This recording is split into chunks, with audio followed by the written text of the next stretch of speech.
In the original world, Chun Yu resembled a beast ensnared by the relentless whims of fate. His failure in the college entrance examination deprived him of the opportunity to attend university, forcing him to plunge into the tumult of society at an early age. He labored on a construction site, sweat pouring down as the coarse cement tore his hands. He toiled day and night on the noisy factory assembly line, the cacophony of machinery ringing in his ears. His meager salary barely sustained him in a cramped rental room on the city's periphery, surviving on the cheapest instant noodles, accompanied by pickles to swallow the bitterness of life. Those around him hurried past, none willing to pause and listen to his tales of exhaustion and discontent, the warmth of familial bonds feeling utterly out of reach. That fateful day, after inadvertently damaging a tool on the construction site, Chun Yu was mercilessly berated by the foreman, enduring a tirade that left him feeling humiliated, compounded by a deduction from his wages. With his heart heavy with indignation and fury, he sought solace in a dimly lit tavern on the street after work. The air was thick with the acrid scent of smoke and alcohol as he settled into a corner, consuming glass after glass of cheap liquor. The fiery liquid coursed down his throat, scorching both esophagus and stomach, yet he felt no pain, only a desperate desire to numb himself with alcohol. What a failure I am! Chun Yu slammed his fist onto the table, causing his glass to leap and spill its contents. His eyes were bloodshot, filled with despair and resentment. Uncertain of how long he had been drinking, Chun Yu stumbled out of the tavern. The empty streets were illuminated by the yellow glow of streetlights, casting an elongated shadow behind him. The cold wind cut across his face like a knife, making him shiver as his steps grew increasingly unsteady. Suddenly, a blinding light flashed before him, rendering his vision dark as he lost control of his body and collapsed, succumbing to unconsciousness. When he awoke, Chun Yu found himself in an unfamiliar room. The space was modest yet warmly decorated, adorned with unique posters of people and scenes he had never encountered. Outside, the streets bustled with traffic and life, yet everything, the streets, buildings, and passers-by, felt profoundly alien. Where am I? Chun Yu groaned, rubbing his aching head as he struggled to sit up. Before he could gather his thoughts, a torrent of memories not his own surged into his mind, overwhelming him, but he soon realized he had inexplicably transmigrated into a parallel world, inheriting the identity of the original owner, who also bore the name Chun Yu, a freshman embarking on his university journey, orphaned yet fortunate to have inherited a 3-bedroom apartment in a residential complex. The original Chun Yu had lived with distant relatives who, while not cruel, made him feel like an unwelcome guest. Yearning for independence, he had been thrilled to begin university in the city where his parents' home was located. Just as he was preparing to start anew, Chun Yu's soul had invaded his body. Sitting on the bed, Chun Yu closed his eyes, striving to absorb the memories of his predecessor. Gradually uncovering the backdrop of this world, IT had recently emerged from a devastating world war that lasted a decade, leaving countless cities in ruins and the economy in shambles. Worse still, a significant number of young men had perished in the conflict, resulting in a staggering gender imbalance of 120 in favor of men in response to social tensions and to encourage population growth. The government implemented a series of policies favoring men. Financial aid was provided to struggling males, and businesses were encouraged to prioritize male hires, with educational resources also disproportionately allocated to them. In terms of marriage, polygamy was promoted, encouraging men to form families with multiple women. Remarkably, in this world, women did not receive dowries upon marriage. Instead, their families prepared generous gifts to ensure their daughters found suitable husbands. This is simply incredible, Chun Yu exclaimed, his eyes wide with astonishment. To affirm the reality of his situation, he pinched his thigh hard enough to elicit a wince of pain. Just as he was grappling with the shock, a cold, mechanical voice resonated in his mind. Soft rice system, binding successful. Welcome to use. The rules of this system state that as long as a female, who is not a third-generation relative, spends money on you, you can receive a cash rebate based on her affection level, ranging from 5 to 100 times. Soft rice system? What on earth is this?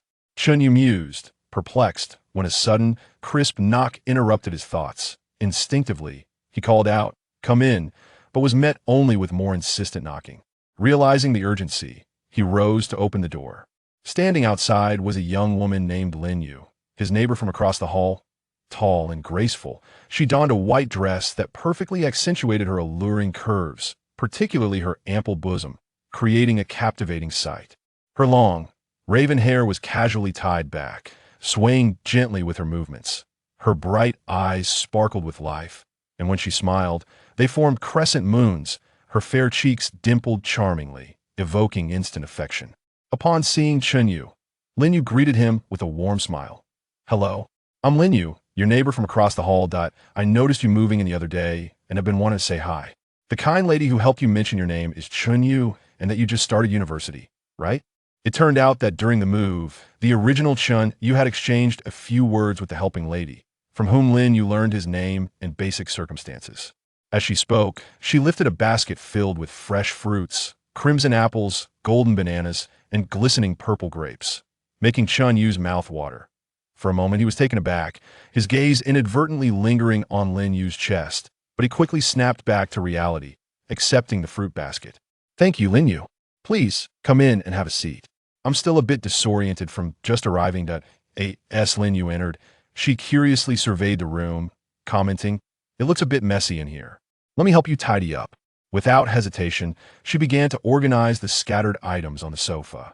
As she bent down, her curves became more pronounced, causing Chen Yu to avert his gaze, embarrassed. His eyes wandered around the room, yet he couldn't resist stealing glances at Lin Yu. "I really appreciate this, Lin Yu. You're so kind." "Not at all. We're neighbors. It's only natural to help each other," she replied with a cheerful wave of her hand, deftly arranging the room while engaging Chen Yu in conversation. "So, you just started university? What's your major?" "I'm majoring in finance," he responded as the system chimed his mind, detected non-third generation relative female Lin Yu. Current affection level, 60. Cashback mechanism activated. Chen Yu felt a surge of excitement. This was an opportunity to trigger the system's cashback feature. Once Lin Yu finished tidying up, Chen Yu smiled and said, "Lin Yu, I can't thank you enough. To show my gratitude, how about I treat you to some milk tea?" In truth, he harbored a clever scheme in his heart, contemplating that if he could persuade Lin Yu to cover the expenses, he might just trigger a cashback reward. However, Lin Yu smiled and shook her head, saying, "Allow me to treat you instead. Having just moved in, I'm sure you have many expenses. I happen to know a delightful bubble tea shop nearby. Let's go and savor it together." Chen Yu felt a surge of joy within, yet feigned modesty on the surface, replying, "Oh, I couldn't possibly accept such generosity on our first meeting. Come now, don't be so formal. Consider it a warm welcome to my neighborhood," Lin Yu said, pulling Chen Yu out the door. Upon arriving at the bubble tea shop, they were greeted by a cozy ambience, with charming murals adorning the walls and neatly arranged wooden tables and chairs, all suffused with the rich aromas of milk and tea. As Chen Yu perused the menu, he could not help but gasp at the prices. Each cup cost 50 yuan, which in his previous world would be deemed a bubble tea assassin. Sensing his hesitation, Lin Yu generously offered, "It's on me, so don't be shy. What flavor would you like?" Chen Yu felt a thrill of excitement, masking it with feigned shyness as he replied, "Well, if you insist, I'll have a signature milk tea." Before long, their drinks arrived. Chen Yu took a sip and was immediately enveloped by the sweet, creamy flavor that danced across his palate, the tea and milk melding together in perfect harmony. Indeed, it was exquisite. At that moment, a notification echoed in his mind. Lin Yu's favorability increased to 70. Total expenditure 100 yuan, triggering a 5x cashback, earning 500 yuan, now credited to the host account. Chen Yu nearly gasped in excitement, but maintained his composure, turning to Lin Yu and exclaiming, "Lin Yu, this bubble tea is truly delightful. Thank you for treating me." With a smile, Lin Yu responded, "I'm glad you like it. I often come here, and we can make it a regular outing." As she spoke, she gently tucked a strand of hair behind her ear, inadvertently brushing against Chen Yu's hand. Their eyes met, and a hint of intimacy lingered in the air. Chen Yu's heart raced, while Lin Yu's cheeks flushed slightly, causing her to quickly avert her gaze. Her hand recoiled as if electrified, and she bit her lips softly, her eyes betraying a mix of shyness and fluster. Emerging from the bubble tea shop, Chen Yu felt an unusual lightness of spirit. Not only had he met the warm-hearted neighbor Lin Yu, but he had also unexpectedly reaped a cashback reward from the system. It seemed that this world was not as bleak as he had once thought. Chapter 3. The Arrival of Neighbor Lin Yu. The milk tea assassin transforms into a blessing upon returning home after sharing milk tea with Lin Yu. Chen Yu settled onto the sofa, reflecting on the events that had just transpired. His anticipation for the soft rice system's operations grew exponentially. He began to contemplate how to best leverage this system to lead a life of abundance in this world. The following day, Chen Yu rose early, meticulously selecting a pristine white shirt and a pair of deep blue jeans. He stood before the mirror, arranging his hair in an effort to present a more spirited and handsome visage. Just as he opened the door, he encountered Lin Yu, who was also heading out. "Good morning, Chen Yu. Are you off to school?" Lin Yu greeted him with a smile. Clad in a light blue short-sleeved shirt paired with a white skirt that radiated youthful exuberance. The shirt, accentuated by her ample figure, outlined a striking silhouette, drawing Chen Yu's gaze involuntarily. "Yes, I'm going to handle my enrollment procedures. And you?" Chen Yu replied, striving to maintain composure while subtly lowering his head to disguise the faint blush that had crept onto his cheeks. "I'm heading to school as well. Let us go together," Lin Yu suggested. As they walked, they engaged in light-hearted conversation. Chen Yu learned from Lin Yu that the number of girls at their school far surpassed that of boys, rendering the latter quite popular and often recipients of special privileges. This revelation filled Chen Yu with eagerness for his upcoming university life. While listening to Lin Yu's words, he surreptitiously admired her figure. Her alluring curves shimmered under the sunlight. Occasionally, as Lin Yu turned casually, her hair swayed gently, carrying the faint fragrance of her shampoo, causing Chen Yu's heart to flutter. Upon their arrival at the school, the enrollment procedure was bustling with activity. However, due to Chen Yu being a male, the staff expedited his processing. Once the formalities were completed, Lin Yu proposed a visit to the nearby snack street. The snack street was abuzz with energy, a symphony of enticing aromas wafting through the air. At the stall selling grilled lamb skewers, the charcoal blazed fiercely as the meat sizzled on the grill. And with a sprinkle of cumin and chili powder, the fragrance enveloped the surroundings. At the crepe stall, the skilled vendor spread batter on the hot griddle, cracking an egg atop it, adding youtiao, crispy crunch, and various accompaniments. Moments later, a steaming crepe was handed to a customer. As Chen Yu gazed at the array of delectable snacks, his stomach began to rumble. "Chen Yu, what would you like to eat?" "It's on me," Lin Yu offered generously, her chest gently rising and falling with each breath. Chen Yu felt a surge of delight. He had already set his sights on the grilled skewers. "Then I shall not hold back. I would love some skewers," he responded. They approached the skewers stall, and Chen Yu ordered a plethora of his favorites: lamb skewers, chicken wings, grilled squid, filling a plate to the brim. After Lin Yu completed the payment, a notification chimed in Chen Yu's mind. Lin Yu's favorability has increased to 75. Total expenditure, 80 yuan. Triggered 6x cash back, earning 480 yuan. Now deposited into the host account. Chen Yu savored his skewers while engaging in conversation with Lin Yu. He discovered that not only was Lin Yu strikingly beautiful, but her vivacious personality made their interactions delightful. Occasionally, Lin Yu animatedly gestured as she spoke, her ample bosom gently swaying, causing a stir within Chen Yu despite his outward composure. He responded with a smile to her every remark, yet his gaze was invariably drawn to her every movement. After finishing the skewers, Lin Yu led Chen Yu to a dessert shop. The establishment was adorned with an array of exquisite cakes and confections. The strawberry cake in the display case, embellished with vibrant red strawberries atop pristine white cream, was utterly tantalizing. The chocolate mousse, with its velvety texture, melted in the mouth, releasing a rich chocolate flavor that enveloped the palate. "The desserts here are exceptionally delectable. You simply must try them," Lin Yu insisted, ordering 2 signature desserts, a strawberry cheesecake and a mango pancake. As Lin Yu made another payment, the system notification chimed once more. Lin Yu's favorability has increased to 80. Expenditure of 120 yuan, triggering a 7-fold cash back, receiving a refund of 840 yuan, now deposited into the host's account. Relishing the delightful desserts, Chen Yu mused that in this world, with the aid of the soft rice system and a generous neighbor like Lin Yu, the once exorbitant prices of gourmet treats now served as a means to acquire wealth. Moreover, Lin Yu's extraordinary figure added a unique charm to this wondrous experience. Seated in a corner of the dessert shop, Lin Yu inadvertently smeared cream on her nose. Observing this, Chen Yu's lips curled into a smile as he softly remarked, You have cream on your nose. He then picked up a tissue and gently wiped the cream from her nose, his fingers inadvertently brushing against her cheek, causing Lin Yu's face to flush crimson. A flicker of shyness crossed her eyes, yet she did not shy away.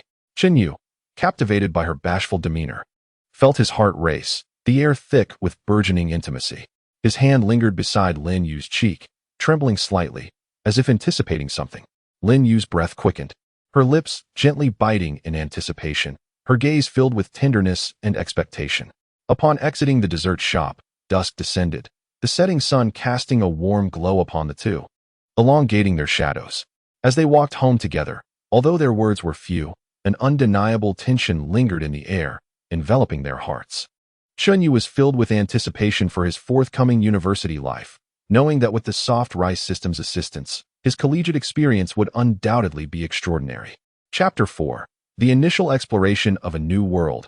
A jaw-dropping gender imbalance. Returning home, Chen Yu reclined on his soft bed, reflecting on the events of the past couple of days, excitement rendering sleep elusive. The wealth bestowed by the soft rice system and the companionship of Lin Yu filled him with curiosity and anticipation for this new world. The following day, Chen Yu arrived at school early, eager to embark on his exploration of this new campus. As he stepped onto the grounds, he was greeted by the sight of a nearly all-female student body, clustered in groups, their laughter and chatter filling the air. Occasionally, a few young men would appear, instantly surrounded by a throng of enthusiastic young women, basking in the adoration akin to that of stars being worshipped by the moon.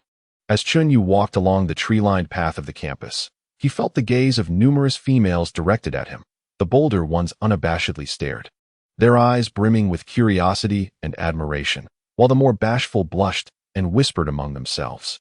Chen Yu, enveloped in an unprecedented level of attention, felt a blend of nervousness and a hint of pride, unconsciously straightening his posture and walking with a newfound lightness.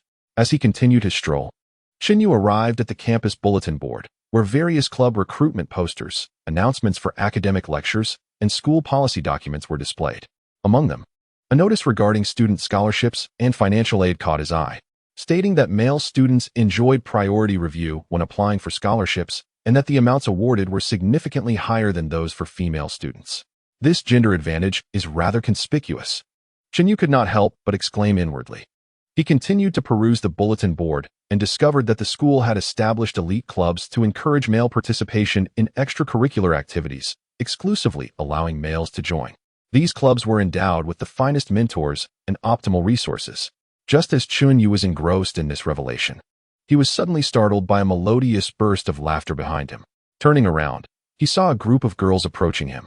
The leading girl was statuesque, with cascading waves of hair that fell casually over her shoulders, clad in a form-fitting dress that accentuated her curvaceous figure. She approached Chen Yu with a smile and said, "Hello there, classmate. I see you are quite engrossed in your reading.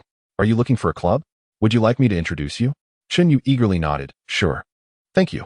I am quite interested in this elite club. Could you tell me more about it?" The girl enthusiastically elaborated. "This elite club is the finest in our school, composed solely of the most exceptional young men. The club frequently organizes high-end academic exchange events, social practice projects, and offers opportunities to collaborate with renowned external enterprises. Moreover, club members enjoy numerous privileges at the school, such as priority access to library resources and laboratory equipment. Even the exclusive fitness center is available for elite club members at any time, while female students must schedule appointments a week in advance." Listening intently, Chen Yu felt increasingly drawn to the club. After chatting a bit longer, he learned that her name was Su Yao and that she was a member of the student council. Su Yao was warm and welcoming, not only providing detailed insights into the various clubs and activities at the school, but also suggesting to show him around the campus. Under Su Yao's guidance, Chen Yu toured the library, laboratories, and gymnasium. Throughout their journey, Su Yao's gaze frequently lingered on Chen Yu, radiating admiration and affection. Chen Yu, too, was captivated by Su Yao's vivaciousness, realizing that the young women in this world were remarkably proactive, a stark contrast to those he had previously known.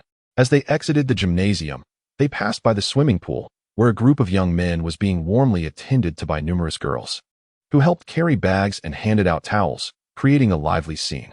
Upon witnessing this, Su Yao smiled at Chen Yu and remarked, "In our school, The boys swim as if they are stars, with the girls competing to attend to them. Observing this scene, Xinyu gained a deeper understanding of the gender disparities that pervade this world. After touring the campus, with time still on their side, Su Yao enthusiastically proposed, "Xinyu, there is a bustling mall nearby. Shall we explore it together? It will give you a better insight into our surroundings." Xinyu readily agreed. As they stepped into the mall, Xinyu was enveloped by a cacophony of lively sounds.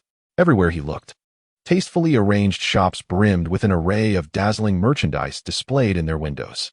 Once again, the familiar scene emerged. Wherever a boy appeared, he was invariably surrounded by girls eager to assist in selecting items and carrying shopping bags. They entered a men's clothing store, where a charming female attendant, upon noticing Chun Yu's arrival, had her eyes light up and warmly approached him, saying, "Sir, please take a look at our new arrivals. They are particularly suited for a handsome young man like you."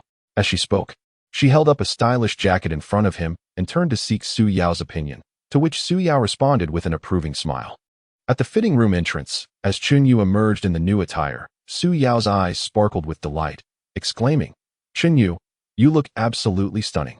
The attendant chimed in, "Indeed, sir, you have such a fine physique that anything you wear looks great on you. Furthermore, we offer a 20% discount for male customers." Chun Yu felt a rush of joy, relishing the attention while also benefiting from the bargain. Consequently, he purchased the jacket for 320 yuan. After exiting the men's store, they ventured into the food court, where the air was filled with the mouth-watering aromas of various delicacies. Spotting a hamburger joint, Chun Yu prepared to pay, but Su Yao swiftly interjected, "Let me treat you. Today, you shall savor the culinary delights here." At the moment Su Yao completed her payment, a system notification echoed in Chun Yu's mind. Su Yao's affection level has risen to 75, expenditure amount 70 yuan, triggering a 6-fold cashback, earning 420 yuan. Now deposited into the host's account. They found a spot to sit and enjoyed their meals while Chun Yu observed his surroundings. He noted that boys were enjoying special privileges in every corner of the mall. In the arcade, boys received complimentary game tokens and were often invited to form teams by girls. In the cinema, purchasing a movie ticket entitled boys to a buy-one-get-3 free offer. As they exited the mall, dusk began to settle.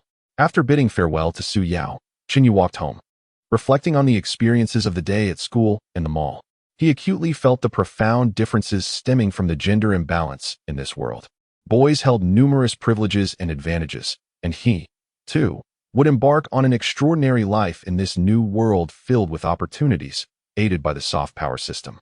Chapter 5. The launch of the soft meal plan. Indulge without spending a penny upon returning home. Chun Yu reclined on his bed, his mind swirling with the enchanting experiences of the day, restless in his attempts to slumber. After much contemplation, he resolved to fully harness the soft meal system, devising a meticulous plan to enrich his existence in this world. The next morning, Chun Yu rose with invigorated spirits. After completing his morning routine, he meticulously selected a stylish casual outfit, adjusting his hairstyle in front of the mirror before confidently stepping out to attend his classes. Following the day's lessons, he intended to explore a newly opened upscale beverage shop near the school in hopes of fortune. As he entered the establishment, he was immediately enveloped by its exquisite decor and rich aromas. Artistic paintings adorned the walls, soothing melodies flowed through the air, and the wooden tables and chairs were arranged with delightful irregularity, creating a warm and inviting ambience. Upon his arrival, Chun Yu captured the attention of several young women. One, in a delicate pink dress, approached him with sparkling eyes. Her name was Zhou Shirhan, and she possessed a pair of expressive large eyes, complemented by 2 charming dimples when she smiled, exuding a sweet demeanor. Particularly striking were her long, slender legs, which moved with a graceful lightness, radiating an innate allure. It was impossible to overlook her ample bosom, which accentuated the neckline of her dress, drawing many gazes within the shop. "Hello there. Are you a new freshman? My name is Zhou Shirhan. I frequent this place, and their beverages are delightful. Would you like me to recommend something?" she said warmly, her chest gently rising and falling as she spoke. Chun Yu felt a surge of joy within, though he feigned a slightly hesitant expression. "I'm not very familiar with this place and was at a loss for what to choose. Thank you so much for your help. However, I'm a bit embarrassed as I didn't bring much money today." Zhou Shirhan waved her hand dismissively. "Oh, it's nothing. I'll treat you." Chun Yu pretended to be bashful, scratching his head. "Is that really all right?" It seems rather forward to trouble you on our first meeting. Oh, don't be so formal. Let us just consider it a chance to make a new friend, Zhou Shirhan replied with a smile, leading him to the counter. Her long hair swayed gently with her movements, brushing against Chun Yu's cheek, accompanied by a refreshing scent. With practiced ease, Zhou Shirhan ordered 2 of the shop's signature drinks. One was a strawberry milkshake made with fresh strawberries and imported milk, and the other was a latte enriched with robust espresso and velvety milk foam, topped with a sweet caramel pudding. They found a cozy spot by the window, where sunlight streamed in, casting a warm glow over their table, creating a charming little haven. As Chun Yu chatted merrily with Zhou Shirhan, he discreetly observed the subtle rise and fall of her chest with her breaths, his gaze occasionally drawn to her long, alluring legs. He discovered that although there were not many boys in the shop, each one garnered significant attention, with girls frequently approaching them to engage in conversation. In matters of shared expenses, it was predominantly the females who took the initiative to pay. At that moment, Chun Yu's mind resonated with the system's prompt. Detection of a non-third-degree female relative, Zhou Shirhan, current affection level 60, cashback mechanism activated. A surge of excitement coursed through him, realizing that his plan was beginning to bear fruit. Before long, beverages and puddings were served. Chun Yu gently sipped his strawberry milkshake, the delightful sweetness instantly enveloping his palate. The fresh strawberry pulp provided a rich texture, compelling him to exclaim, "This milkshake is simply exquisite. Your recommendation was indeed spot on." Zhou Shirhan, observing Chun Yu's satisfied demeanor, broke into a joyful smile. "I'm glad you like it. I'm a regular here and have quite an understanding of these drinks." As their conversation deepened, Zhou Shirhan's affection for Chun Yu steadily increased. When she looked at him again, her gaze was tinged with an unspoken sentiment and shyness. Chun Yu adeptly employed his conversational skills, occasionally eliciting peals of laughter from Zhou Shirhan. Each time she laughed, the gentle rise and fall of her chest became increasingly pronounced, prompting Chun Yu to exert effort in controlling his gaze. Just as Zhou Shirhan stood to retrieve napkins from the counter, the system's prompt echoed once more in Chun Yu's mind. Zhou Shirhan's affection level increased to 70, expenditure amounting to 120 yuan, triggering a 7-fold cashback, yielding a return of 840 yuan, now deposited into the host's account. Chun Yu stifled his inner excitement, maintaining a calm smile on his face. Upon Zhou Shirhan's return, he sincerely expressed, "Zhou Shirhan, I am truly grateful for today. You have introduced me to such delectable drinks. If the opportunity arises, I shall treat you next time." A faint blush graced Zhou Shirhan's cheeks as she softly replied, "There's no need to be so formal. I am equally delighted to have met you." After finishing their drinks, the two exited the shop together. The fading rays of the setting sun bathed the street in a warm, golden glow, casting a luminous aura over everything. Standing by the roadside, both felt a reluctance to part. "I genuinely enjoyed our conversation today. Let us meet again when we have time," Zhou Shirhan said, her eyes sparkling with anticipation. "Absolutely. I found it particularly enjoyable as well. By the way, let us add each other as friends. It will make future communication more convenient," Chun Yu quickly suggested. "Sure," Zhou Shirhan smiled, taking out her phone as they mutually added each other as friends. Gazing at Zhou Shirhan's name in his contacts, Chun Yu envisioned a future filled with abundant opportunities. After bidding farewell to Zhou Shirhan, he strolled down the street, feeling the wealth accumulating in his pocket, his heart brimming with a sense of accomplishment.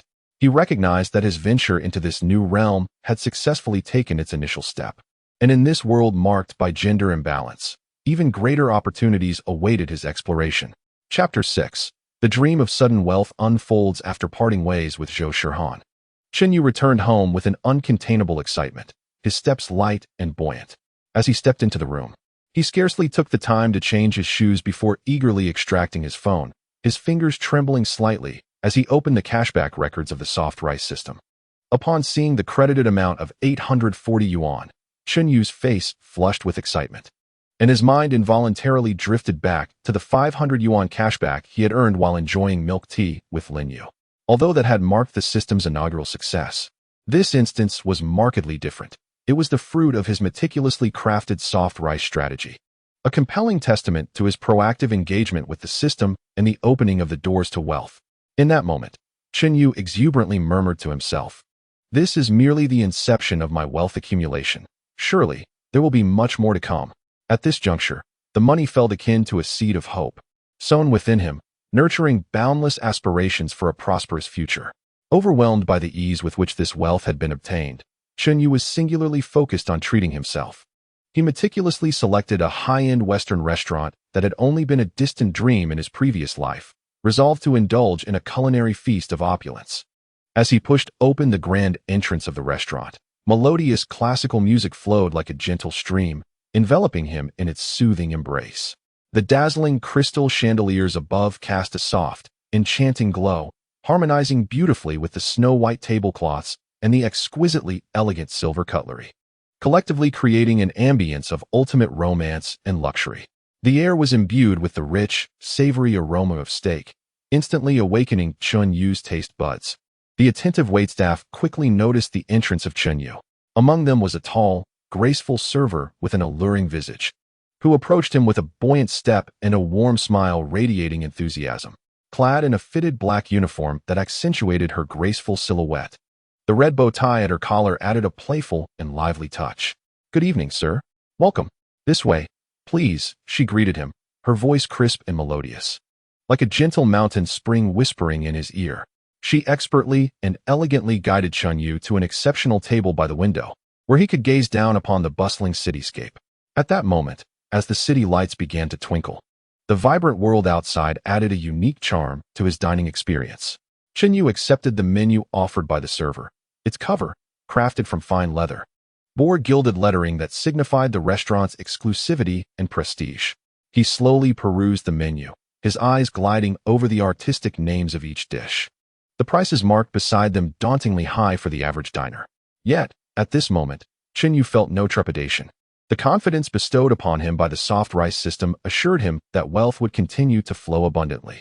Under the recommendation of the waiter, he unhesitatingly extended his finger to order the signature steak, crafted from the finest marbled beef. Meticulously marinated and grilled by the chef, the steak boasted a tender, juicy texture, complemented by a specially prepared black pepper sauce that was simply exquisite. Alongside, he ordered a serving of French foie gras. Its delicate and creamy richness paired with a sweet and tangy fruit jam, creating a delightful explosion of flavors on the palate. Additionally, he selected a bottle of exquisite red wine, hailing from a renowned French vineyard, steeped in history and possessing a unique bouquet.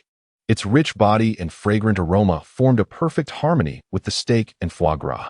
Before long, a succession of elegantly presented dishes graced the table.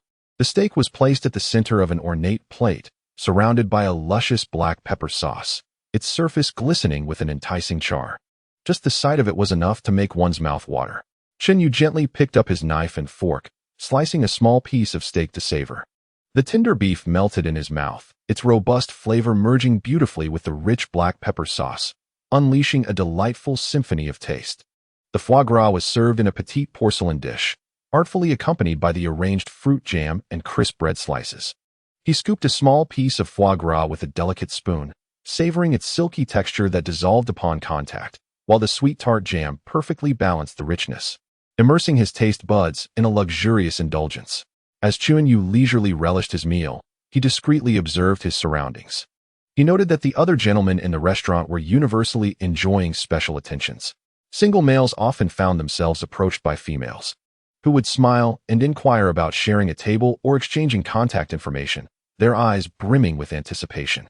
This only reinforced Chunyu's belief that he possessed a distinct advantage in this gender-imbalanced world. Just as Chunyu was engrossed in his culinary delight, he casually glanced up and noticed a young lady at the adjacent table stealing glances in his direction. Her name was Lin Wanqing, adorned in a white off-shoulder evening gown that elegantly accentuated her slender waist and graceful figure. The snowy skin of her swan-like neck was adorned with a delicate necklace embedded with sparkling diamonds, glimmering under the soft lighting and accentuating her noble and elegant demeanor. Her cascading waves of hair flowed effortlessly over her bare shoulders, each strand seemingly narrating tales of her allure and gentleness. With a heart-shaped face and large, expressive eyes, her gaze held the depth of a clear spring, exuding boundless tenderness, reminiscent of a beauty emerging from a classical oil painting. Upon witnessing this, Chunyu's heart stirred, keenly sensing an exceptional opportunity. He took a deep breath, adjusted his collar, and adorned his face with a confident and charming smile. Politely, He inclined his head slightly towards Lin Wanqing and spoke in a gentle, magnetic voice. "Hello, I have noticed you seem to be gazing at me. Is there something on your mind?" Lin Wanqing was taken aback by Chun Yu's unexpected advance, feeling a flutter of panic. Her fair cheeks flushed with a delicate hue, reminiscent of the evening glow on the horizon. She lowered her head slightly and replied softly, "I'm sorry, I just found you exceptionally handsome, with a unique aura that captivated me, which is why I couldn't help but stare." Chun Yu secretly rejoiced, realizing his initial step had succeeded. He seized the moment and said, "It can be quite lonely dining alone. Why not join me here so we can share a meal and converse?" Upon hearing this, Lin Wanqing immediately called over the waiter to assist in transferring her dishes to Chun Yu's table, and with a beaming smile, she took a seat opposite him. The two began to engage in a light-hearted and delightful conversation. They discussed the delectable food before them, shared their interests and hobbies, and exchanged insights about life, as if they had discovered a profound resonance in their souls, growing increasingly in tune with one another. During their dialogue, Chun Yu learned that Lin Wanqing was a wealthy heiress who had been raised in an affluent environment, possessing a high standard for quality of life. She had a passion for art and adored traveling, having visited numerous renowned landmarks around the globe. Each experience reflected a unique intellect and elegance in her gaze. As their conversation deepened, Lin Wanqing's fondness for Chun Yu gradually blossomed unbeknownst to her. She admired Chun Yu's handsome features, his deep and bright eyes, and his confident, composed smile, causing her heart to flutter like a startled deer. Chun Yu, in turn, fully embraced his charm, engaging in humorous banter that effortlessly elicited laughter from Lin Wanqing. Her melodious laughter echoed through the restaurant like the sound of silver bells. As their meal approached its conclusion, Chun Yu summoned the waiter to prepare the bill. Feigning generosity as he declared, "I shall cover the bill for both myself and this lovely lady across from me." Lin Wanqing quickly interjected, No, that is not appropriate. A gentleman shouldn't pay for everything. Allow me to treat you. I truly enjoyed our conversation." As she spoke, she gently tucked a strand of hair behind her ear, her eyes brimming with sincerity and warmth. Chun Yu was elated, though he pretended to shyly decline, saying, "Oh, I can't possibly let you do that. It's my treat." Ultimately, however, he reluctantly accepted Lin Wanqing's kind offer.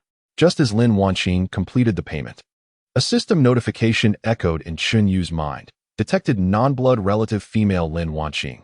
Current favorability 65. Expenditure amount 500 yuan, triggering 10x cashback, earning 5,000 yuan. Now deposited into the host's account. 500 yuan prompting a tenfold return. 5,000 yuan in hand. Chun Yu was bubbling with excitement, nearly overwhelmed by the urge to shout in jubilation. He bit down on his lower lip to suppress the cheer that threatened to escape, maintaining a facade of calm composure with a faint smile. Yet, his fingers discreetly clenched into a fist beneath the table, striving to quell the ecstasy within. Standing up, he wore a genuine and grateful smile as he addressed Lin Wanqing, saying, "Thank you so much for today. This meal has brought me immense joy. Shall we add each other as friends for future contact? Next time, I will surely treat you and take you to a special place." As he spoke, Chun Yu retrieved his phone and opened the friend request interface. A sweet smile graced Lin Wanqing's face, her eyes sparkling with anticipation as she replied, "Sure. I was just thinking the same." She took out her phone, and they mutually added each other as friends. Looking at Lin Wanqing's name in his contacts, Chun Yu envisioned a future filled with myriad opportunities. After leaving the restaurant, he strolled along the bustling streets, gripping his phone tightly, as if it were the key to unlocking the door to wealth. He savored the feeling of his steadily growing fortune and felt a profound sense of accomplishment and boundless optimism for the future. He understood that this was merely a glorious beginning. His dream of prosperity had officially commenced in this world brimming with infinite possibilities. Armed with the enchanting powers of the soft rice system and his unique charm, he firmly believed that a wealthier and more vibrant life awaited him, with once unattainable dreams gradually drawing nearer. Chapter 7. A deep dive into system rules, secrets of the dowry surface with a heart full of joy and accomplishment. Chun Yu returned home, his mind replaying the delightful moments spent with Lin Wanqing and the enticing 5,000 yuan system cashback. Waves of excitement surged through him, crashing against his nerves and making sleep elusive. Ultimately, he sat up in bed, leaning against the headboard, fixating on a point in the darkness as he resolved to delve deeper into the soft rice system. His intuition hinted that the system was akin to a hidden treasure trove brimming with countless gems, awaiting his discovery. System, please elaborate on the rules and any other hidden functions, Chinyu implored, his focus unwavering and his voice laced with anticipation and curiosity. In the stillness of the room, only the sound of his slightly hurried breaths echoed in the air. After a brief pause, that familiar, cold, mechanical voice resonated within his mind. As if emerging from a distant void, this system provides a 5 to 100 times cashback based on the female's affection level, which is intricately linked to the host's words and actions during interactions. Additionally, the system features random tasks that yield extra rewards upon completion. Random tasks? What types are there? Chen Yu's eyes sparkled with eagerness, his curiosity piqued. The task types are diverse and varied. They may require raising a specific female's affection level to a designated value within a limited time frame, or completing particular interactions in special circumstances. The system elaborated in detail, with each word acting as a key, unlocking a portal to a brand new world for Chinyu. He nodded thoughtfully, his mind already conjuring various scenarios for task completion. He licked his lips and inquired, "How can I swiftly enhance my favorability? It is imperative that I acquire some practical techniques." Genuine communication serves as the cornerstone. One must attentively listen to a woman's thoughts and feelings, offering her ample attention and respect. Thoughtful gestures are equally essential, such as presenting a warm cup of tea when she is weary or extending a helping hand during her trials. Demonstrating unique charm is also crucial. Whether through witty banter or showcasing one's talents, both can effectively elevate a woman's affection. Furthermore, delving into her interests and actively participating can yield even greater results. For instance, if she has a passion for painting, accompanying her to an art exhibition and discussing artistic endeavors could swiftly bridge the gap between them. The system patiently responded, providing a series of practical suggestions. Chen Yu listened intently, committing these points to memory, akin to a warrior meticulously inspecting his gear and strategies before heading into battle.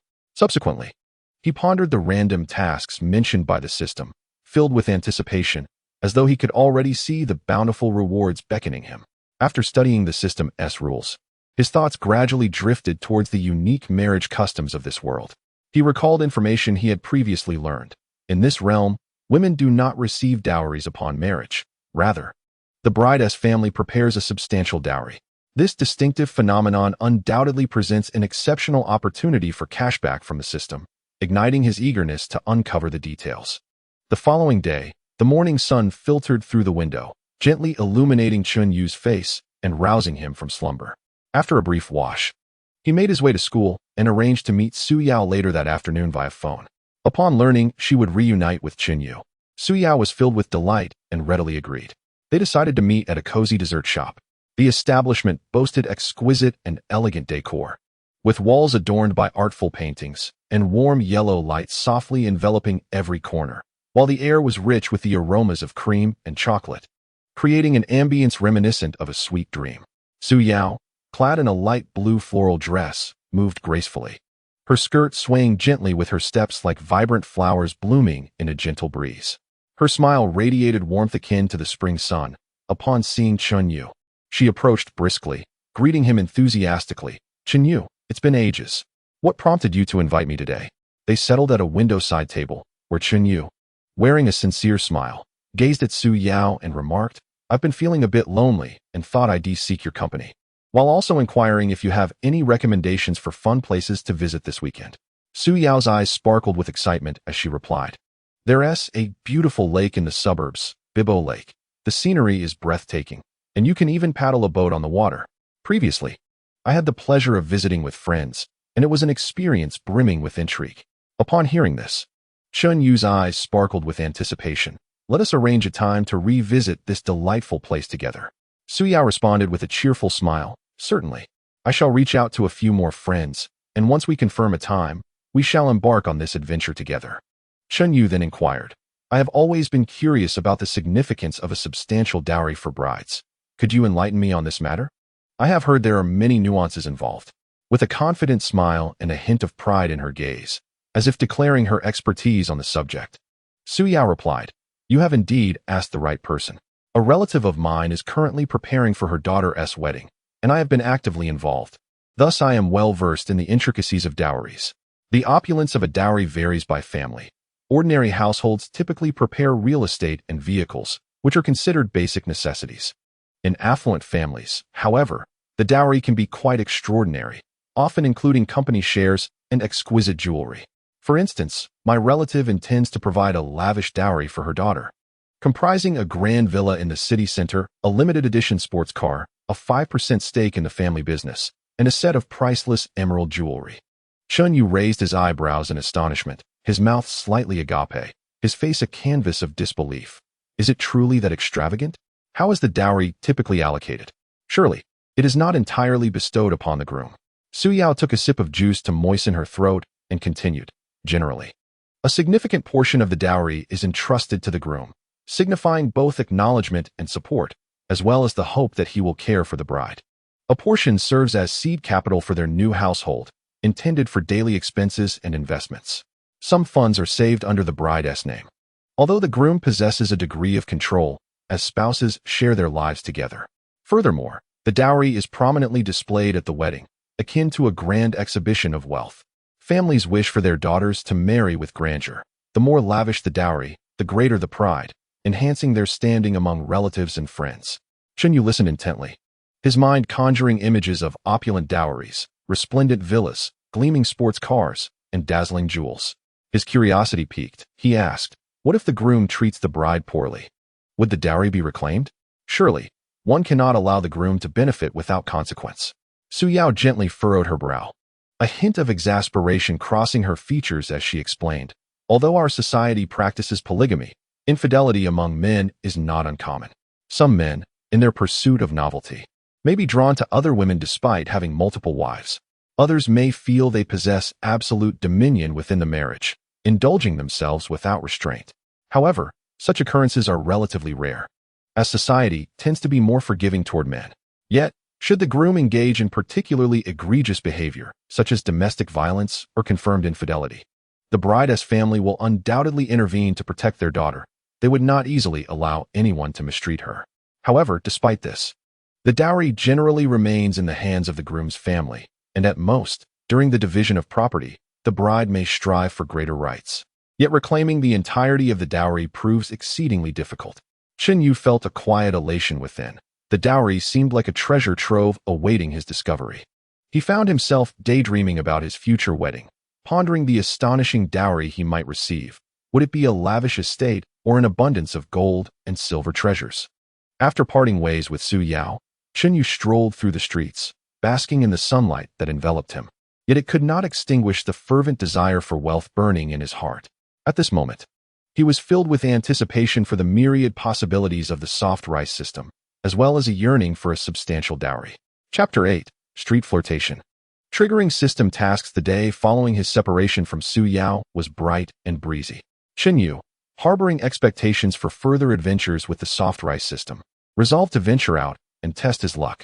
Standing before his wardrobe, he meticulously selected a well-tailored casual outfit, a cream cotton shirt paired with deep blue fitted jeans. A harmonious blend of simplicity and fashion, complemented by a pair of polished brown leather shoes, rendering him invigorated and spirited. He scrutinized his reflection in the mirror, carefully styling his hair so that each strand lay perfectly in place, finishing with a spritz of subtle men-esque cologne. Satisfied with his dapper and self-assured appearance, he stepped out of the door. Chun Yu arrived at the bustling commercial center, a veritable ocean of activity. The streets were alive with the sounds of traffic and throngs of pedestrians, the air infused with the enticing aromas of various delicacies, sweet roasted sweet potatoes, rich coffee, and tantalizing spicy snacks. The shops lining the streets played upbeat, lively music, intertwining with the laughter and chatter of the crowd, creating a unique urban symphony. The shop windows displayed an array of splendid goods, high-end fashion, exquisite jewelry, and cutting-edge electronics, all captivating the attention of passers-by. As Chun Yu strolled leisurely, he remained attentive to the women around him, quietly recalling the methods suggested by the system to enhance his likability. His eyes sparkled with anticipation and excitement, as if he were on the hunt for a precious treasure. Suddenly, a tall woman entered Chun Yu's line of sight. She wore a fitted white shirt, 2 buttons undone, revealing her delicate collarbone, paired with deep blue skinny jeans that accentuated her long, straight legs and curvaceous figure. Her lustrous black hair cascaded casually over her shoulders, swaying gently with her graceful steps, reminiscent of dark silk billowing in the wind. Adorning her face were exquisite black sunglasses that obscured much of it. Yet her slightly upturned lips and straight nose betrayed her beauty and confidence. Holding a cup of coffee, she strolled leisurely, occasionally pausing to admire the items in shop windows, exuding a unique charm with every gesture. Taking a deep breath to calm his nerves, Chinyu mustered his courage and approached her, with a confident smile adorning his face. Reminiscent of the warm and radiant sun, he politely remarked, "Hello, I noticed you amidst the crowd and found you to possess a unique charm. In this bustling street, you shine like a singular beam of light. May I have a moment of your time for a conversation?" Upon hearing his voice, the girl halted her steps, gradually removing her sunglasses to reveal a pair of bright, expressive eyes, sparkling like stars twinkling in the night sky, clear and enchanting. A flicker of surprise passed through her gaze, yet she swiftly regained her composure, the corners of her mouth lifting slightly to reveal a delicate smile as she replied, "Oh, is that so? You are quite bold. What is it that you wish to discuss?" Chinyu, delighted by her lack of rejection, felt his heart race, though he endeavored to maintain his composure. He hastily introduced himself. "I am Chinyu, a fresh university student.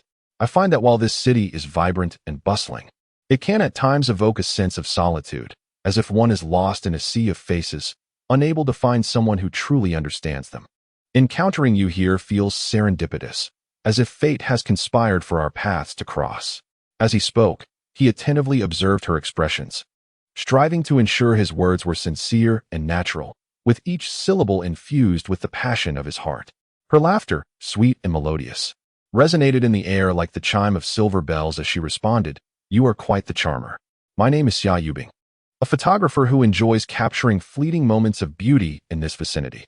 Upon hearing this, Chin Yu's eyes sparkled with enthusiasm, akin to fireworks illuminating the night sky. "Wow, a photographer. That's impressive. I have always believed that photography is a captivating art form. It possesses a magical quality that freezes beautiful moments in time, transforming them into everlasting memories. You must have captured many stunning photographs. I am eager to hear the stories behind your lens." Thus, the two engaged in a delightful exchange, conversing about photography techniques and amusing anecdotes from life. Chinyu discovered that Xia Yubing was not only beautiful, but also vivacious and knowledgeable. Her unique insights into the art of photography and her reflections on the little nuances of life captivated him profoundly. When she spoke, her eyes sparkled with brilliance. Her expressions were vivid and animated, and every gesture carried an infectious energy. At that moment, a notification chimed in Chun Yu's mind. Random task triggered. Within the next 2 hours, elevate Xia Yubing's affection level to 80. Upon completion, a chance to enter a lottery will be awarded, with prizes including valuable skills, rare items, or substantial cash. A rush of excitement and nervousness coursed through him. He had not anticipated triggering a system task so swiftly. He immediately focused his mind, recalling the methods previously outlined by the system to enhance affection levels. He listened intently to Xia Yubing, leaning slightly forward, his gaze fixed upon her, nodding in agreement at opportune moments, and offering his own perspectives and suggestions. As Xia Yubing recounted the challenges she faced during her photographic endeavors, Chinyu displayed a concerned expression, diligently assisting her in analyzing the issues and proposing feasible solutions. He also shared amusing anecdotes from his life, such as his childhood adventures in the countryside and various extracurricular activities at school, vividly narrating them in a manner that elicited hearty laughter from Xia Yubing. Her laughter brought Chun Yu immense joy, further bolstering his confidence in completing the task at hand. When Xia Yubing mentioned her preparations for an upcoming photography exhibition, expressing a need for unique material, Chun Yu's eyes sparkled with excitement, as if he had glimpsed a glimmer of hope amidst darkness. He enthusiastically declared, "I know a particularly special place, where ancient architecture and weathered walls narrate tales of time, complemented by breathtaking natural scenery that changes with the seasons, making it an ideal spot for photography. If you are willing, I can take you there. You might just discover the material you seek." Upon hearing this, Xia Yubing's eyes lit up with surprise, akin to spotting a refreshing spring in a desert, and she exclaimed, "Really? That would be wonderful. I have been struggling to find a good location. You are truly my savior. I am immensely grateful." Witnessing her delight, Chinyu felt assured that he had made the right move. He continued to charm her, engaging in pleasant conversation that flowed from photography to music, from travel to dreams, as they seemed to have an endless array of topics to discuss. As time passed, Xia Yubing's fondness for Chunyu blossomed, her gaze reflecting increased admiration and trust. Unbeknownst to them, 2 hours slipped by, and just as Chunyu anxiously awaited the system's evaluation of his task, another notification chimed. Congratulations, host. Xia Yubing's favorability has reached 80. Random task completed. You have earned a chance to draw a lottery. Would you like to draw now? Suppressing his inner excitement, Chunyu felt his heart racing fiercely, as if it were on the verge of breaking free from his chest. He took a deep breath and silently urged himself, Lottery. Chapter 9. The surprising lottery and the emergence of a mysterious skill. As he focused on the word lottery, a colossal ethereal wheel suddenly appeared before Chunyu, adorned with an array of enticing rewards. The wheel, enveloped in vibrant light, spun rapidly, its brilliance flashing erratically, making it difficult for Chunyu to keep his eyes open. His hands instinctively clenched tightly, his knuckles whitening from the strain, as he fixated on the rapidly rotating pointer, holding his breath, his heart seemingly ready to leap from his throat. Gradually, the wheel slowed, the pointer gliding past substantial cash and rare items, ultimately coming to a halt in the mysterious skill section. Congratulations, host. You have acquired the top-tier social insight skill. With this ability, you can instantly perceive the emotions and thoughts of others, navigating social situations with ease and accurately understanding people's hearts. The system's cold voice resonated in his mind. Initially taken aback, Chunyu soon erupted with joy. This skill was utterly extraordinary. He silently cheered within himself, imagining a future where one can effortlessly discern the thoughts of others in any social setting, thus masterfully commanding the situation. Chunyu trembled with excitement, noticing his sudden daze and the myriad of emotions playing across his face. Joy, exhilaration. Xia Yubing couldn't help but ask, Chunyu, what's wrong? Are you unwell? Tilting her head slightly, her concerned gaze fell upon his face, filled with worry. Regaining his composure, Chunyu hastily waved his hand and chuckled. It's nothing. Just a delightful thought that crossed my mind. By the way, didn't we say we would visit that beautiful spot for photographs? Let us set off now. His radiant smile attempted to mask his inner thrill, yet the subtle tremor in his voice betrayed his emotions. Although Xia Yubing found Chunyu's reaction somewhat peculiar, she refrained from probing further and readily agreed. Chunyu led Xia Yubing to a vintage motorcycle parked by the roadside, a recent purchase he made through a cashback system. The bike boasted sleek lines and a classic black lacquer finish complemented by gleaming chrome accents, exuding a captivating metallic sheen under the sunlight. Skillfully mounting the motorcycle and donning his helmet, he turned to Xia Yubing and said, Hold on tight. I'll take you to a place where you can capture stunning photographs. His eyes sparkled with anticipation and a hint of pride, seemingly eager for her reaction. Xia Yubing hesitated, feeling a twinge of nervousness as she rarely rode motorcycles. Sensing her apprehension, Chunyu smiled reassuringly. Don't worry, my riding skills are quite steady, and I will ensure your safety. His voice was gentle yet firm, akin to a soothing balm for her anxiety. Taking a deep breath, Xia Yubing cautiously settled onto the back seat, initially gripping the edge of Chunyu's shirt lightly. As the motorcycle roared to life and gained speed, a sudden jolt made Xia Yubing gasp, instinctively wrapping her arms tightly around Chunyu's waist.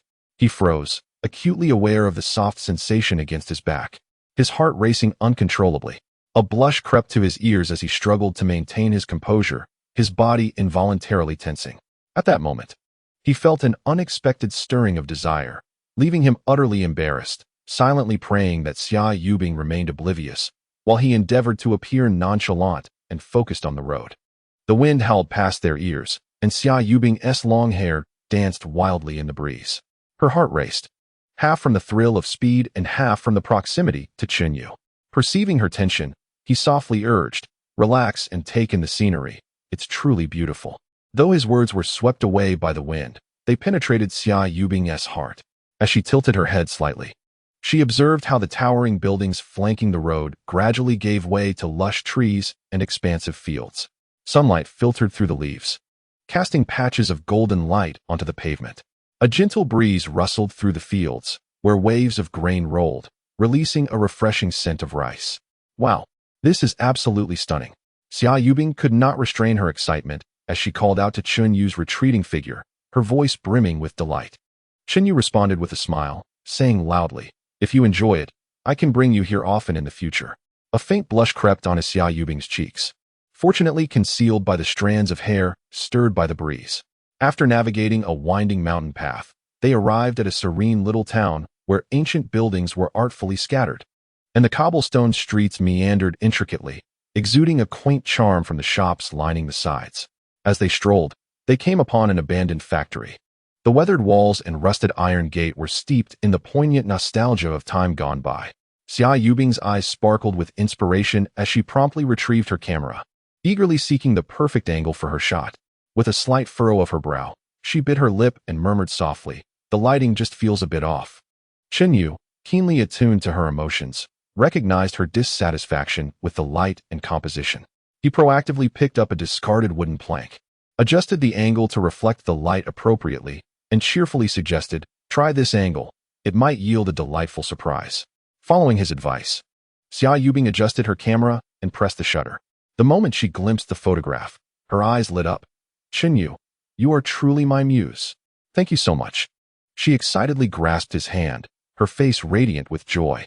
With Yu's assistance, Xia Yubing captured numerous photos to her satisfaction, and her fondness for him continued to grow.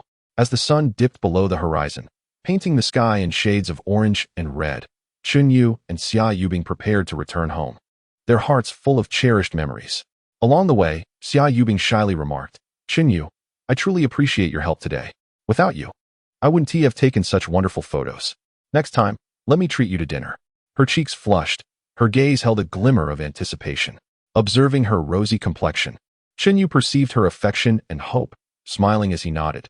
"That sounds great. I look forward to it. However, next time, don't hold back. Allow me to take charge." His gaze was gentle, as if hiding a universe of stars. At that moment, Yu understood that this enigmatic skill was not merely a key to a new social realm, but also a powerful ally propelling him along his path to prosperity, promising to yield greater wealth and opportunities in the future. Chapter 10. The beautiful neighbor's late night visit. Upon returning from the quaint town, Yu's life seemed to settle into a tranquil rhythm, yet his connection with Xia Yubing grew increasingly frequent. With the aid of his extraordinary social insight, he could accurately sense the fluctuations in Xia Yubing's emotions, bringing her laughter with each conversation, and their relationship gradually blossomed, revealing her burgeoning affection for him. One late night, as silence enveloped the city, it appeared to be in a deep slumber. Yu lay in bed, idly scrolling through his phone, the only illumination coming from the screen's faint glow. Suddenly, a gentle knock at the door shattered the stillness. He frowned in confusion, pondering who could be visiting at such a late hour. He set down his phone, rose to drape a loose coat over his shoulders, and hurriedly strode towards the door. As he opened it, a warm yellow light poured in, illuminating the lovely neighbor, Yu, at the threshold, clad in a flowing white nightgown. The delicate fabric billowed like mist, the hem reaching mid-thigh and unabashedly revealing her fair, elongated legs, which glimmered softly under the light. The two buttons at the front of her nightgown remained undone, exposing a generous expanse of alabaster skin, and with each slightly trembling breath, the contours of her ample bosom subtly emerged. The exquisite lace trim at the neckline added an extra touch of allure and sensuality. Her hair was casually tied into a loose ponytail, with a few stray strands gracefully framing her delicate face, perfectly accentuating her vulnerable appearance. Her eyes, slightly puffy and red, seemed to bear witness to recent tears, glistening droplets lingering in the corners, while her expression conveyed a profound sense of grievance and helplessness. Yu's voice, tinged with the unmistakable tremor of sorrow, was soft and fragile. Before she could complete her sentence, Yu, with his remarkable social acumen, sensed the turmoil and anxiety churning within her, instinctively concluding that she must be facing a significant crisis. "Come in and talk," he said, his tone unconsciously softening as he stepped aside to allow Yu to enter. Once she was inside, he gently closed the door and inquired with genuine concern, "What's wrong? What happened?" Yu trudged over to the sofa, sinking heavily into its embrace, her hands tightly clutching the edges of her nightgown, her fingertips blanching from the pressure. After a prolonged moment of hesitation, as if striving to compose herself, she finally spoke, her voice breaking, "I just had a fight with my family. They keep pressuring me to pursue things I don't like, and I can't bear it any longer." As her words fell, tears streamed uncontrollably down her cheeks, landing on her nightgown and leaving a small darkened mark. Observing this, Chinyu quickly sat beside her, retrieved a box of tissues from the coffee table, gently pulled one out, and offered it to Linyu, softly reassuring her, "Don't be too upset. Conflicts with family are quite normal. Sometimes, just expressing it can help." As he spoke, he concentrated, employing his skills to delve deeper into Lin Yu's true thoughts. It soon became clear that she harbored a profound passion for music, yearning to shine in that realm, yet her family stubbornly viewed her aspirations as unrealistic fantasies, vehemently opposing her pursuit and insisting she follow the path they had laid out for her. Thus, they engaged in a heartfelt exchange, each taking turns to speak, and gradually, with Chun Yu's patient listening and comforting presence, Lin Yu's emotions began to stabilize. She lifted her gaze, her eyes brimming with gratitude, her voice still quivering as she said, "Chinyu, I'm so grateful for you. If I didn't have you to confide in, I truly wouldn't know what to do." As she spoke, her body instinctively leaned closer to Chinyu, as if he were her sole anchor in that moment. Chinyu gazed at Linyu, whose faint, elusive scent of perfume wafted into his nostrils, causing his heart to race as if it might leap from his throat. Unintentionally, his eyes wandered to the alluring glimpse of her figure, and his face flushed instantly, as if set ablaze. He hurriedly averted his gaze, yet his heartbeat intensified, threatening to burst forth from his chest. Linyu tilted her head slightly, locking her gaze upon Chun Yu's eyes, her expression imbued with gratitude, as well as a deeper affection and longing. Gradually, she leaned closer, the space between them diminishing until they could feel each other's warm breaths. Chun Yu's breathing grew rapid and heavy, his chest rising and falling violently, his mind a blank canvas, engulfed in a bewildering panic. Before he could fully comprehend the moment, Linyu softly pressed her lips against his. Initially, he froze, as though enchanted, but instinct took over, and he found himself responding to the kiss. Linyu seamlessly settled onto his lap, her arms encircling his neck, fingers gently weaving through his hair, their kiss growing increasingly fervent and consuming. A rush of warmth surged through Chun Yu, his reason succumbing to this overwhelming tide of emotion and desire. He clasped Linyu tightly, their bodies entwined as if they had become one. The temperature in the room escalated, igniting a fire within, the air thick with an intimate atmosphere, punctuated only by their frantic, disordered breaths and the thunderous rhythm of their hearts, seemingly composing a passionate symphony together. Time slipped away, and eventually, they slowly parted, their eyes still shimmering with the remnants of their ardor. Linyu leaned against Chun Yu's chest, her cheeks flushed, her gaze imbued with a hint of shyness and anticipation. Her fingers traced gentle circles on his chest, and after a moment's hesitation, she summoned the courage to speak. Her voice soft yet resolute. "Chun Yu, will you marry me in the future? I want to be your primary wife. I promise to be good and not to be jealous." Upon finishing, she tilted her head slightly, her eyes sparkling with hope, as if awaiting a promise from Chun Yu regarding their future. The desire reflected in her gaze rendered Chun Yu unable to refuse. He tenderly caressed her hair, his fingers gliding through her silky strands, feeling both elated and somewhat overwhelmed. He understood that in this world, marriage and wealth are intricately linked, and Lin Yu's words might not only be a heartfelt confession, but also a pivotal opportunity on his path ahead. He gently placed a kiss on her forehead, his voice as soft as a spring breeze, murmuring, "Silly girl, I will never let you down." He realized that from this moment forth, the nature of their relationship had irrevocably transformed, and he had unexpectedly taken a significant step on this adventurous journey. The road ahead seemed to shimmer with newfound possibilities and anticipation. Chapter 11. A serendipitous job interview upon entering university. Chun Yu found his life invigorated after experiencing intimate moments with Lin Yu. While he basked in the sweetness of their relationship, he remained mindful of his future aspirations. He understood that in the pragmatic realm of existence, the accumulation of wealth could not solely rely on a superficial support system. One required a respectable facade of a legitimate career to uphold appearances. One day, while perusing the campus bulletin board for part-time job opportunities, Chun Yu discovered that a renowned media company was seeking event planning interns.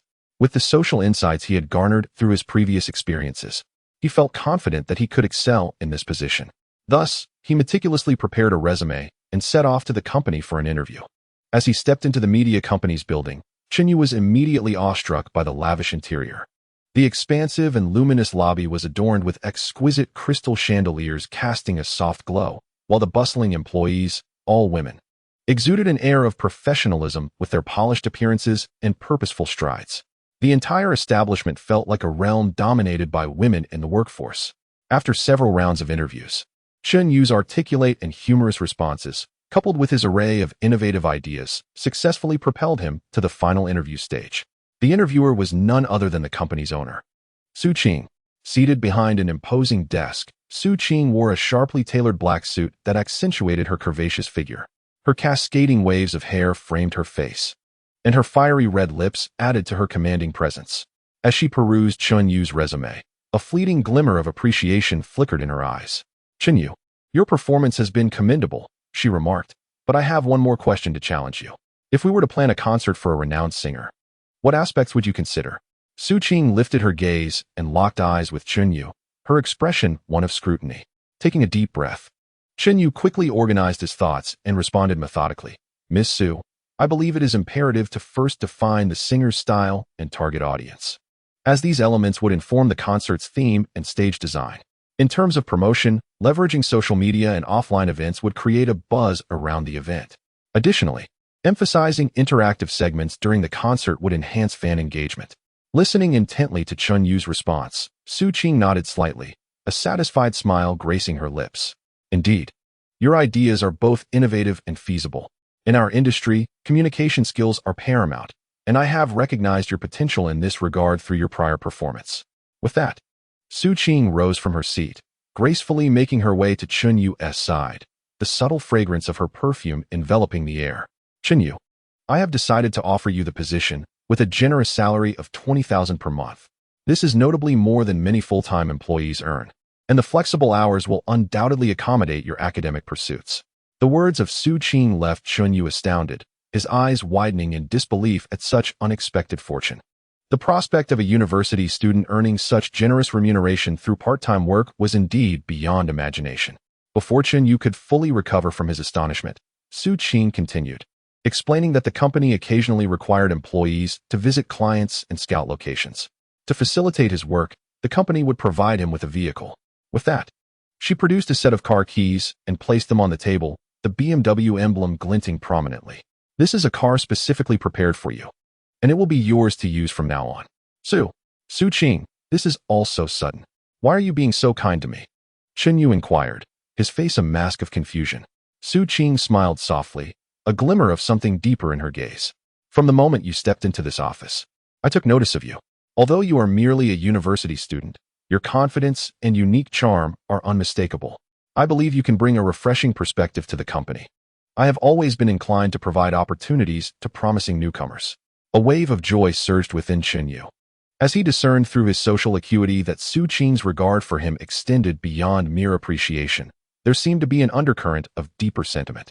Yet, he maintained a composed demeanor, respectfully replying, "Thank you for your trust, Su Qing. I will not let you down." Upon exiting the company building, he found a brand new black BMW waiting at the entrance. Settling into the vehicle and relishing the comfort of the leather seats, he was overwhelmed with emotion. He recognized that this part-time position might serve as a pivotal turning point in his journey, while the enigmatic and captivating female boss before him ignited a sense of anticipation and curiosity about the future. As he started the engine and gradually drove away, his mind began to concoct ways to excel in his new role, all the while seizing the opportunity to enhance his wealth and status. Chapter 12. The first day at work. Becoming the company favorite on his first day at the company, Chun Yu rose early, meticulously selecting a casual yet refined outfit that exuded both vitality and composure.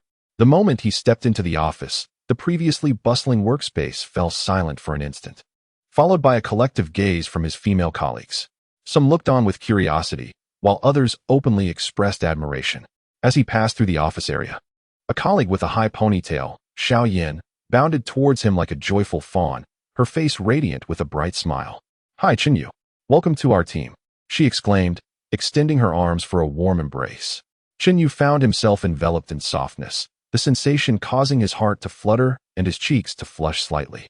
Xiao Yin then offered him a steaming cup of coffee, adding, "If you have any questions in the future, feel free to reach out to me." Chun Yu smiled in gratitude, subtly employing his social insight to perceive the kindness and goodwill emanating from Xiaoyan. As he entered the conference room to attend the morning meeting, he noticed it was already filled with key members of the company. As Su Qing observed his entrance, a gentle smile blossomed on her face. "Everyone, please pause for a moment. Allow me to introduce our new event planner, Chen Yu. Though he is a part-timer, his capabilities are not to be underestimated." No sooner had Su Qing spoken than Lin Na, the stylish supervisor, rose from her seat, her arms outstretched in a welcoming gesture towards Chen Yu. "Dear brother, should you require any assistance in the future, do not hesitate to reach out to your sister," she said, enveloping him in a warm embrace. Lin Na's hug carried the distinct allure of a mature woman, her softness pressing against him, momentarily stealing his breath and nearly causing him to lose his composure, which prompted a wave of light laughter from the female colleagues nearby.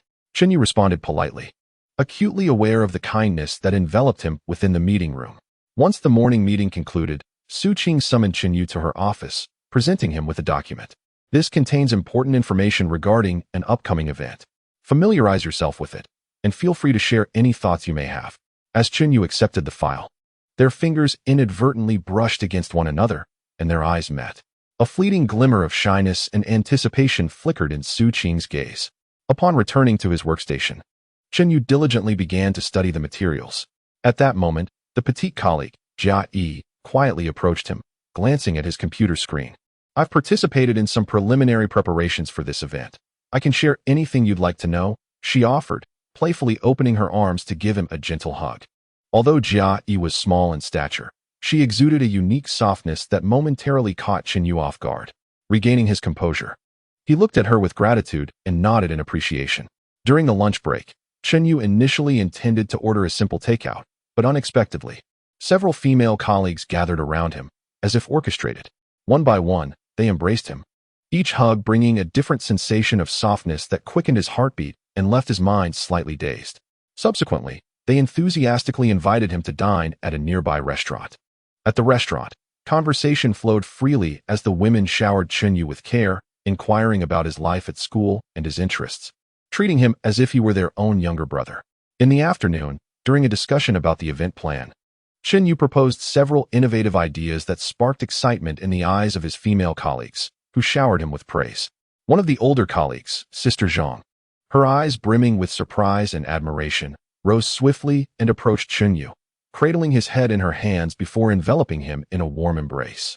"Chen Yu, how do you contain so many novel ideas in that mind of yours? You must guide us more in the future," she exclaimed. As Chen Yu found his face buried in a sea of softness, the faint scent of her perfume filling his nostrils, causing his cheeks to flush crimson and his mind to momentarily go blank, unsure of where to place his hands. Fortunately, Sister Zhang soon released him, allowing Chen Yu to regain his composure and stammer out a response. After work, as he sat in his exclusive BMW, reflecting on the day's events, his heart swelled with emotion. Not only had he earned the favor of his female boss, Su Qing, but he had also become the beloved darling among numerous female colleagues at the company. He was acutely aware that his days in this company would not be mundane, and he intended to seize this opportunity to steadily advance along the path of indulgence, amassing greater wealth and resources. Chapter 13. The tension intensifies after a day filled with unexpected encounters and delightful surprises. Chen Yu settled into his exclusive BMW and gradually made his way home. As the neon lights flickered and danced against the car window, his thoughts lingered on the enthusiastic embraces and admiring gazes from his female colleagues at the office. Upon opening the front door, he was greeted by the rich aroma of freshly prepared dishes. Lin Yu, adorned in a charming floral apron, gracefully emerged from the kitchen. The apron's ties formed a playful bow at her slender waist, perfectly accentuating her figure.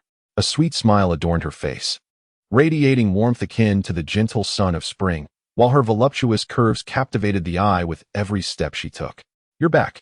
Lin Yu's cheerful voice instantly pulled Chen Yu back to reality.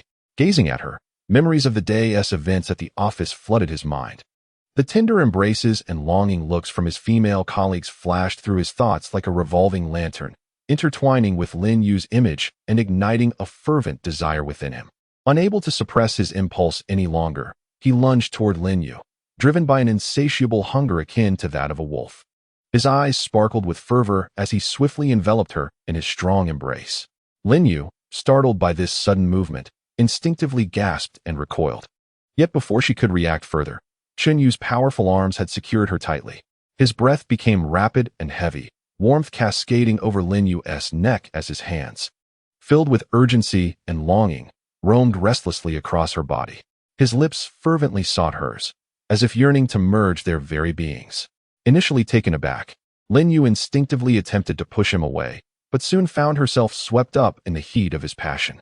Her cheeks flushed a deep crimson, reminiscent of a ripe apple, and her eyes sparkled with a blend of shyness and anticipation. Unconsciously, her arms wrapped around Chun Yu's neck, fingers weaving through his hair. "Chun Yu, what's come over you today?" she inquired softly, her voice trembling with a mix of confusion and eager expectation. Chun Yu offered no response, instead answering her with an even more fervent kiss. His mind was a whirlwind, rationality drowned in the torrent of desire, leaving only the most primal urges. His hands began to ascend, trembling slightly as they grasped the alluring curves that haunted his dreams. Lin Yu's body trembled slightly, a low, involuntary moan escaping her lips. Her legs trembled, almost unable to support her, her entire being leaning heavily against Chun Yu, as if he were her sole anchor in this world. Sensing Lin Yu's weakness, Chun Yu effortlessly lifted her into his arms and made his way toward the bedroom.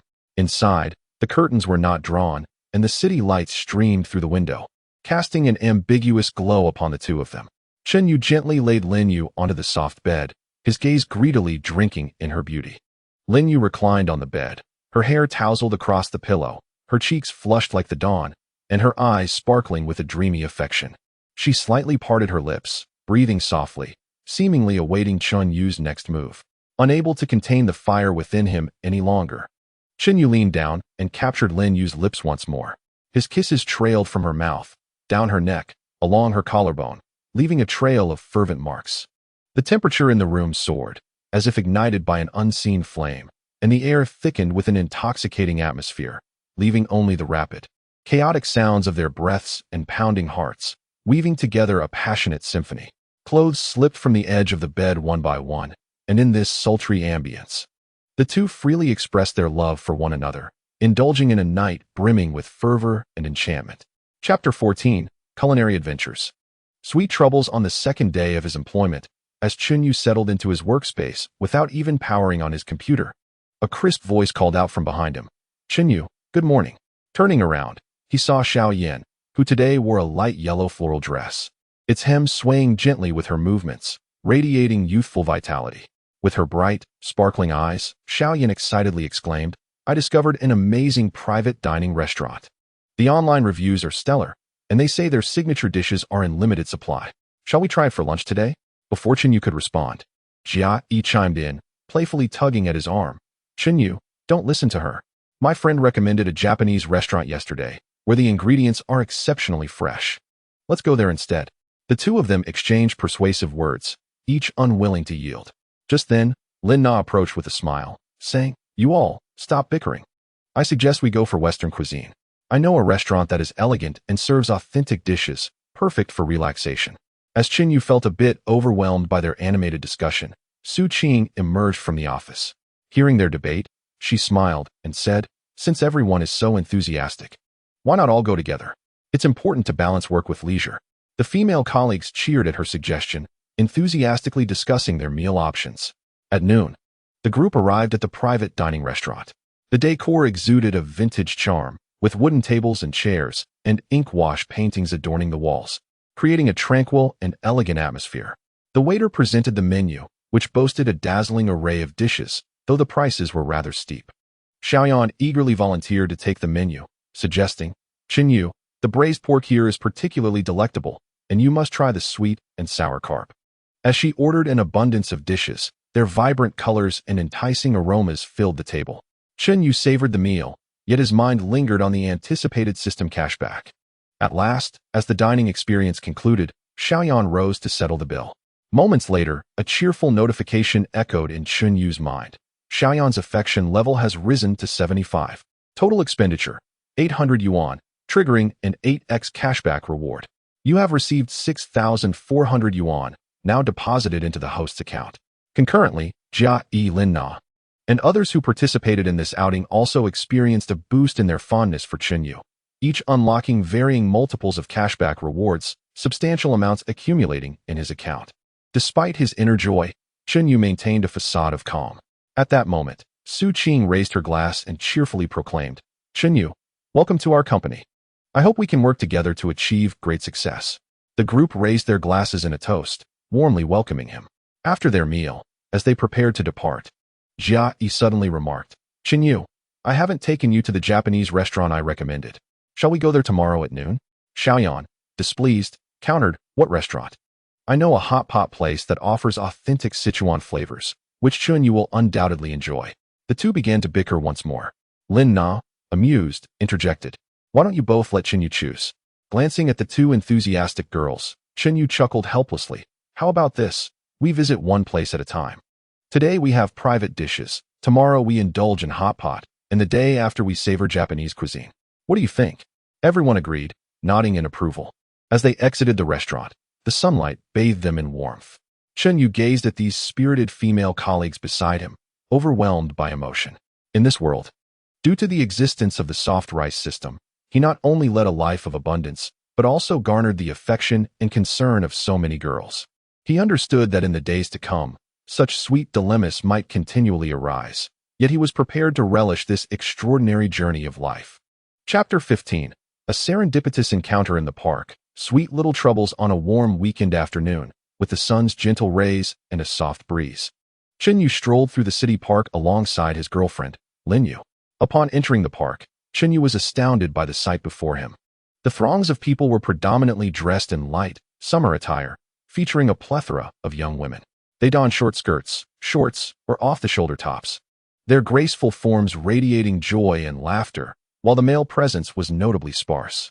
Linyu wore a fitted white crop top paired with high-waisted light blue jeans, exquisitely accentuating her figure. Particularly striking was her ample bosom, full and perky, as if straining against her top, creating a most captivating spectacle.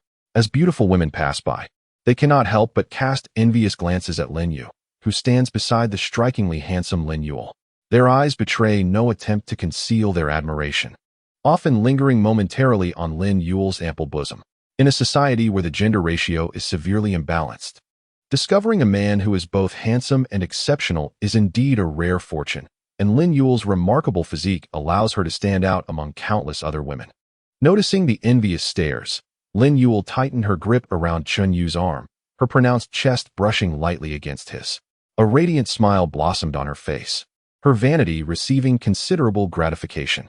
The couple meandered along the winding path, taking in the graceful willows by the lakeside and the vibrant blossoms in the flower beds.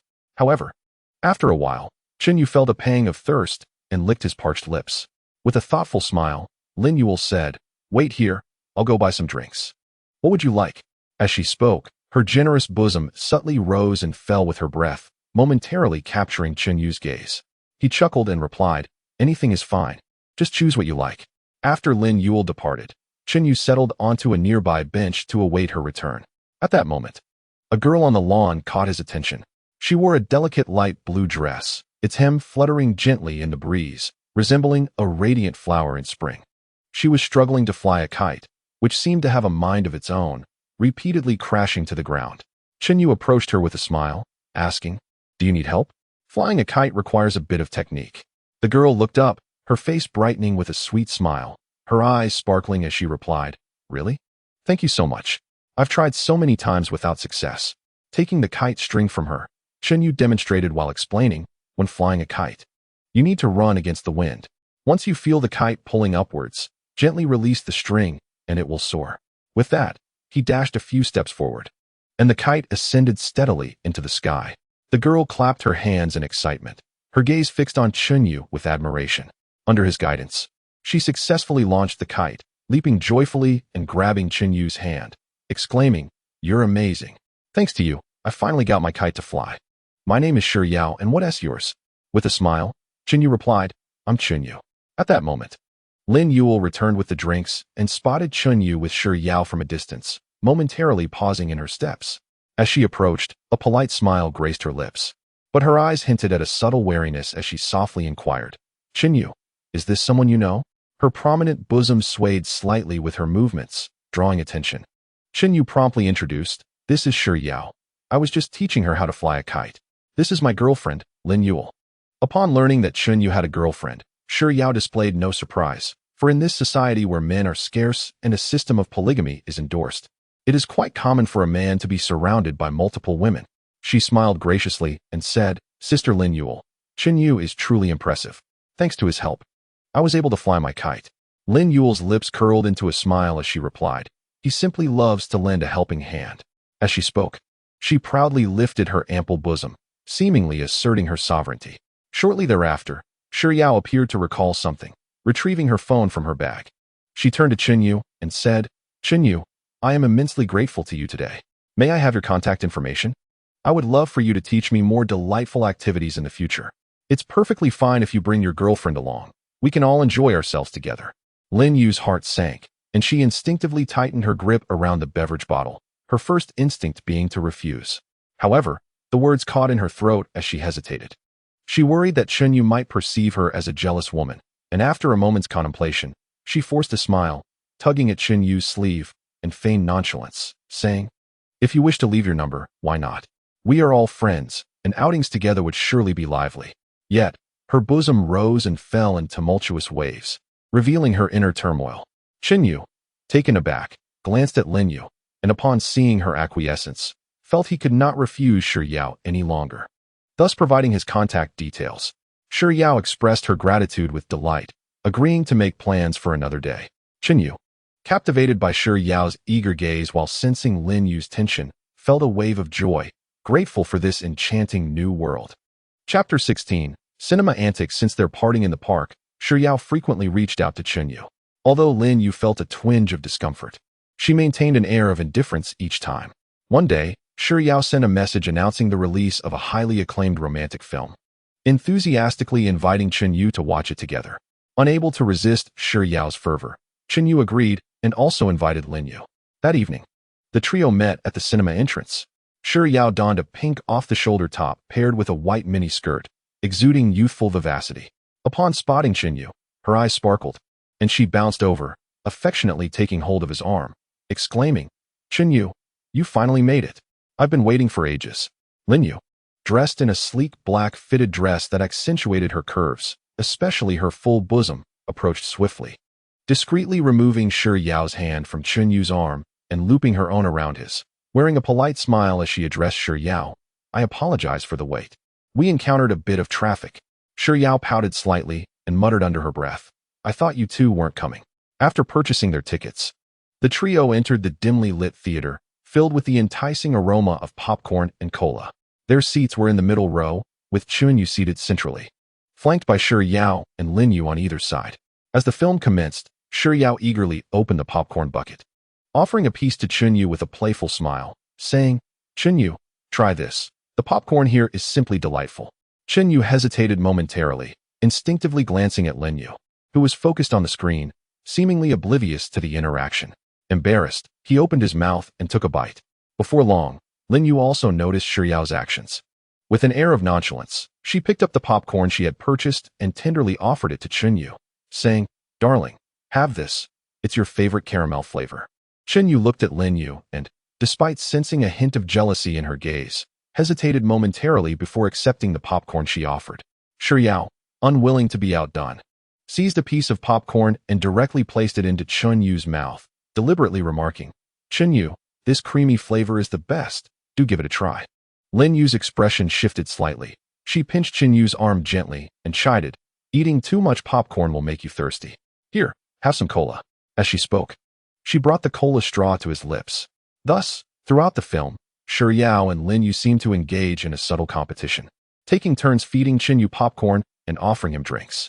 Caught in the middle, Chen Yu felt both awkward and helpless, compelled to continue consuming the popcorn and sipping the beverages in an attempt to ease the delicate atmosphere. Occasionally, their hands would inadvertently brush against one another, and they would exchange glances filled with unspoken tension before quickly averting their gaze, the air thick with an undercurrent of unease. As the film reached a romantic kissing scene between the lead characters, a soft gasp rippled through the theater. Shi Yao's cheeks flushed slightly as she stole a glance at Chen Yu, quickly lowering her head. Lin Yu, on the other hand, grasped Chen Yu's arm tightly, her ample bosom pressing against his arm, seemingly asserting her claim. Chen Yu felt the contrasting warmth from both sides, his heart racing involuntarily.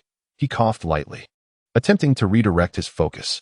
Yet, Shiryao appeared to summon sudden courage, grasping Chen Yu's other hand and saying sweetly, "Chen Yu, how romantic they are." Lin Yu, noticing this, immediately tugged Chen Yu's arm closer to herself, stating, "Darling, ignore her. Let us focus on the movie."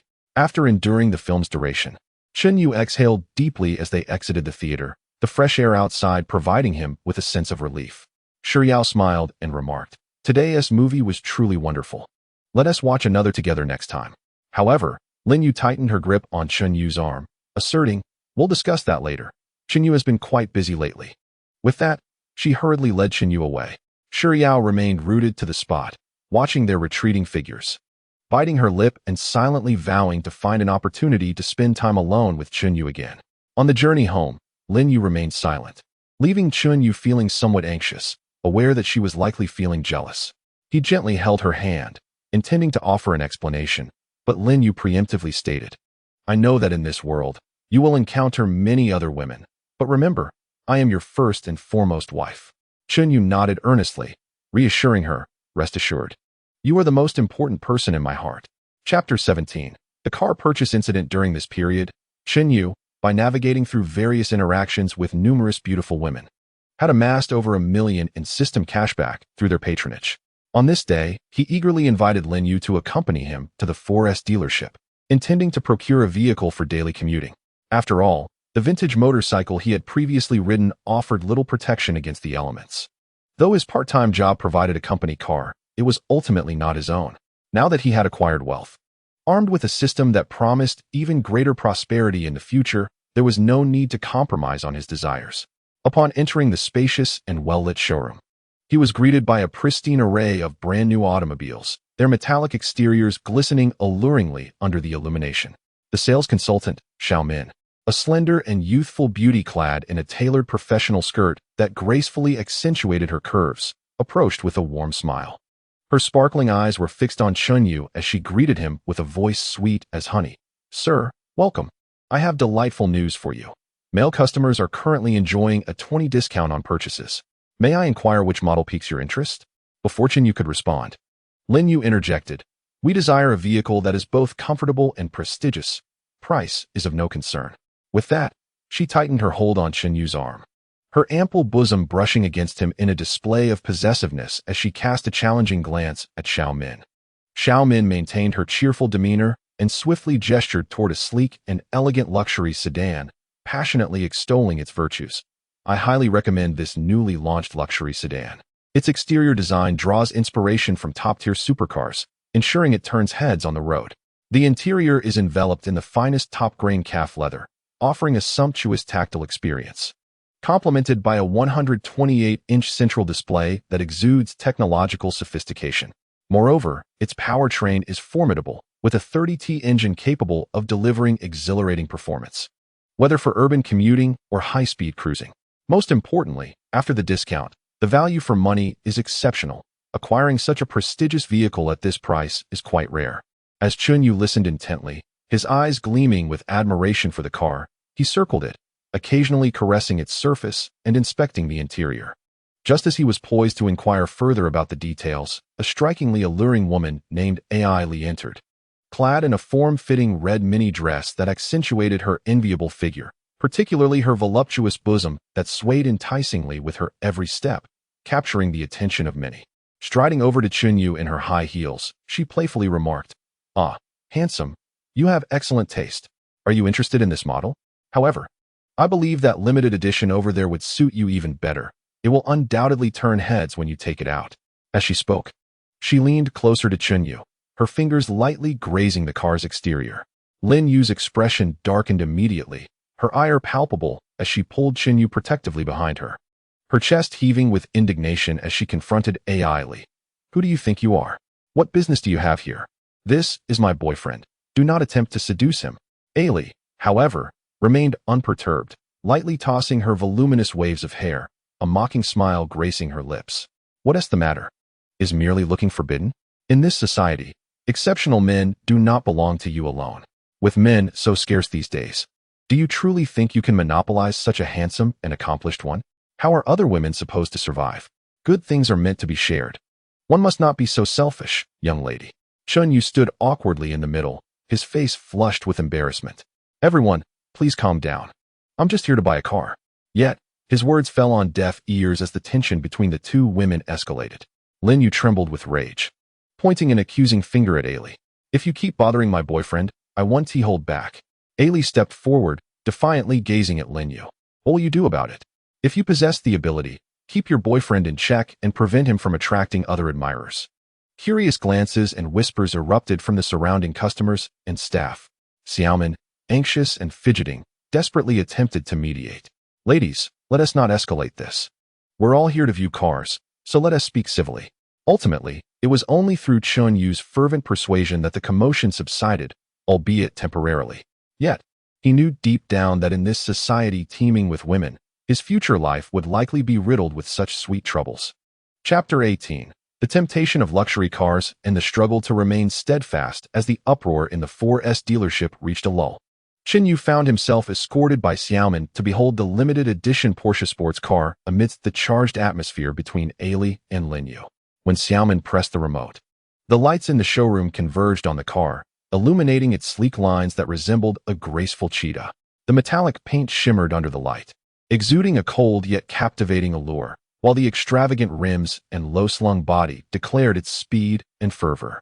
Chun-Yu approached slowly, his fingers gliding over the smooth surface of the car, his eyes brimming with undeniable admiration and desire as he envisioned himself racing down the highway, his heart racing in tandem. However, upon glimpsing the price tag of over $5 million, the light in his eyes dimmed instantaneously. His hard-earned savings of over $1 million seemed but a mere drop in the ocean against such exorbitance. At that moment, Ailey sauntered over, her hips swaying enticingly. Noticing Chun-Yu's crestfallen expression, a triumphant smile curled at her lips. She leaned closer, the intoxicating scent of her perfume enveloping him, and whispered softly, "It's evident that you adore this car. If you're willing to spend some time with me, not only this one, but any car you desire could be yours." As she spoke, her fingers brushed lightly against Chun-Yu's arm, her eyes glistening with allure and temptation. Hearing her words, a flush crept across his face, accompanied by an overwhelming surge of anger and humiliation. In his heart, he pondered, though I have gained wealth through the soft rice system, there are some things I cannot sell. One must eat the soft rice with dignity. Relying on the sale of one's body, even if it brings success, can never grant peace of mind.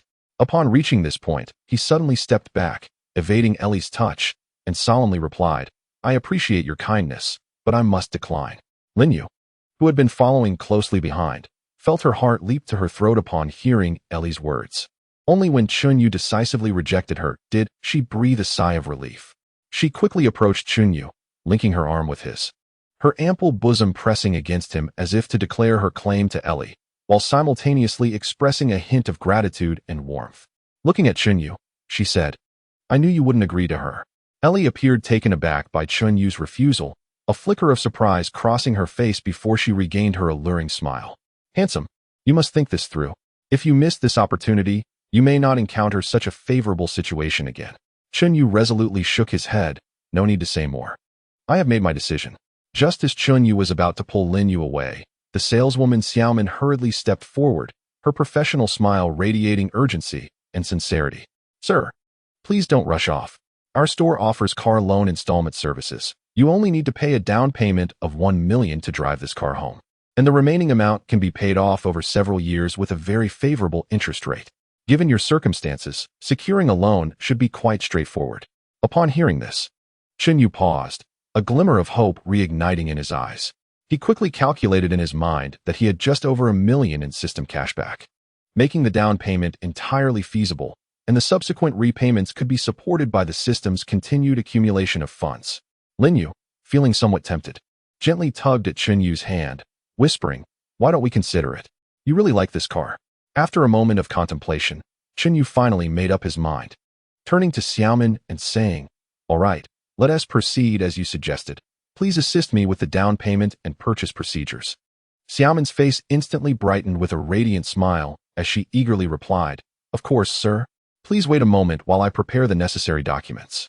In the following hours, with Xiaoman's assistance, Chenyu navigated the intricate loan procedures.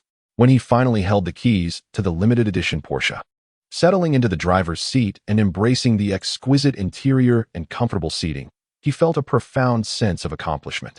Lin Yu, equally exhilarated, sat in the passenger seat, her face aglow with happiness. As they drove the new car gently out of the dealership, Ellie stood rooted to the spot, her expression dark as she watched their retreating figures. Once outside the dealership, Chenyu pressed the accelerator, the car unleashing a deep, powerful roar, while the wind rushed in through the open window, sweeping away all previous discontent. Chenyu understood that, with the support of the system, his future would hold even more remarkable experiences. Chapter 19.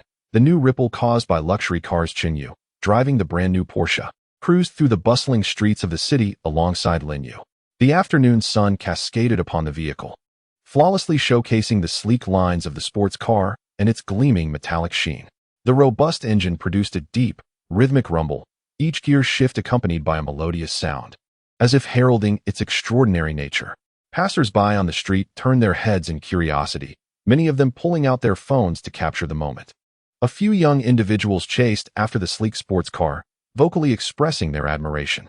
Seated in the passenger seat, Lin Yu radiated pride and happiness, occasionally reaching out to caress the luxurious leather seats, basking in the envious glances from onlookers, her heart brimming with sweetness and satisfaction, her vanity indulged to an unprecedented extent.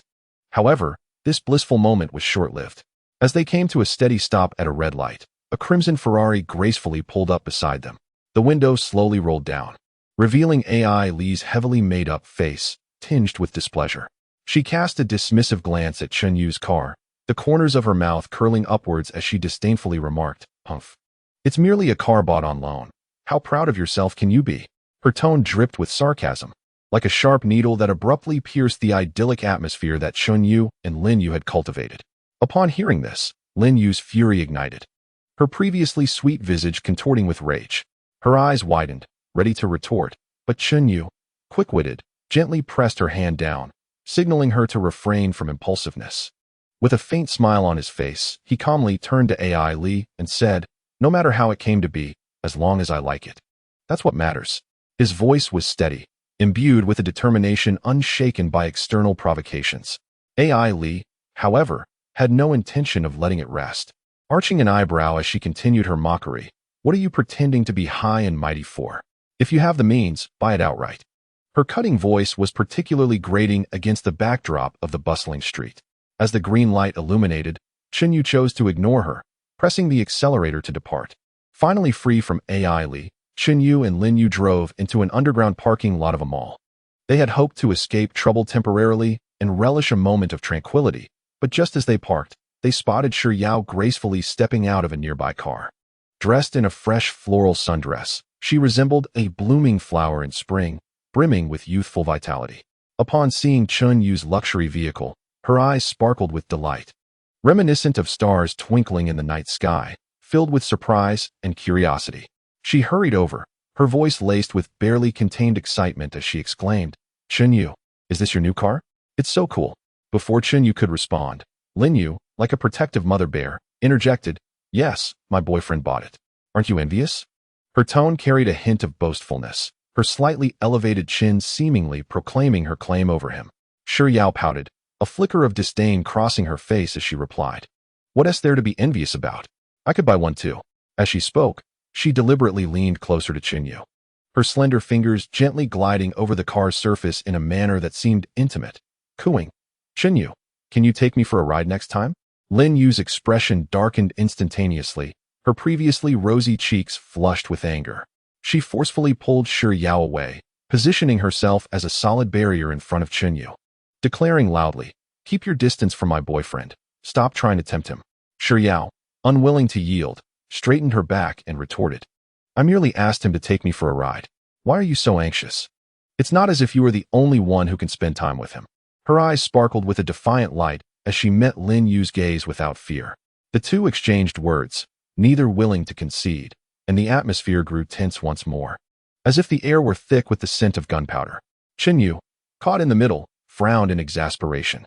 He helplessly interjected, "Please, let us not argue. We're all friends here." Yet, the two women were swept up in the tempest of their emotions, deaf to his pleas. Their voices escalating and drawing the attention of other drivers in the parking lot. Some halted in their tracks, curiously peering over, while others shook their heads, murmuring about the sudden discord. Just as the situation threatened to spiral out of control, a female security guard approached, alerted by the commotion. Dressed in a fitted uniform that accentuated her figure, with a serious demeanor, she briskly made her way to the trio and inquired about the situation. Chenyu quickly explained to the guard that it was merely a misunderstanding. With her intervention, Shiyao and Linyu temporarily ceased their quarrel. Yet their eyes remained filled with animosity, akin to two small beasts poised to clash once more. Upon exiting the parking lot, Chenyu felt a weight in his heart. He gazed at the bustling crowd outside the mall, emotions swirling within him. He understood that while this luxurious car had fulfilled his desires, it had also invited a plethora of troubles. In a society marked by an imbalance between men and women, the disputes surrounding him appeared to be an unending saga, a bittersweet dilemma. Chapter 20. The sweet turmoil within the mall emerging from the fray in the parking lot. Chenyu, along with Linyu and Shiyao, entered the mall. Inside, the dazzling lights sparkled, with crystal chandeliers casting brilliant illumination that brightened the entire space to daylight levels. The expansive atrium featured a colossal art installation swaying gently in the breeze, harmoniously juxtaposed against the array of brand boutiques that surrounded it, creating an atmosphere of luxury and modernity. The air was infused with a subtle fragrance of perfume, mingling with the tantalizing aromas wafting from the food court, tantalizing the senses of all who entered. As soon as they stepped into the mall, Shiyao resembled a wind-up toy, her eyes alight with excitement as she eagerly grasped Chenyu's arm, playfully shaking it. "Chenyu, hurry. There's a store over there with incredibly stylish clothes. I'm sure I can pick out something perfect for you." With that, she tugged him spiritedly toward a men's clothing store. Inside, the racks were adorned with exquisitely tailored garments, and Shiyao darted among the hangers, her gaze honing in on a casual blazer. She cradled it in her hands and swiftly approached Chenyu, her eyes sparkling. "Chenyu, this will definitely suit you. Try it on." Linyu, not to be outdone, followed closely behind, selecting a minimalist shirt from a nearby rack, a confident smile gracing her lips. "In my opinion, this shirt would better complement your style, giving you a clean and sharp appearance." Chenyu found himself gently pushed into the fitting room by the two women, as he emerged clad in a suit. Its tailored silhouette perfectly embraced his form, delineating a statuesque profile. Poetry Yao's eyes widened in astonishment, her hands clapping in delight as she exclaimed, "Wow, Chenyu, you are nothing short of a model descended from the heavens. This attire seems custom-made for you." She stepped forward, adjusting his collar, her fingers inadvertently brushing against his neck. Linyu, however, furrowed her brow slightly, approaching him to tug gently at the hem of his jacket, critiquing, "The color is acceptable, yet it seems to lack a certain charm." With that, she raised the shirt in her hand, suggesting, "Let us try this one instead." Chenyu, with a resigned sigh, retreated once more into the fitting room.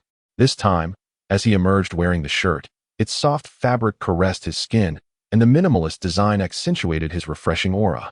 Linyu nodded in satisfaction, stepping forward to fasten the buttons at his collar, her fingers gliding lightly over his collarbone as she smiled. "See, I told you this one suits you better. It showcases all your strengths." Poetry Yao pouted, crossing her arms defiantly. "I still believe the suit has more flair. The shirt is rather ordinary." The two exchanged playful banter, each unwilling to yield, their faces flushed with spirited debate. At that moment, a notification chimed in Chenyu's mind. Linyu's favorability rating increased to 85, with a spending amount of 4,000 yuan, triggering a 40-fold cashback, resulting in a return of 160,000 yuan, now credited to the host's account. It turned out, while Poetry Yao was distracted, Linyu had quietly paid for the shirt. Realizing this, Poetry Yao's eyes widened in shock as she stamped her foot. "Humph, you're being unfair." She then eagerly dragged Chenyu toward another store. Inside the leather goods shop, Poetry Yao's attention was captured by a belt adorned with exquisite metal buckles. She picked up the belt, measuring it against Chenyu's waist, and turned to the attendant, declaring, "This one, please wrap it up for me." With that, she swiftly swiped her card for payment. Almost immediately, the system notification sounded. Poetry Yao's favorability rating rose to 80, with a spending amount of 500 yuan, triggering a 30-fold cashback, earning her a return of 105,000 yuan, now deposited into the host's account. Lin Yu, observing this, let out a slight huff and took Chen Yu to a shoe store. She meticulously selected a pair of stylish leather shoes from the myriad of options, personally kneeling to help him try them on, diligently tying his shoelaces. Looking up with a smile, she remarked, "Darling, these shoes are a perfect match for your essence." At the checkout, she deliberately raised her chin towards Poetry Yao, boasting, "This time, I got ahead of you." Hardly had her words settled when the system notification chimed again. Lin Yu's favorability rating climbed to 90. With a spending amount of 5,000 yuan, triggering a 50-fold cashback, resulting in a return of 250,000 yuan, now credited to the host's account. Fuming with indignation, Poetry Yao's face flushed crimson as she gritted her teeth. What of it? I have something even better. Thus, the two women ignited a frenzied shopping duel. They dragged Chen Yu from store to store, selecting exquisite watches from a timepiece shop one moment and elegant tie clips from an accessories store the next. Upon entering each store, both individuals eagerly vied for the opportunity to select items for Chen Yu, unwilling to yield to one another. The staff, observing this spectacle, could not help but stifle their laughter. Externally, Chen Yu feigned helplessness, repeatedly insisting, "You are being too extravagant. We have already purchased plenty. It is sufficient."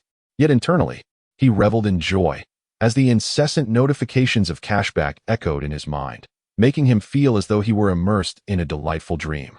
Wishing that this blissful time could stretch into eternity. As their shopping bags overflowed, the announcement of the mall's impending closure resounded, prompting the two to reluctantly cease their endeavors. Within just a few hours, their cashback had astonishingly surpassed 5 million. Chen Yu gazed at the towering piles of shopping bags and then at the breathless yet exuberant Shi Yao and Lin Yu, overwhelmed with emotions. He understood that in this peculiar societal context, such sweet troubles would continue to unfold, and he must learn to balance his relationships with them while savoring this happiness. Chapter 21. An unexpected encounter in the classroom. With anticipation for a new day of campus life, Chen Yu stepped into the classroom. In this predominantly female environment, males often stood out as focal points, and Chen Yu was no exception. Tall and strikingly handsome, with deep, captivating eyes that exuded a unique aura. He was particularly distinguished among his male peers, having long since grown accustomed to the attention. Upon his entrance, the previously boisterous classroom fell into a brief hush, followed by a subtle stir. The gazes of the girls converged upon him, some sparkling with curiosity, while others openly displayed admiration. Several girls seated in the front rows discreetly tidied their hair, attempting to present themselves more attractively. Feeling the warmth of their eager glances, Chen Yu maintained his composure, a gentle smile gracing his lips as he confidently approached an empty seat. Along the way, a girl inadvertently dropped her book. Shyly, she looked up at Chen Yu and softly asked, "Could you please help me pick this up?" With a smile that brightened his face, Chen Yu bent down to retrieve the book and handed it to her. As she accepted it, her fingers lightly brushed against his, and she murmured her thanks, her cheeks flushing with a rosy hue. Taking his seat, his desk partner, a girl with a ponytail, leaned in enthusiastically and said, "Hello. You arrived a bit late today. I have some breakfast. Would you like to have a bite?" She then produced a beautifully crafted sandwich and a cup of hot milk from her bag. Chen Yu politely declined, saying, "Thank you, but I have already eaten," though he felt a familiar yet delightful appreciation for the kindness that surrounded him. As the class bell rang and the teacher entered, she deliberately posed a question to Chen Yu while explaining a concept. "This student. Would you care to answer this question?" Chen Yu stood up with poise and articulated his response clearly. The teacher nodded in satisfaction, saying, "Excellent response. Please take your seat." Furthermore, she added, "Boys indeed possess an advantage in logical reasoning. Everyone should learn from him." As Chen Yu listened to his teacher's praises, he politely responded, fully aware that, to some extent, it was also due to his identity as a male. Throughout the lesson, he remained largely oblivious to the happenings at the back of the classroom. It was not until the bell rang, signaling the end of class and a wave of commotion ensued, that he lifted his gaze and immediately noticed the enchanting figure of Lin Wanner, the school belle. Today, she donned a pair of blue denim shorts that accentuated her physical advantages splendidly. Her legs were long and straight, her skin taut and radiant, with smooth muscle lines that created an almost perfect proportion from thigh to calf. Each step she took was light and confident, as if she moved to an innate rhythm. The upper half of her attire consisted of a simple white crop top that clung closely to her form, outlining her delicate waist, which appeared so slender that a gentle breeze might bend it. Particularly striking were her ample, rounded hips paired with her long, elegant legs. Merely her silhouette was enough to leave onlookers breathless. Looking higher, one could admire the graceful lines of her shoulders, with pronounced collarbones forming a captivating vista. Her lustrous black hair cascaded casually over her shoulders, with a few wisps playfully framing her fair cheeks, adding a touch of charm and allure. Her exquisite visage resembled a meticulously crafted work of art, her porcelain skin seemingly delicate to the touch, while her bright eyes sparkled with hidden constellations, their glances imbued with allure. Navigating through the bustling crowd, Lin Wanner approached Chunyu directly. Standing before his desk, she wore a sweet smile, her voice melodious and clear. "Classmate, I arrived a bit late today. May I borrow your notes?" Chunyu snapped back to reality, smiling as he handed her the notebook. "Of course, please feel free to use it." As Lin Wanner accepted it, their fingers brushed inadvertently, causing both to pause momentarily. A slight blush graced Lin Wanner's cheeks, but she swiftly regained her composure, softly suggesting, as a token of gratitude, "How about we have lunch together? There's a newly opened Western restaurant nearby that I've heard serves delightful dishes." Chunyu felt a stir of excitement within him, but maintained a facade of calm, his lips curving into an enchanting smile. "That sounds wonderful. I would be honored." Lin Wanner beamed, her eyes crescent-shaped with joy. "Then let us meet at the school gate at noon." With that, she turned and departed with a light step, leaving Chunyu gazing at her retreating figure, his heart racing. Around him, classmates cast envious glances, while his female deskmate muttered with a hint of jealousy. Why would the school belle suddenly borrow his notes and invite him to lunch? Chunyu appeared composed on the surface, yet his inner world was tumultuous. He had never anticipated that a seemingly ordinary classroom experience would transform into something extraordinary due to the school belle's unexpected approach. Chapter 22. The undercurrents in the Western restaurant. Having spent a considerable amount of time at this institution with a predominance of girls, Chunyu had grown accustomed to a daily life surrounded by beauty. Whether it was the adoring gazes from female classmates during lessons, the love letters slipped into his hands during breaks, the meticulously prepared breakfasts, or the enthusiastic invitations after class, such gestures had seamlessly woven themselves into the fabric of his everyday existence. When the campus belle Lin Wanner extended an invitation for lunch, his heart stirred not in the slightest. He merely accepted with polite grace. As noon approached, sunlight filtered through the dappled leaves, casting a warm glow upon the pathways of the campus. Chunyu ambled leisurely towards the school gate, a gentle breeze caressing his clothing, each step embodying a sense of ease and indifference. Arriving at the gate, he immediately spotted Lin Wanner standing there, a vision of elegance. She wore a delicate yellow floral dress, its hem dancing lightly in the breeze, akin to petals animated by life, each sway resonating with a rhythmic grace, reminiscent of a butterfly flitting among blossoms. "You're here. Let us go," Lin Wanner chirped, her voice soft and sweet as the whispers of spring. To any onlooker, her charm would undoubtedly be enchanting. However, Chunyu merely nodded in calm acknowledgement, his expression betraying no emotion. Along their way, curious gazes followed them. Many women cast envious glances, their resentment barely concealed, some murmuring quietly, while others shot disdainful looks. Chunyu remained oblivious, hands tucked into his pockets, exuding an air of composure as if these stares were non-existent, engaging occasionally with Lin Wanner's conversation out of courtesy. Upon entering the Western restaurant, a warm and romantic ambience enveloped them. Soft lighting, veiled in a gossamer glow, gently illuminated every corner, creating a hazy allure.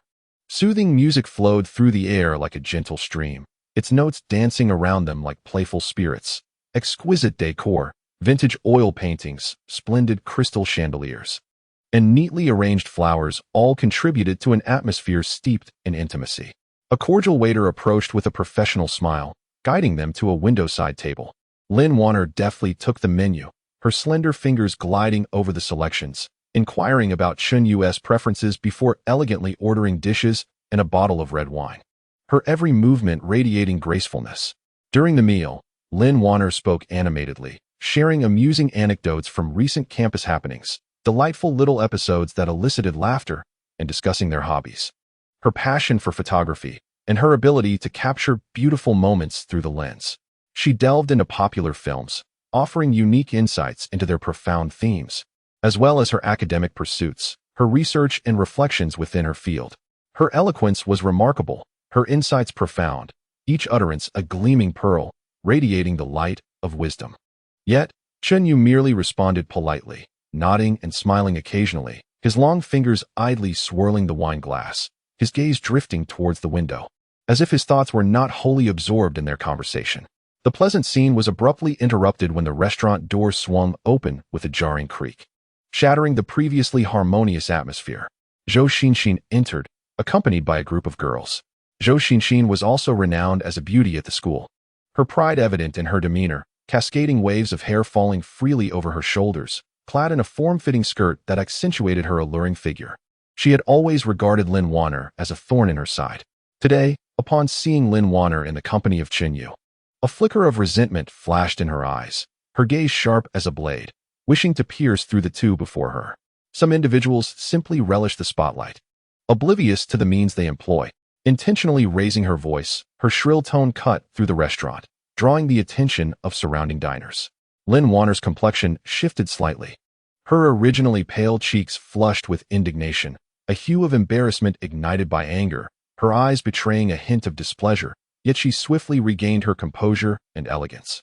She gently set down her cutlery, sitting upright, her spine straight as a soldier preparing for battle. Qinyu remained unperturbed, as if Li Yu's words were merely the wind brushing past his ears. Frowning slightly, his gaze fell upon his wine glass, seemingly lost in thought. Su Xinxin, witnessing their lack of reaction, became increasingly infuriated. Striding towards their table in her high heels, she approached with a feigned smile that concealed deep-seated animosity. "Oh, isn't this the campus belle with our school as celebrity? What a delightful coincidence to see you dining together." Lin Wanner's lips curled into a disdainful smirk, her eyes brimming with contempt as she retorted without hesitation, "My affairs are none of your concern. It seems you are overly meddlesome." At her words, Su Xinxin's countenance darkened considerably, her vividly painted lips quivering, clearly incensed by Lin Wanner's retort. Curious glances from the other diners filled the air, some even pausing their activities, craning their necks with interest at the impending confrontation. The girls behind Su Xinxin began to whisper amongst themselves, some displaying expressions of surprise, while others reveled in schadenfreude. The atmosphere in the restaurant thickening with tension, as if the air were laden with gunpowder. Finally, Qinyu set down his utensils and, with a leisurely demeanor, rose to his feet. Standing tall like a robust pine, his voice steady yet imbued with undeniable authority, he addressed Su Xinxin. "Classmates Su Xinxin, one ought to exercise discretion in speech. As for our choices, certain individuals indeed lack the qualifications to pass judgment. Young ladies should embody grace. Be cautious with your ferocity, lest you find it difficult to marry in the future." Su Xinxin was left speechless by his succinct remarks, her face fluctuating between shades of green and white, a glimmer of panic flashing in her eyes, yet she stubbornly retorted, "Humph, we shall see."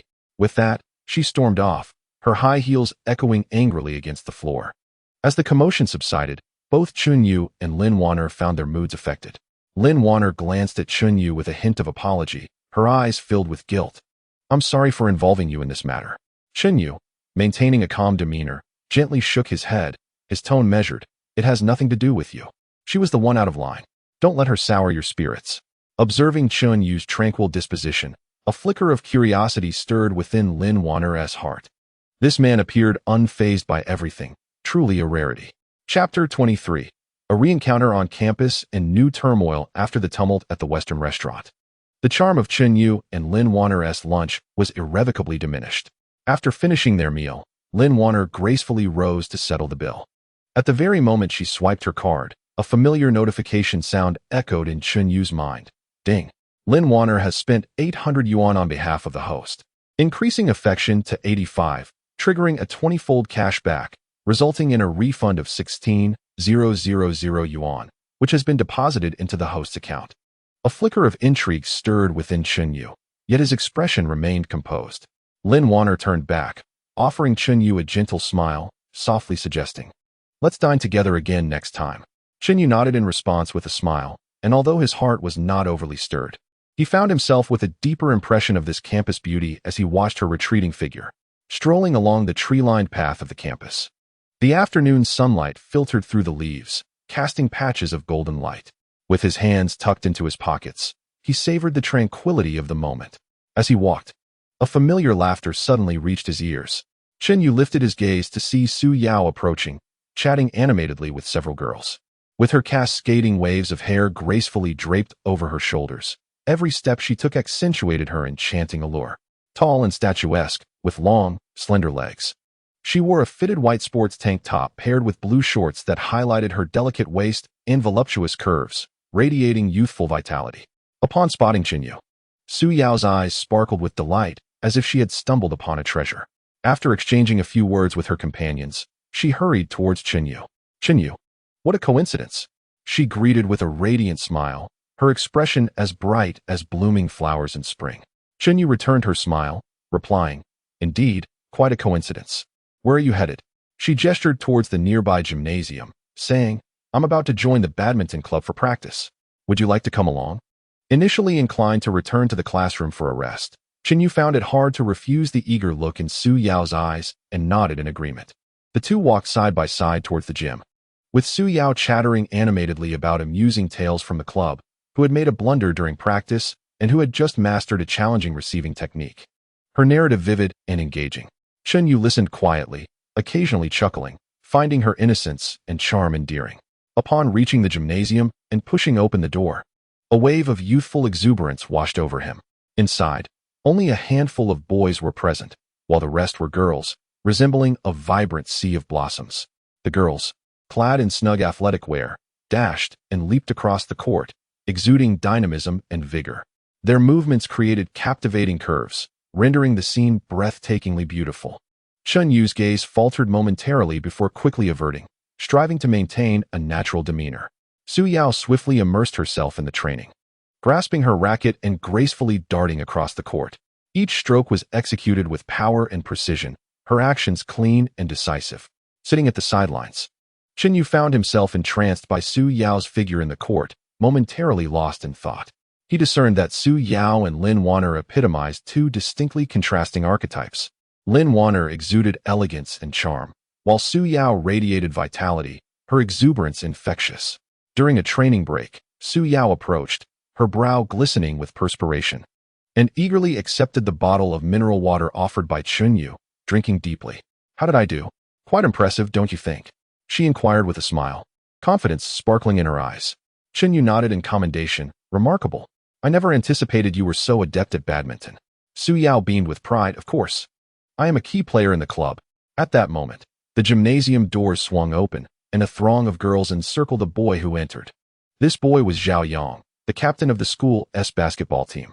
Tall and robust, his appearance was unremarkable, yet he was quite popular among the girls. Upon spotting Su Yao, his eyes lit up, and he strode over. "Su Yao, it's been ages. I heard your badminton skills have improved," Zhao Yang remarked with a smile, though a hint of arrogance flickered in his gaze. Su Yao smiled politely, "Not too shabby.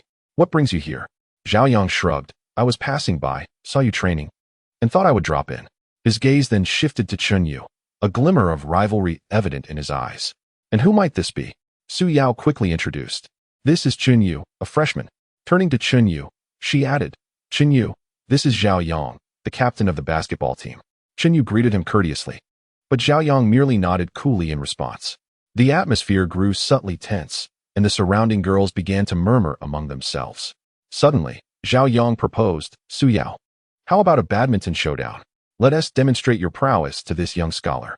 Su Yao hesitated momentarily, glancing at Chenyu and then at Zhao Yang, before ultimately nodding in agreement. "Sure, let us have a friendly match." As the competition commenced, Su Yao and Zhao Yang took their positions on the court, the tension mounting palpably. Zhao Yang served, his racket slicing through the air with force, sending the shuttlecock hurtling towards Su Yao like a streak of white lightning. Undeterred, Su Yao deftly sidestepped and returned the shot with precision. The two exchanged volleys, the score fluctuating as the sounds of powerful strikes and cheers from the spectators echoed in the air. Chenyu, standing at the sidelines, watched intently, vocally supporting Su Yao. Chapter 24. The competition and intricate dynamics on the badminton court. The clash between Su Yao and Zhao Yang reached a fever pitch. Su Yao's cheeks flushed, and damp strands of hair clung to her forehead, each leap and smash accompanied by her quickened breaths. Her gaze was resolute, fixated on the shuttlecock darting through the air, determined not to miss any scoring opportunity.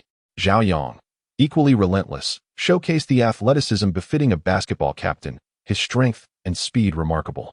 Each of his powerful strikes cut through the air with a whooshing sound, as he sought to overpower Su Yao with his aggressive play.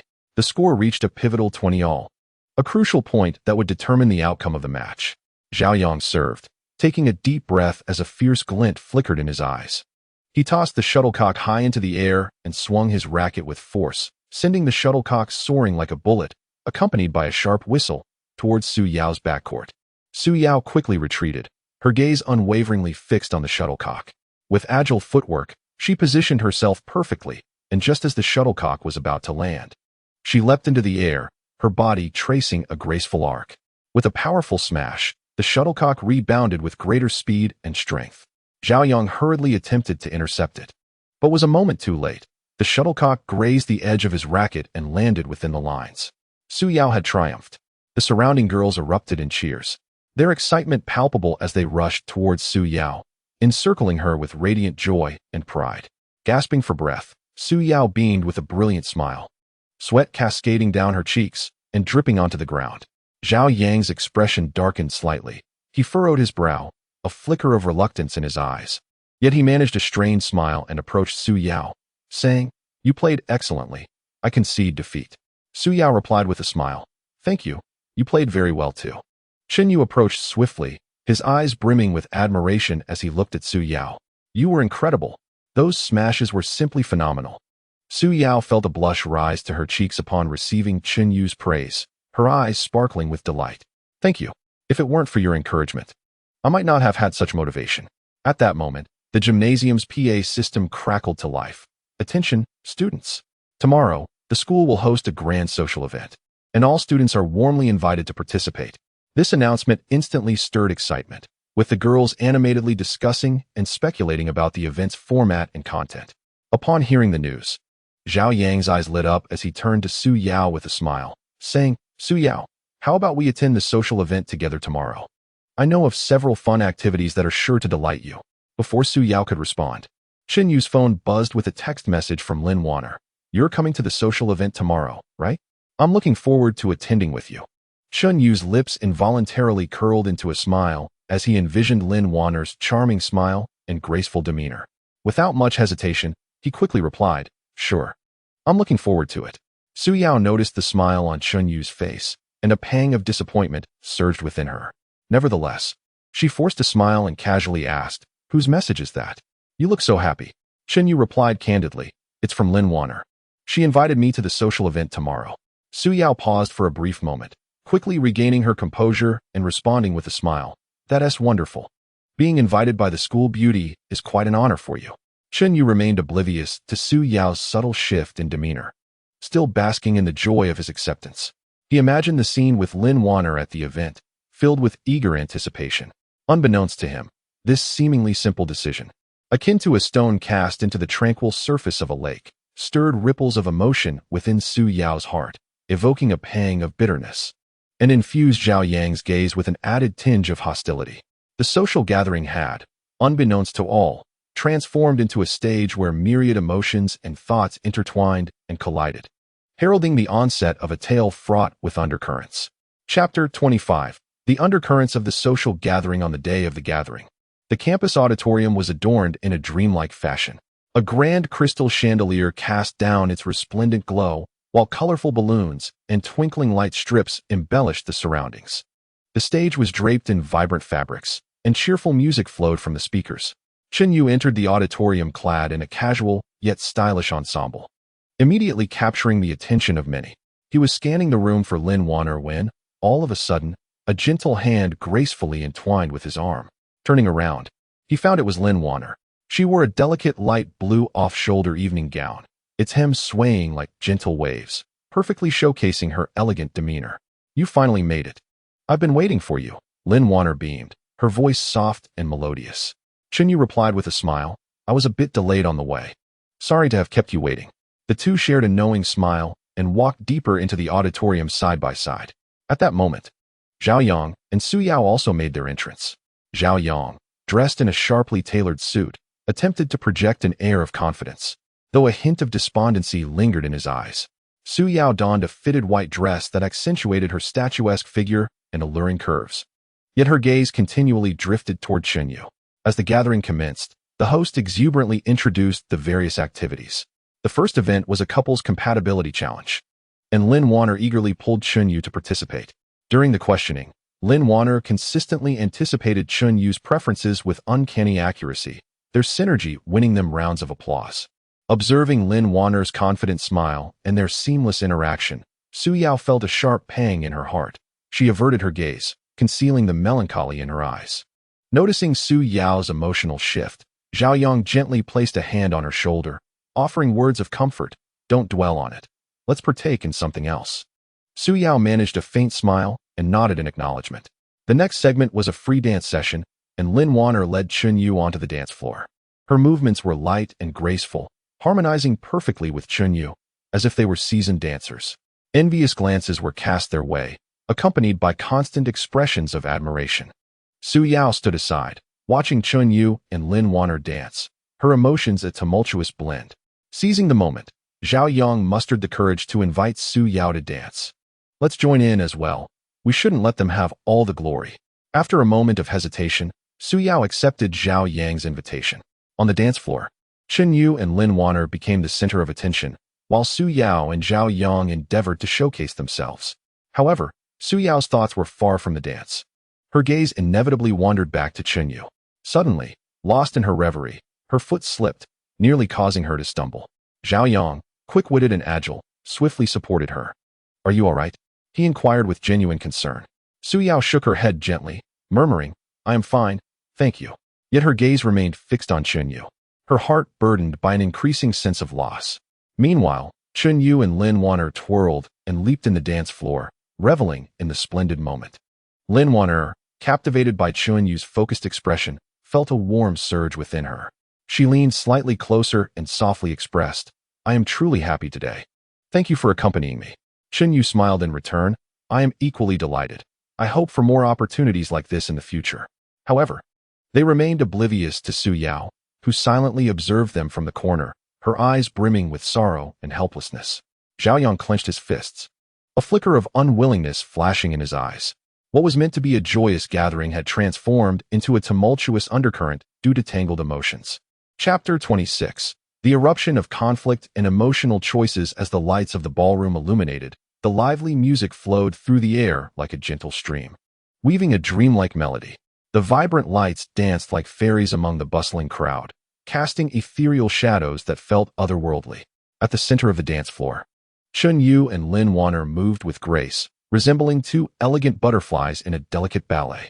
Every movement they made was in perfect harmony, exuding elegance and mutual understanding, akin to a pair of exquisite figures stepping out of a painting, captivating the attention of all present and enveloping everyone in a beautiful dream. Su Yao, struggling to suppress her inner disappointment, endeavored to immerse herself in the atmosphere with Zhao Yang by her side, yet her gaze incessantly drifted toward Chunyu. As the rhythm of the music intensified, the ambience of the dance floor grew increasingly fervent. At that moment, Zhou Xinxin, clad in a form-fitting red dress, emerged with a malicious glint in her eyes and deliberately bumped into Lin Wanner. Startled, Lin Wanner nearly stumbled, but Chunyu timely steadied her. Furrowing his brow, he turned to Zhou Xinxin and coldly inquired, "What are you doing?" Zhou Xinxin feigned innocence, sharply declaring, "Oh, my apologies, I wasn't paying attention. Please, continue dancing." Lin Wanner straightened her posture, refusing to back down, retorting, "Zhou Xinxin, don't overstep your bounds. Today is a gathering for everyone to enjoy. Why must you cause trouble?" Zhou Xinxin sneered, "Me cause trouble? I think you two are the ones seeking attention, flaunting yourselves as if you were someone special."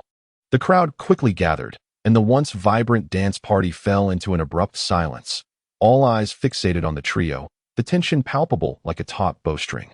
Charged with animosity, Zhao Yang pushed through to stand before Zhou Xinxin, sternly stating, "Zhou Xinxin, it's time to stop.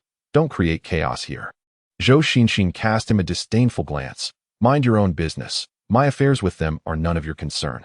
Chen Yu protectively shielded Lin Wanner, his eyes revealing fury. Zhou Xinxin, if you persist in your unreasonable antics, don't blame me for being impolite. Zhou Xinxin suddenly directed her ire towards Su Yao, exclaiming, and you, Su Yao? Look at yourself, trailing behind them like a mere shadow. Don't you feel ashamed? Su Yao's complexion instantly turned pale, her head bowed, tears glistening in her eyes. Zhao Yang, witnessing this, could no longer contain his fury. He stepped forward and grasped Zhou Xinxin's arm, declaring, mind your words. Zhou Xinxin struggled, shrieking, how dare you lay a hand on me? Let go. The scene descended into chaos, with the surrounding girls whispering and chattering among themselves.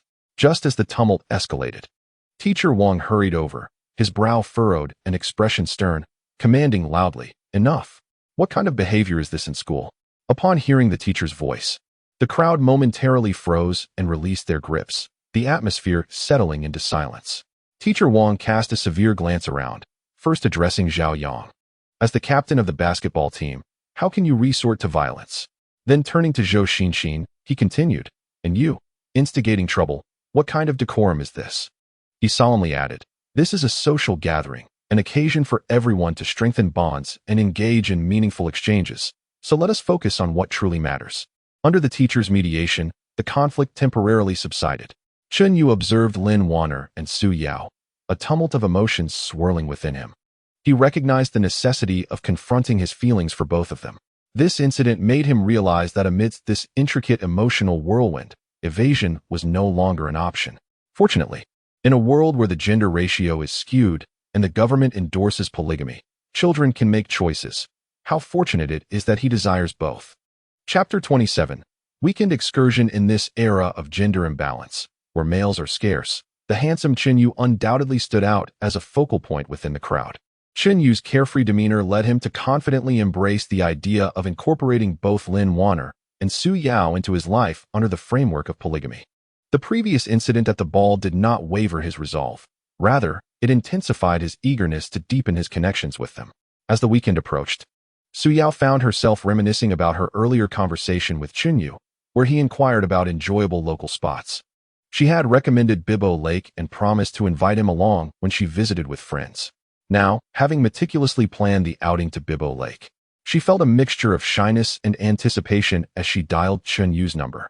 Chen Yu, you asked me about fun places nearby, and I suggested Bibo Lake. A few of us are planning to go there this weekend. Would you like to join us? Su Yao's voice was soft yet tinged with nervousness. Chen Yu responded with enthusiasm. Sure, that sounds delightful. I was just looking for a way to unwind. Upon hearing his reply, Su Yao's heart soared, and a blush crept onto her cheeks. After hanging up, Chen Yu contemplated inviting Lin Wanner to join them and promptly called her.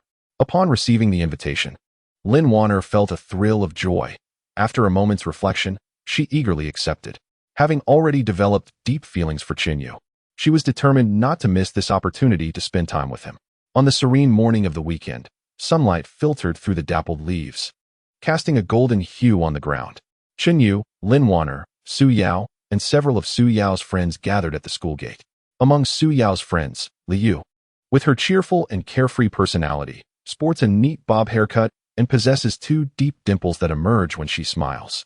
As a pivotal member of the school's dance club, she radiates vitality akin to a little sun, perpetually bringing joy to those around her. Lu Sahan, on the other hand, is quiet and introspective, adorned with a pair of black-rimmed glasses. A fervent reader with a particular fondness for classical literature, she exudes an air of scholarly charm. Being a member of the school's literary society, Zhang Ku, lively and athletic, excels in sports and is a key player on the school's track team, brimming with energy as if she possesses an inexhaustible reserve. When Su Yao's friends laid eyes on Chen Yu, they were instantly captivated by his striking appearance. In an era where handsome men are a rarity, his presence ignited excitement among them. Li Yu's eyes sparkled as she exclaimed with a smile, Su Yao? Where did you find such a handsome guy? Lu Sahan's cheeks flushed, and she softly added, he really is quite handsome. Zhang Ku, brimming with enthusiasm, dashed over and boldly declared, hey handsome, once we reach Bibo Lake, you must join us in our fun. However, Su Yao's spirits dimmed upon seeing Chen Yu approach with Lin Wanner. She had harbored hopes of growing closer to Chen Yu during their journey, but Lin Wanner's arrival shattered her fantasies. As they boarded the bus, Lin Wanner naturally settled beside Chunyu, cheerfully suggesting, "Chunyu, let us sit together so we can continue discussing that book I mentioned." Chunyu nodded in agreement. Su Yao watched helplessly as they engaged in animated conversation about the book, with Lin Wanner alternating between light laughter and earnest exposition, displaying an eagerness that only deepened Su Yao's melancholy. With a heavy heart, she quietly moved to the back of the bus to find a seat. Zhao Yang, noticing Su Yao's despondent demeanor, felt a pang of sympathy. He had long held feelings for her, and, upon learning of their trip to Baibo Lake, had hoped to seize the opportunity to grow closer to her. He approached her and gently inquired, "Su Yao, what's wrong?" Su Yao forced a smile, replying, "It's nothing, just a bit tired." Understanding that her discontent likely stemmed from Chunyu and Lin Wanner's interaction, Zhao Yang chose to remain silent, sitting quietly beside her. As the group departed in a small bus, Liu exuberantly shared amusing anecdotes from the dance club, eliciting hearty laughter from everyone. Lu Sahan occasionally interjected with classic quotes from her readings, adding a touch of literary flair to their journey. Zhang Ku energetically outlined the outdoor activities planned for Baibo Lake, such as racing and skipping stones. Yet, Su Yao found little interest in these discussions. She frequently glanced towards Chunyu and Lin Wanner, who appeared engrossed in their own conversation, with Chunyu smiling and listening intently, the atmosphere between them remarkably harmonious. Observing Su Yao's distracted demeanor, Zhao Yang attempted to comfort her with a topic of conversation. "Su Yao, don't you think Zhang Ke's planned activities sound quite fun? Let's enjoy them together when we arrive." Su Yao merely nodded dismissively. "Sure, that sounds good." On the other side, Lin Wanner was deeply immersed in her conversation with Chunyu. She remarked, "Chunyu, the protagonist in that book, sacrifices everything to uphold his beliefs. That spirit truly resonates with me. In your life, do you have something you steadfastly hold on to?" Chunyu pondered for a moment before replying, "I believe that to live authentically, one must remain true to their heart, not merely go with the flow, and be clear about one's desires. Just as I wish to treat each person sincerely in matters of affection." Listening to Chunyu's words, Lin Wanner's eyes sparkled with admiration. "Chunyu, you articulate that beautifully. I share the same sentiment." As she spoke, she gently touched Chunyu's hand, her cheeks tinged with a rosy hue. Sensing Lin Wanner's subtle gesture, Chunyu felt a stir in his heart and softly grasped her hand, smiling as he said, "I am delighted to discover so many shared thoughts with you." Lin Wanner's heart raced, and she shyly lowered her gaze, yet her lips involuntarily curved into a smile. Su Yao observed this scene with a pang in her heart, her eyes glistening with unshed tears. She turned her head away, wishing to conceal her vulnerability from others. After more than an hour's journey, they arrived at Baibo Lake, which sparkled like a brilliant gem set upon the verdant earth. The water was crystal clear, shimmering with golden hues under the sun, while a gentle breeze caressed the surface, creating ripples that danced poetically. As soon as they disembarked, Zhang Ku dashed towards the lake's edge like a wild stallion, exclaiming with excitement, "Wow! The water looks so refreshing. I can't wait to dive in." Meanwhile, Liu tugged at Lu Sahan, eagerly searching for the perfect angle to capture the moment and immortalize this beautiful day. Su Yao noticed Chunyu and Lin Wanner stepping out together, with Lin Wanner affectionately linking her arm with his as she described the lakeside scenery. A sharp ache pierced Su Yao's heart, yet she endeavored to compose herself. Taking a deep breath, she approached Chunyu and Lin Wanner, smiling as she said, "The scenery here is truly exquisite. Let us stroll together." Chunyu nodded in agreement. "Absolutely, it's a rare outing. Let us enjoy it." Thus, the trio ambled along the lakeshore, the gentle breeze tousling their hair. As they walked, Su Yao spotted a blooming flower by the roadside and, struck by inspiration, plucked it and shyly offered it to Chunyu, saying, "Chunyu, this flower is lovely. I'd like you to have it." Chunyu accepted the flower with a smile, responding, "Thank you, Su Yao. It is indeed beautiful." Not to be outdone, Lin Wanner noticed a uniquely shaped leaf nearby, dashed over to collect it, and returned to Chunyu's side, playfully stating, "Chunyu, look at this leaf. Doesn't it resemble a little fan? I'd like to give it to you." Chunyu took the leaf, chuckling, "Both of your gifts are quite special." At that moment, a gentle breeze blew, tousling Lin Wanner's hair. Instinctively, Chunyu reached out to smooth it, tenderly saying, "Your hair is a bit messy." Lin Wanner blushed deeply, whispering, "Thank you." Witnessing this exchange, Su Yao felt a swirl of emotions within her, biting her lip to keep the tears at bay. Subsequently, the group decided to engage in a barbecue together. Liu, Lu Sahan, and Zhang Ke swiftly divided their tasks. Some fetched the barbecue tools while others organized the ingredients. Chen Yu took the initiative to assist, skillfully manipulating the grill, igniting the fire, and applying oil, all in one fluid motion. Lin Wanner stood nearby, handing over seasonings, occasionally glancing at Chen Yu with eyes brimming with affection.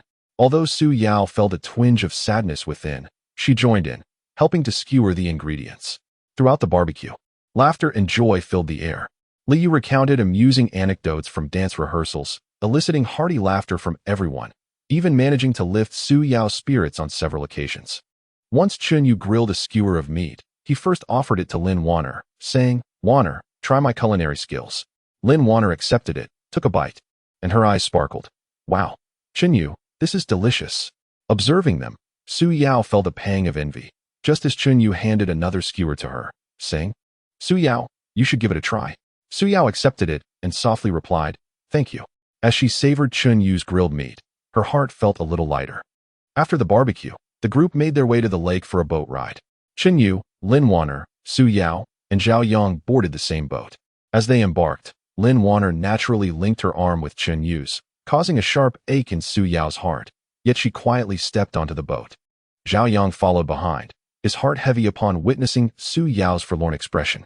Chen Yu took the helm at the front of the boat, while Lin Wanner sat beside him, gazing blissfully at the lake. Su Yao and Zhao Yang occupied the rear. The boat glided forward, breaking the serene surface of the water and creating ripples. Lin Wanner excitedly pointed towards a distant island in the lake, exclaiming, "Chen Yu, look at that island. The scenery must be beautiful." Chen Yu followed her gaze, smiling as he replied, "Let us row over and take a look." With that, he quickened his rowing pace. Su Yao watched the intimate interaction between Chen Yu and Lin Wanner, her heart a tumult of emotions. Zhao Yang, wishing to lighten the mood, said to Su Yao, "Su Yao, today's weather is perfect for an outing." Su Yao managed a forced smile. "Yes, indeed." At that moment, a gentle breeze swept through, tousling Su Yao's hair across her face, causing her to fluster as she attempted to arrange it. Noticing this, Zhao Yang instinctively reached out to help her, but halfway through, he retracted his hand, realizing that his gesture might be inappropriate. As the boat neared the island, Chen Yu paused his paddling, and they all took a moment to appreciate the scenery. Lush trees shaded the area, vibrant flowers flourished, and the occasional birdsong could be heard. Lin Wanner joyfully remarked, "This place is truly beautiful. I wish we could come here more often." Chen Yu responded with a smile, "We can certainly return when the opportunity arises." After lingering near the island for a while, Chen Yu resumed rowing the boat back. On the return journey, conversation dwindled as everyone became lost in their own thoughts. Unbeknownst to them, the sun began its descent, painting the horizon with a splendid evening glow. Realizing that time was slipping away, they decided to head back. On the return ride, fatigue washed over them, yet their faces radiated with contentment. Lin Wanner leaned against Chen Yu's shoulder and gradually succumbed to sleep. Chen Yu gazed tenderly at the peacefully sleeping Lin Wanner, his eyes brimming with warmth. Upon witnessing this scene, Su Yao felt a sharp pang in her heart. Yet she urged herself to remain resolute. Zhao Yang observed Su Yao's despondent demeanor, filled with compassion, and softly inquired, "Did you enjoy yourself today?" Su Yao nodded yes. It was delightful. The vehicle gradually made its way back to the school. Although the excursion to Baibo Lake was fraught with emotional entanglements, it also left everyone with cherished memories. Chapter 28. Su Yao's heartfelt confession. As the car slowly returned to the school, the group, weary yet satisfied, disembarked one by one. Lin Wanner tilted her head slightly, her eyes sparkling with anticipation as she turned to Chen Yu, softly asking, "Chen Yu, are you free this evening? I would like to invite you to dinner." Chen Yu, enchanted by Lin Wanner's delicate charm, felt a surge of joy and readily replied with a smile, "Of course. I look forward to it." Noticing that dinner was still a while away, Chen Yu decided to head home for a brief respite, bidding farewell to the others. After stepping out of the car, Su Yao gazed at Chen Yu's departing figure, her sense of loss intensifying. Reflecting on the day's events at Baibo Lake, the intimate exchanges between Chen Yu and Lin Wanner pierced her heart like needles. The more she pondered, the more sorrowful she became. Eventually, a surge of determination welled up within her. She resolved to inquire about Chen Yu's residence and muster the courage to confess her feelings. even if the outcome might not align with her hopes. Su Yao first approached a classmate from the same department as Chunyu, subtly probing for his address. Fortunately, the classmate, without much thought, provided her with a rough location of Chunyu's home. With a mixture of apprehension and excitement, Su Yao followed the directions to the community where Chunyu resided. Standing at the entrance, she took several deep breaths, attempting to calm her racing heart. Her palms were clammy with sweat, and her heart pounded fiercely in her chest. I must convey my feelings to him, she silently encouraged herself. Meanwhile, Chunyu returned home and, after a brief wash-up, reclined on the sofa to rest. The outing to Baibo Lake had been thoroughly enjoyable, and he felt the distinct yet equally fervent affections from both Lin Wanner and Su Yao. The thought of his dinner engagement with Lin Wanner caused a smile to involuntarily grace his lips. However, unbeknownst to him, Su Yao was making her way toward his home. Step by step, searching within the community, Su Yao finally located the building where Chunyu lived. Standing at the base, she hesitated once more, contemplating, would he reject me? If he does, how awkward will it be in the future? Yet, recalling Chunyu's handsome visage and gentle smile, she steeled herself and ventured into the hallway. Arriving at Chunyu's doorstep, she raised her hand but faltered just as she was about to knock. Her heart was in turmoil, torn between the desire to see Chunyu and express her sentiments, and the fear of potential rejection. Just as she stood in uncertainty, the door suddenly swung open. Chunyu, having heard movement outside and thinking it was a delivery, opened the door. Upon seeing Su Yao standing there, he was momentarily taken aback. Su Yao had not anticipated the sudden encounter with Chunyu. Her mind went blank, and the heartfelt confession she had meticulously prepared vanished entirely. The two exchanged glances for a few seconds before Chunyu broke the silence, inquiring, Su Yao, what brings you here? Her cheeks flushed crimson, and she stammered, I just wanted to find you. There are some things I wish to express. Observing Su Yao's nervous demeanor, Chunyu felt a mix of confusion and affection, prompting him to smile and say, please, come in. As Su Yao stepped into the room, she stood awkwardly at the center of the living space. Chunyu poured her a glass of water and reassured her, don't be anxious, have a seat, and take your time. Su Yao accepted the glass, taking a small sip to steady her nerves. Drawing a deep breath, she summoned her courage and declared, Chunyu, I have liked you for a long time. Seeing you with Lin Wanner at Baibo Lake today made my heart ache. I realize this may be abrupt, but I wish to express my feelings. I can no longer keep them bottled up. She gazed at Chunyu, her eyes filled with anticipation for his response. Chunyu was taken aback by Su Yao's sudden confession. Surprise coursed through him, soon overshadowed by joy. Faced with the sincerity and apprehension in her eyes, he hesitated momentarily before replying, Su Yao, I have sensed your feelings for me as well. You are a wonderful girl, but my emotions for Lin Wanner are equally profound. Seeing Chunyu's uncertainty, Su Yao's heart tightened, and tears brimmed in her eyes. I know I may not compare to Lin Wanner, but I truly like you, and I am willing to share. Her voice diminished, yet her resolve remained unwavering. In this era where the government endorsed polygamy, Chunyu had long contemplated embracing Lin Wanner, Su Yao, and Lin Yu, all of whom harbored affections for him. Su Yao's fervent confession brought him a step closer to that goal. A smile, imbued with determination, crept across Chunyu's lips as he stepped closer, gently grasping Su Yao's hand, his touch warm and reassuring. I have liked you for a long time as well. I just never found the right moment to say it. Every moment spent with you brings me immense joy. Your smile and vivacity captivate my heart. Su Yao's eyes widened, glistening with tears of happiness, finding it hard to believe such bliss could arrive so unexpectedly. Chunyu enveloped her in a tender embrace, whispering, from now on, I will ensure you will not suffer. No matter the challenges we face, we shall confront them together. Playfully, he added with a wink, but you must marry me. The dowry cannot be lacking.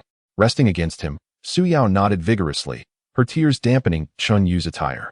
Their gazes intertwined, love swirling between them, and the atmosphere in the room grew palpably warm. Chunyu's hand gently caressed Su Yao's cheek as his thumb tenderly wiped away the tears from the corners of her eyes. Su Yao tilted her head slightly, her eyes filled with deep affection and trust. Chunyu gently lowered his head, and their lips gradually drew closer, ultimately meeting in a tender kiss. This kiss was soft and sweet, imbued with the joy of a long-awaited reunion and aspirations for the future. Initially, their movements were delicate, as if savoring this hard-won love. Gradually, As emotions intensified, the kiss became fervent and lingering, with Su Yao instinctively wrapping her arms around Chen Yu's neck, her fingers gently entwining in his hair. Chen Yu held Su Yao tightly, as if wishing to merge her into his very existence.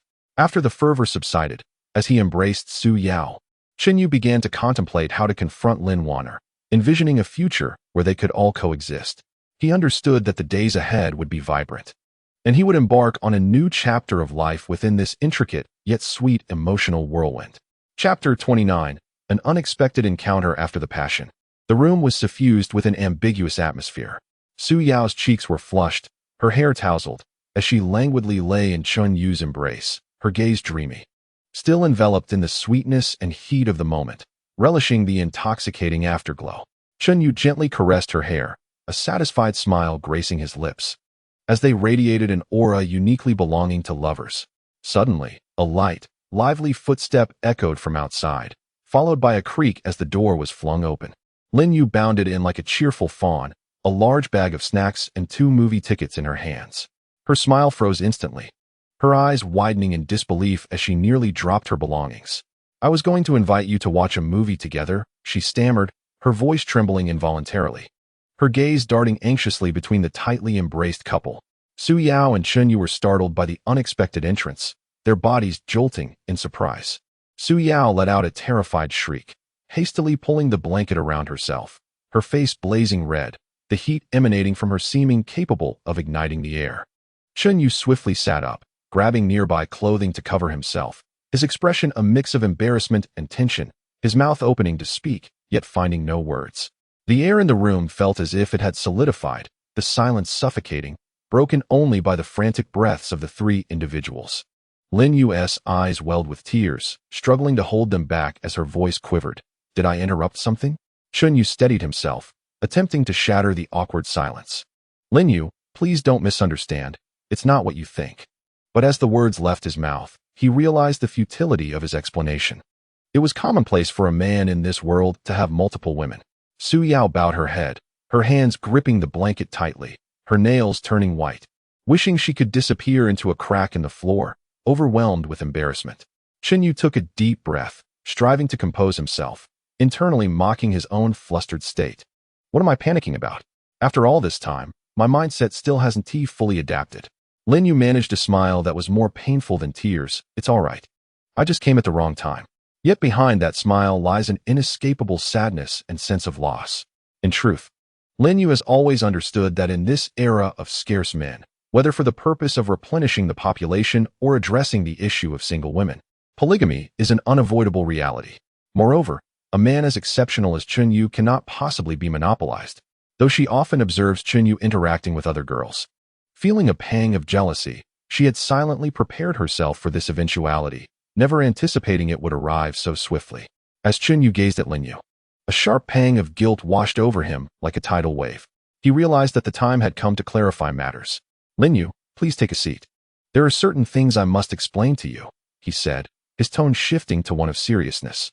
He gestured for Lin Yu to sit while he hastily adjusted his clothing, his expression grave. Taking a deep breath, he spoke slowly. "In my heart, you have always been the most special presence as my first woman. Simultaneously, I appreciate Su Yao's vivaciousness and your gentle thoughtfulness, Lin Yu. I intended to find an appropriate moment to clarify this, but I never anticipated being discovered in such a manner today. I understand this may come as a shock and may be difficult to accept, yet these are my sincere feelings. I hope we can all confront this relationship honestly and discover a suitable way to coexist." Chen Yu gazed earnestly at them, his eyes brimming with anticipation. The room fell into silence once more, with Lin Yu and Su Yao both lowering their heads, seemingly contemplating Chen Yu's words. Chen Yu's heart raced uncontrollably. He was uncertain how they would respond, his emotions a tumultuous mix of anxiety and trepidation, awaiting their answer, a response that might ultimately determine the trajectory of their future together. Chapter 30. Revelation and Reconciliation. The air in the room felt as though it had frozen, the silence suffocating, and the tense atmosphere enveloped Chen Yu, Lin Yu, and Su Yao like an invisible web. Chen Yu sat at the edge of the bed, his demeanor tense, his gaze flitting between Lin Yu and Su Yao, beads of sweat forming on his forehead. He was acutely aware that every word spoken in this moment could sway the direction of their relationship. Su Yao clutched the blanket tightly, wrapping herself securely, revealing only her anxious eyes, occasionally stealing glances at Lin Yu. Filled with guilt and unease as though caught in a wrongdoing, Lin Yu took a deep breath, striving to quell the tumult within her, and was the first to shatter the oppressive silence. Her voice, though steady, quivered at the edges, betraying the turmoil within. I had foreseen this day would come. In this era where exceptional men are scarce, it is unrealistic to think I could possess you entirely. I accept Su Yao's presence. However, I must be the primary wife. Any other women you may have by your side must address me as sister and heed my directives. With that, she straightened her back, her eyes radiating an undeniable resolve. Su Yao cautiously leaned out, her voice trembling with a hint of panic and uncertainty. Lin Yu, we truly did not intend to keep this from you. Qin Yu and I only just. Lin Yu gently raised her hand, interrupting her, her expression softening slightly. Let us not dwell on the past. Now that we have all spoken openly, we shall proceed according to the rules. Seeing both women engage in conversation, Qin Yu hastily stood up, his tone urgent. I realize this is unfair to you both, but my feelings for you are genuine. Since Lin Yu has expressed her thoughts, let us sit down and discuss this properly. As long as it brings you both happiness, I am willing to listen. Su Yao nodded slightly, her voice barely above a whisper. I have no objections. I will defer to your arrangements.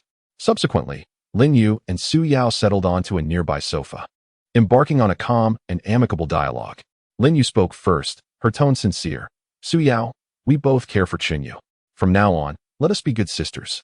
My intention in being the primary partner is not to overshadow you, but to help share the burden with Qin Yu, allowing him some respite. Su Yao listened attentively, nodding and understanding, trust evident in her eyes. Sister Lin Yu, I comprehend your intentions, and I will rely on you in the future. The two exchanged their thoughts and concerns openly. Lin Yu assuring Su Yao that she would respect her feelings in their interactions with Qin Yu, and that they would participate in activities together, ensuring Su Yao would never feel excluded. In turn, Su Yao pledged her full support to Lin Yu, vowing to care for Qin Yu alongside her. After a profound exchange, they reached a mutual understanding. Upon returning to Qin Yu, Lin Yu wore a confident smile, declaring, we have come to an agreement. I shall be the primary partner, and Su Yao will be the secondary partner. Together, we shall take good care of you. Qin Yu, astonished and elated, felt tears welling in his eyes as he nodded fervently. This is wonderful. Having both of you is the greatest blessing of my life. With everything settled, the trio decided to indulge in a sumptuous dinner to celebrate their newfound harmony. Qin Yu quickly retreated to his bedroom to change into a smart, tidy outfit. Adjusting his hair in front of the mirror, unable to suppress a beaming smile. As they stepped out, Lin Yu affectionately linked her arm with Qin Yu's left, while Su Yao took his right, the three of them laughing and chatting as they walked beneath the glow of the setting sun. On the bustling street, passers-by moved about, their joyous laughter echoing in the air. They chose to embrace one another, hand in hand, embarking on a new life filled with uncertainty yet brimming with hope. Chapter 31. An unexpected interlude in the restaurant. Qin Yu, Lin Yu, and Su Yao arrived at a lively Western restaurant. The ambience was warm, with soft lighting and melodious music flowing through the air. Each table was adorned with exquisite candle holders, creating a cozy and romantic atmosphere. As soon as they sat down, their attention was drawn to a conversation at the neighboring table. There sat a woman in her 30s, impeccably made up and dressed in a sharp professional outfit, her eyes reflecting a mixture of anticipation and nervousness. Across from me sat a middle-aged man in his 40s, characterized by a round face and protruding ears, his thinning hair glistening under the light. He was clad in a well-tailored, high-end suit, and a luxury watch adorned his wrist, exuding an air of understated opulence. Yet, despite his affluent attire, he could not conceal the arrogance that permeated his demeanor. As for me, I serve as a department head in a substantial corporation, earning approximately $500,000 annually, and in the past 2 years, I have managed to save a considerable sum, with aspirations to acquire a larger residence. The woman's tone was confident, her voice neither too loud nor too soft, perfectly drifting into the ears of Qin Yu and his companions. Upon hearing this, the man's lips curled into a faint, elusive smile as he gently swirled the wine in his glass. He scoffed lightly, $500,000? That hardly amounts to much around here. It barely suffices. I often engage in social gatherings where I indulge in premium cigars and wines, frequently traveling to various corners of the globe, maintaining a high standard of living. Once married, I expect that my lifestyle will not be compromised. His tone suggested that he was the one possessing substantial wealth, and he regarded the woman with palpable disdain. Lin Yu gently nudged Su Yao, whispering, "This matchmaking scene is quite amusing." Su Yao stifled a laugh, while Chun Yu shook his head in resignation, a hint of a smile gracing his features. The woman continued, "I already own a small apartment. Though modest, it is situated in a prime location. Additionally, I have a vehicle for transportation. Should we marry, I am capable of providing a substantial dowry." She raised her gaze towards the man, her eyes scrutinizing.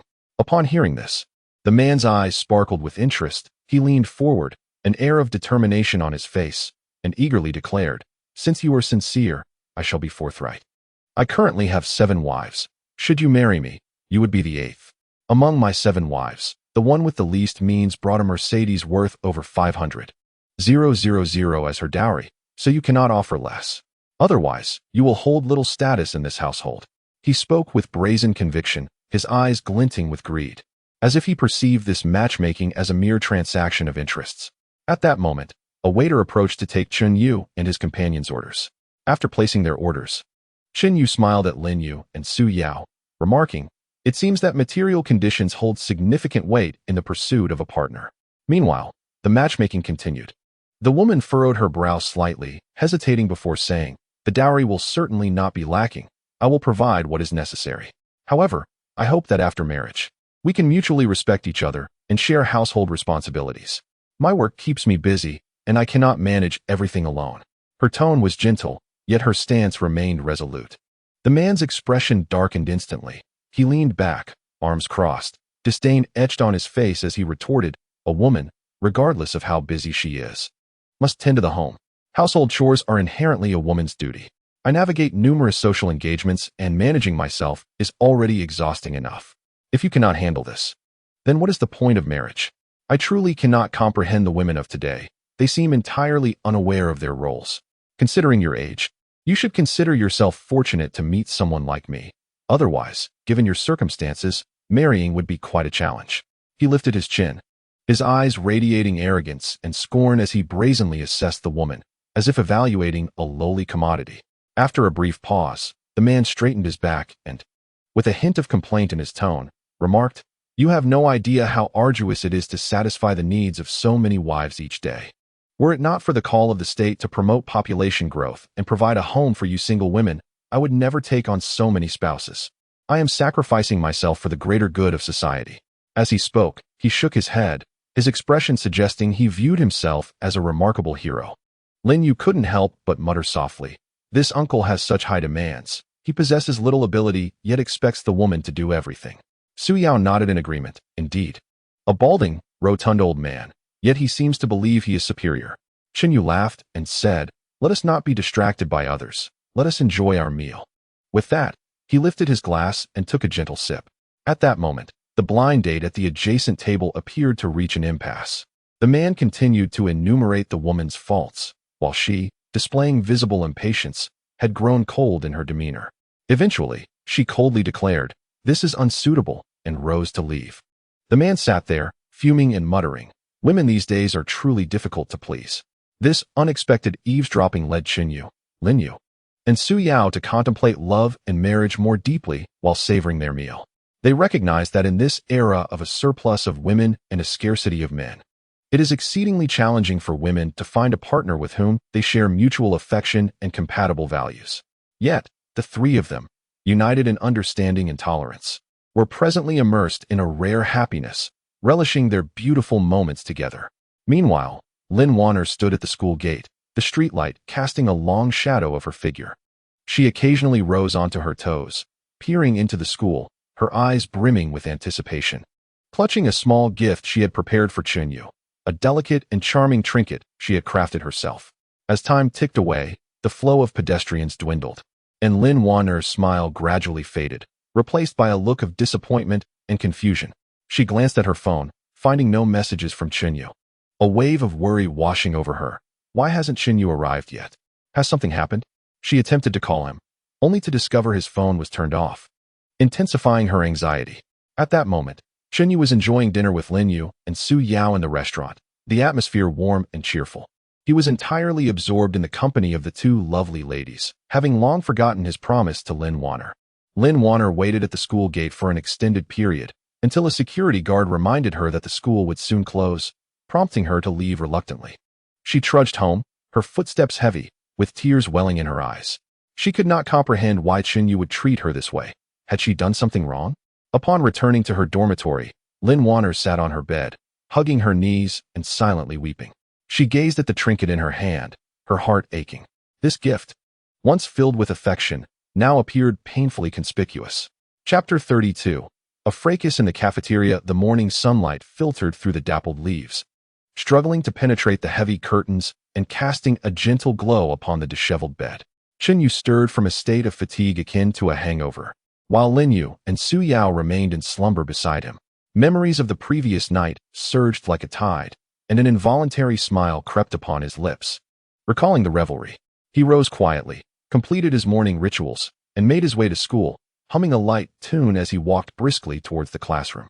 Meanwhile, Lin Wanner sat in the dormitory with swollen eyes, having endured a sleepless night, clutching tightly to a small trinket that symbolized her deep affection.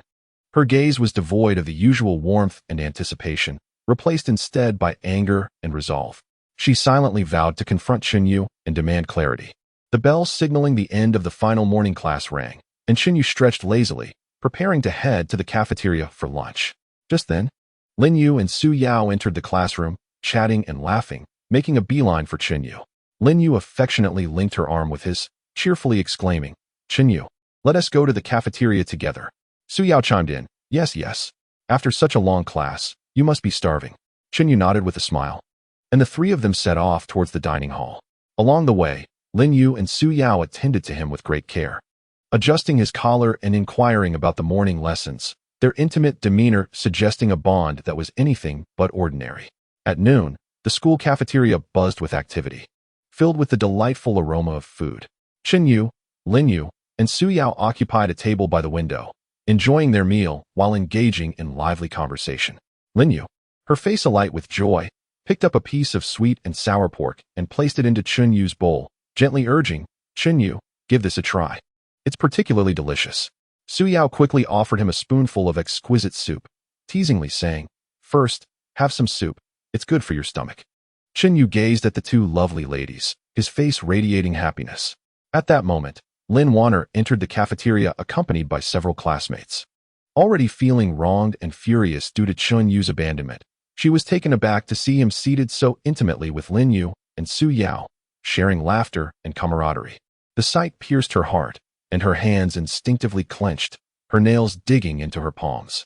The memory of waiting for Chen Yu all night at the school gate loomed vividly in her mind. The long, cold hours filled with anticipation that had turned into disappointment and finally despair. Having cried herself to sleep, her eyes were now red and swollen, overwhelmed with longing and concern for him, wondering if something had happened. Yet now, witnessing his closeness with other women ignited a blaze of fury within her. She strode swiftly to their table, slammed her hand down upon it, causing the dishes to rattle, and demanded in an angry voice, "Chen Yu, what on earth is going on? I waited for you all night at the school gate, and here you are, carefree with them." Upon hearing her voice, Chen Yu's smile faltered, his expression transforming as he slowly lifted his gaze to meet Lin Wanner's fiery and disappointed eyes, a sinking feeling in his heart warning him that trouble was at hand. Before he could utter a word, Lin Wanner raised her hand and delivered a sharp slap, the sound resonating through the cafeteria, instantly silencing the crowd, who then directed their curious gazes towards the unfolding scene, whispering amongst themselves. Lin Yu, taken aback by the suddenness of the slap, widened her eyes in shock. Unfamiliar with Lin Wanner, she was infuriated by the woman's unprovoked assault on her boyfriend and, rolling up her sleeves, prepared to charge forward, exclaiming, "On what grounds do you strike someone?" Su Yao, quick on her feet, rushed to embrace Lin Yu, urging her, "Do not act impulsively. Let us first ascertain the truth." Chen Yu also rose swiftly, grasping Lin Yu firmly, and advised, "Remain calm. This is a misunderstanding." Amidst the commotion, students who reveled in the spectacle began to stir, some whistling while others chanted, "Let them fight. Let them fight." A few male classmates, who harbored admiration for Lin Wanner and jealousy towards Chunyu, eagerly fanned the flames. This scoundrel deserves a proper lesson. The atmosphere grew increasingly tense and chaotic.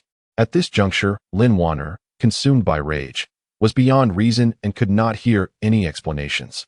She attempted to advance toward Chunyu, crying out, "Chunyu, can you truly justify your actions?"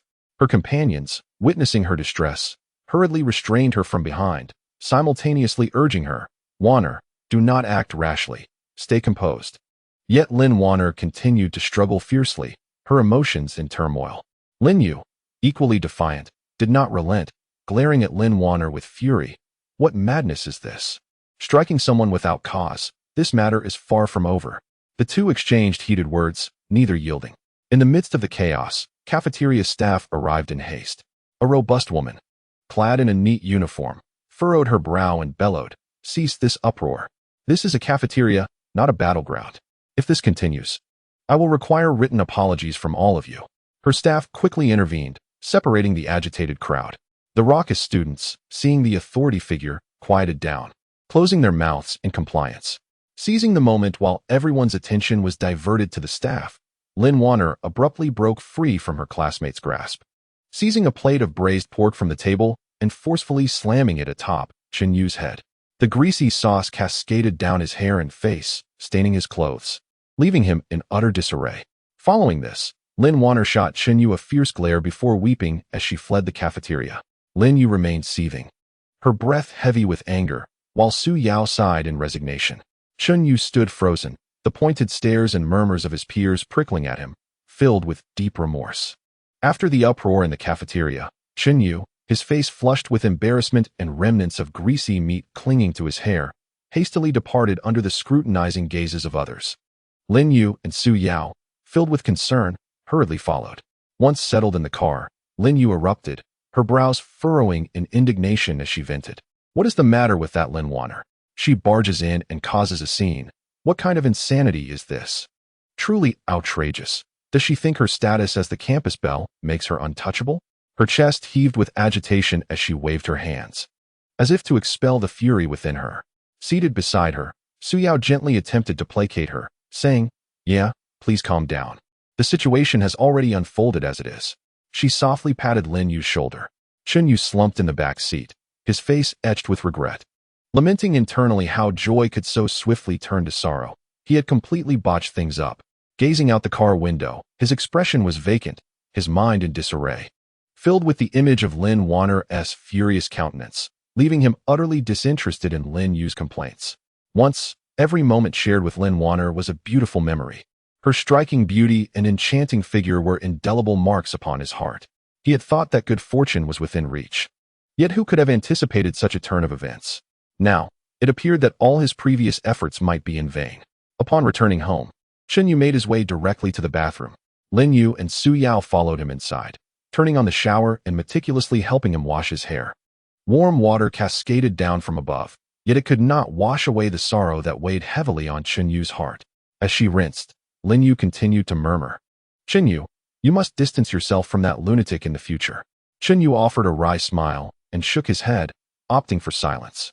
After his shower, Chunyu settled onto the sofa, flanked by Lin Yu and Su Yao, both of whom wore expressions of curiosity and concern. Lin Yu spoke first, her tone tinged with jealousy and intrigue. "Chunyu, tell us the truth. What exactly happened with Lin Wanner? Why did she explode in anger?" Su Yao chimed in, "Indeed. She seemed genuinely furious. Is there some misunderstanding between you two?" With a deep sigh, Chunyu recognized the futility of concealment and recounted the entire sequence of events. "Yesterday afternoon, after returning from our outing at Baibo Lake, I had arranged to have dinner with Lin Wanner. Suddenly, Su Yao confessed her feelings for me, and in a moment of impulsiveness, I was caught by you, Lin Yu. Subsequently, we went to dinner, and one thing led to another, causing me to completely forget my date with Lin Wanner. To make matters worse, my phone died last night, and I was unable to reach her." Lin Yu, upon hearing this, was momentarily taken aback, her face reflecting a complex mix of surprise and jealousy. Her expression shifted rapidly from pale to flushed with anger, and she jabbed Chunyu's forehead with her finger, exclaiming, "Chunyu, you're quite something. No wonder she was so angry. You're always flirting around, and now look what you've done. You've ruined everything. You truly deserve this. Her agitation mounted as she stood up, hands on her hips, pacing back and forth in the living room, muttering, "You men are truly a sorry lot." Always eyeing what's in the pot while feasting from the bowl, insatiable and utterly exasperating. Su Yao, her cheeks flushed, lowered her head and murmured, "It's all my fault. If I hadn't been so impulsive." Chen Yu quickly waved his hands. "It's not your fault. I mishandled the situation and made a mess of things."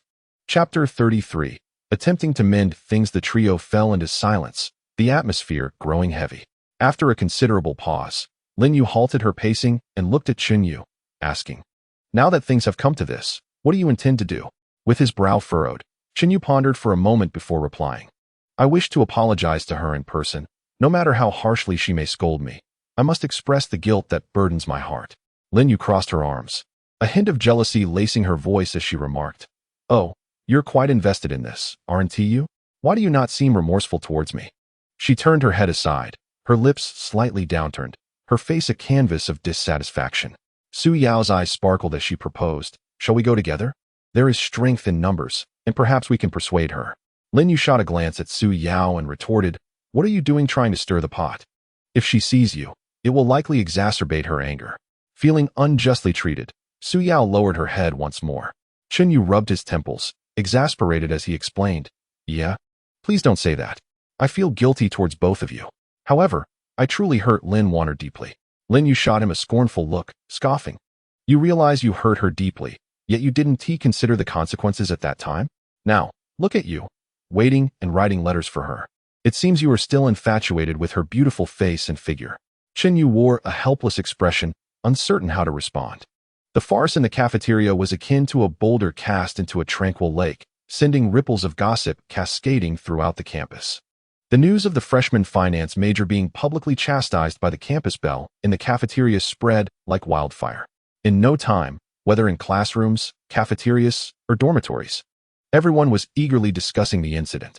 In a world where polygamy is regarded as the norm, it is not unusual for men to date several girlfriends simultaneously. However, the astonishing scene in the cafeteria stirred up a significant uproar on campus.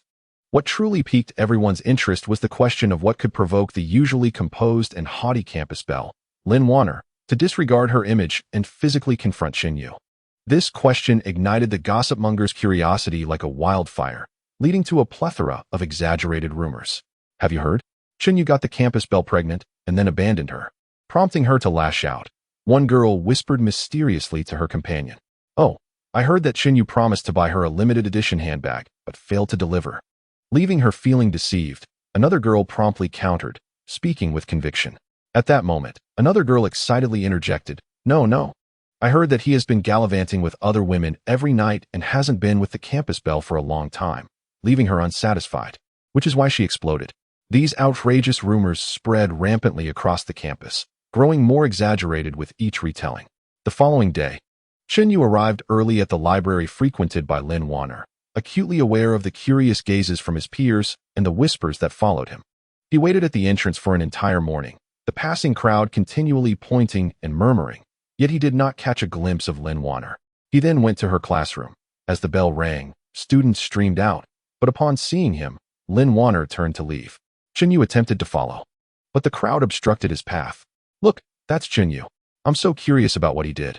Perhaps he truly did something to offend the campus belle. Otherwise, why would she be so furious?" At that moment, several of Lin Wanner's admirers gathered around.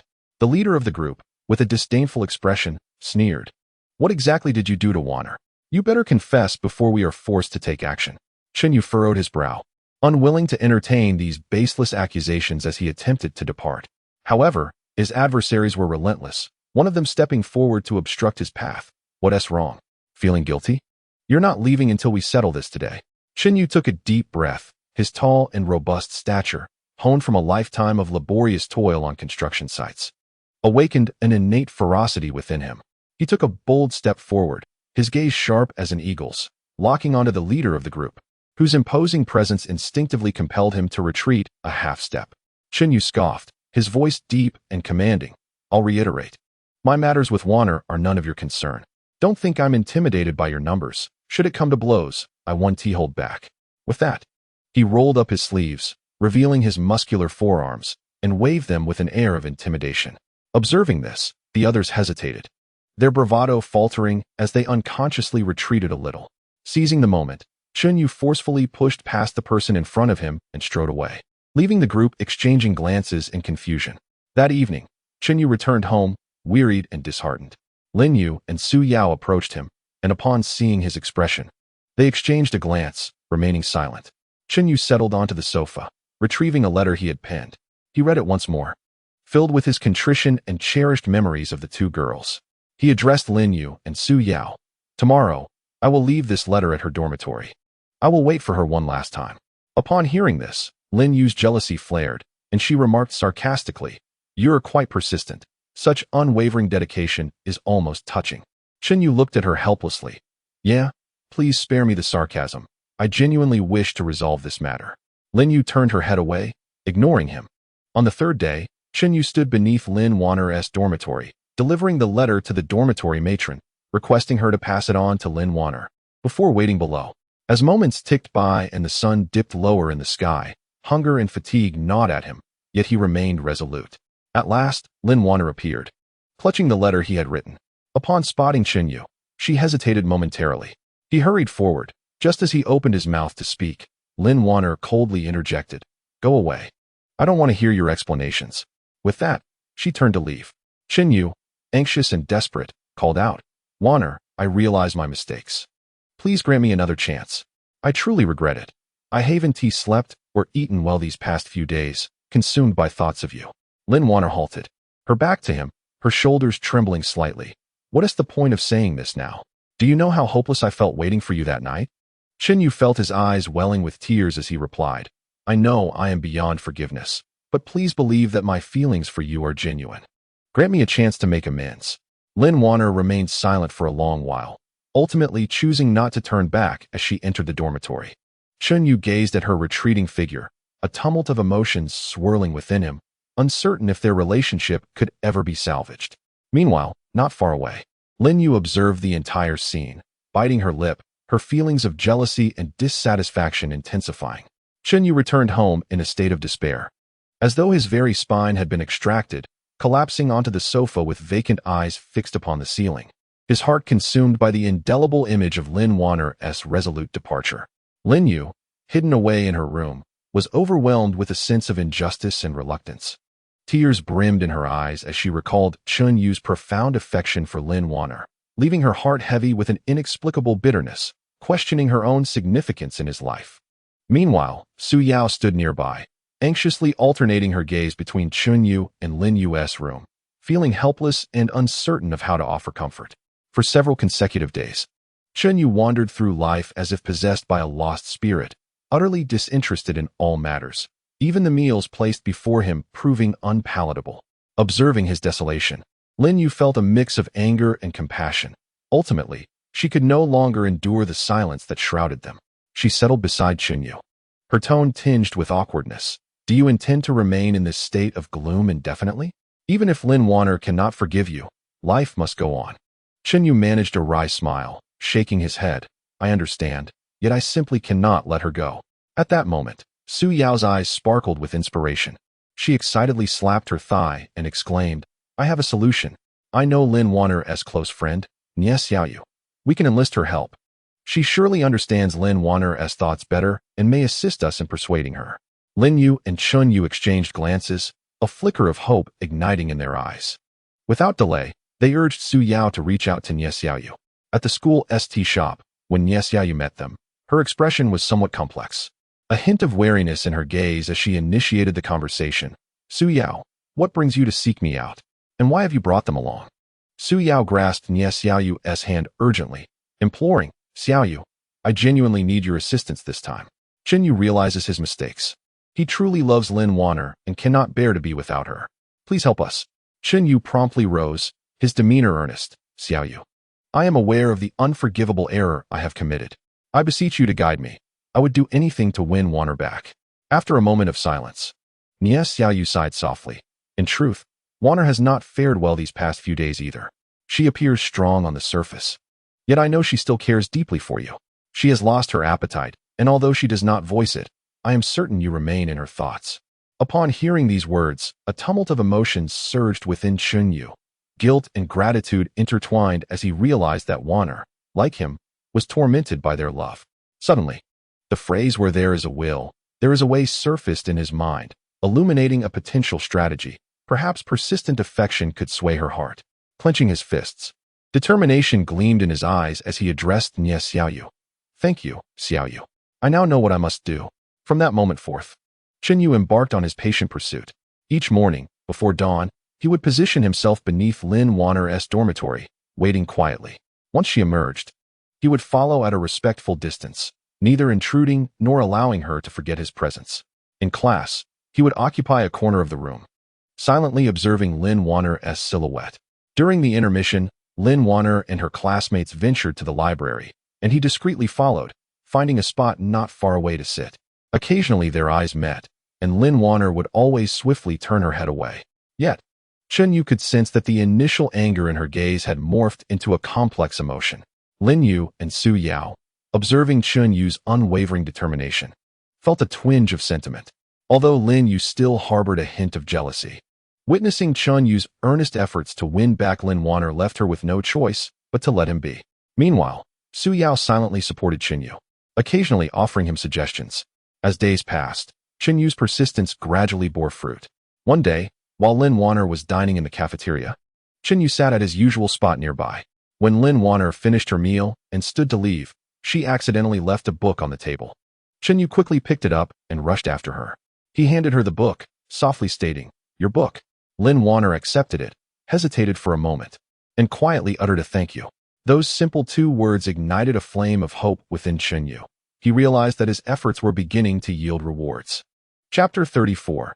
The difficult reconciliation. Following that thank you from the cafeteria, Chunyu sensed a slight thawing of the ice between him and Lin Wanner. His pursuit grew increasingly urgent. He not only sought to establish his presence around Lin Wanner daily, but also frequently enlisted Nie Xiaoyu to deliver small gifts, all of which were items Lin Wanner had previously mentioned liking. However, Lin Yu observed everything with growing resentment, feeling utterly jealous. That evening, as soon as Chunyu stepped through the door, before he could even change his shoes, Lin Yu stormed out of her room with a dark expression, blocking him at the entrance. Su Yao, hearing the commotion, also emerged from her room, standing nearby with a worried look. "Chunyu, do you have any shame left?" Lin Yu exclaimed, hands on her hips, her eyes wide and reddened, her voice trembling with anger. "Every day you revolve around Lin Wanner. Do you even see me anymore?" This isn't how one navigates a polygamous situation. Chunyu hurriedly removed his shoes, attempting to calm Lin Yu. Yeah, please don't make a scene. My feelings for you are different. I care about you, but I truly cannot let go of Wanner." "Care about me? Is this what you call caring?" Lin Yu scoffed, tears welling in her eyes. "Since Lin Wanner appeared, your heart and mind have been consumed by her. I tolerated it when Su Yao confessed, but now? You've been staying in the dormitory for her and giving her gifts. What do you take me for?" With that, tears streamed down her cheeks. At a loss for words, Chunyu struggled to find a way to console her. At that moment, Su Yao stepped forward gently. "Yeah, please don't be angry. Chunyu is trying to resolve the issue. Be quiet." Lin Yu shouted at Su Yao. "If it weren't for your confession, would any of this have happened? And now you're defending him? Have you both long been tired of me?" Su Yao, taken aback by the outburst, felt her eyes grow moist, biting her lip in distress as she took a few steps back. Chunyu was in a predicament, torn between the fury of Lin Yu and the hurt of Su Yao, and he attempted to bring calm to the situation. "Let us all calm down. Things are not as you both perceive them." Yet his attempts at persuasion proved futile. Lin Yu became increasingly agitated, dredging up old grievances and enumerating the moments shared between Chunyu and Lin Wanner, accusing him of fickleness and insensitivity. Su Yao could not help but interject a few retorts, and the argument among the 3 escalated in intensity. Meanwhile, Lin Wanner found her own resolve wavering. However, every time she laid eyes on Chunyu, the humiliating scene from the cafeteria replayed in her mind, and her pride prevented her from forgiving him easily. Observing her turmoil, her close friend urged, "Wanner, Chunyu is sincere. You should give him a chance." Yet, Lin Wanner stubbornly shook her head. "No, he has wounded me so deeply. How can I forgive him so readily?" Within the household, the voices of contention rose to a fever pitch. In a fit of emotion, Lin Yu suddenly shoved Chunyu, exclaiming, Go find her then, don't come back. Chen Yu stumbled, inadvertently colliding with Su Yao behind him. She lost her balance and fell to the floor, her knee striking the ground hard, skinning it, and eliciting a gasp of pain. At that moment, everyone fell silent. Chen Yu hurriedly knelt beside Su Yao, inspecting her injury. His gaze towards Lin Yu filled with disappointment. You've gone too far. Realizing her impulsiveness, Lin Yu became flustered, yet her pride got the better of her. She turned and ran back to her room, slamming the door shut with a resounding thud. Chen Yu remained rooted in place, his expression a tumult of anguish as he glanced between the injured Su Yao and the closed door, uncertain whom to comfort first, his heart heavy with guilt and helplessness. In the living room, the atmosphere was suffocating. Su Yao sat on the sofa, while Chen Yu half kneeled in front of her, delicately tending to her knee with utmost care. Fearful of causing her further pain, Su Yao lowered her head, biting her lip, her eyes brimming with tears, yet she held them back with great effort. Does it still hurt? Chen Yu inquired softly, his voice laced with remorse and concern. Su Yao shook her head, remaining silent. After tending to her wound, Chen Yu rose and, taking a deep breath, approached Lin Yu's closed door. He knocked gently, calling out, Yu, please open the door. Let us have a proper conversation. The room was enveloped in silence, save for the faint sound of muffled sobs. Chen Yu knocked again, continuing, I was wrong. I shouldn't have allowed you to feel this way. Please don't sulk. Let us clarify everything. After what felt like an eternity, the door creaked open, revealing Lin Yu with reddened eyes and tear-streaked cheeks. Chen Yu guided both Lin Yu and Su Yao to the sofa, while he stood before them, his demeanor earnest. I recognize that I have been selfish during this time, solely focused on winning back Lin Wanner, neglecting your feelings. I sincerely apologize. Bowing deeply, he expressed his contrition. Lin Yu turned her head away, scoffing. What good is an apology now? You have never truly considered us. Su Yao quietly added, Chen Yu, we all care for you, but your actions have caused us great distress.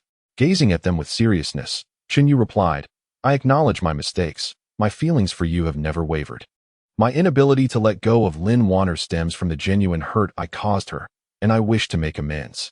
However, this does not imply that I do not love you. You both hold equal significance in my heart.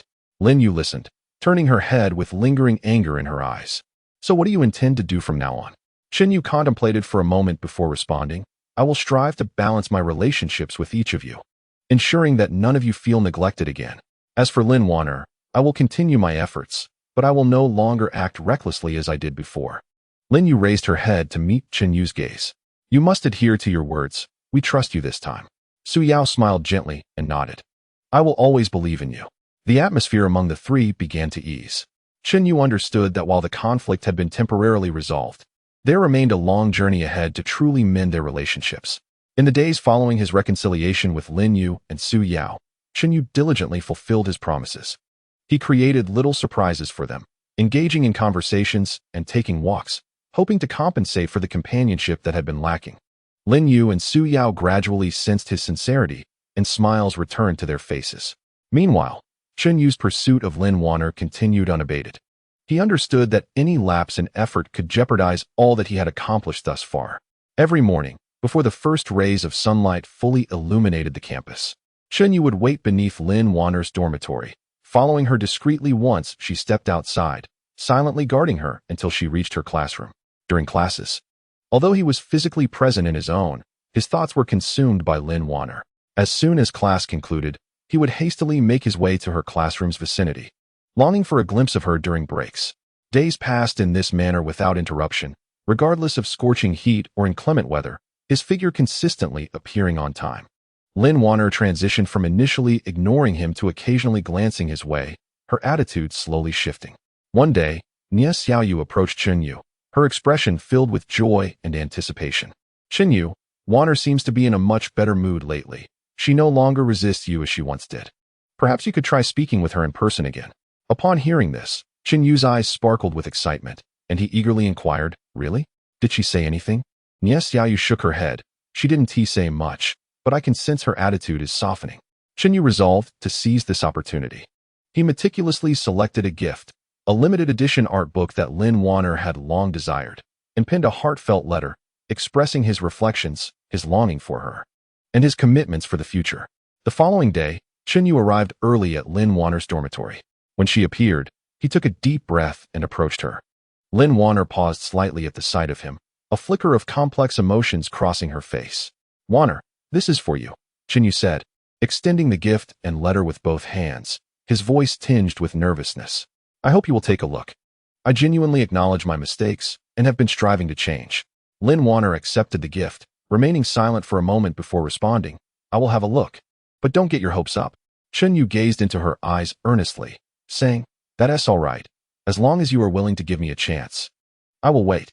After speaking, he turned and left, allowing Lin Warner some space for contemplation.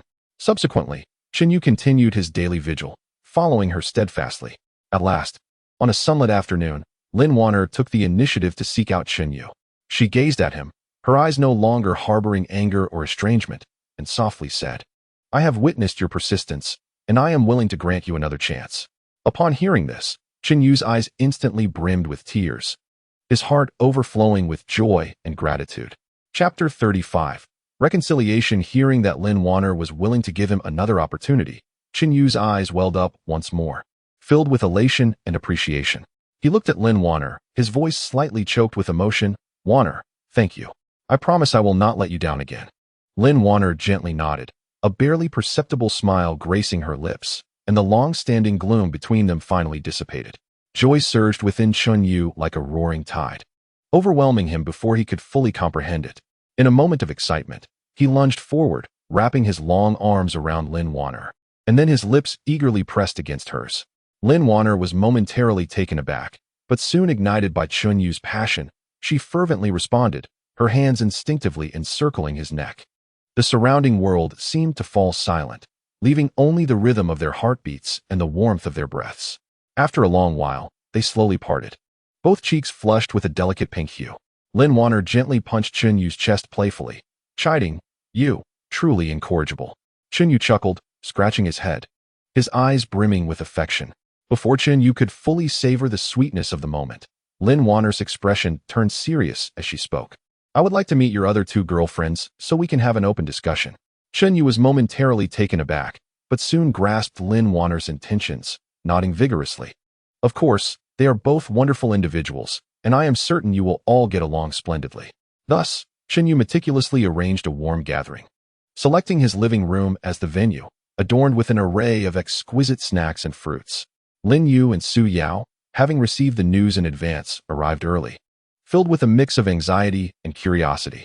When Lin Warner entered, Lin Yu and Su Yao stood up, greeting her with a hint of awkwardness. Although Lin Yu wore a smile, a flicker of discomfort passed through her eyes, as memories of their near altercation in the cafeteria lingered in her mind, leaving her with lingering resentment towards Lin Warner. Seemingly aware of this tension, Lin Warner stepped forward and sincerely said, "Lin Yu, I was overly impulsive in the cafeteria. I failed to manage my emotions, and I hope you can forgive me."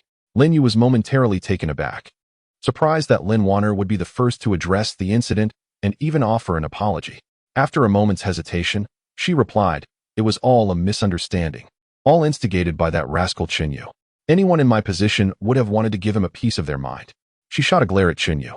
Chinyu rubbed his nose, a look of resignation on his face. Yes, it's all my fault. I promise it won't happen again."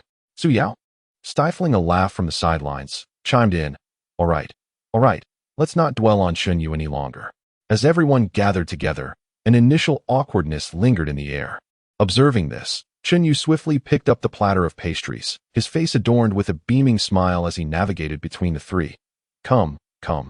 Indulge in the delicacies I have specially prepared. Previously, my blundering ways led to quite the chaos, and I am immensely grateful to you esteemed ladies for your generosity. Consider this delightful treat my apology. Once it is consumed, let us not dwell on the past." Lin Warner took a delicate sip of tea, casting a warm smile towards Lin Yu and Su Yao, and initiated the conversation. "Speaking of which, I must express my gratitude for this incident, for it has illuminated Chinyu's affections towards me. However, in the cafeteria, when I saw him with you both, my mind went blank, and I could hardly think. Reflecting on it now, I feel rather embarrassed. Lin Yu, please do not take it to heart." Lin Yu waved her hand dismissively, her smile becoming more genuine. "Oh, I too have my shortcomings. My temper flared, and my words were rather harsh. In truth, I have always envied you, your beauty and excellence. It stirred a twinge of discomfort within me to see Chunyu so invested in you. Envy me? Lin Wanner raised an eyebrow. I find myself envious of you.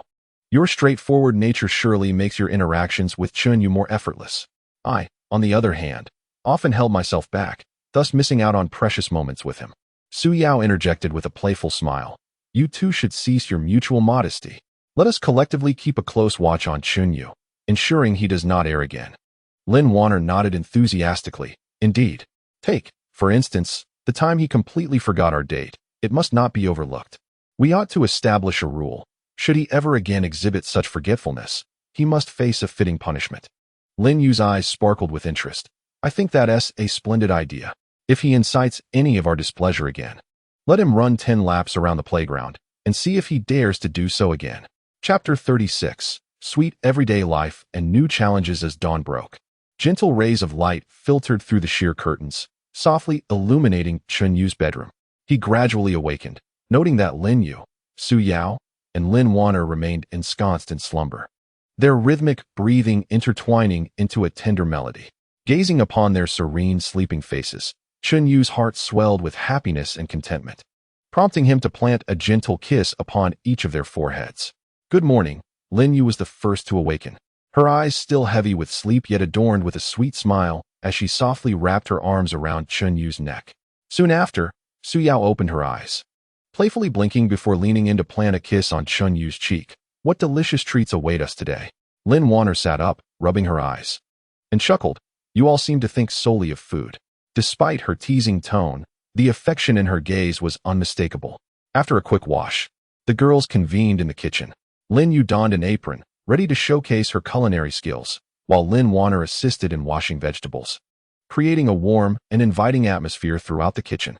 Meanwhile, Chunyu reclined on the sofa, engrossed in his phone, fully aware that as a modern man, he must quickly adapt to the comforts of a life where everything is conveniently provided.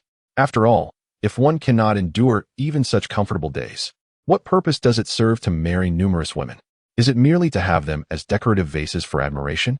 Or must one toil like a beast of burden to provide for them? Lin Yu is certainly not a masochist. He would never seek unnecessary suffering. To him, the enjoyment of life and the acceptance of responsibility are not oppositional forces, but rather complementary elements. He not only cherishes the companionship and contributions of the beautiful souls around him, but also understands how to find his own comfort and equilibrium within these emotional bonds. He aspires for both parties to harvest happiness and satisfaction from this relationship, jointly crafting a warm and fulfilling future. After breakfast, Lin Yu suggested a stroll in the park. In the park, the verdant grass carpeted the ground, flowers bloomed in splendid array, and a gentle breeze wafted fragrant scents through the air. Chunyu held Lin Yu's hand. Su Yao linked her arm with his, while Lin Wanner shared laughter and conversation with them nearby. As they passed by the lakeside, an impulsive idea struck Chunyu. He rented a small boat to take the 3 lovely ladies out on the lake. Lin Yu and Su Yao delightedly admired the picturesque scenery along the way, while Lin Wanner quietly leaned against Chunyu, savoring this blissful moment. However, just as they were immersed in their sweet reverie, a sudden, urgent ringtone shattered the tranquility. He glanced at his phone and saw it was a call from his boss, Su Qing. Hello, President Su? Chunyu replied, a hint of confusion in his voice. Chunyu, you need to come to the office immediately. Su Qing's voice conveyed an undeniable urgency. The company has received a colossal project, a global live launch event for an internationally renowned brand. Time is of the essence, and we must complete all preparations within a week. Hurry over to assist. Upon hearing this, Chunyu felt a rush of excitement and anxiety. The thrill of being involved in such a significant project was undeniable, a rare opportunity for learning. Yet the looming deadline and daunting tasks filled him with trepidation. Nevertheless, he did not hesitate and promptly responded, President Su, I will be there right away. After ending the call, Chunyu quickly changed his attire and rushed to the office. As he entered the company, he was enveloped by an unprecedented atmosphere of tension. Colleagues hurried about. The conference room was ablaze with light, and various documents were piled high upon desks. Upon spotting Chunyu, Su Qing approached him immediately, her eyes reflecting fatigue but predominantly trust in him. Chunyu, you finally arrived. This project is crucial for the company's reputation and future development. Your previous creativity and performance have convinced me that you will play a pivotal role in this endeavor. Yu nodded resolutely. President Su, rest assured. I will give it my all. Subsequently, Su Qing led Yu to the conference room, where she elaborated on the project details. It turned out that this international brand had exceptionally high demands for the launch event, requiring not only unique creativity, but also a thorough consideration of cultural differences and audience preferences across various global regions. Furthermore, as the event would be broadcast live worldwide, even the slightest mistake could be magnified endlessly. Yu listened attentively, swiftly organizing his thoughts in his mind. Suddenly, an idea struck him. He proposed a bold concept. President Su, we could create an immersive launch event, utilizing virtual reality, VR, and augmented reality, AR, technologies, allowing a global audience to experience the allure of our new products firsthand. Additionally, we could design personalized interactive segments that reflect the cultural characteristics of different regions, enhancing audience engagement. Su Qing's eyes lit up, and a delighted smile graced her face. Yu, this idea is simply brilliant. Let us proceed in this direction. I will promptly arrange for the team to collaborate with you.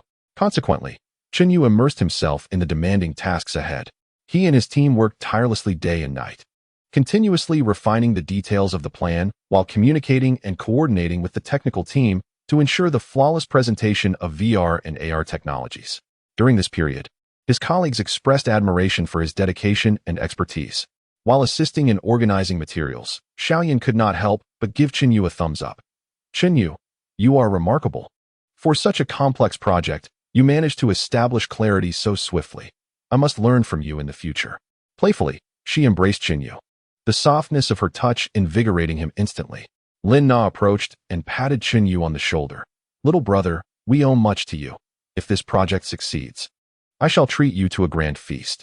As she spoke, her delicate hand playfully pinched his backside, her gaze carrying a hint of mischief. Yu, caught off guard by this sudden gesture, felt his heart race, a blush creeping onto his cheeks, yet he quickly regained his composure. A mischievous smile crept onto his lips, and as Lin Na turned away, he playfully smacked her curvaceous rear end, an action that appeared casual yet brimmed with flirtation. Lin Na turned back, feigning annoyance with a playful glare, her eyes sparkling with laughter, as if to say, "You little rascal." Chapter 37, Project Advancement and Escalating Ambiguity. As the project preparations reached a fever pitch, Yu found himself busily occupied each day, yet he relished every moment of it. With the increasing collaboration among colleagues, the office atmosphere brimmed with a flirtatious charm, akin to the rampant growth of spring vines. One afternoon, Yu sat in the conference room, intently reviewing the launch event schedule on his computer screen, his eyes reddened from fatigue as he incessantly tapped away at the keyboard. Xiaoyan entered, carrying a steaming cup of coffee, and gently approached him. Yu, take a break.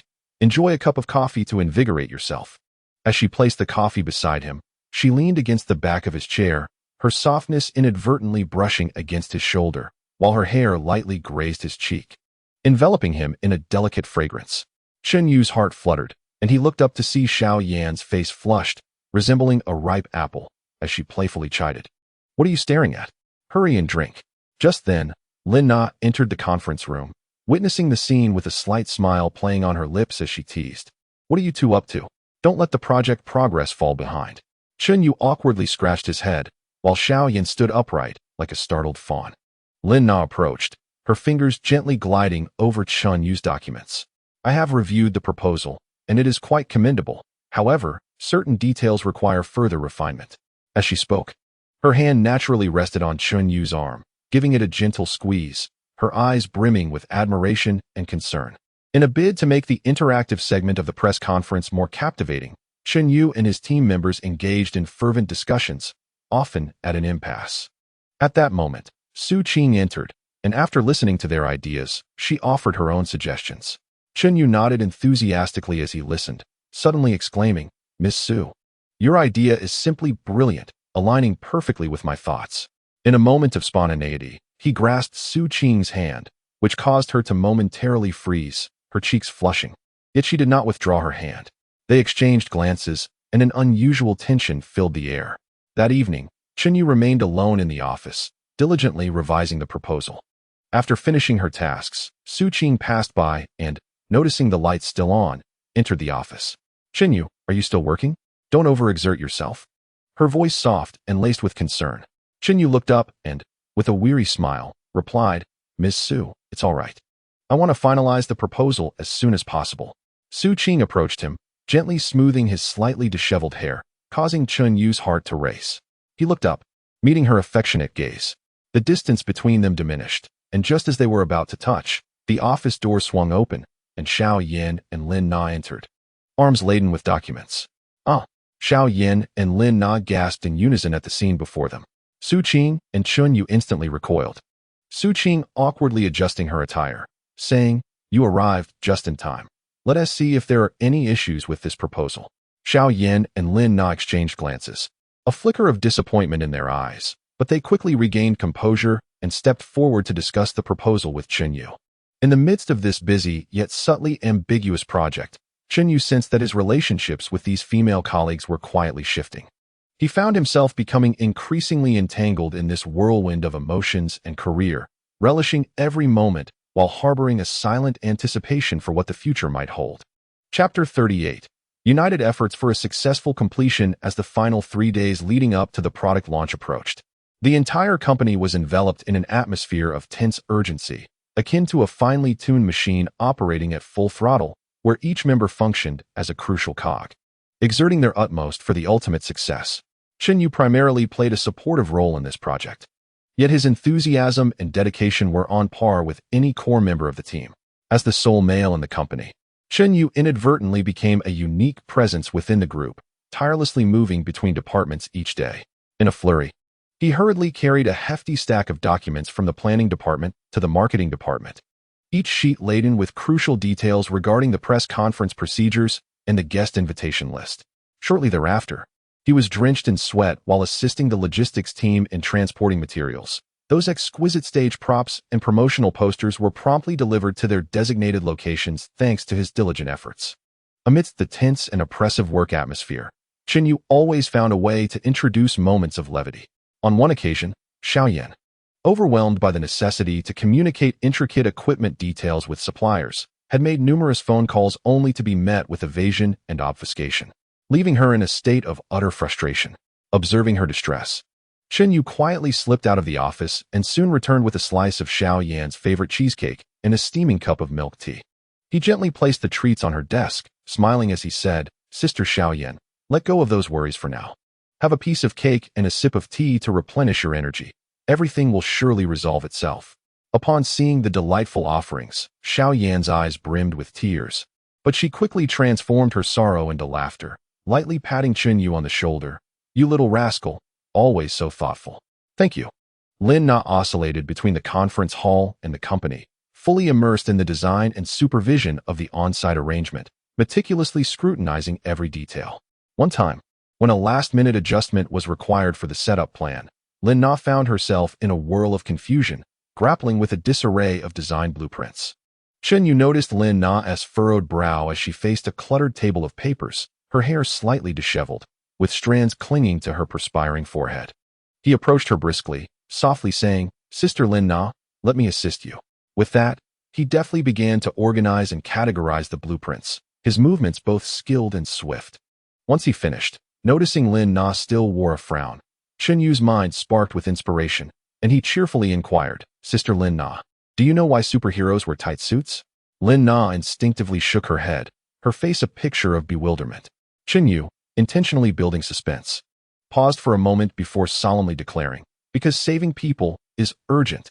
Lin Na was momentarily taken aback, but then her realization broke forth, and she couldn't help but burst into laughter. Chen Yu followed up with a playful tease. You see, while our project is indeed pressing, we must also balance work with rest. Look, even the buttons on your shirt are straining. It's too tight. Take a breather, lest you wear yourself out. Lin Na was thoroughly amused, her previously taut nerves loosening considerably. She reached up to gently tousle Chen Yu's hair, her eyes sparkling with joy. You always manage to lift my spirits. With that, she glanced down at her buttons, a playful smile curving her lips. Indeed, it is too tight. How about you help me ease the tension? Chen Yu, catching the playful tone, replied with a mischievous grin, I fear that if I loosen the top, the bottom may tighten further, and you'll find it even more uncomfortable. Lin Na laughed even harder, feigning a pout. Well then, Dear brother, you must see this through and help me resolve it together. Chen Yu feigned deep contemplation, thoughtfully stroking his chin, and slowly remarked, "It is not impossible, but it requires additional funds." With a mischievous chuckle reminiscent of an agile little monkey, he swiftly darted away, leaving Lin Na doubled over with laughter, muttering, "What a playful scamp." With her wealth of experience and keen insight, Su Qing emerged as the backbone of the entire project, bestowing the team with invaluable advice and suggestions. Whenever the team meetings descended into stalemates, rife with heated debates fueled by stress and fatigue, Chen Yu consistently played the role of peacemaker. He would diffuse the tension with humorous remarks, saying, "Everyone, let us calm down. We are comrades in the same trench. Our guns must be aimed outward, not turn on each other." Upon hearing this, the team members would often exchange knowing smiles, and the tense atmosphere would dissipate. However, on the eve of the press conference, an unforeseen calamity struck without warning. The core live streaming equipment, which had been scheduled for use, suddenly malfunctioned catastrophically, and despairing news from the supplier indicated that repairs could not be completed in time. This announcement landed like a bombshell, sending the entire team into chaos. As anxiety and panic swiftly permeated the air, demonstrating remarkable composure, Chen Yu quickly regained his bearings. He immediately assisted the technicians in executing an emergency repair, meticulously passing tools and recording data, all while silently praying for a miracle. Concurrently, following Su Qing's directives, he frantically contacted alternative suppliers in search of substitute equipment. His fingers danced across the smartphone screen, his voice quivering with urgency as he dialed one number after another, leaving no stone unturned in pursuit of hope. Xiao Yin and Lin Na were equally industrious, reaching out to various resources and leveraging their networks to provide every possible support in resolving the equipment crisis. Within a mere hour, Xiao Yin had contacted over a dozen relevant companies regarding equipment rentals, while Lin Na worked tirelessly to coordinate the company's internal backup resources, striving to discover a temporary solution. Su Qing, meanwhile, remained poised, directing the efforts with a voice that was both firm and resolute, continuously reminding everyone to maintain their composure. "Let us not panic. Together we will find a solution, and we shall overcome this challenge." After several hours of intense effort, the technicians successfully repaired the equipment. In that moment, the team's taut nerves relaxed, and weary faces illuminated with expressions of relief and gratitude. Chen Yu exhaled deeply, gazing at his comrades who had fought alongside him, feeling profoundly touched. "Thank you all so much. Without you, I truly wouldn't have known what to do." On the day of the press conference, everything unfolded seamlessly according to plan. The venue was adorned in exquisite splendor, resembling a fantastical temple of technology, leaving the guests and audience members awestruck upon entering, showering the scene with heartfelt admiration. The interactive segment was particularly innovative, as Su Qing's ideas garnered resounding success, creating an atmosphere of unparalleled enthusiasm, with cheers and applause resonating throughout the hall. Though Chen Yu did not stand beneath the spotlight on stage, he busily flitted about backstage like a tireless little top, ensuring the seamless progression of every segment. He darted backstage to confirm the order of guest appearances, then scurried to the side of the stage to inspect the operation of the equipment, leaving nothing to chance. Xiao Yan, Lin Na, and Su Qing each shone in their respective roles, occasionally casting appreciative glances toward Chen Yu, their eyes brimming with pride. As the press conference concluded successfully, the team gathered together to celebrate. Cheers erupted, and tears of joy were shed as they relished this hard-won victory. Chen Yu gazed at his colleagues, who had fought alongside him, and felt a swell of emotion in his heart. Chapter 39. The Celebration Banquet. An unexpected twist. The celebration banquet, following the triumphant product launch, was grandly held in the most luxurious hotel banquet hall in the city. Crystal chandeliers cast a brilliant glow, illuminating tables laden with exquisite delicacies, and the entire hall was infused with an atmosphere of joy and festivity. All company members donned elegant attire, their faces radiant with the delight of success. Laughter and chatter resonating throughout the space. Chen Yu, clad in a well-tailored suit, stood tall and striking. Xiao Yan, adorned in a pink off-shoulder evening gown, resembled a blooming rose as she approached him with a glass in hand, her eyes sparkling. "Chen Yu, it's all thanks to you. Without your ability to lighten the mood during our moments of pressure, I truly don't know how I would have persevered." With that, she gently clinked her glass against his, and sipped her champagne. Lin Na, wearing a form-fitting black gown that accentuated her curves, exuded a mature allure as she walked over and embraced Chunyu with a smile. "Little brother, you've been a tremendous help. You must stick by me more often." She then pulled him into a group photograph with other colleagues. Su Qing, the company's owner, commanded everyone's attention upon her arrival. Draped in a royal blue floor-length gown, her tall and voluptuous figure moved with an elegant sway, her curves subtly concealed beneath the fabric. Cascading waves of hair framed her shoulders, and her exquisite makeup accentuated her bright, captivating eyes, with her crimson lips adding a touch of allure, epitomizing the essence of a mature woman. Akin to the most brilliant star in the night sky, standing at the center of the banquet hall, she raised her glass to express gratitude. The success of this project is attributable to the efforts of each and every colleague, especially Chunyu. Although he primarily assisted, his enthusiasm and intellect infused the team with vitality. "Let us all raise a toast to Chunyu." The crowd echoed her sentiments, and in an instant, Chunyu became the focal point of the evening. He smiled bashfully, responding to each toast graciously. As the dinner progressed, the enthusiasm of his colleagues surged, and they eagerly urged Chunyu to drink more. With a modest tolerance for alcohol, he soon found the room spinning, his consciousness beginning to blur. Observing Chunyu's struggle with intoxication, Su Qing approached him with a hint of concern, gently supporting him. "Everyone, let us not overindulge him. I'll take him to rest for a while." Su Qing supported Chunyu as they exited the banquet hall and called for a car to take him to the hotel room. Upon entering the room, Chunyu collapsed onto the bed, while Su Qing sat at the bedside, gently wiping the sweat from his forehead, her gaze filled with tenderness and concern. After an indeterminate period, Chunyu groggily awakened to find himself in the hotel room, with Su Qing sitting beside him. He attempted to speak, but found his throat painfully parched. Su Qing promptly offered him a glass of warm water, softly saying, "Drink some water first to soothe your throat." Chunyu accepted the water and gulped it down, feeling significantly more alert. Looking at Chunyu, Su Qing suddenly spoke earnestly. "Chunyu, do you know? From the very first day you joined the company, I was captivated by you. Your optimism, your charm, and your unique magnetism in the workplace have deeply enchanted me. This project has further revealed your potential and sense of responsibility." She paused slightly, a flicker of insecurity crossing her eyes. "I know I am in my 30s, considerably older than you, and perhaps I am not worthy of you. I don't require you to marry me. Being your lover is sufficient. As long as I can be by your side, I will be content." Listening to Su Qing's confession, waves of emotion surged within Chunyu. He gazed at the mature and beautiful woman before him, gently grasping Su Qing's hand in return, his voice slightly hoarse as he replied, "Su, I have also been drawn to your maturity and beauty for quite some time."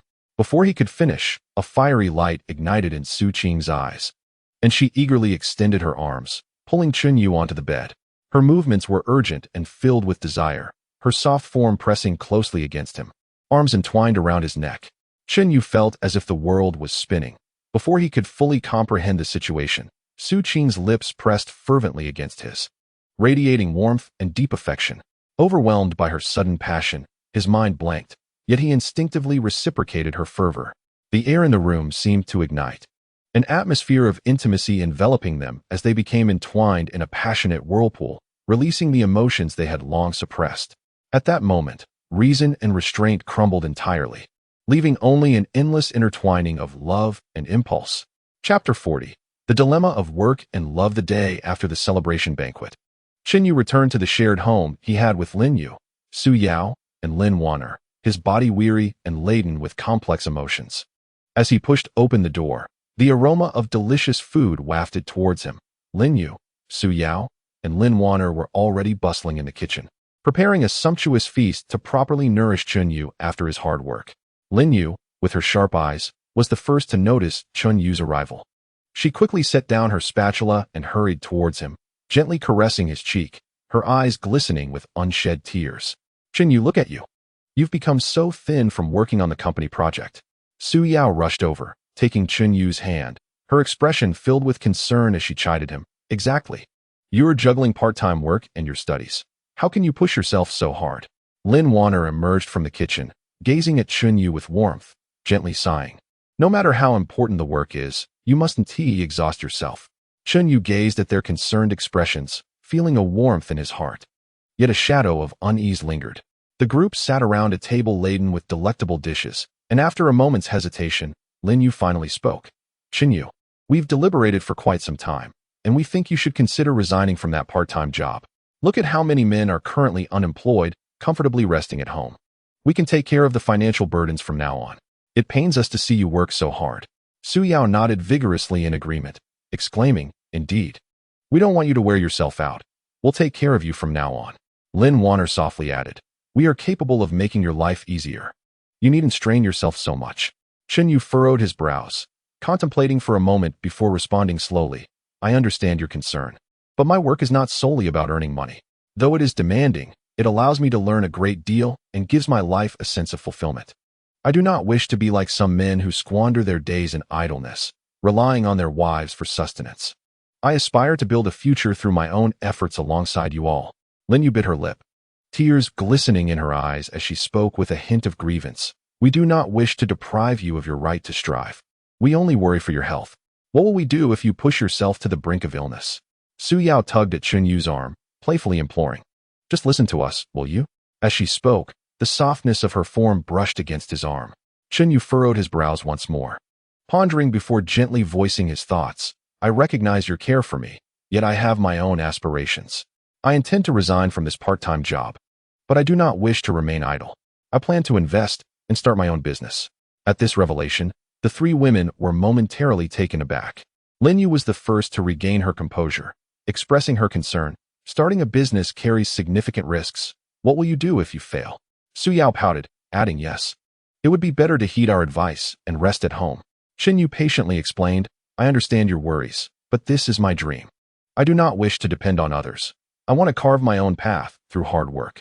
Lin Wanner, observing Qin Yu's resolute gaze, gently patted Lin Yu and Su Yao's hands, saying, Since he is so determined, let us support him.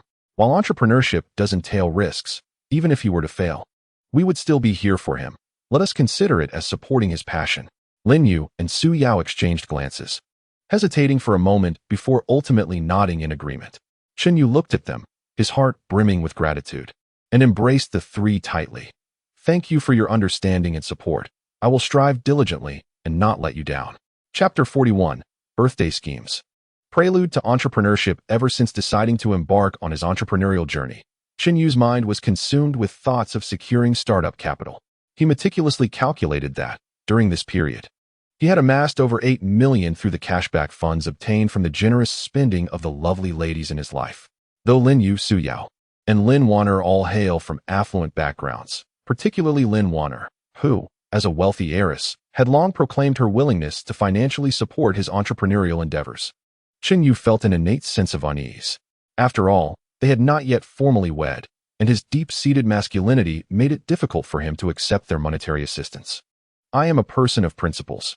Even if I were to rely on others, it must be in a manner befitting my values, Qin Yu mused inwardly. Suddenly struck by inspiration, he realized that his birthday was fast approaching, an opportune moment indeed.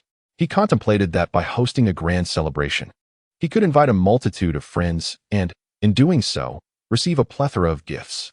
Furthermore, leveraging the system's unique mechanism that rewards consumption by the opposite sex could potentially alleviate his urgent financial needs for his startup. Resolute in his decision, Qin Yu embarked on meticulous preparations. He designed an exquisite batch of electronic invitations, featuring his most dashing photograph on the cover, adorned with the words, "You are cordially invited to join my birthday gala and share in the joyous moments." Subsequently, he disseminated these invitations en masse to all his female acquaintances, from university classmates to colleagues, and even to those he occasionally conversed with on social media. Observing Qin Yu's fervent preparations, Lin Yu approached with curiosity. Are you organizing a birthday party? Why so many guests? Qin Yu, with a playful grin, embraced her and replied, It's a rare occasion. I simply wish for a lively gathering. Su Yao, standing nearby with a teasing pout, chimed in, Humph. I see you just want to flaunt how many beautiful friends you have. Qin Yu chuckled, scratching his head, choosing not to refute her jest. On the day of the celebration, the rented luxurious villa was adorned in vibrant colors, with a grand balloon arch and twinkling lights, exuding a festive atmosphere. The invited female guests arrived in splendid attire, bearing meticulously chosen gifts. Although Lin Yu, Su Yao, and Lin Wanner felt a twinge of jealousy towards the other women. Witnessing Chun Yu's joy as his official girlfriends, they feigned smiles and assisted in welcoming the guests. During the party, Chun Yu moved through the crowd like a social luminary, engaging warmly with each female guest. "Wow, I am so thrilled you could come. This gift is far too extravagant. I hardly know how to express my gratitude," he exclaimed as he accepted an elegant watch from a female classmate, his face beaming with delight. With each gift received, he could sense the system's rewards incrementally increasing. Just as Chun Yu reveled in his triumph, Su Qing arrived. Dressed in a form-fitting red gown, her long hair cascading like a waterfall, she captivated everyone's attention upon entering. Chun Yu's heart skipped a beat. He had not anticipated her presence. Su Qing approached him directly, a teasing smile gracing her lips. "I heard you are embarking on an entrepreneurial journey. Are you not considering enlisting my help?" Chun Yu awkwardly chuckled. "Su, I wish to try this on my own." At his words, Su Qing lightly furrowed her brow and playfully retorted, "With our current relationship, you still call me Su?" The intimate tone of the conversation drew the attention of those nearby, and Lin Yu and her two companions instantly became vigilant. At that moment, they also noticed Su Qing, and the three huddled together, whispering, "Who is that woman? She seems quite familiar with you," Lin Yao inquired, furrowing her brow. Lin Wanner fixed her gaze on Su Qing, a flicker of wariness crossing her eyes. "She is the owner of Yu's company. I had heard she was interested in you, and today confirms it." Chun Yu was preoccupied with managing Su Qing while also tending to other female guests, overwhelmed and perspiring as beads of sweat formed on his forehead. He was acutely aware that this birthday party was merely the prologue to his entrepreneurial journey, with countless challenges lying ahead.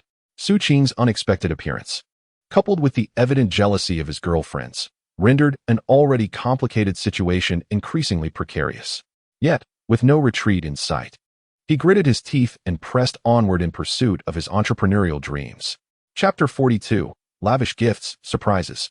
In turmoil, the clamor of the birthday party continued unabated as Chun Yu juggled the demands of Su Qing and the other female guests, the sweat on his brow becoming more pronounced, just as the atmosphere grew more delicate.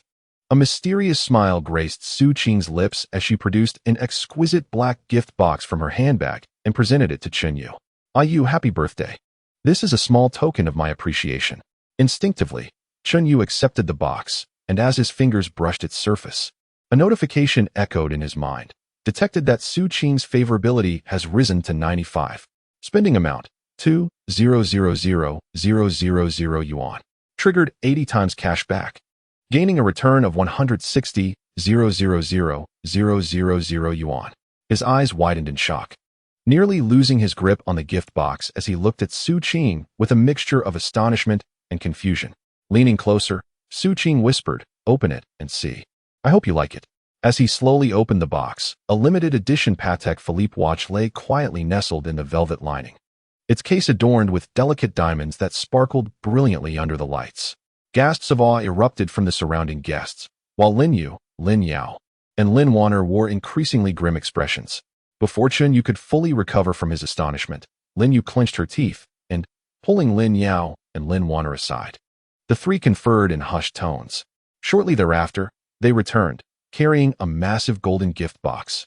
With a smile, Lin Yu declared, "Yu, we also have a gift for you. Happy birthday." As Chun Yu opened the box, the key to a top-tier luxury car came into view, its emblem gleaming and signifying its extraordinary nature. The system notification blared once more, detected that Lin Yu, Lin Yao, and Lin Wanner's favorability has all risen to 95. Combined spending amount, 3,000,000 yuan. Triggered 80 times cash back, gaining a return of 240,000,000 yuan. This series of surprises left Chun Yu utterly dazed, feeling as though he were walking on air. Elated to the point of nearly floating, the gap in his entrepreneurial funding was instantly filled and even exceeded.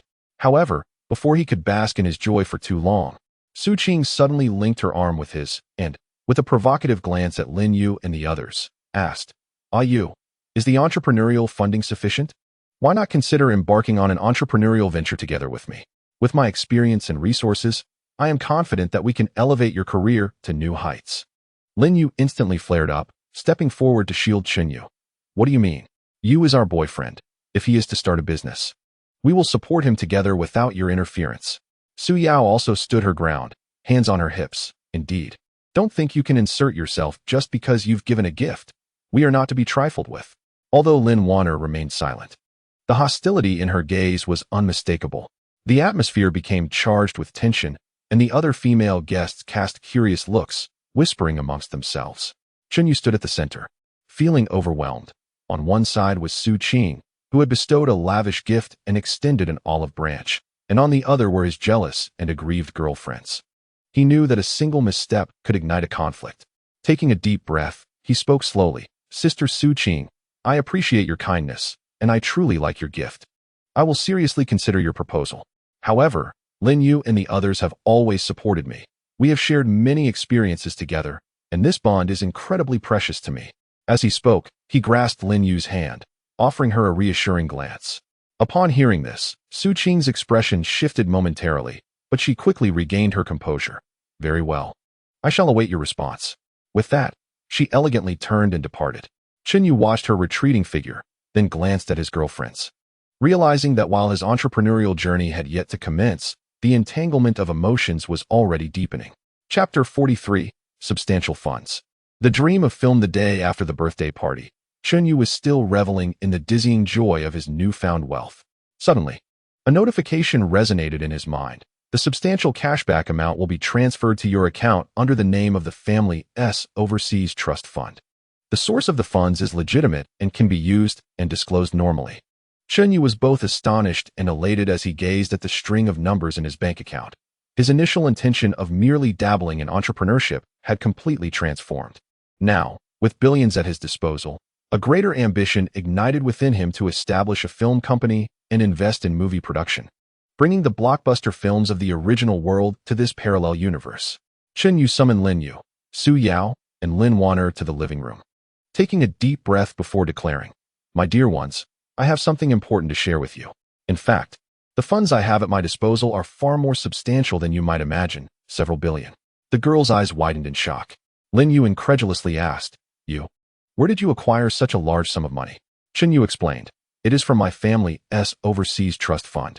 I hadn't mentioned it earlier because the formalities were not completed, but now that the funds have arrived, I wanted to inform you. With newfound financial confidence, Chunyu's dream of entering the film industry grew even stronger, and he articulated his plans. I intend to use this money to establish a film company and invest in movie productions. I have been closely monitoring the film industry over the years and possess an in-depth understanding of market trends and audience preferences. With proper execution, success is undoubtedly within reach. Lin Yu tilted her head, her eyes filled with concern. But the film industry is quite intricate, and we lack knowledge in this area. Can we really succeed? Su Yao, however, clapped her hands with excitement. I believe we can. Yu is so intelligent, he will surely succeed, and we will always support you. Lin Wanner pondered for a moment before slowly responding. Though there are risks involved, if we conduct thorough preliminary research and preparation, it may not be impossible to give it a try. With the encouragement of his girlfriends, Chunyu decisively embarked on the journey of entrepreneurship. He began by traversing the bustling business districts of the city, searching for suitable office spaces. In the towering commercial area, he examined spacious and bright Grade A office buildings with exorbitant rents, as well as more affordable, yet somewhat remote entrepreneurial parks. After much comparison and deliberation, he ultimately rented an entire floor in a centrally located office building with convenient transportation and comprehensive facilities. The floor-to-ceiling windows offered a panoramic view of the vibrant cityscape, and this place would soon become the launchpad for his dreams. Next, through a friend's introduction, Chunyu found a reliable professional agency for business registration. He communicated in detail with the agents regarding the company's operational scope, equity structure, and other specifics, submitted various documents, and navigated through the tedious review process. Finally, upon successfully registering the film company and receiving the business license, he felt that his dream had drawn a step closer, just as the company preparations were getting on track. Su Qing called, her voice calm yet gentle. You must be quite busy lately. I'm at our usual cafe, come over so we can chat. Upon arriving at the cafe, Chunyu found Su Qing already seated in a corner. She wore a simple yet elegant suit that perfectly accentuated her mature and voluptuous figure. Her wavy long hair casually draped over her shoulders, exuding a sense of mature charm. As she spotted Chinyu, she smiled and stood up, gently embracing him before gesturing for him to take a seat. I heard you were preparing to start a film company. Why didn't you tell me sooner? Su Qing picked up her coffee and took a gentle sip, her gaze soft as she looked at Chinyu. Chinyu smiled helplessly. I didn't want to disturb you, and besides, everything is so chaotic that I haven't figured it all out yet. Su Qing set down her coffee cup and said earnestly, You don't need to be so formal with me. My family has been in the media and film industry for many years, and we've built a considerable network and resources. What you currently lack the most are professional talents. I can help you connect with some experienced directors, outstanding screenwriters, and promising actors in the industry. With their involvement, your company can embark on a successful journey. Chinyu felt warmth in his heart. He was indeed troubled by the recruitment of talent, and Su Qing's offer felt like a timely blessing. Yet, he hesitated. Thinking of his girlfriends at home, Su Qing seemed to see through his thoughts, gently patting his hand and speaking in a calm tone. I understand your concerns. My intention to help you is purely based on my belief in your capabilities, and I wish to see you realize your dreams. Rest assured, I will maintain the right balance. Chinyu gazed into Su Qing's resolute eyes and finally nodded. I am truly grateful to you, Sister Su Qing. Your assistance brings me great comfort. A subtle smile graced Su Qing's lips, exuding a captivating charm as she softly countered. How do you intend to thank me? It cannot merely be words. I have heard that the beds at the nearby hotel are large and soft. Shall we go and test them together? Chunyu's gaze inadvertently drifted to Su Qing's mature and alluring figure, her unique allure momentarily disorienting him. A wave of heat surged uncontrollably through his body, and his rationality began to waver in the face of desire. He looked at Su Qing and saw her eyes filled with anticipation and suggestion. They shared a silent understanding and rose together, heading towards the hotel. After leaving the hotel, Chinyu strolled through the streets, his heart brimming with aspirations for the future. However, he was acutely aware that the path of entrepreneurship was fraught with uncertainties. The relationships between himself, Su Qing, and his three girlfriends would inevitably face more trials as the company developed. The secret intimacy he shared with Su Qing planted a volatile seed in this complex emotional landscape, one that could ignite at any moment. Chapter 44. Smooth preparations. Glimpses of prospects. Upon exiting the hotel, Chinyu swiftly recalibrated his focus, dedicating himself wholeheartedly to the preparations for the film and television company. Su Qing proved to be a woman of her word, leveraging her family's extensive connections in the media and film industry to assist Chinyu in reaching out to various professionals. Though Chinyu brimmed with enthusiasm and innovative ideas, he recognized his lack of formal training in filmmaking, which left him with shortcomings in company operations and industry practices. Thus, recruiting a professional general manager became his immediate priority. With Su Qing's support, he met Lu Hui. Lu Hui had spent years navigating the film industry, rising from grassroots positions to senior management in a renowned film company. He possessed an intricate understanding of film production, distribution, and promotion, along with a wealth of industry resources and exceptional management skills. During their first meeting, Lu Hui expressed a keen interest in Chunyu's entrepreneurial vision and film projects. Chinyu elaborated on the company's development plans, future film themes, and his determination to carve out a niche in the film industry. Lu Hui listened intently and offered numerous constructive suggestions, addressing everything from project cost control to market risk assessment, team optimization to distribution channel expansion. Each piece of advice was incisive, greatly benefiting Chinyu. Following several rounds of in-depth discussions and negotiations, Lu Hui was moved by Chunyu's sincerity and resolve, gladly accepting the invitation to serve as the company's general manager. With Lu Hui's support, Chinyu arranged a meeting with the esteemed director Li Ming. Li Ming was renowned in the industry for his distinctive narrative style and nuanced emotional portrayals. Although his artistic films catered to niche audiences, they had garnered multiple awards in the film world. He exhibited a strong interest in Chunyu's proposed projects, particularly those featuring blockbuster themes derived from parallel worlds, which he found refreshingly innovative. The two engaged in a heartfelt dialogue, delving deeply into aspects such as the film's visual language, narrative rhythm, and character development. Their perspectives aligned seamlessly, swiftly leading to a mutual agreement on collaboration. Simultaneously, Su Qing introduced the esteemed screenwriter Wang Yu to Chinyu. Wang Yu, possessing a quick intellect and a profound command of language, excels in crafting intricate and captivating narratives. Upon hearing Chunyu's vision for the film, She was inspired and immediately proposed several brilliant adaptations concerning the story's backdrop, character relationships, and plot twists, leaving Chen Yu astounded. After several rounds of discussions, Wang Yu successfully joined the team. In this world, the number of males is scarce, often cherished by numerous female family members. Exceptional male actors are a rare commodity. They're worth several times that of their female counterparts, making them prized assets for major film companies. Those with even a modicum of talent are frequently snatched up by these companies while still in their academic pursuits, rendering Chen Yu's new company's search for suitable male actors a formidable challenge.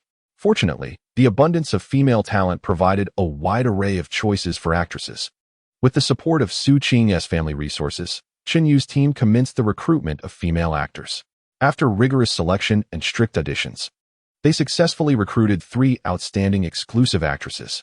The first is Lin Xiao, whose smile reveals 2 gentle dimples, and her eyes sparkle with clarity and vitality, exuding a refreshing and ethereal girlhood. In her performances, she effortlessly navigates a spectrum of emotions, from innocent exuberance to the mature transformation born of adversity. Her exceptional ability to empathize makes every subtle emotional shift profoundly impactful, making her particularly suited to embody a heroine who is kind-hearted and courageous, filled with a passion for life and dreams, facing various challenges while remaining steadfast to her ideals. The second is Su Man, tall and striking, radiating a mysterious allure with every gesture. Su Man's acting style is versatile. She can portray the haughty elegance of a queen and profoundly interpret the complexities and contradictions of a villain. Her commanding presence and exquisite acting skills will undoubtedly enhance the film's allure. The third is Xia Yu, sweet and charming, with a lively and cheerful disposition. Xia Yu's performances are brimming with energy and dynamism, adept at embodying whimsical characters. She consistently showcases the distinct traits of her roles through her unique style of performance, bringing joy and surprise to the audience, making her an indispensable comedic presence in the film. Although the film's theme has yet to be finalized, Chen Yu and his team firmly believe that, with the professional skills and unique qualities of these exceptional talents, they can create profoundly moving and impactful works, regardless of the genre chosen in the future. With the core team now assembled, the company's preparatory work has entered a new phase. The office space is undergoing renovation, and at Chen Yu's request, the designer is crafting an environment that harmoniously blends artistic ambience with modern technological sensibilities. The open office space is spacious and bright, facilitating communication and collaboration among team members. The independent editing room and voiceover studio are equipped with top-notch soundproof materials, ensuring that post-production remains undisturbed. The conference room is furnished with advanced multimedia equipment, making project discussions and proposal presentations seamless. Professional photography equipment and post-production tools have been meticulously acquired, with each piece selected with great care by Chen Yu. The high-definition film camera captures intricate details with precision, while the state-of-the-art editing workstation possesses formidable data processing capabilities, allowing editors to work fluidly. Furthermore, the cutting-edge visual effects software provides essential technical support for the film's aesthetic appeal. In addition, Lu Hui, leveraging his extensive experience, swiftly set about establishing the operational framework of the company. He formulated a comprehensive project management system, ensuring that every phase, from script planning and shooting preparations to on-site filming and post-production, adheres to clear processes and standards. An efficient financial management system was constructed to guarantee appropriate allocation and utilization of funds, while a talent development mechanism was established to cultivate resources for the company's long-term growth. Under the collaborative efforts of Chen Yu and his team, the preparatory work for the company progressed smoothly, with everything in place, eagerly awaiting the commencement of filming. Chen Yu, filled with anticipation, envisioned the company's future flourishing in the film industry. Chapter 45. Project Initiation. Preparations underway. Upon traversing into this world, Chen Yu unexpectedly discovered he possessed an extraordinary memory.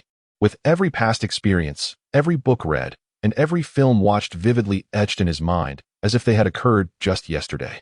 This unexpected boon played a crucial role in the process of establishing his film company.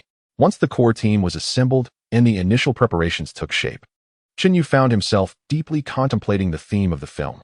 He meticulously sifted through the blockbuster films of his original world in his mind, and ultimately, the story of Titanic illuminated his thoughts.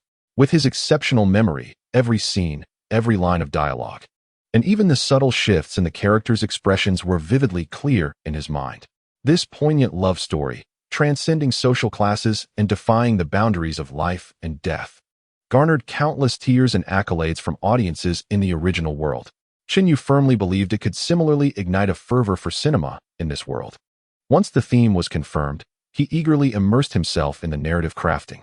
Relying solely on his memory, he intricately depicted the journey of Jack and Rose as they met, grew close, and fell in love aboard the Titanic, alongside the terror and despair that accompanied the fateful disaster. However, considering the uniqueness of this world, he boldly innovated the character of the female lead. This time, the protagonist Lin Xiao hails from an aristocratic family, yet possesses a passionate heart for the arts. In Shin-yu's vision, Lin Xiao exhibited extraordinary artistic talent from a young age, with her fervor for art being an indispensable part of her life. Boarding the Titanic, initially intended as a social journey orchestrated by her family, unexpectedly became a pivotal turning point in her life. When Shin-yu presented the completed story synopsis to the renowned screenwriter Wang Yu, she was profoundly captivated by the narrative infused with fresh elements. She began to meticulously refine the framework provided by Shin-yu.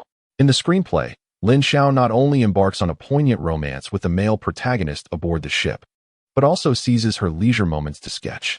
Through her brush, she immortalizes the opulent interiors of the Titanic, the diverse lives of its passengers, and the majestic seascapes.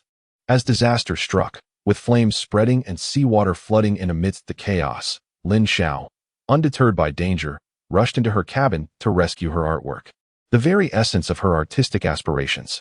In the critical moments of the calamity, Wang Yu further enriched Lin Xiao's actions. Amidst the panicked crowd, Lin Xiao heard the cries of children emanating from the lower decks. Without a moment's hesitation, drawing from her observations and memories of the ship's structure upon boarding, she led a group of trapped children and women through the intricate passages in search of an escape route. Along the way, debris fell and seawater surged in. Yet Lin Xiao remained composed, comforting the frightened children and terrified women while skillfully navigating through perilous areas, ultimately guiding them to safety and onto the lifeboats. Wang Yu also delicately portrayed Lin Xiao's emotional arc prior to boarding. She had shared a pure emotional promise with her childhood companion, Li Ming.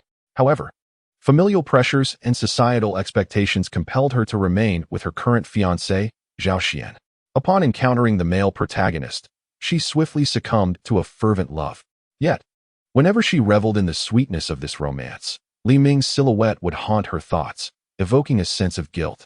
After surviving the disaster, Lin Xiao grappled with profound reminiscence of the male protagonist while confronting the rekindled emotional entanglement with Li Ming.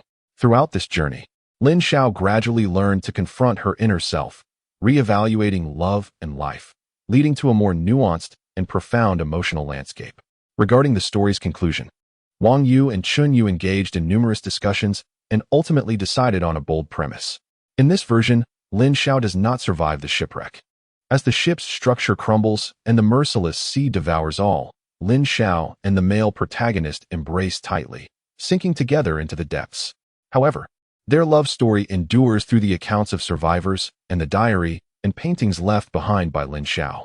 These cherished items are discovered and treasured, becoming an eternal legend recounted by many, allowing their transcendent love to shine through the ages. Simultaneously, General Manager Liu Hui diligently commenced the pre-production efforts for the film. Drawing on his extensive industry experience, he meticulously advanced various tasks. First and foremost, Liu Hui conducted a detailed budget plan for the entire project. With an anticipated investment of 300 million yuan, the estimated budget for the set construction amounts to 50 million yuan, dedicated to crafting a realistic representation of the Titanic's hull. Opulent cabins, the first-class hall, third-class dormitories, and various onboard facilities. The procurement of props is projected to cost around 30 million yuan, encompassing vintage furniture, exquisite tableware, crew uniforms, and navigational instruments, with a commitment to ensuring each item reflects the aesthetic of the 19th century. Regarding actor remuneration, the scarcity of quality male actors presents a challenge. Thus, the combined salary for the lead actress Lin Xiao and supporting actresses Su Man and Xia Yu totals 30 million yuan. Although the male actor's selection remains unconfirmed, it is anticipated that his compensation will reach an impressive 70 million yuan. The budget for special effects is estimated at 80 million yuan, intended to recreate the harrowing scenes of the disaster, including a fractured hull, tumultuous waves, and raging flames. The remaining 40 million yuan will cover staff salaries, equipment rentals, post-production editing, and scoring. Liu Hui is acutely aware that judicious financial allocation is paramount to the project's success. He endeavors to optimize resource distribution while maintaining the film's quality, thereby eliminating unnecessary waste. In terms of filming locations, Liu Hui diligently scours various sites to identify the perfect venue for replicating the Titanic. He has reached out to multiple large-scale film studios, comparing their facilities, shooting conditions, and rental fees. Ultimately, he selected a film base equipped with an expansive soundstage and professional aquatic filming equipment, capable of constructing an authentic Titanic hull and luxurious interior scenes, while also simulating the grandeur of the ocean, providing a robust hardware foundation for the film's production. In his quest for props, Liu Hui exhibits an unwavering commitment to authenticity. To create genuine Titanic artifacts, he has tasked his team with an in-depth study of historical records, ensuring that each prop embodies the characteristics of the era. From exquisite crystal chandeliers and vintage wooden furniture to crew uniforms and various instruments aboard the ship, no detail is overlooked. He has also partnered with a specialized prop production company to create an array of special effect props designed to replicate the dramatic scenes of the disaster, such as a broken hull, shattering glass, and surging waters, ensuring that the film's visual impact is truly breathtaking. As the script develops and preliminary preparations advance steadily, an atmosphere of excitement and tension envelopes the entire film company.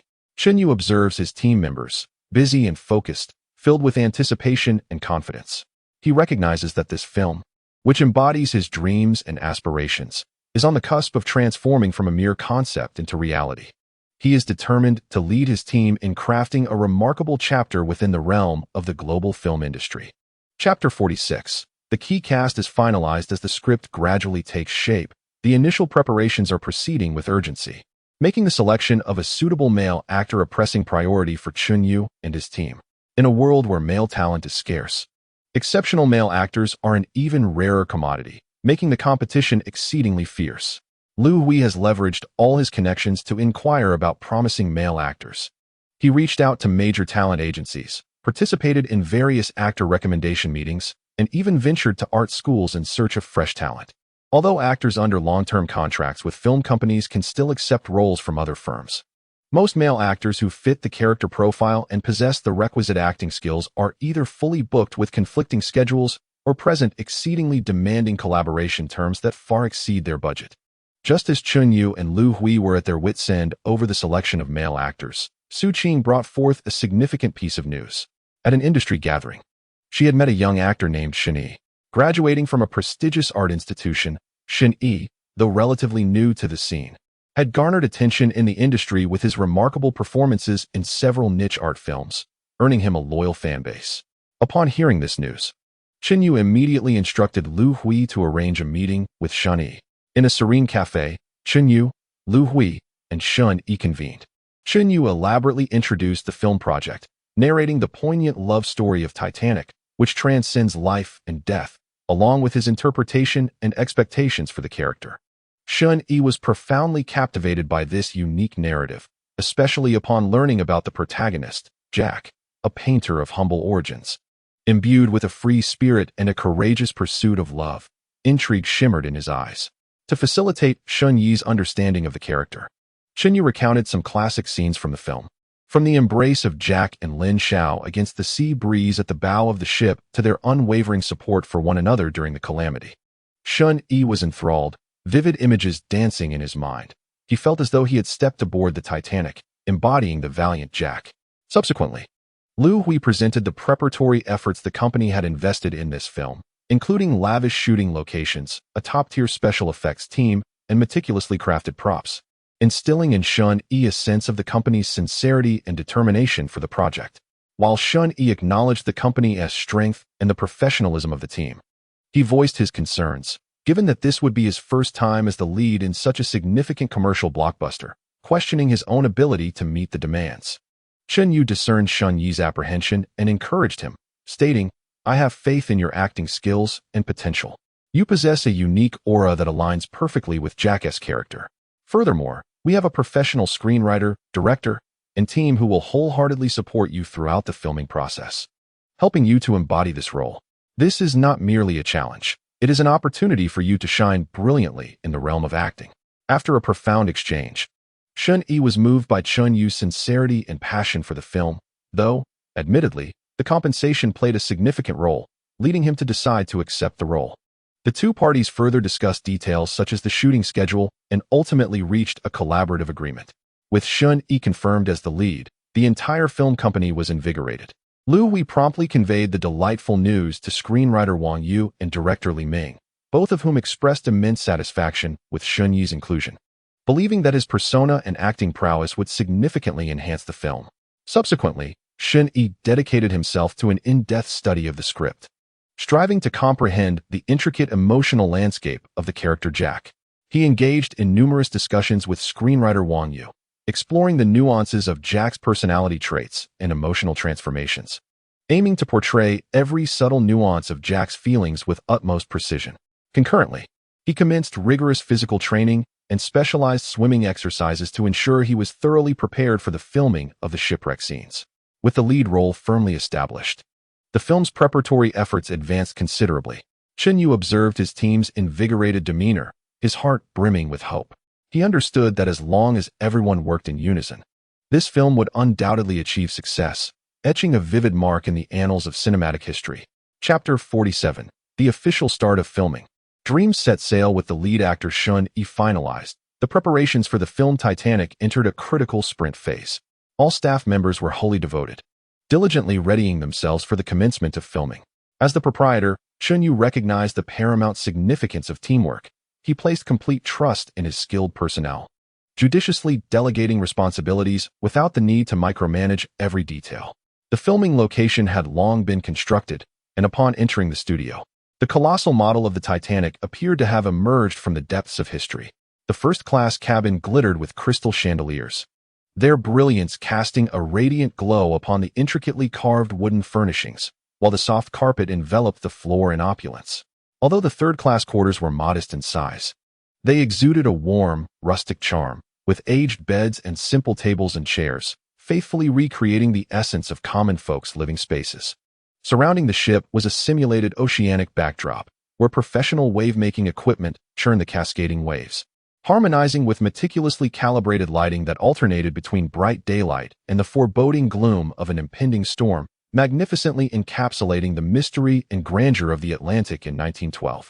This remarkable achievement was a testament to Chun-Yu's meticulous planning and the team's efficient execution.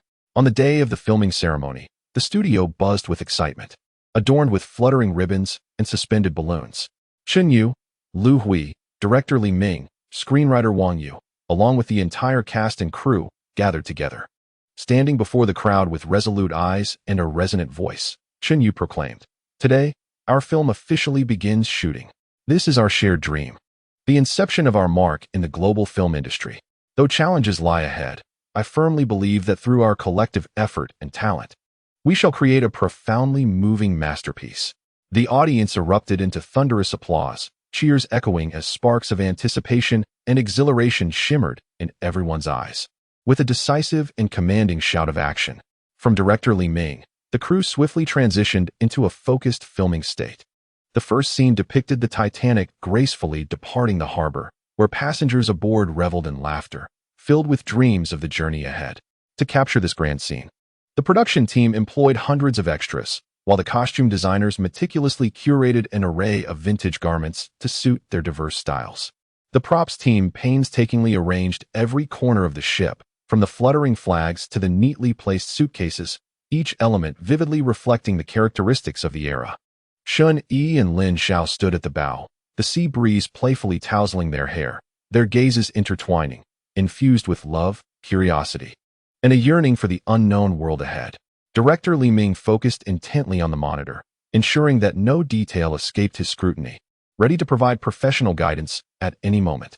Driven by a keen interest in filmmaking, Chun-Yu brought his girlfriend Lin Wanner, along with Lin Yu and Su Yao, to observe the studio. Upon entering the set, they were immediately struck by the magnificent scene before them. Lin Yu's eyes widened in astonishment. Wow. This Titanic replica is astonishingly realistic. It truly feels like we've traveled back to that era. Su Yao, bubbling with excitement, tugged at Chen Yu's hand, exclaiming, I can't wait to see the filming process. It must be incredibly interesting. Lin Warner smiled softly, remarking, to witness the birth of such a grand production is truly marvelous. Chen Yu looked at them, grinning as he elaborated on the intricacies of the set design and the challenges faced during filming. Once shooting commenced, they were captivated by the performances of the professional actors Shun Yi and Lin Xiao, whose nuanced emotional expressions and natural gestures were indeed striking. Lin Yu couldn't help but exclaim, professional actors are on a whole different level. Their acting is phenomenal. Every glance and movement is so precise. However, when the camera panned to the extras, the tone shifted dramatically. The performances of the extras varied wildly. Some appeared stiff, their movements mechanical, resembling puppets on strings. Others overacted, their exaggerated expressions jarring to behold. In a seemingly simple scene of passenger interaction aboard the ship, the inconsistency in the extras' performances left Chen Yu and his three companions exchanging bewildered glances. Su Yao couldn't contain her laughter. These extras are too amusing. The gap between them and the professionals is just too vast. Lin Warner gently shook her head, saying with a hint of resignation, it seems finding good extras is no easy feat. If this affects the overall effect, it could spell trouble. During a break in filming, the group decided to sample the crew's boxed lunch. Initially harboring low expectations, they were pleasantly surprised to find the chicken leg within particularly delectable. Lin Yu took a bite, her eyes lighting up. This chicken leg is absolutely divine. Crispy on the outside and tender within, far superior to many meals I've had in restaurants. Su Yao, devouring her food, mumbled excitedly, I didn't expect such a delightful surprise from the crew's lunch. I could easily eat 2 of these chicken legs. Observing their contented expressions, Chen Yu chuckled as he too picked up a chicken leg, the atmosphere in the crew exuding a relaxed and joyful vibe. Throughout the filming process, the actors faced numerous challenges. The shipwreck scene was deemed the film's centerpiece and presented the greatest difficulty. To create an authentic disaster ambience, the crew employed an extensive array of special effects and props.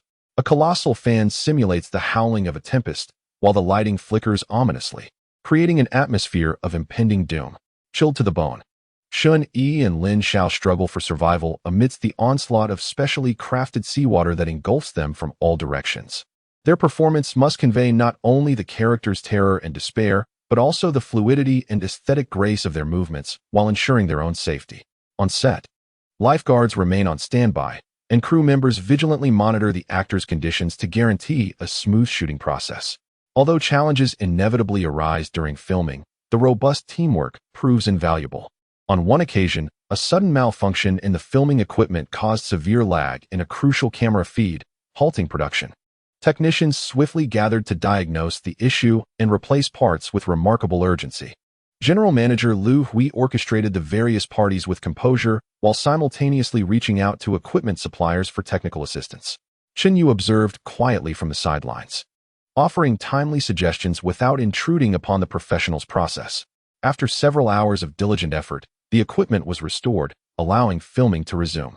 Despite encountering numerous obstacles, the fervor and determination of the entire crew remained undiminished.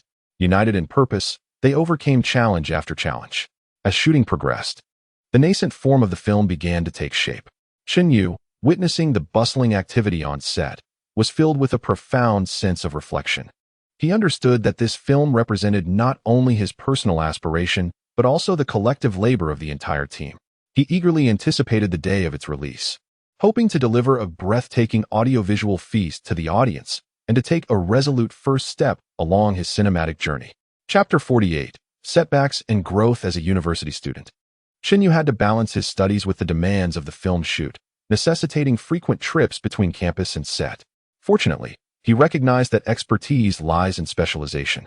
Entrusting the specific affairs of the crew to professionals like Lu Hui and Li Ming, while he occasionally visited the set to gauge the filming progress. Though the crew appeared to be a collective striving toward a shared goal, it concealed an undercurrent of rivalry. The lead actors enjoyed dedicated transportation and spacious, comfortable trailers equipped with all necessary amenities during breaks, while the child actors were crammed into a cramped van, finding rest in the corners of the set. This stark disparity in treatment bred considerable discord. In everyday interactions, the prominent actors seemed to revel in their status, often exerting their influence over the younger performers and ordinary staff. When scheduling shooting days, any hint of dissatisfaction would prompt them to harshly criticize the crew, and they frequently assumed an air of superiority during scenes with child actors. Yet, they were acutely aware that their bravado could only be displayed in front of these soft targets. They dared not direct their ire toward the crew itself. They understood that engaging in such self-sabotaging behavior could jeopardize the filming process, ultimately harming their own interests. Delays in production could prevent the film from being released on time, affecting the investors' returns and potentially diminishing their own salaries and bonuses. Moreover, once a tarnished reputation spreads, it becomes exceedingly unlikely for any production team to seek collaboration. As the filming progressed steadily, an undercurrent of tension simmered beneath the surface. During the shooting of a third-class cabin celebration scene, a principal supporting actor unexpectedly sustained an injury, rendering him unable to continue. Upon private investigation by the crew, it was revealed that this unfortunate incident was, in fact, a deliberate act. Some individuals within the production, driven by jealousy and personal agendas, had conspired against this actor. This unforeseen circumstance plunged the entire team into a brief chaos, halting the filming schedule. Upon discovering the truth behind the incident, Liu Hui found himself in a moral quandary. On one hand, he was incensed by such malevolent behavior. On the other, he feared that involving the police would lead to a convoluted investigation, severely disrupting the filming timeline and risking significant losses for the project. After much deliberation, Liu Hui, in his capacity as general manager, resolved to suppress the incident. He promptly visited the injured actor in the hospital, presenting a generous monetary gift and assuring him of appropriate arrangements to stabilize his spirits. Simultaneously, he urgently reached out to potential replacements. Director Li Ming and screenwriter Wang Yu convened to assess the possibility of revising the script to diminish the character's presence, ensuring that the continuity and brilliance of the overall narrative remained intact. Through concerted efforts, Liu Hui identified a suitable replacement actor within a day, whose appearance and talent aligned well with the role. After receiving the script, the new actor devoted himself tirelessly to understanding the character, swiftly acclimating to the plot and filming requirements. Filming resumed, yet the pressure stemming from the delayed schedule loomed ominously. To adhere to the original timeline, the crew adopted an intensive work mode. Director Li Ming meticulously adjusted the shooting schedule, consolidating scattered scenes to minimize transition time. The staff willingly put in extra hours, meticulously adjusting equipment and setting up scenes during brief interludes. The actors, too, exhibited unwavering dedication and focus, even amidst the demanding filming conditions. Meanwhile, whenever Chun Yu visited the set, he would recline comfortably in a lounge chair, leisurely observing the actors at work, never interfering with the crew's processes. He placed his trust in their professional capabilities, occasionally engaging in soft-spoken exchanges with Liu Hui to glean updates on the project's progress. However, when Chun Yu's girlfriend was absent, the three contracted actresses, Lin Xiao, Su Man, and Xia Yu, would resemble sharks sensing blood. Lin Xiao would meticulously touch up her makeup, preparing a fresh cup of coffee during breaks, then approached Chun Yu with a cheerful gait, exclaiming, "Mr. Chun, you've arrived. Do try the coffee I specially brewed for you." Su Man would clutch her script, feigning inquiries, casting adoring glances at Chun Yu. "Mr. Chun, I always struggle with this character. Could you kindly offer me some guidance?" Xia Yu was even more direct, lingering around Chun Yu, seeking opportunities to sit beside him and share amusing anecdotes from her filming experiences, striving to capture his attention. As the filming approached its conclusion, the post-production team began to intervene in advance. The editor commenced the preliminary editing of the footage, meticulously sifting through an abundance of recorded segments to discover the optimal narrative rhythm. The visual effects team, guided by the initial filming outcomes, set about crafting a variety of breathtaking visual effects, striving for unparalleled realism, from the grand spectacle of the Titanic's catastrophic break and descent to the nuanced details of characters struggling in the depths of the ocean. Meanwhile, the composer delved deeply into the storyline, beginning to create a bespoke score for the film, with notes that sketched the romance of love, the brutality of disaster, and the brilliance of humanity. However, just as everyone believed that all was progressing favorably, a new challenge emerged. Certain visual effects encountered a technological bottleneck. rendering the originally planned effects unattainable, a situation that could severely compromise the film's visual presentation. The head of the effects team reported the distressing news to Liu Hui. Anxiety etched across his face, as the entire team found themselves ensnared in a dilemma. Liu Hui urgently convened a meeting with the effects team, technical experts, and relevant personnel to collectively explore solutions. During the meeting, everyone expressed their thoughts, proposing various avenues for experimentation. After relentless days and nights of arduous efforts, the effects team ultimately discovered a method to surmount the technological impasse. By adjusting the algorithms and software parameters, they successfully achieved the anticipated visual effects. After enduring numerous trials and tribulations, the film finally completed all shooting and post-production. When Chun-Yu experienced the entirety of this masterpiece, infused with the dedication of countless individuals, tears welled in his eyes. From the initial spark of creative conception to the complete film that lay before him, the journey had been fraught with hardships and challenges. Yet it also bore the fruits of profound growth and emotion. He understood that this film was destined to carry their dreams toward a broader stage, and he and his team would continue to navigate the waves of the film industry. Chapter 49. Undercurrents at the wrap party. With the film successfully wrapped, Chun-Yu organized a lavish wrap party at a luxurious hotel to reward the entire crew. The banquet hall was adorned in resplendent gold and brilliance, with dazzling crystal chandeliers casting a soft glow, illuminating the bountiful feast and the joyful faces of the attendees. Laughter and merriment filled the air as the staff exchanged anecdotes from the shoot, each person immersed in the joy of having accomplished a formidable task. As the host, Chun-Yu was undoubtedly the center of attention, surrounded by a throng of admirers, with many approaching him with glasses raised to express their gratitude and respect. Yet, this evening bore a hint of regret, as his 3 girlfriends were unable to attend due to prior commitments. Lin Yu was engaged in an important art exhibition out of town, where her artwork garnered much attention, necessitating her full participation as the creator. Suyao had to rush home due to an urgent family matter. Lin Warner was tied up with a significant school event, where she bore the responsibility of ensuring its smooth execution as one of the organizers, leaving her unable to escape. The company's 3 exclusive actresses, Lin Xiao, Su Man, and Xia Yu, adorned themselves with great care for the evening. Lin Xiao donned a form-fitting red evening gown that perfectly accentuated her graceful figure, her fair skin shimmering with an enchanting glow under the lights. Her softly curled long hair cascaded casually over her shoulders, adding an extra touch of allure. Taking a deep breath, she glided gracefully towards Chun-Yu, holding a glass of champagne, her eyes reflecting a hint of shyness and anticipation. "Mr. Chun, I am truly grateful for the opportunity to star in this film. Without your trust, I would not have had the chance to challenge myself with such a meaningful role." As she spoke, she gently sipped her champagne, the corners of her mouth curving upwards, her gaze unwaveringly fixed on Chun-Yu. Chun-Yu wore a perfectly measured smile as he leisurely raised his glass, elegantly clinking it with Lin Xiao's, producing a melodious chime. "Lin Xiao, your dedication has not gone unnoticed.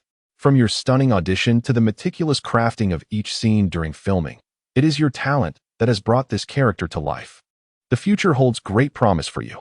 As our company's contracted exclusive actress, we will undoubtedly support your artistic endeavors, and you will be prioritized for any suitable roles in the future." His tone was both warm and measured, leaving no room for critique. At that moment, Su Man approached with a confident sway, clad in a black off-shoulder gown that exuded an icy elegance tempered with a touch of seduction, her fiery red lips accentuating her striking beauty. She leaned close to Chun-Yu, lightly wrapping her arm around his, her voice sweetly melodic. "Mr. Chun, you have taken such good care of us during this filming. If there are more wonderful projects in the future, please do keep me in mind." A subtle fragrance lingered around her, deliberately drawing nearer to him. Chun-Yu, unfazed, gently patted her hand resting on his arm, smiling as he replied, "Su Man, your dedication on set is renowned. No matter how complex the scenes, you always excel. The company will certainly not overlook your efforts. We are family now that we are signed. I will definitely think of you first for any promising projects, rest assured." With that, he skillfully and discreetly released Su Man's hand, naturally reaching for a napkin on the table to dab at the corner of his mouth, seamlessly shifting the conversation to a particularly impressive emotional scene Su Man had performed during filming. Xiaoyu bounced over to Chun-Yu, her playful pink short dress embodying youthful vitality, her cheeks slightly flushed with excitement. Holding a delicate little cake, she presented it to Chunyu. Mr. Chun, you must try this. It's absolutely delicious. Do you think I've made progress in my acting? She blinked her sparkling eyes, eagerly awaiting his response, and playfully dipped her finger in a bit of cream, gently smearing it at the corner of his mouth. Chunyu chuckled heartily, ruffling Xia Yu's hair as he said, "Little one, you've made tremendous strides. From initially being unfamiliar with the character to accurately capturing its emotions, each scene is a delightful surprise. The cake appears utterly tempting. However, I shall reserve my appetite for a more thorough savoring later. You, too, are the company's exclusive actress, and the organization holds great expectations for you. Rest assured, should a fitting role arise in the future, you shall not be forgotten. Do your utmost." As she spoke, she discreetly dabbed the cream from the corner of her mouth with a handkerchief and handed a tissue to Xia Yu, urging her to wipe her hands to avoid soiling her beautiful dress. At that moment, as Chunyu engaged with 3 actresses, director Li Ming approached with a glass in hand, his hearty laughter shattering the delicate atmosphere. "Mr. Chun, the smooth completion of this film owes much to your efforts. Here, let me toast you." Chunyu swiftly turned, smiling as he clinked glasses with Li Ming and downed the drink. Seizing this opportunity, he temporarily extricated himself from the actress's circle and exchanged pleasantries with other staff members. Lin Xiao, Su Man, and Xia Yu stood a short distance away, seemingly chatting casually. Yet their glances frequently flickered towards Chunyu, each expression revealing their innermost thoughts. Although the 3 maintained a facade of camaraderie beneath the surface, since their competition for the film role, they had secretly begun to vie against one another, each regarding the others as rivals. Lin Xiao gently caressed her red evening gown, a hint of pride shimmering in her eyes as she spoke first. "Humph, everyone has dressed so ostentatiously today. Are we not all vying for Mr. Chen's attention?" Su Man scoffed lightly, tossing her long hair. "Likewise, you're no different. But do you truly believe you can win Mr. Chen's favor?" Xia Yu blinked her large eyes innocently and interjected, "Please, do not quarrel. We are all from the same company. Mr. Chun would certainly not appreciate such scheming." Yet, despite her words, a glint of cunning flickered in her eyes. As the 3 engaged in their subtle rivalry, Chunyu, having concluded his interactions, finally found a moment to sit down when Lin Xiao immediately approached him with a glass in hand. "Mr. Chun, I have encountered some perplexities in my acting recently. Could you possibly offer me some guidance?" Lin Xiao leaned slightly forward, inadvertently revealing a glimpse of her fair décolletage, her eyes brimming with anticipation while secretly gauging Chunyu's reaction. Upon hearing her, Chunyu understood all too well this was not a request for advice on acting, but rather an invitation for something more clandestine. A wave of delight surged within him, though he maintained an air of composure, responding with a smile, "Lin Xiao, you've stumped me. My understanding of acting is rather superficial. For true insights, one must consult seasoned directors and veterans." While he outwardly declined, the allure of Lin Xiao's charm stirred something deep within him. After all, establishing a film company and navigating the entertainment industry, aside from the aspiration to recreate classic films from his previous life for profit, was also about indulging in the beauty that the entertainment world had to offer. Who wouldn't wish to savor life and embrace more exquisite women? Such desires are etched into the very essence of manhood. Just as Lin Xiao was about to speak, Su Man sashayed over, gracefully taking a seat beside Chunyu. "Mr. Chun, you must not assist only Lin Xiao. I, too, require your help. I have been exploring new acting techniques, yet there are aspects I cannot quite grasp." As she spoke, she gently linked her arm with Chunyu's, casting a provocative glance at Lin Xiao. Chunyu felt an inner joy, yet maintained the demeanor of a superior. "Su Man, with my limited abilities, I truly cannot be of much assistance. You ought to communicate more with the director. I am certain you will gain valuable insights." Despite his words, he relished Su Man's affection, contemplating how swiftly romantic encounters in the entertainment industry could occur. Xia Yu gracefully approached Chunyu, her fingers tracing the hem of her pink dress, tilting her head as her eyes sparkled. "Mr. Chun, I've heard that your discerning eye and understanding of characters are exceptional. During this shoot, I sense that my grasp of the character's emotions is somewhat lacking. Would you be so kind as to share some exclusive tips with me?" As she spoke, she playfully bit her lower lip, her gaze brimming with charm and anticipation. Chunyu replied with a smile, "Xia Yu, you are quite clever. If you ponder over the script a bit more, you'll surely excel. I truly have no special tricks. Please do not elevate my status unduly. Yet, he mused to himself, how delightful it would be if he could indulge in the charms of these three beautiful women. At that moment, Chen Yu's phone abruptly rang. It was a video call from Lin Yu. He quickly answered, and Lin Yu's lovely visage appeared on the screen, set against the vibrant backdrop of a bustling art exhibition. Darling, I miss you so much. Lin Yu beamed, completely oblivious to the peculiar atmosphere surrounding Chen Yu. He sighed in relief, responding with a smile, I miss you too. Is the exhibition going smoothly? While he managed the conversation with Lin Yu, he caught a glimpse of the displeasure etched on the faces of the three actresses, a peculiar satisfaction swelling within him. After ending the call, Chen Yu sensed the unusual gazes from the actresses, yet he feigned nonchalance, saying, I apologize, that was my girlfriend. Let us continue discussing the performance. Lin Xiao huffed, deliberately remarking, Mr. Chun, your girlfriend is indeed stunning, but we are not lacking either. Perhaps we could offer you a different kind of experience. As she spoke, she lightly caressed Chen Yu's arm.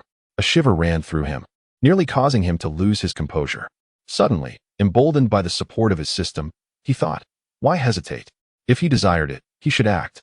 Scanning the three women, a knowing smile crept upon his lips as he lowered his voice. How about this? Once the banquet concludes, why don't the three of you join me upstairs to the hotel suite for a more in-depth discussion? A glimmer of surprise flickered in Lin Zhao's eyes as she eagerly responded, absolutely, Mr. Chun, we shall await your arrival.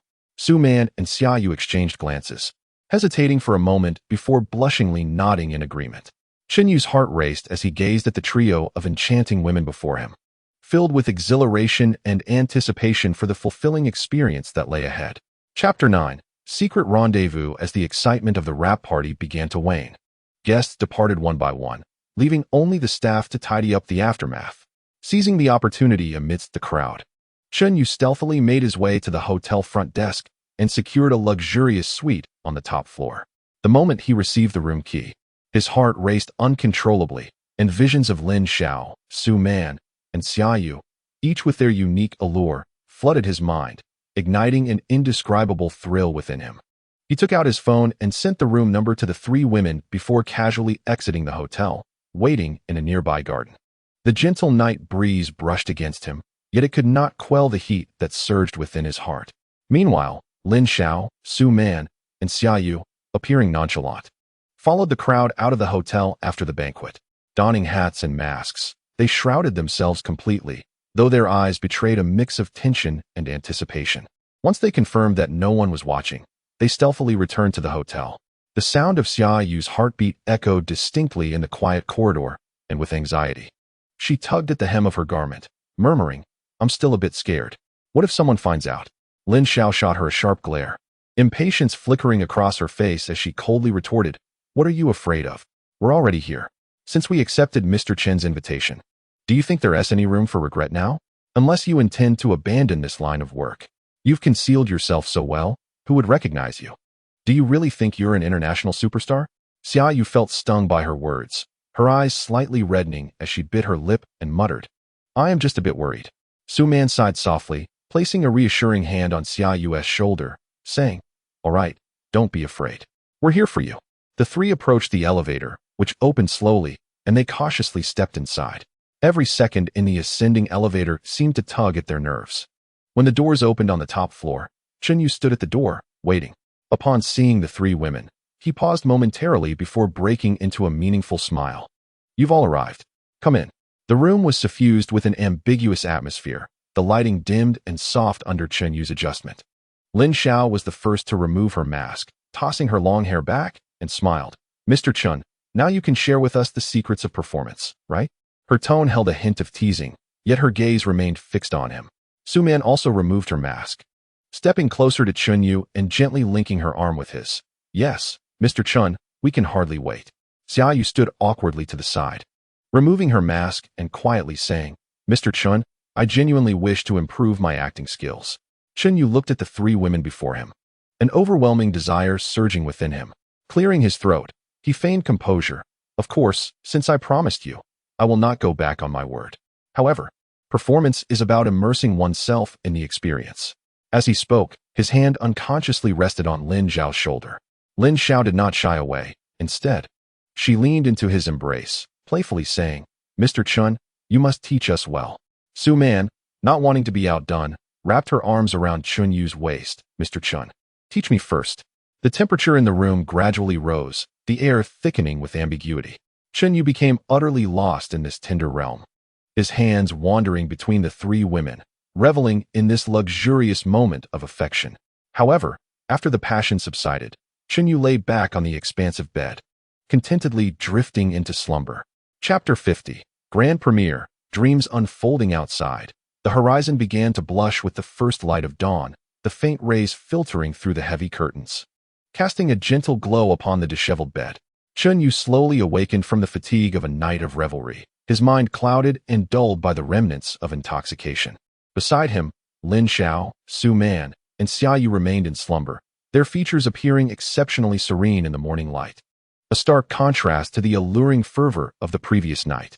Chun Yu rose quietly, careful not to disturb the three women. Donning a bathrobe, he made his way to the window, drawing back the curtains to allow the crisp morning light to caress his face, attempting to rouse himself from his stupor. Reflecting on the events of the previous night, he felt a tumult of emotions within him, a mix of satisfaction and profound anxiety. At that moment, his phone screen illuminated, revealing a message from Lin Yu. Darling, the exhibition has concluded. I'm returning today. I can't wait to see you. Upon reading this, Chun Yu's heart raced, a wave of guilt washing over him. He realized he needed to adeptly manage his relationships with the three women before Lin Yu returned. Yet he felt utterly at a loss. Just as Chun Yu was lost in contemplation, he heard Lin Zhao's voice behind him. Mr. Chun, up so early? Turning around, he saw Lin Xiao lazily propped against the headboard, her eyes sparkling with a hint of allure and satisfaction. Su Man and Xia Yu gradually stirred awake, enveloping the room in a delicate and awkward atmosphere. Chun Yu began, but was interrupted by Lin Xiao. Mr. Chun, you need not explain. We all understand. However, do remember to take care of us in the future. Su Man and Xia Yu nodded in agreement, their eyes shining with anticipation. Chun Yu managed a strained smile. Of course, your performances were exceptional. The company will undoubtedly prioritize your development. At that moment, his phone chimed again, this time with a notification for a company meeting. He quickly responded, I apologize, there's an urgent matter at the company. I must leave now. Please return early and stay safe. With that, he hastily gathered his belongings and exited the room steeped in ambiguity. After Chun Yu departed, Lin Xiao, Su Man, and Xia Yu engaged in hushed discussion within the hotel room. Lin Xiao's eyes glinted with pride. Well, now we can consider ourselves Mr. Chen's women. We'll have a solid backing at the company. Su Man frowned slightly. I can't shake the feeling that we should tread carefully. If his girlfriend finds out, or if this leaks, it won't bode well for us. Xia Yu, having recently entered the industry and inexperienced with such matters, wore a perplexed expression, uncertain whether this entanglement with Mr. Chun would bring fortune or misfortune. Meanwhile, in the post-production team, through tireless efforts day and night, the editing of the film Titanic finally reached completion. In the editing room, the editor, with bloodshot eyes, remained utterly engrossed in the computer screen. He meticulously reviewed each filmed segment, artfully refining the transitions between every shot. From the ethereal slow-motion embrace of Jack and Lin Xiao at the bow of the ship to the frenetic quick cuts during the catastrophe, every moment was crafted with precision, skillfully balancing the film's rhythm. Within the special effects studio, team members navigated the intricate labyrinth of codes and models to create a breathtaking visual spectacle. They employed cutting-edge technology to meticulously render every detail. As the Titanic succumbed to the depths, the surging waves seemed to leap from the screen. And in the instant the ship fractured, every splinter of wood and every crack's expansion was vividly brought to life. To enhance the realism of the seawater's texture, the effects artists tirelessly adjusted parameters, simulating reflections and refractions under various lighting and angles, striving for the utmost visual perfection. Meanwhile, the composer secluded himself in the recording studio, immersed in the world of music. He crafted enchanting melodies that resonated with the film's narrative and emotional shifts. When Jack and Lin Xiao danced together in third class, the lively music burst forth, brimming with the beauty of youth and love. Yet, as the disaster struck and despair enveloped the crowd, a poignant, stirring symphony filled the air, perfectly accentuating the cruelty of tragedy and the struggle of humanity, each note seemingly capable of piercing the heart. Upon completing the production, the film faced a crucial review stage. Chen Yu and his team were fraught with anxiety, as the outcome would determine whether the movie could meet its audience. In the days of waiting, they maintained a facade of calm, though internally, they were riddled with unease. Chen Yu paced back and forth in his office, while Lu Hui incessantly refreshed the review progress page. The staff, distracted, exhibited a noticeable decline in productivity. Fortunately, thanks to the film's exceptional quality and uplifting theme, it swiftly passed the review. In that moment, the entire company erupted in jubilation, cheers and applause intertwining as they embraced one another, celebrating the culmination of their hard work and dedication. In orchestrating the film's release, Su Qing played a pivotal role.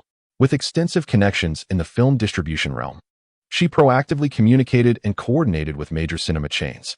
Armed with meticulously prepared film materials and promotional plans, she visited the heads of various cinema networks. After making some concessions, the results were reasonably satisfactory in securing ideal screening schedules and quality projection resources. Following numerous rounds of arduous negotiations, under her diligent efforts, Titanic successfully finalized its release with major cinema chains nationwide. Soon, the grand premiere unfolded in a dazzling spectacle. The premiere venue sparkled with stars, flanked by enthusiastic fans and media reporters along the red carpet. Chen Yu, accompanied by lead actors Shun Yi and Lin Xiao, stepped onto the red carpet amidst a flurry of flashing lights. Dressed in a well-tailored deep blue suit adorned with an elegant tie, Chen Yu exuded vitality and confidence.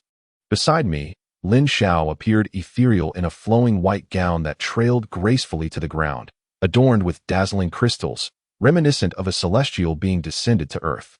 With a radiant smile, she elegantly waved to her fans and the media. Shin Yi, clad in a minimalist black suit, exuded charisma, his eyes betraying a blend of anticipation and anxiety for the film's premiere. The trio became the focal point of the red carpet, capturing the attention of many onlookers. As they entered the screening hall, the audience brimmed with eager anticipation for the film's commencement. With the lights dimming, the opening scene slowly unfurled on the grand screen. The Titanic glided out of the harbor, accompanied by a melodious score, as farewell gestures from the crowd mingled with the excited chatter of the passengers aboard, instantly transporting the audience to an era rich with romance and adventure. When Jack and Rose crossed paths on the ship, their innocent and fervent love story enveloped the viewers, eliciting knowing smiles. Jack and Rose reveled in the exuberance of third class, their laughter resonating with every spectator. And as they embraced at the ship's bow, the picturesque moment stirred emotions in many. When calamity struck, the exhilarating tension and strikingly realistic effects rendered the audience breathless, their hearts racing. Towering waves battered the vessel, causing it to tilt, while panic ensued as people fled in chaos, their screams and shouts intertwining. The vivid effects transported the audience aboard the Titanic, with some gripping their armrests in anxiety. Amid the turmoil, Jack and Rose supported one another, their love steadfast in the face of disaster. A bond of life and death that moved many to tears. As the film concluded, a thunderous applause erupted throughout the hall. The audience rose, lavish in their accolades. "This is the most spectacular film I have seen this year." The love story was incredibly touching, and the scenes of the disaster were utterly breathtaking, exclaimed a young female viewer, her excitement palpable. The effects were astounding. It felt as though I was truly aboard the Titanic. A male viewer added, giving a thumbs up. Media critics also lauded the film, praising it as a masterpiece that harmoniously blends artistic merit with commercial appeal, predicting it would ignite a wave of cinematic enthusiasm in the market. Chen Yu observed the fervent scene with a heart full of reflections. From the initial creative conception to the film's successful release and accolades, the journey had been fraught with challenges and hardships. He understood that this was merely the first step in his cinematic career, with a long road ahead. This rendition of the Titanic would etch a vibrant mark in the annals of film history for him and his team. Chapter 51. A bountiful harvest of box office and acclaim. New challenges loom ahead in the wake of its premiere weekend. The box office for Titanic erupted like a lit powder keg, instantly making waves in the market. Major cinemas were bustling with crowds, each screening fully booked, while long lines formed at ticket counters, and online ticketing platforms struggled to keep up with the demand from eager viewers. In merely 3 days, the box office surpassed an astonishing 200 million yuan, a figure that sent shockwaves throughout the entire film industry. Online, the film garnered a viral reputation, With social media platforms inundated by discussions surrounding Titanic, audiences spontaneously shared their viewing experiences across various platforms. Some penned lengthy essays on Weibo, meticulously analyzing the pure love between Jack and Lin Xiao, their words brimming with emotion. Others posted edited highlights on Douyin, accompanied by heartfelt commentary, garnering tens of thousands of likes. Professional critics chimed in, praising the film for achieving top-tier visual effects while also surpassing similar works in narrative depth and emotional resonance, deeming it a potential classic in cinematic history. Qinyu's film company found itself bustling with activity, as collaboration offers poured in like snowflakes. Numerous brands recognized the film's immense popularity and sought to engage in co-branding ventures, with interests spanning from fashion labels to culinary enterprises. Industry peers extended olive branches. Some expressed a desire to discuss sequels, while others aimed to collaborate with Qinyu's team on new film projects. However, amidst this flourishing landscape, General Manager Lu Hui acutely sensed that, with the company's rising profile and expanding operations, the existing team structure and management model were gradually revealing issues. The efficiency of internal communication and collaboration began to wane, with frequent information gaps between departments leading to disjointed workflows.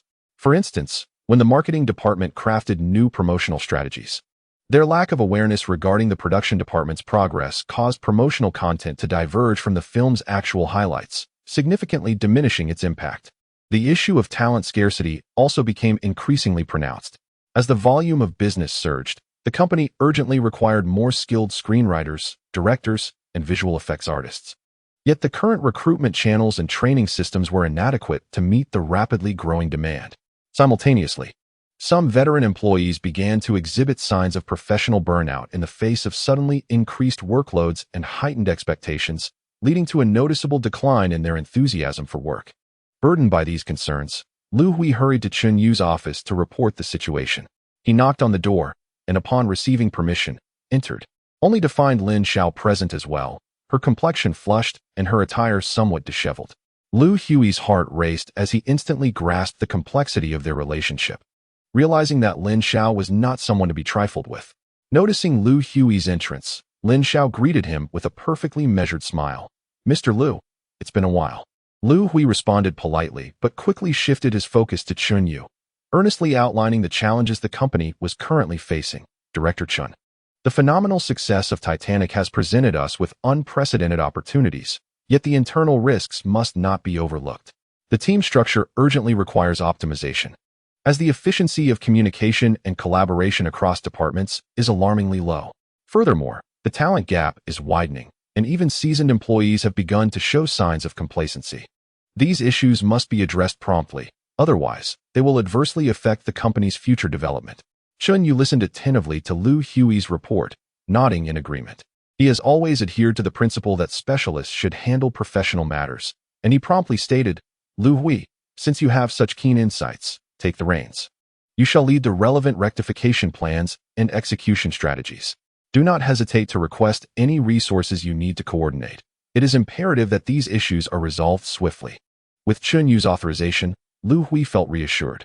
He discussed further details with Qinyue before taking his leave. Once Lu Hui exited the office, Qinyu's expression darkened slightly, and he reproached Lin Xiao.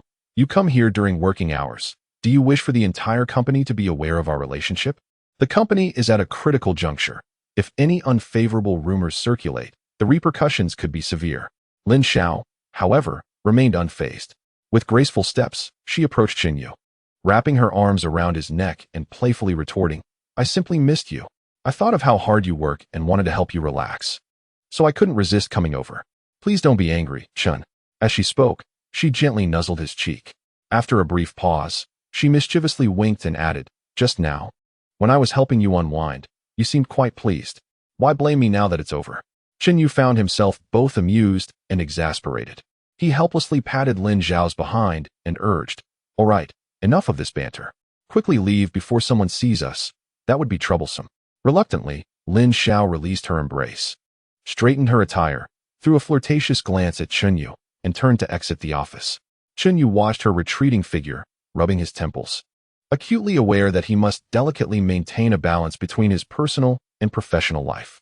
A slight misstep could lead to catastrophic consequences. Chapter 52. Box office surge. Industry shockwaves as time quietly passed. The acclaim for Titanic snowballed, gaining momentum through word of mouth among audiences. Simultaneously, Chun Yu's film company intensified its promotional efforts, adorning major urban commercial districts with colossal posters and saturating subway stations and bus stops with promotional materials. Online marketing also reached a fever pitch, with captivating clips and behind-the-scenes footage frequently trending on popular short video platforms, maintaining high levels of public interest. This series of promotional strategies yielded remarkable results, as the box office began to exhibit astonishing exponential growth. The previously challenging task of securing tickets became increasingly difficult, with many viewers willing to queue for hours in advance to obtain a ticket.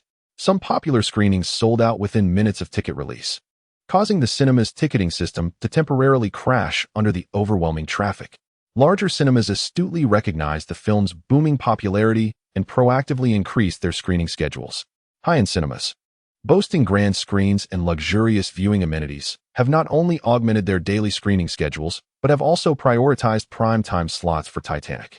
Some establishments have even reallocated premium screenings originally intended for other films to satiate the fervent demand from audiences for this cinematic masterpiece. With such robust momentum, the film's box office has soared dramatically. By the second week of release, it had triumphantly surpassed $1.2 billion, setting a new record for the highest weekly box office of the year. In the third week, it thundered past the $3 billion mark, unequivocally establishing itself as the box office champion of the year, its rapid revenue growth leaving the entire film industry in awe. Major media outlets have prominently featured this phenomenon, with headlines heralding the miraculous box office success of Titanic appearing frequently across various news platforms. Concurrently, Titanic has ignited a viewing frenzy in overseas markets. Upon its international release, it swiftly garnered attention, with box office figures experiencing explosive growth. In North America, audiences were captivated by the film's tale of love transcending social classes and its breathtaking disaster scenes, with weekend box office revenues easily exceeding $10 million. In European markets, the film's unique Eastern perspective and nuanced emotional expression have made it immensely popular in both art houses and commercial cinemas, leading to a continuous surge in ticket sales.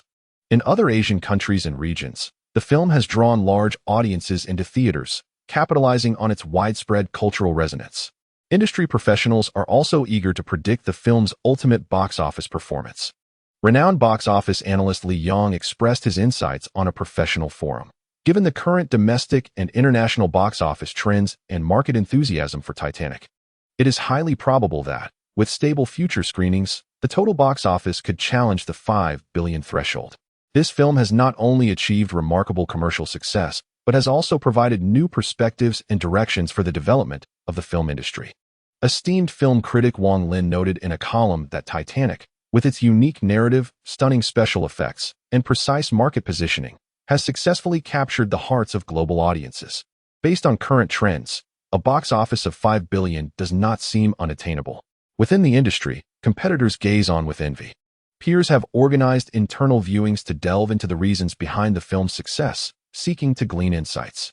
Some industry professionals who previously adopted a wait-and-see attitude towards Chun Yu's team have begun proactively seeking collaboration opportunities, hoping to board this swiftly advancing train of success. The film's tremendous triumph has catapulted the lead actors and several standout supporting roles into newfound fame. Lin Xiao, portraying the female lead, has recently seen her popularity soar, approaching the status of a top-tier star, with a flurry of endorsements and film offers coming her way, leaving her in a state of euphoria. Within the company, she has become so buoyant that she seems to have lost touch with her own identity. The company has organized a collective training course, but Lin Xiao perceives herself as a prominent star, deeming these fundamental lessons a mere waste of time. She arrives late and occupies herself with her mobile phone during class, chatting with those seated beside her, completely disregarding the instructor. When the teacher offers a gentle reminder, she rolls her eyes and impatiently retorts, "Do you have any idea how busy I am? Just my presence here is commendable. Why must you nitpick?" As the company's first rising star and a significant source of revenue, Lin Xiao enjoys various privileges from the higher-ups, rendering the instructor powerless against her antics. Her colleagues, actress Xia Yu and Su Man, observe Lin Xiao's behavior with a sense of profound injustice. They frequently report her to Chun Yu, presenting themselves as distressed victims. Lamenting how Lin Xiao bullies them, seizes work opportunities, and stifles their career growth. In an effort to address the situation, Chun Yu privately summons Lin Xiao to his office. Lin Xiao, your recent conduct has been rather inappropriate. This company is a collective, and everyone must adhere to the rules, he earnestly advises. Lin Xiao, adopting a coy demeanor, sits next to him, clinging to his arm as she says, President Chun, I realize my mistakes. I've just been overwhelmed and fatigued lately. Rest assured, I will be more mindful in the future. Her seemingly pitiful appearance softens Chun Yu's heart, and after offering a few words of counsel, he allows her to depart. However, it isn't long before Lin Xiao returns to her previous ways. Moreover, each time Lin Xiao engages with Chun Yu, her adeptness and flirtatious nature invariably bring him immense joy. At times, she even sneaks into his office during work hours, providing him with relaxation in their private sanctuary. This deepens Chun Yu's infatuation with her. Despite being aware of her shortcomings, he struggles to impose strict regulations or management upon her. The emergence of such internal conflicts leaves Chun Yu and the management team in a quandary. On one hand, they must placate Lin Xiao to ensure she does not disrupt the company's operations. On the other, they need to quell the discontent of Xiaoyu, Su Man, and others, maintaining equilibrium within the organization to prevent escalating tensions that could jeopardize future growth. After much contemplation, Chun Yu resolves to swiftly launch a new project to divert everyone's attention, sparing them from idle scheming. Drawing upon his vivid recollections of Stephen Chow's rendition of A Chinese Odyssey, he dedicates several days to meticulously organizing and writing out the classic scenes and dialogues. He feels as though he has returned to the time of his first viewing of the film, as those hilariously poignant moments continuously resurface in his mind. Upon completing the initial draft, Chun Yu presented this manuscript, a culmination of his heartfelt efforts, to the company's professional screenwriters, stating, This is the framework and core content of A Chinese Odyssey that I have meticulously organized. I entrust you to refine and enhance it further, transforming it into a complete screenplay suitable for the silver screen, while preserving the classics. I urge you to incorporate innovative elements to align it more closely with contemporary audience tastes. The screenwriting team, having received the weighty manuscript, immediately plunged into their rigorous work. They were profoundly impressed by the content Chun Yu had curated and recognized the immense potential of the project. The following day, Chun Yu convened an urgent project preparation meeting. With fervor, he proclaimed, As you all know, our company achieved tremendous success with Titanic, but we cannot rest on our laurels. Following thorough deliberation, the company has decided to launch the new Project A Chinese Odyssey in the near future. I hope everyone will actively participate and channel their energies into this new endeavor. After the meeting, Chun Yu approached Lin Xiao, Su Man, and Xiaoyu individually. To Lin Xiao, he remarked, Lin Xiao, there is a role in the new project that is exceptionally suited for you. If you perform well, your future will be boundless. However, you must temper your temperament and collaborate harmoniously with the team. Lin Xiao's eyes sparkled at the prospect of a promising role, and she eagerly replied, Mr. Chun, rest assured, I will give my utmost to secure this role.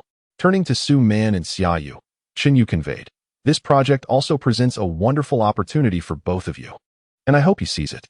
Let go of past grievances and focus your thoughts on enhancing your acting skills and completing the project. With your efforts, the company will reward you accordingly. Su Man and Xiaoyu exchanged glances, each reflecting the anticipation in the other's eyes, nodding in agreement to give their all.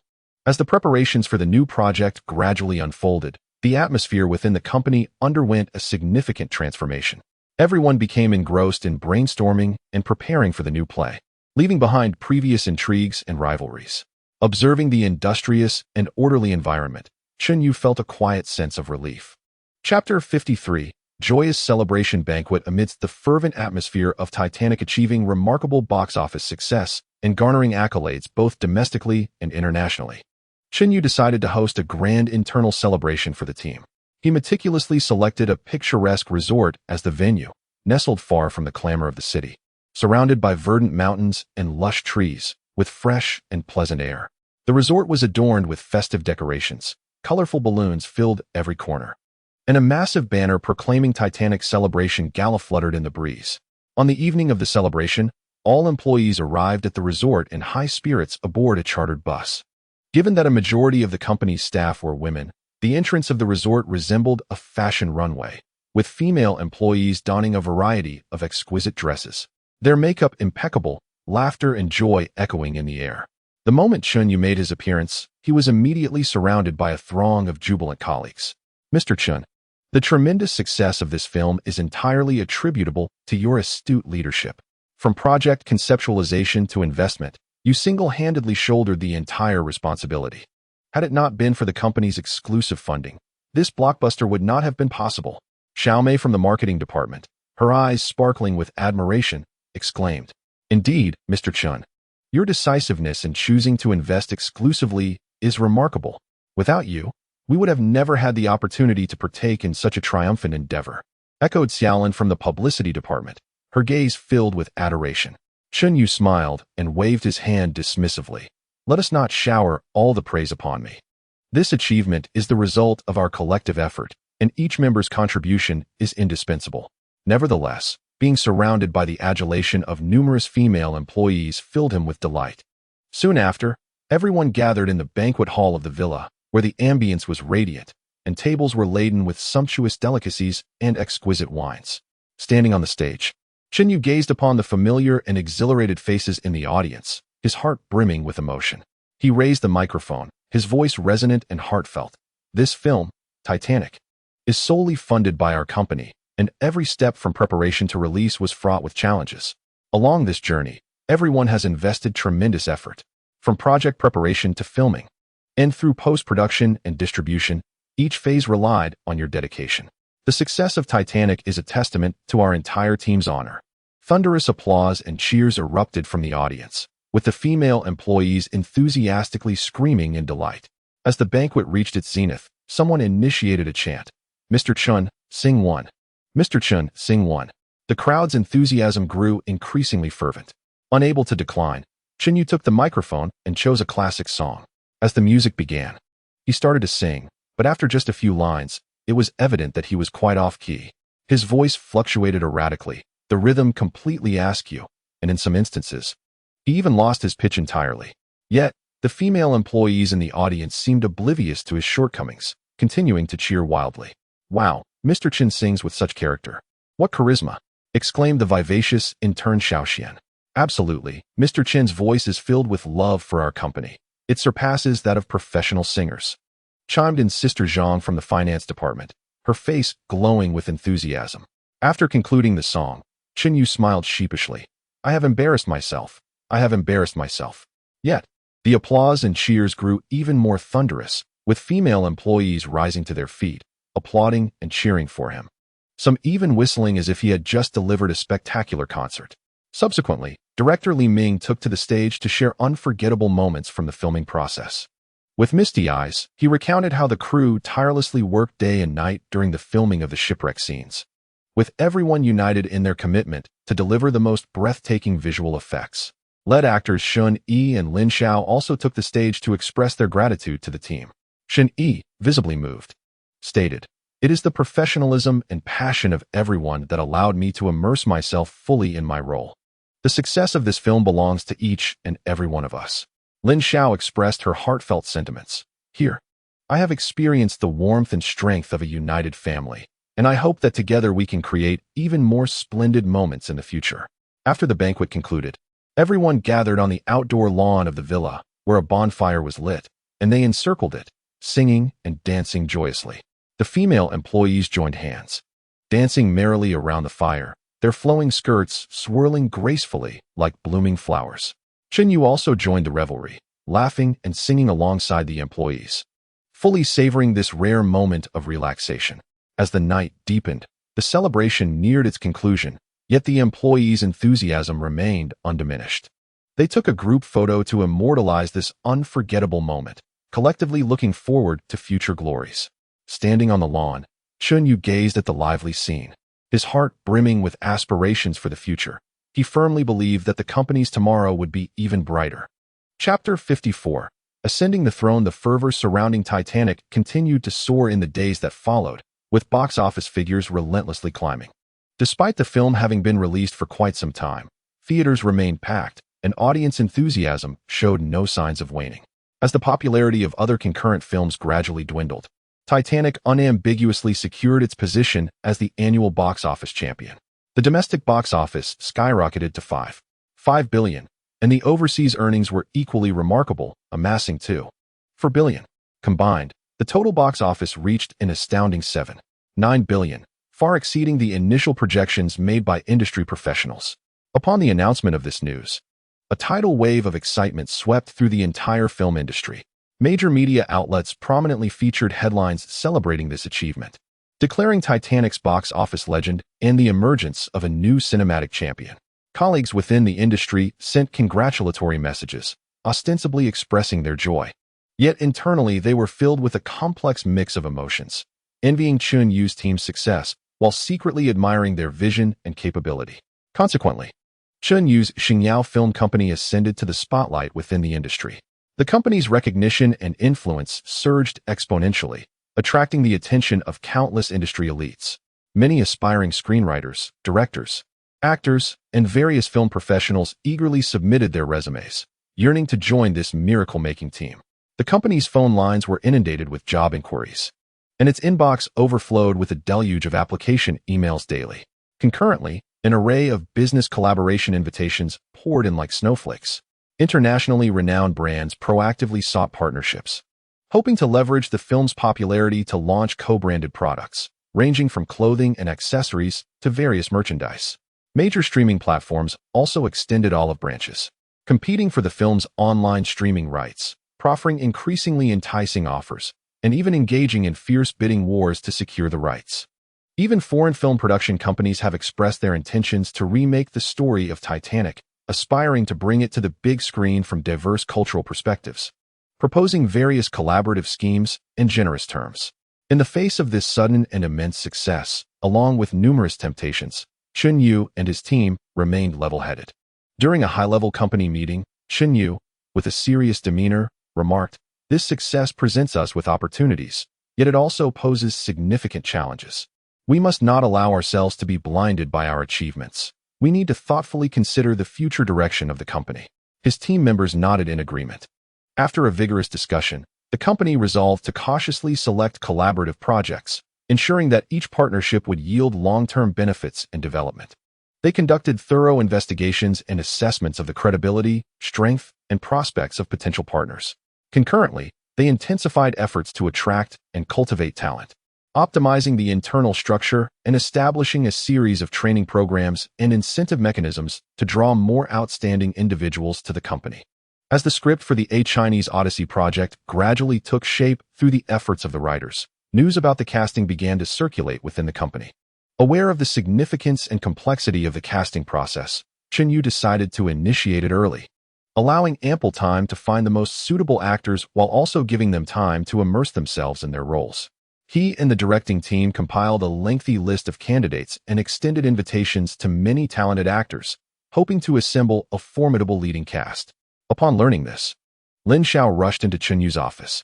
With a playful tone, she exclaimed, "President Chun, just look at the character of Zixia Fairy in A Chinese Odyssey. Her personality and aura are simply tailor-made for me. Plus, with my current popularity, portraying Zixia Fairy is guaranteed to attract a vast audience and ensure box office success." Chun Yu regarded Lin Xiao with a mix of exasperation and intrigue. Indeed, she was the company's leading actress, currently at the height of her popularity, and having her play Zixia Fairy would undoubtedly ease promotional efforts.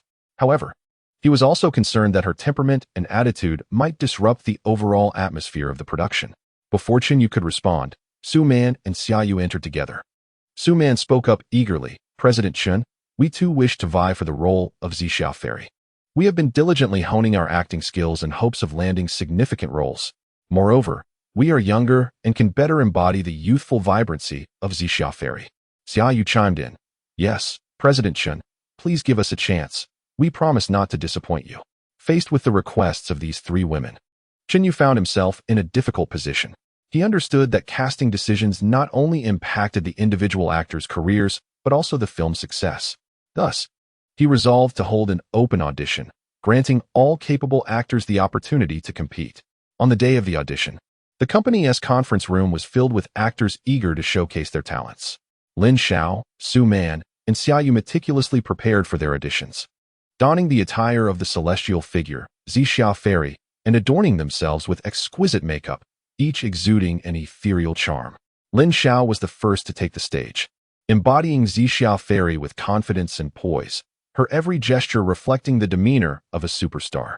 However, her emotional expression fell somewhat short, failing to fully convey the deep passion and unwavering dedication Zixia Fairy has for love. Su Man, on the other hand, showcased a more nuanced performance, vividly portraying Zixia Fairy's shyness, stubbornness, and yearning for love. Yet, her presence was comparatively subdued, struggling in grand scenes. Xiaoyu's performance was more agile. Her eyes sparkled with vitality, effectively capturing Zixia Fairy's whimsical essence. Nevertheless, there were some shortcomings in her delivery, with certain lines lacking clarity in pronunciation. After the auditions concluded, Qinyu, along with the director, producers, and other key personnel, engaged in intense discussions. Each offered their insights, conducting a thorough analysis and evaluation of the performances. Ultimately, Qinyu, after considering various factors, made a decision. He summoned Lin Xiao, Su Man, and Xiaoyu to his office, stating, after careful consideration, we have decided to cast Lin Xiao as Zixia Fairy. Lin Xiao, your popularity and acting skills present certain advantages, but you must remember that this is a pivotal role. You need to temper your temperament and approach every scene with utmost seriousness, collaborating harmoniously with the rest of the crew. Lin Xiao, upon hearing this, excitedly embraced Qinyu and planted a fervent kiss on his cheek, promptly nodding in agreement. Rest assured, Mr. Chun, I will give my all this time and will not let your trust down. Qinyu then addressed Su Man and Xiaoyu. Though you have not secured the role of Zixia Fairy, there are other significant roles within the production that suit you. I hope you do not lose heart and continue to strive, showcasing your talents in these new characters. Su Man and Xiaoyu had anticipated Lin Xiao's casting as Zixia Fairy. They understood that competing against Lin Xiao was futile. She was not only the company's leading star, but also held a special favor with the boss, Qinyu, which made her particularly cherished. Despite reluctantly accepting the reality, both harbored lingering discontent towards Lin Xiao in private. Chapter 55. The elusive male lead the news of Xingyao Film Company's plan to invest $1.2 billion in the preparation of the new film A Chinese Odyssey erupted in the film industry like a powerful bomb, creating ripples of excitement.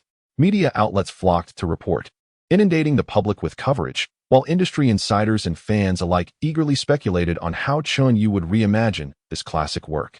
However, amidst the optimistic external voices, Chun Yu and his team found themselves obstructed by a formidable obstacle. The casting of the pivotal character, Sun Wukong, became a daunting challenge that loomed before them.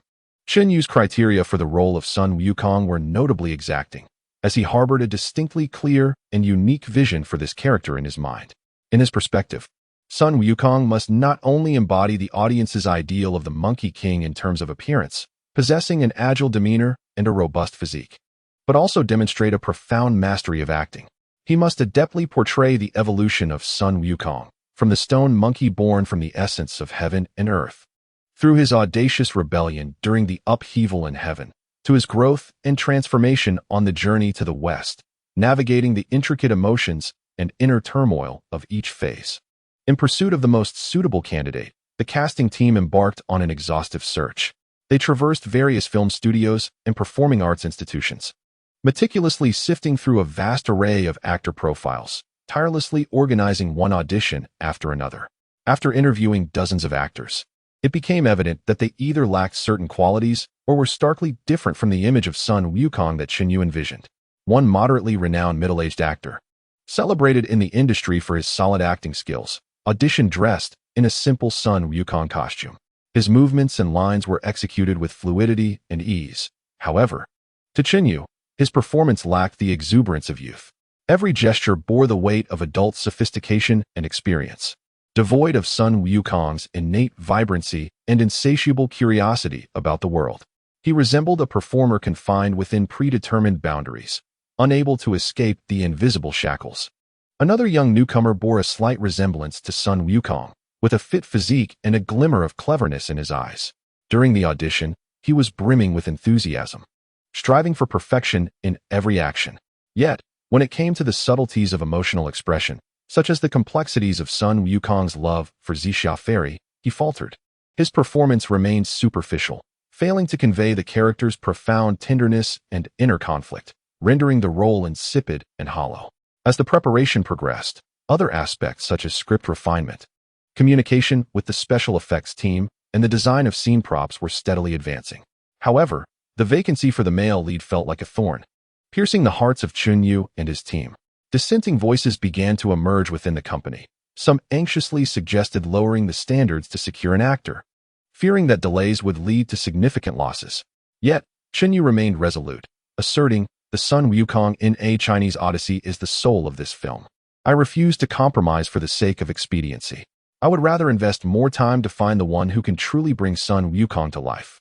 To overcome the current impasse, Chun-Yu decided to broaden the casting scope and set his sights on overseas markets. He instructed the casting team to reach out to several renowned international talent agencies, articulating the character's requirements in detail and earnestly requesting their recommendations for suitable actors. Simultaneously, the team published casting notices across major international performing arts platforms, casting a wide net in hopes of discovering the undiscovered Monkey King from around the globe. Moreover, Chun-Yu initiated a global casting call online, harnessing the power of social media to encourage aspiring actors around the world to present themselves. The moment the event was announced, it captivated numerous audiences, leading to an influx of audition videos filling the inbox of Xingyao Film Company each day. However, as the volume of submissions grew, the selection process became increasingly arduous. Actors from across the globe exhibited a myriad of styles. Some performances were exuberant and flamboyant, while others were subtle and restrained. Yet, without exception, none met the lofty standards Chun-Yu envisioned, and he remained devoid of the exhilarating certainty that one of them was the definitive choice. Throughout this challenging journey, Xingyao Film Company also faced immense pressure from external sources.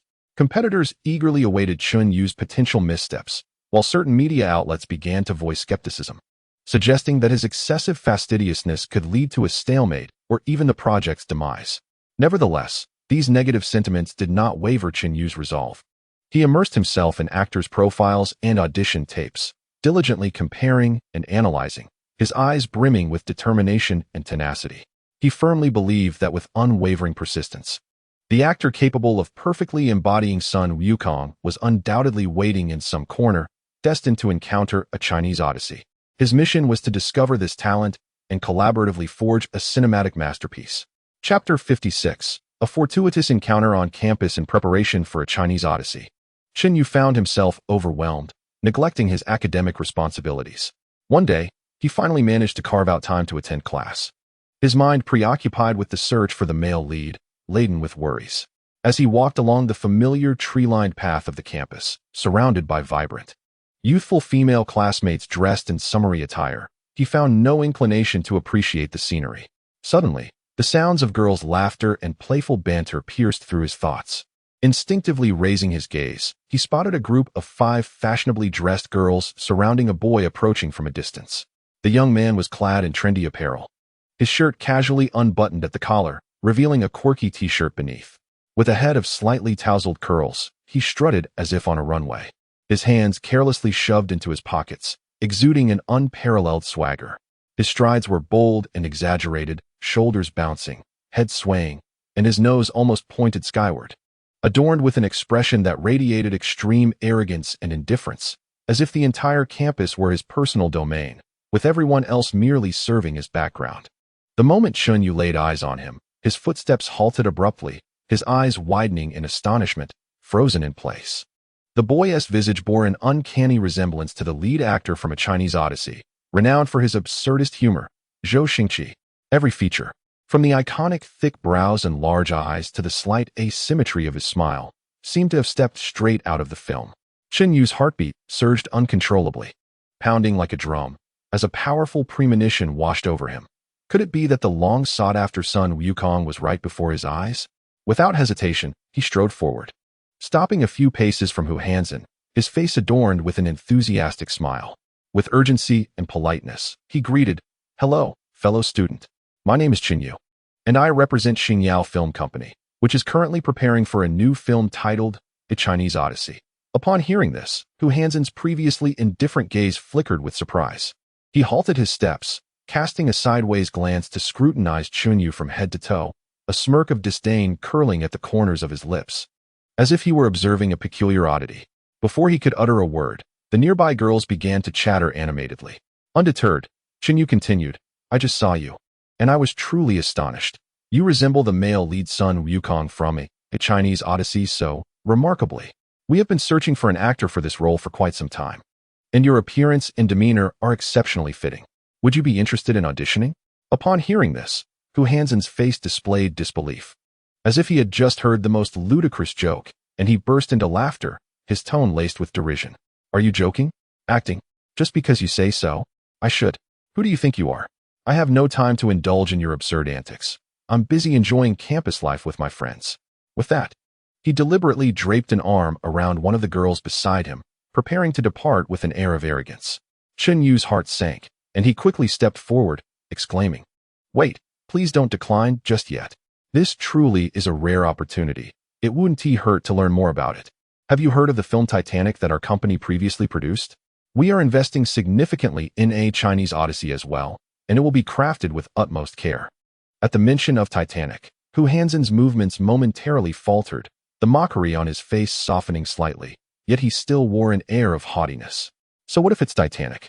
What does that have to do with me? You think that alone would pique my interest? Despite his words, a flicker of uncertainty was evident in his eyes. Noticing this, Chen Yu felt a glimmer of hope and quickly retrieved his phone, smiling as he said, How about this, fellow student? Please share your contact information with me. If you change your mind, you can reach out anytime. Even if it doesn't work out, it's always good to make a new friend. Who knows? There may be other opportunities for collaboration in the future. Hu Hansen hesitated for a moment, reasoning that leaving a phone number posed no risk and would allow him to appear magnanimous. He snatched Chen Yu's phone and carelessly inputted his number before tossing the phone back. With a dismissive snort, he remarked, Fine, let us consider this meeting a new friendship, but I might not necessarily contact you. With that, he sauntered away with the girls, leaving Chen Yu standing still, gazing at the newly saved contact in his phone. A renewed sense of hope igniting within him. He felt that this chance encounter with Hu Hongxi on campus might indeed reveal the very figure capable of revitalizing the essence of Sun Wukong from a Chinese Odyssey. Chapter 57, A Deeper Inquiry. As Hu Hongxi departed with a group of girls, Chen Yu remained rooted in place, his gaze fixed upon his retreating silhouette. He was convinced that this extraordinary young man might just be the Sun Wukong he had long sought. In a world predominantly inhabited by females, the scarcity of males rendered someone as distinctive as Hu Hongxi particularly conspicuous, further enhancing Chen Yu's sense of compatibility with the character. Eager to delve deeper into Hu Hongxi's persona, Chen Yu resolved to conduct an investigation around the campus. He made his way directly to the Student Activity Center to seek out his friend Li Ming. Renowned for his extensive knowledge of campus affairs and personalities, Li Ming was well-versed in the happenings of their school, given the limited number of boys in their environment. He believed that inquiring about Hu Hongxi would not pose a significant challenge. With urgency, Chen Yu pushed open the door to the activity room, where Li Ming was engaged in discussion with several girls about club activities. Upon seeing Chen Yu rush in, Li Ming expressed surprise. Chen Yu, what brings you here? Aren't you busy preparing for the film? Foregoing pleasantries, Chen Yu replied earnestly, Li Ming, I need your help. I just encountered a striking boy on the campus's tree-lined path, surrounded by a group of girls, swaggering with his hands in his pockets. Do you know who he is? In his enthusiasm, Chen Yu mimicked Hu Hongxi's swaggering demeanor, exaggeratedly swaying his shoulders and tilting his head back. Li Ming paused for a moment before a look of realization crossed his face, and he laughed. Who else could it be? It must be him. Hu Hongxi is quite the flamboyant boy at our school. There are hardly any others like him. He comes from a well-off family and has always been quite ostentatious, never short of female admirers. Chen Yu's eyes sparkled with interest as he pressed on. What are his hobbies? Does he have any experience in performance arts? Li Ming pondered for a moment before responding. He enjoys lively gatherings and often organizes parties. As for performance experience, I haven't heard of any, but he loves to be the center of attention, often engaging in exaggerated gestures and expressions that amuse everyone. It truly embodies the essence of performance. A flicker of hope ignited within Chen Yu as he continued. What is his personality like? Surely he can't be as arrogant as he appears? Li Ming's expression turned serious, in truth. He possesses a strong sense of pride and values his image. With so few boys around, everyone tends to indulge him. which only fuels his need to maintain an air of superiority.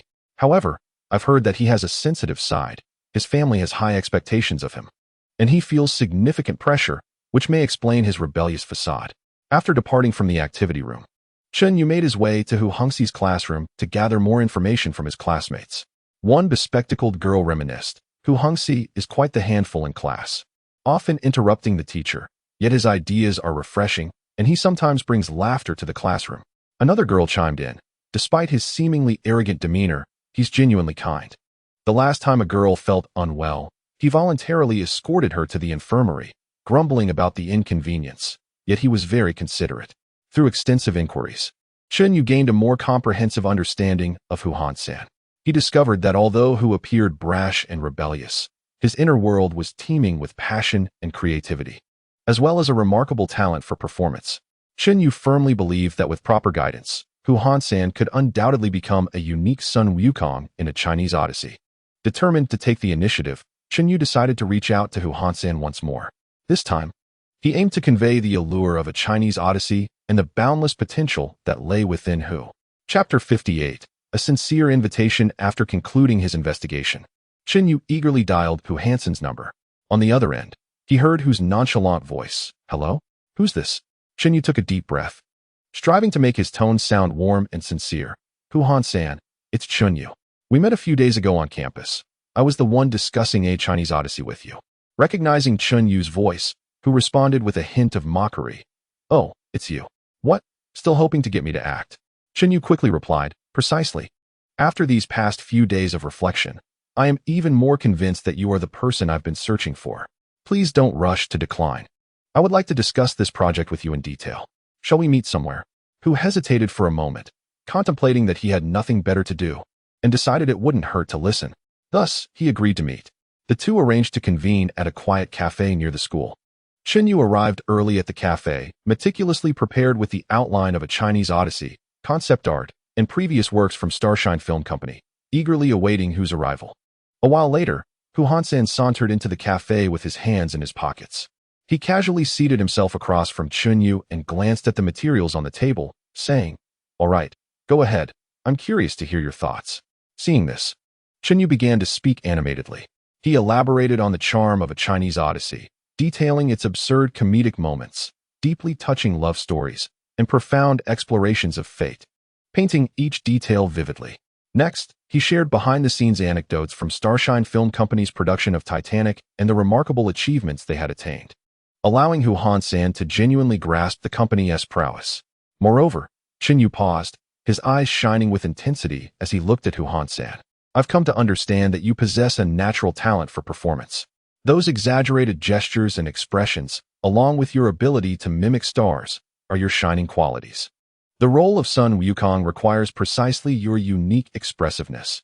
You would undoubtedly be able to portray his rebellious spirit, profound affection, and growth to perfection. As Hu Hansan listened to Chen Yu's words, a tide of emotions stirred within him. He had always thought that his playful antics were merely to entertain others, never realizing they could be linked to acting. However, he still harbored some reservations. Leaning back against the chair with his legs sprawled out in a typical casual manner, he replied with his usual bravado, I've heard acting is quite arduous, and I've been spoiled since childhood. I can't endure even the slightest hardship. I was born to enjoy life, not to suffer. Chen Yu responded with a smile, I completely understand your concerns. However, we have taken your needs into careful consideration. I have heard that you have 5 girlfriends. During the filming, they can accompany you to the set, and we will arrange a comfortable resting area for their convenience. Moreover, a luxurious car will transport you daily from your doorstep directly to the filming location, alleviating any fatigue and allowing you to film in comfort. As for the actor's compensation of 20 million, are you satisfied with that? Upon hearing Chen Yu's words, a flicker of contentment flashed in Hu Hansan's eyes. The consideration for every detail indeed demonstrated a degree of sincerity. He stroked his chin, his expression softening, yet he feigned calmness as he replied, Your arrangements sound decent, but I wonder if they can be executed in practice. Chen Yu hastily assured him, Rest assured, once you join the crew, all these promises will be fulfilled. Gazing into Chen Yu's earnest eyes, Hu Hansan fell into contemplation. He recalled the laughter he garnered while being playful among his classmates and the joy he felt while imitating celebrities. A voice within him began to grow louder. After a long pause, he raised his head and said to Chunyu, "All right, I am willing to give it a try. But let me be clear, if I find it unsuitable, I can withdraw at any time." Chunyu felt an overwhelming surge of joy and quickly extended his hand, exclaiming, "No problem. I believe you will not regret this decision." Their hands clasped firmly, and at that moment, the male lead of a Chinese odyssey finally found his footing, marking the official commencement of Hu Hansen's journey in the performing arts. Chapter 59. The amusing yet frustrating acting training. The morning after signing the contract, Hu Hansen, still in a daze, was abruptly pulled by Chunyu to the set of a Chinese odyssey. As he stepped onto the chaotic set, the sight before him instantly dispelled the last remnants of his sleepiness. The props team was frantically moving equipment when, without warning, a golden hoop staff whizzed past, narrowly missing Hu Hansen and leaving him pale with fright. "Hey, are you shooting a film or performing acrobatics?" Hu Hansen exclaimed in a mix of surprise and anger, unable to contain himself. Observing this, Chunyu quickly approached with a smile, saying, "I sincerely apologize. It's the first day, and everyone is still adjusting. It's inevitable that things are a bit chaotic. Come, let me take you to meet the acting coach.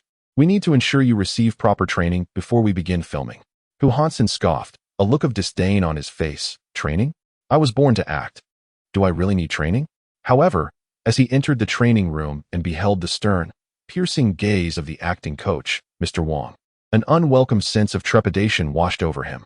Mr. Wang wasted no time, delivering a stern command without a hint of emotion. "Now, perform an improvisation of an angry scene." Hu Hansen was momentarily taken aback. Then with a sharp glare and a pout, he bellowed, "I'm angry." His demeanor resembled that of a petulant child throwing a tantrum, evoking a sense of amusement. Teacher Wang, with a look of exasperation, rubbed his forehead and let out a long sigh, while Chunyu beside him could not help but chuckle, shaking his head in disbelief. Next came the expression management training. Teacher Wang pointed to the mirror and instructed Hu Hansen, "Look into the mirror and portray a range of emotions: joy, anger, sorrow, and happiness." Following the directive, Hu Hansen began to contort his face. However, the expressions he produced were grotesque, more hideous than crying, resembling a comical clown, which instantly sent the onlookers into fits of laughter. "Is this truly laughter? It's more terrifying than crying," Teacher Wang remarked, unable to bear the sight any longer. "How can this not be laughter? This is how I look when I smile," Hu Hansen retorted defiantly, his neck craned in protest. Soon after, it was time for script training.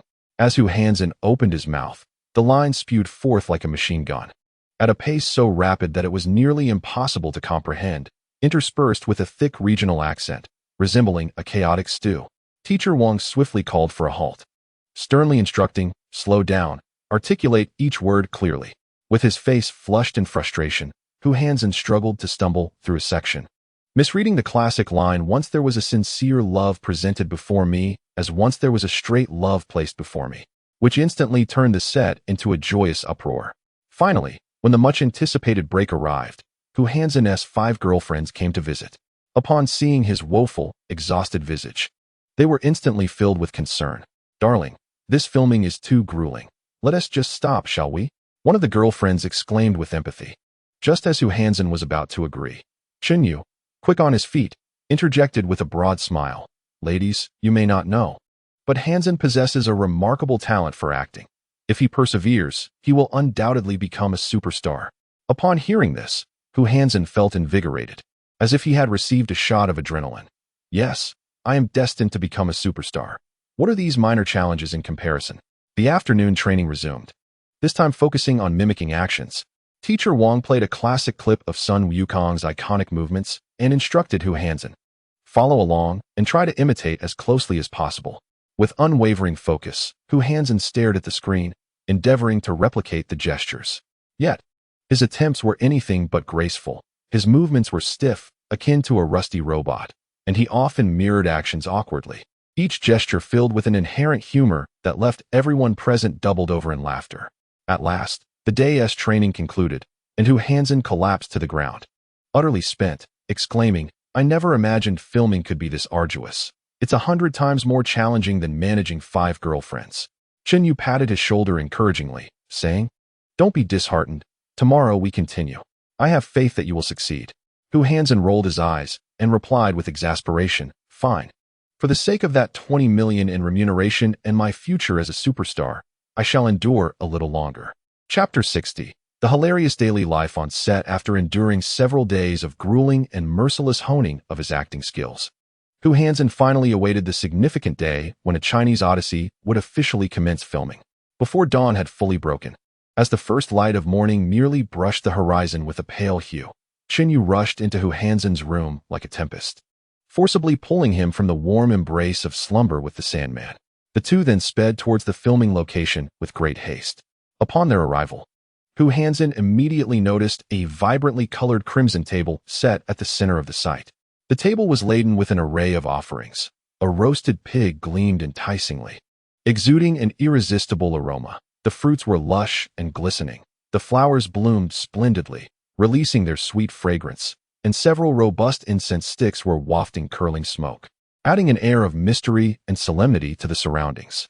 The staff stood solemnly by, their expressions grave, enveloping the atmosphere in an unusual heaviness. What was going on? Had the film crew unexpectedly turned to hosting a temple fair? Hu Hansen, bewildered and perplexed, scratched his head and inquired of Yu beside him.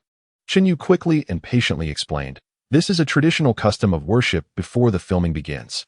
Everyone hopes that through this practice, we can pray for a smooth shooting process, without any unforeseen circumstances."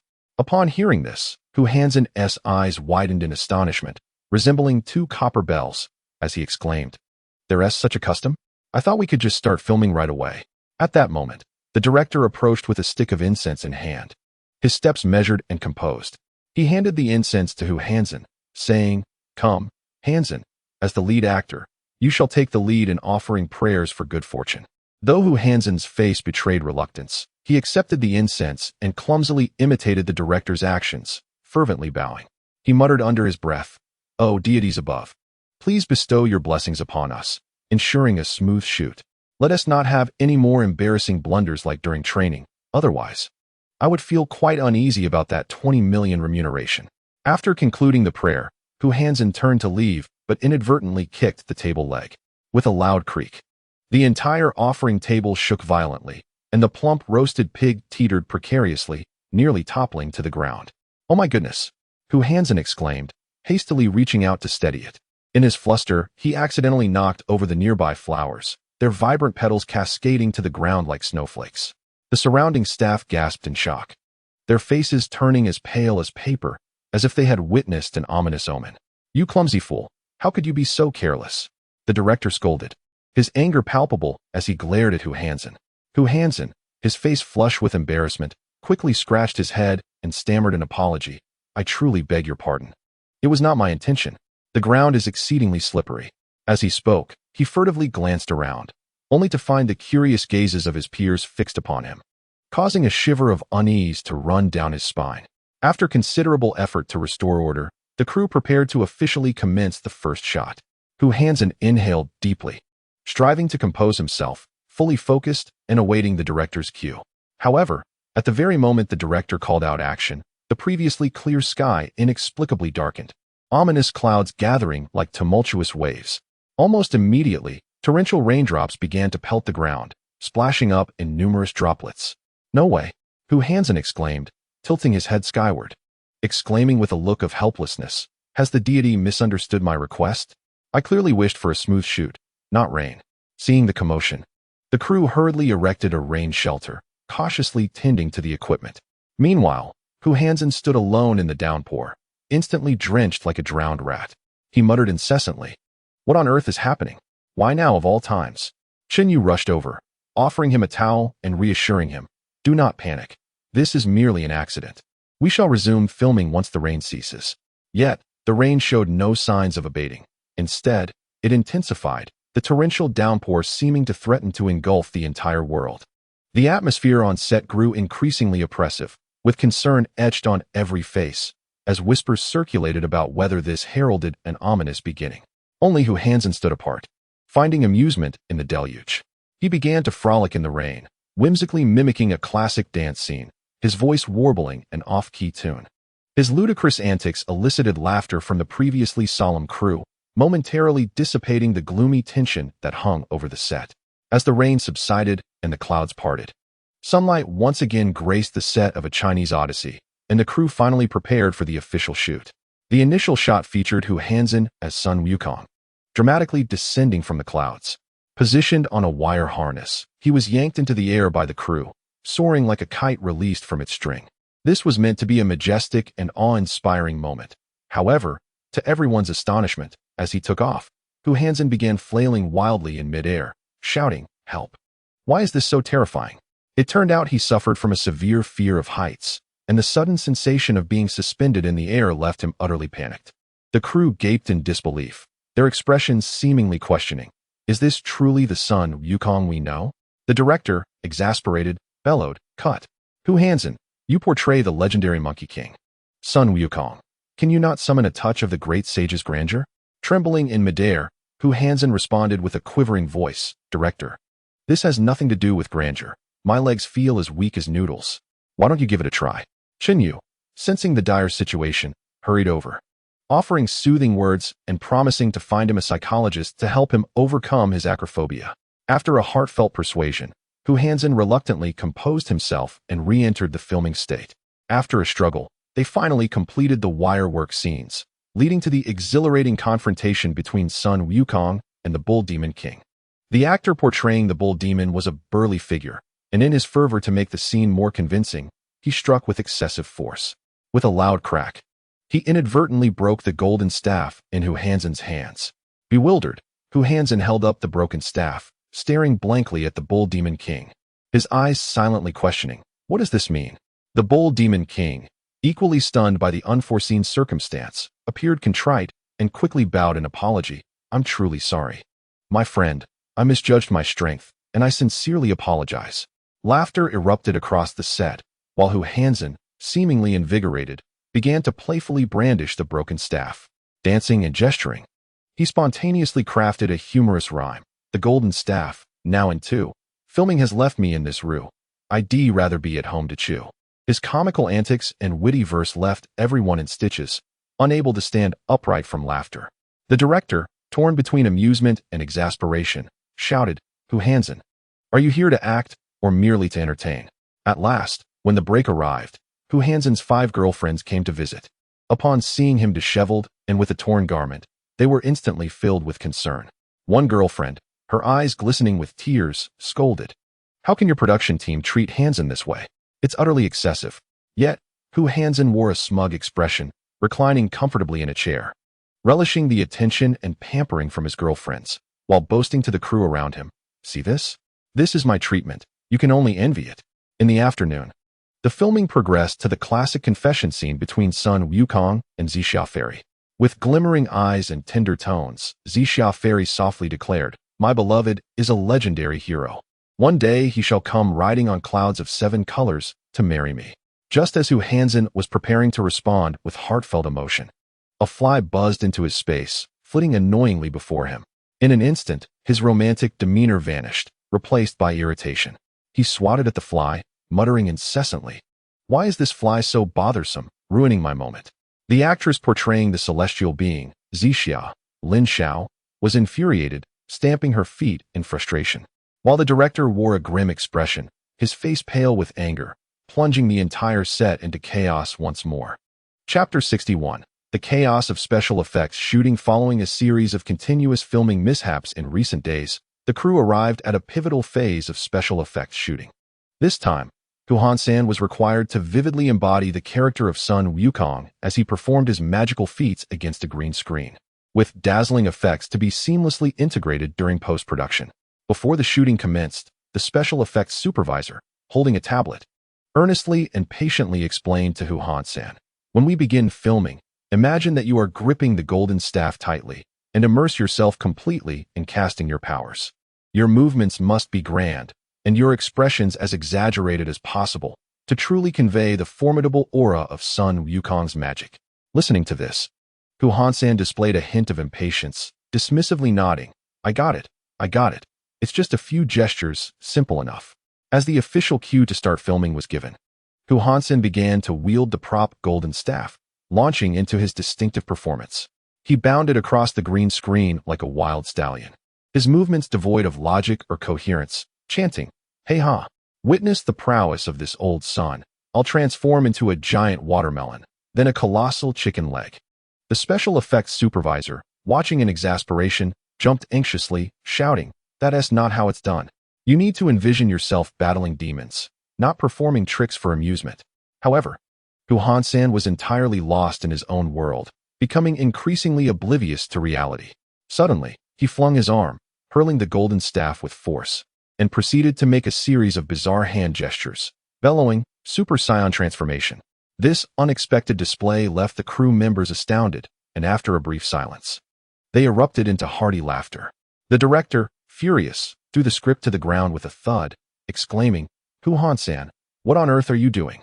Only then did Hu Han-san awaken from his reverie, innocently defending himself. "I thought I'd add some creativity to our production. Don't you think it would be more interesting?" Seeing this, Chen Yu hurriedly approached, smiling and coaxing, "Brother, let us stick to the script for now. Once we finish filming, you can unleash your creativity as you wish. How does that sound?" After much persuasion from Chen Yu, Hu Han-san reluctantly returned to the proper course of filming. Yet, it wasn't long before new troubles arose. Due to Hu Hansen's exaggerated movements, during a large turn, a loud crash was heard as he accidentally collided with the green screen support. In an instant, the green screen collapsed like a crumbling wall, threatening to fall onto the nearby crew members. Hu Han-san, witnessing the fallen screen, let out an awkward chuckle, remarking, "This quality is quite poor." It fell down with just a light touch. Witnessing the chaos, the crew hurriedly rushed forward to reconstruct the green screen. Meanwhile, Hu Hongxi, seemingly unfazed, strolled leisurely to the side, sipping a drink and engaging in a video call with his 5 girlfriends. "Darlings," he exclaimed, "today's filming was quite the ordeal. I almost got knocked out by the green screen." Upon hearing this, his girlfriends expressed their concern, urging him to return home and avoid any further dangerous scenes. Yet, Hu Hongxi, with a smug grin, retorted, "That's out of the question. I am undoubtedly the leading star of this film. Without me, how could the production possibly continue?" Once the green screen was reassembled, filming resumed. This time, Hu Hongxi managed to behave with a modicum of decorum. However, his expressions became a perplexing challenge. Whenever the narrative called for seriousness, he could not help but chuckle. Conversely, when the scene demanded anger, his face resembled more of a playful pout. The special effects director, exasperated, sighed, "With those expressions, the post-production team won't know how to incorporate effects." Yet, Hu Hongxi remained nonchalant, dismissively waving his hand, "No worries, just add whatever you like. After all, the audience will primarily be captivated by my handsome face." Upon hearing this, laughter erupted throughout the set once more. Amidst this chaotic yet humorous atmosphere, the special effects shooting continued to progress laboriously, leaving everyone in suspense about what amusing incidents might ensue next. Chapter 62. The joyous rap party. After enduring countless amusingly ridiculous NGs, frequent laughter breaks, and a plethora of filming mishaps, the highly anticipated A Chinese Odyssey finally reached its wrap-up moment. The entire crew was instantly enveloped in jubilation, feeling a wave of relief wash over them after such a long and tumultuous filming period. When it came to the delightfully quirky lead, Hu Hongxi, everyone held mixed feelings, an amalgamation of affection intertwined with a hint of resignation. To celebrate the successful completion of the film, Chen Yu meticulously reserved a banquet hall in a luxurious hotel, organizing a grand rap party. Hu Hongxi, accompanied by his 5 girlfriends, made a flamboyant entrance into the banquet hall, instantly capturing everyone's attention. Dressed in an ostentatious golden suit that shimmered under the lights, he wore a gold chain around his neck that was as thick as a steel link, seemingly proclaiming to the world his imminent rise to stardom. As soon as he stepped inside, he bellowed with gusto, "Everyone, indulge yourselves in food and drink. The smooth completion of this film is all thanks to me." During the banquet, the director took to the stage to deliver a speech. His gaze fell upon Hu Hongxi, a mixture of amusement and exasperation in his expression, as he slowly remarked, "The successful completion of this film is nothing short of a miracle. Hu Hongxi, you certainly put us through the ringer. That said, your unique performance style has undeniably added a distinctive flair to the film." Upon hearing the news, Hu Hansen raised his head with delight, a proud smile illuminating his face, not forgetting to wink at the girlfriends beside him. Shortly thereafter, it was Hu Hansen's turn to speak. He deliberately cleared his throat, adopting a serious demeanor, and declared, "I, Hu Hansen, initially thought that acting was merely a leisurely endeavor, yet I never anticipated the arduous nature of it. Fortunately, I persevered. I firmly believe that I shall undoubtedly become the most sought-after star in the future. Just wait and see." As soon as he finished speaking, he spontaneously performed a classic gesture of Sun Wukong, vivaciously bringing the atmosphere of the banquet to a crescendo. After a few rounds of drinks, everyone rose to toast each other. Hu Hansen, holding his glass, ambled with a slightly tipsy gait, making his way to each table to clink glasses with the staff, repeatedly uttering, "Thank you all for your attentive care during this time.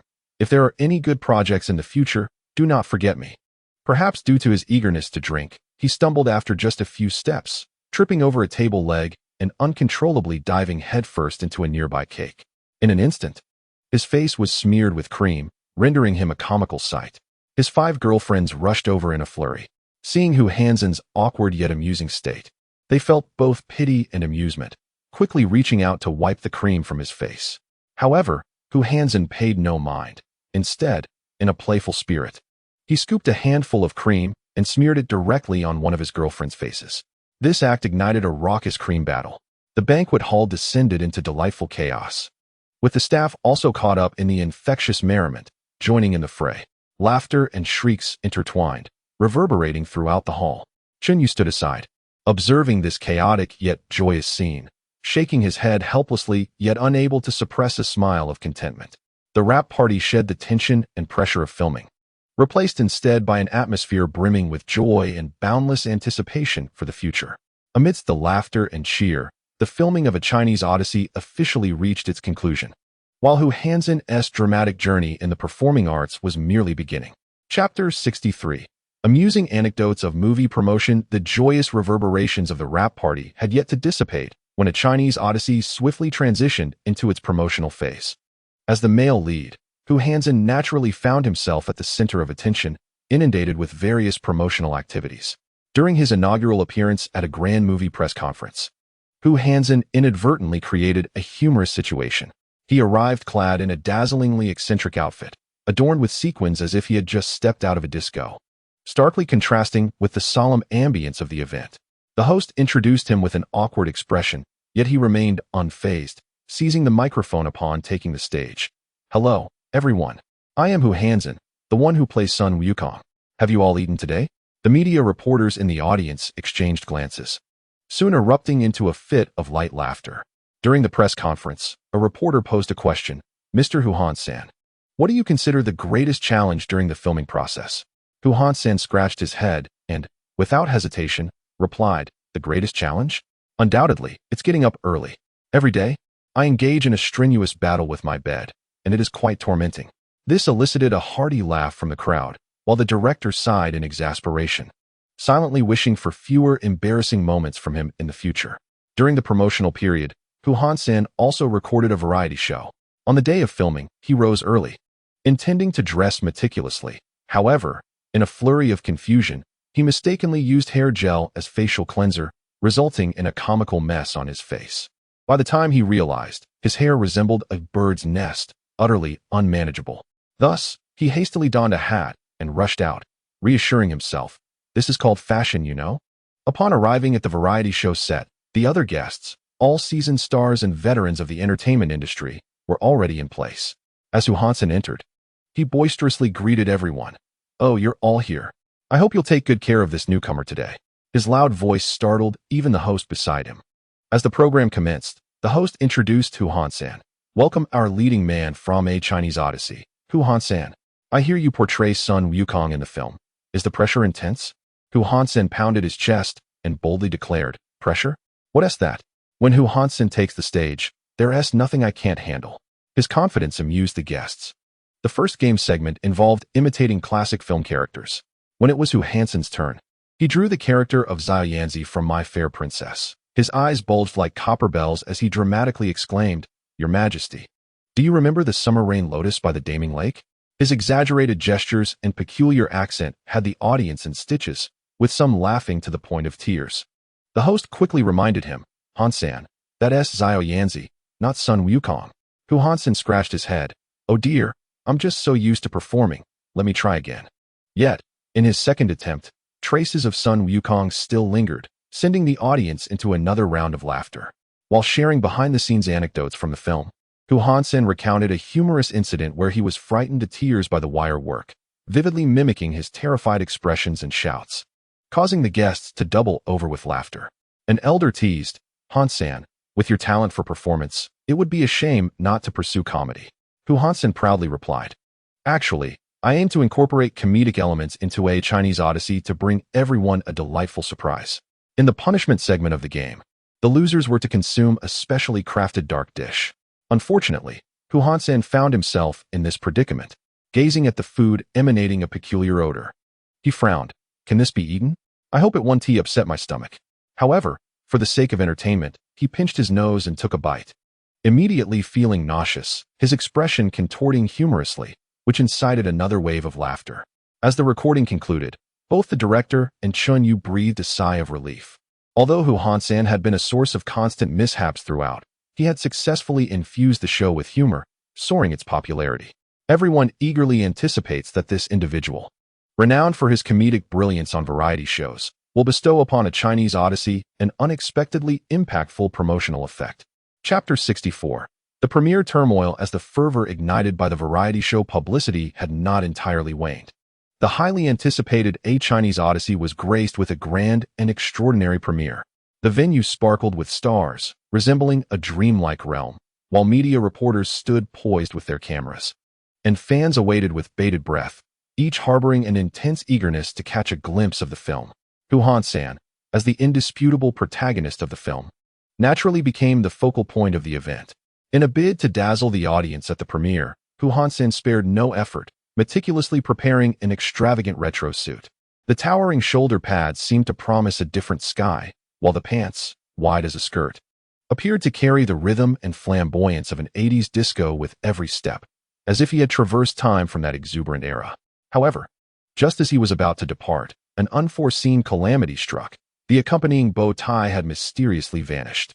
Hu Hansen, instantly fraught with anxiety, scurried around the room like an ant on a hot pan, turning the place upside down, muttering incessantly, "Could it be that the bow tie sprouted wings and flew away? Why must this happen at such a critical moment?" After a frantic search yielded no results, he found himself at a loss, and in a moment of desperation, he hastily grabbed a red scarf to tie around his neck, reassuring himself, this is simply a statement of individuality. Perhaps it will indeed set a new trend." Upon Hu Hansen's arrival at the premiere, he was taken aback by the overwhelming enthusiasm of his fans. Countless flashes erupted like lightning before him, dazzling his senses, while fans shouted his name with fervent zeal, creating a nearly deafening atmosphere.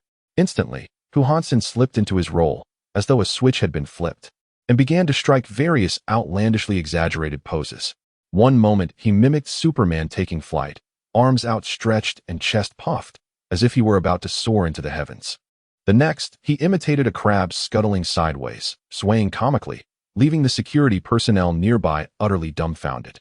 Yet, as he continued his theatrical display, Hu Hansen suddenly felt a chill beneath his feet.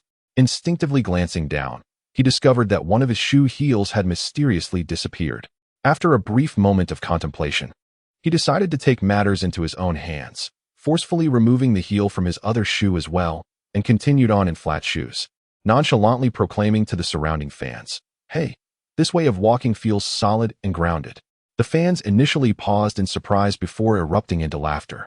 As he stepped onto the red carpet, Hu Hansen deliberately slowed his pace, savoring this moment under the spotlight, engaging warmly with his fans as he walked. However, at that very moment, his expression abruptly turned pale, and he clutched his abdomen tightly, a look of agony crossing his face. It turned out that his stomach, having been upset from an ill-fated breakfast, was now in turmoil, and a wave of sharp pain surged through him. He endured an excruciating discomfort, hastening his steps in search of a restroom. Yet, his exaggeratedly wide pant legs now resembled two large brooms, persistently tripping him, causing each stride to be unsteady. After a laborious journey to the theater, Hu Hansen was on the verge of losing control. Just then, the host exuberantly invited him to the stage to speak. Internally lamenting, he felt compelled to comply, steeling himself to ascend the platform. Grasping the microphone, he managed to begin. "Today is a momentous occasion, akin to the pinnacle of my life. But before he could finish, a muffled sound erupted, and his complexion turned paler than parchment as he realized he had inadvertently soiled his trousers. In that instant, the venue fell silent. A pin dropping would have echoed, as all eyes turned to him in bewilderment. Embarrassed beyond measure, Hu Hansen forced a smile, attempting to maintain his composure, and stammered, my stomach feels a bit off, perhaps due to excitement. With that, he hastily thrust the microphone back to the host and darted off the stage like a gust of wind, leaving the audience in stunned silence, which soon erupted into uproarious laughter. During the film screening, now clad in fresh attire, Hu Hansen became fully immersed, his emotions oscillating with the plot's twists and turns. At times, he clenched his fists in anxious anticipation, knuckles whitening from the strain. At others, he couldn't help but roar with laughter at the comedic scenes. Laughing so hard, he nearly fell from his seat. Upon witnessing his stellar performance on screen, he leaped up, shouting towards the audience, "Look, that's me. Isn't it stunning?" His sudden outburst left the surrounding spectators in fits of laughter, further elevating the lively atmosphere. However, in his exuberance, he accidentally scattered popcorn all over a nearby viewer. Instantly remorseful, he scrambled to help collect the fallen snacks while cheekily declaring, "This is a special interactive segment of the movie. Enjoy complimentary popcorn." This quip elicited another wave of laughter from the crowd. As the premiere concluded, Hu Hansen was swiftly encircled by a throng of eager journalists. One reporter, unable to contain their curiosity, inquired, "What are your expectations for the film's box office performance?" Without hesitation, Hu Hansen confidently proclaimed, "It will undoubtedly be a blockbuster, shattering all records. I have complete faith in this film, especially with such a unique lead as myself." His bold assertions became the focal point of media coverage, heightening public anticipation for the official release of A Chinese Odyssey. Everyone was abuzz with curiosity about how this whimsical and unpredictable film would fare in the fiercely competitive market. Chapter 65. The contractual storm on the eve of A Chinese Odyssey's much-anticipated release.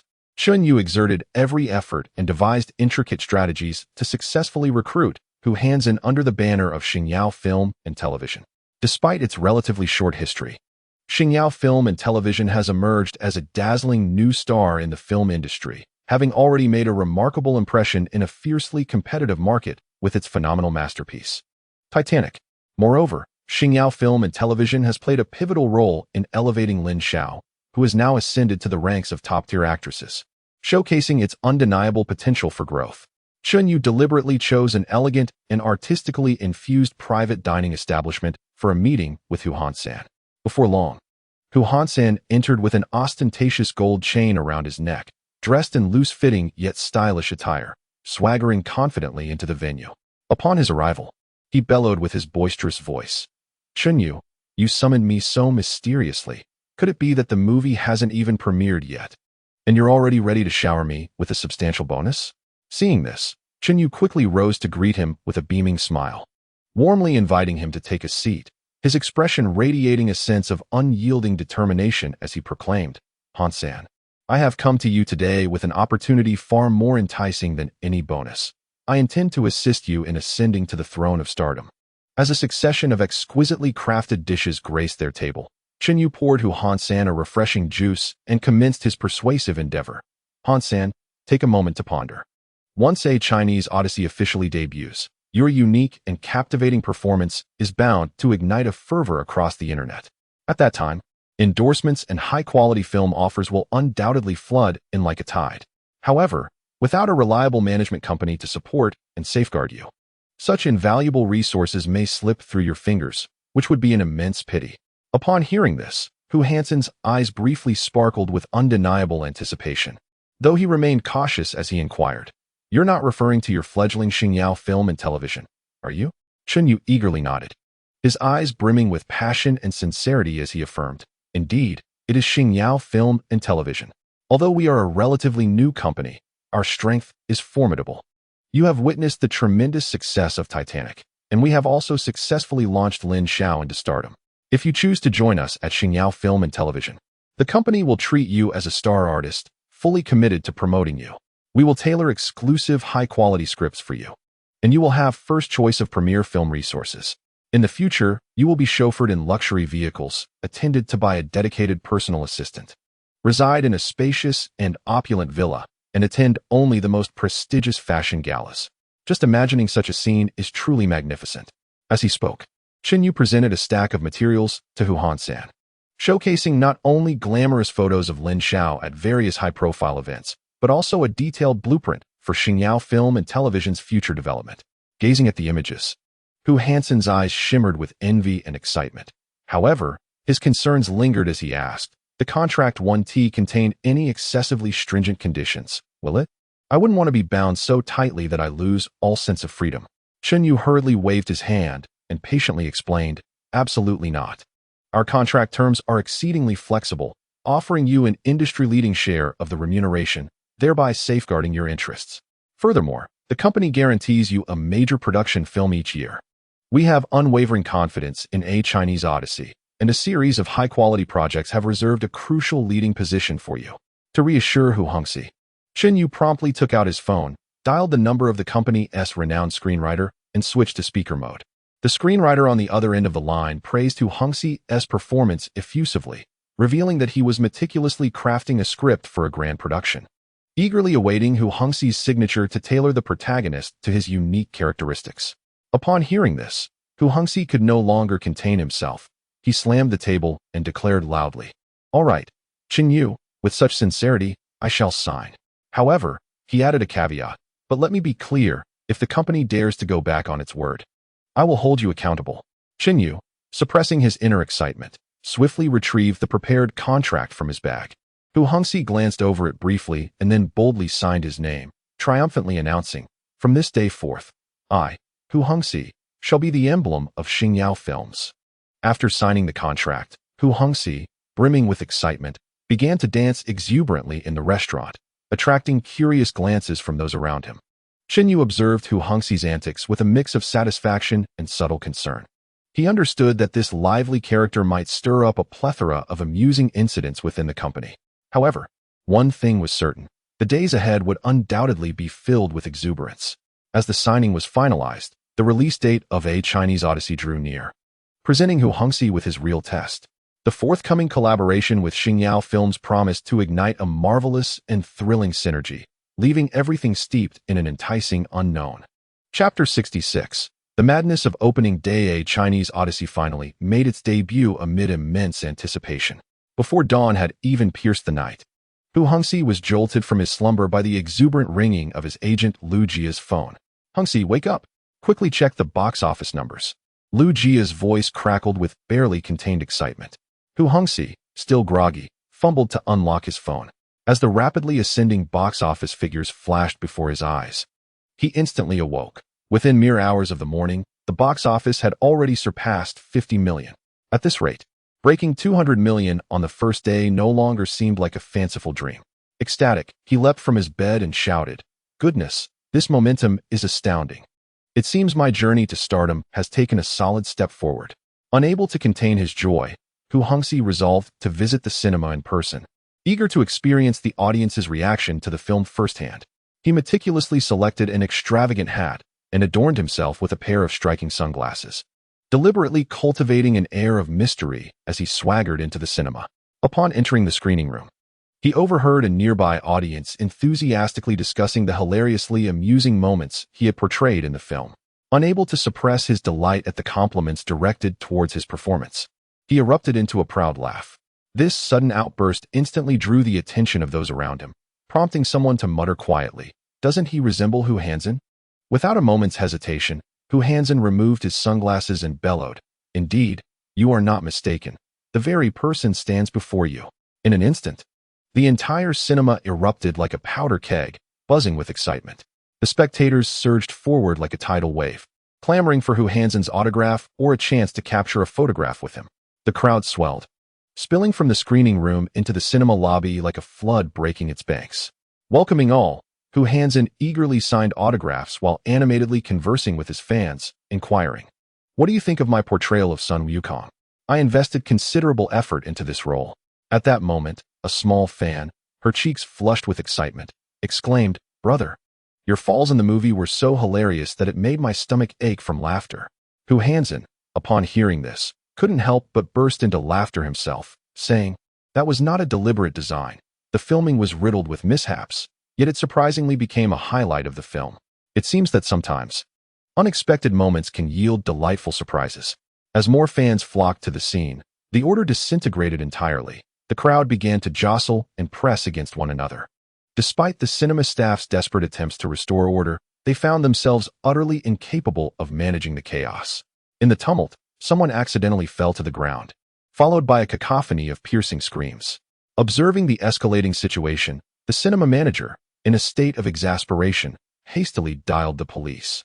Before long, the officers arrived swiftly at the scene.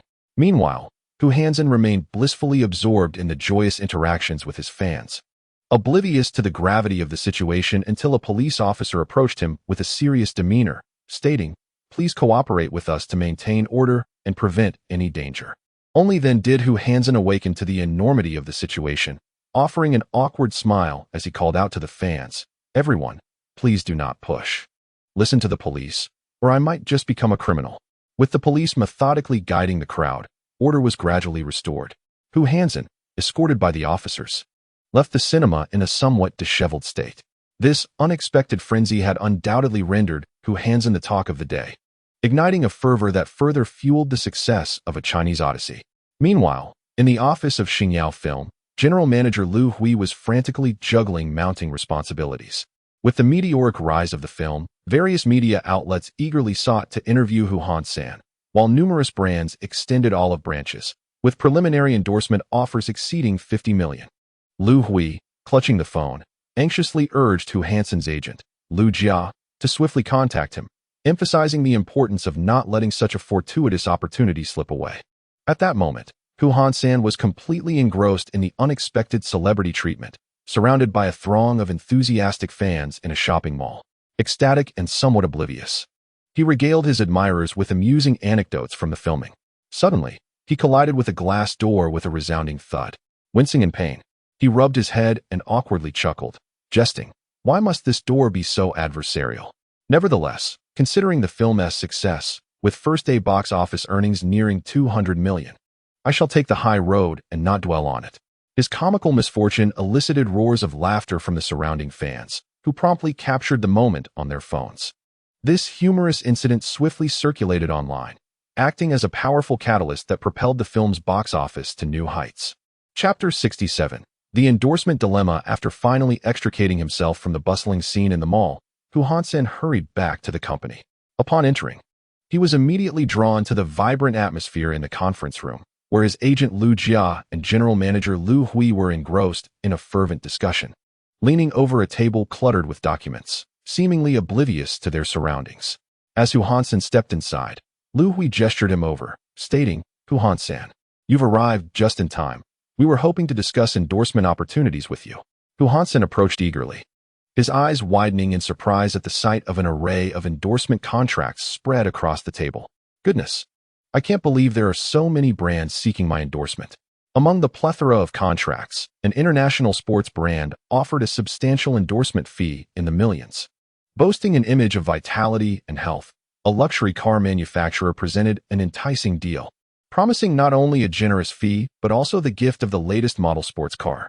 While a children's snack brand sought to leverage Hu Hansen's approachable and endearing persona to expand its market presence and boost sales. Seeing Hu Hansen's excitement, Lu Jia patiently explained, "The company will conduct a comprehensive evaluation of these endorsement invitations, considering various dimensions such as the brand's inherent strength, future prospects, and alignment with our overall strategic vision. However, before we reach a final decision, we must consult with you, as this directly pertains to your artistic career." Lu Hui added, "Moreover, the brand's image and reputation are critical factors, as they will significantly influence your public persona, necessitating careful consideration." As Hu Hansen listened, he nodded repeatedly. Suddenly struck by an idea that ignited his enthusiasm, he slapped the table and exclaimed, "Why not just take them all on?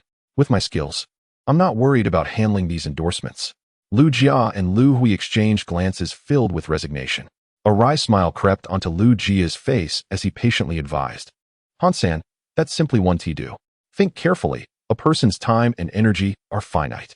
Moreover, the stark differences in the styles of these brands could easily lead to confusion and ambiguity regarding your image, which would ultimately hinder the long-term development of your acting career. Just then, the secretary gently knocked and entered, respectfully announcing, "Mr. Liu, the CEO of the children's snack brand is here in person, wishing to discuss the endorsement with Mr. Hu directly." As soon as the words were spoken, the snack CEO entered with a broad smile, warmly greeting Hu Han-san. "Mr. Hu, it's an honor to finally meet you. Our snacks are tremendously popular among children. If we could have you as our spokesperson, the kids would surely love it even more, and sales would soar." As he spoke, he presented a plethora of snack samples. Curiously, Hu Han-san opened a bag of chips, tasted one, and his eyes lit up as he nodded in approval. This is indeed delightful. Hearing you say that, this endorsement sounds rather intriguing." After the snack CEO departed, Liu Hui's demeanor turned serious as he regarded Hu Han-san, saying, "Han-san, the choice of endorsements is overseen by our professional team. However, we will fully respect your thoughts, but you must understand, this is not a trivial matter. We cannot make hasty decisions based solely on momentary interest. It requires careful consideration." Hu Han-san waved his hand dismissively, casually responding, "I'm just speaking off the cuff. You all can decide the specifics. I trust you completely. It will be fine." Yet, at that moment, news of Hu Han-san's engagement with the children's snack endorsement reached sports brands and automotive manufacturers, who urgently called. They not only significantly increased the original endorsement fee, but also added many enticing perks.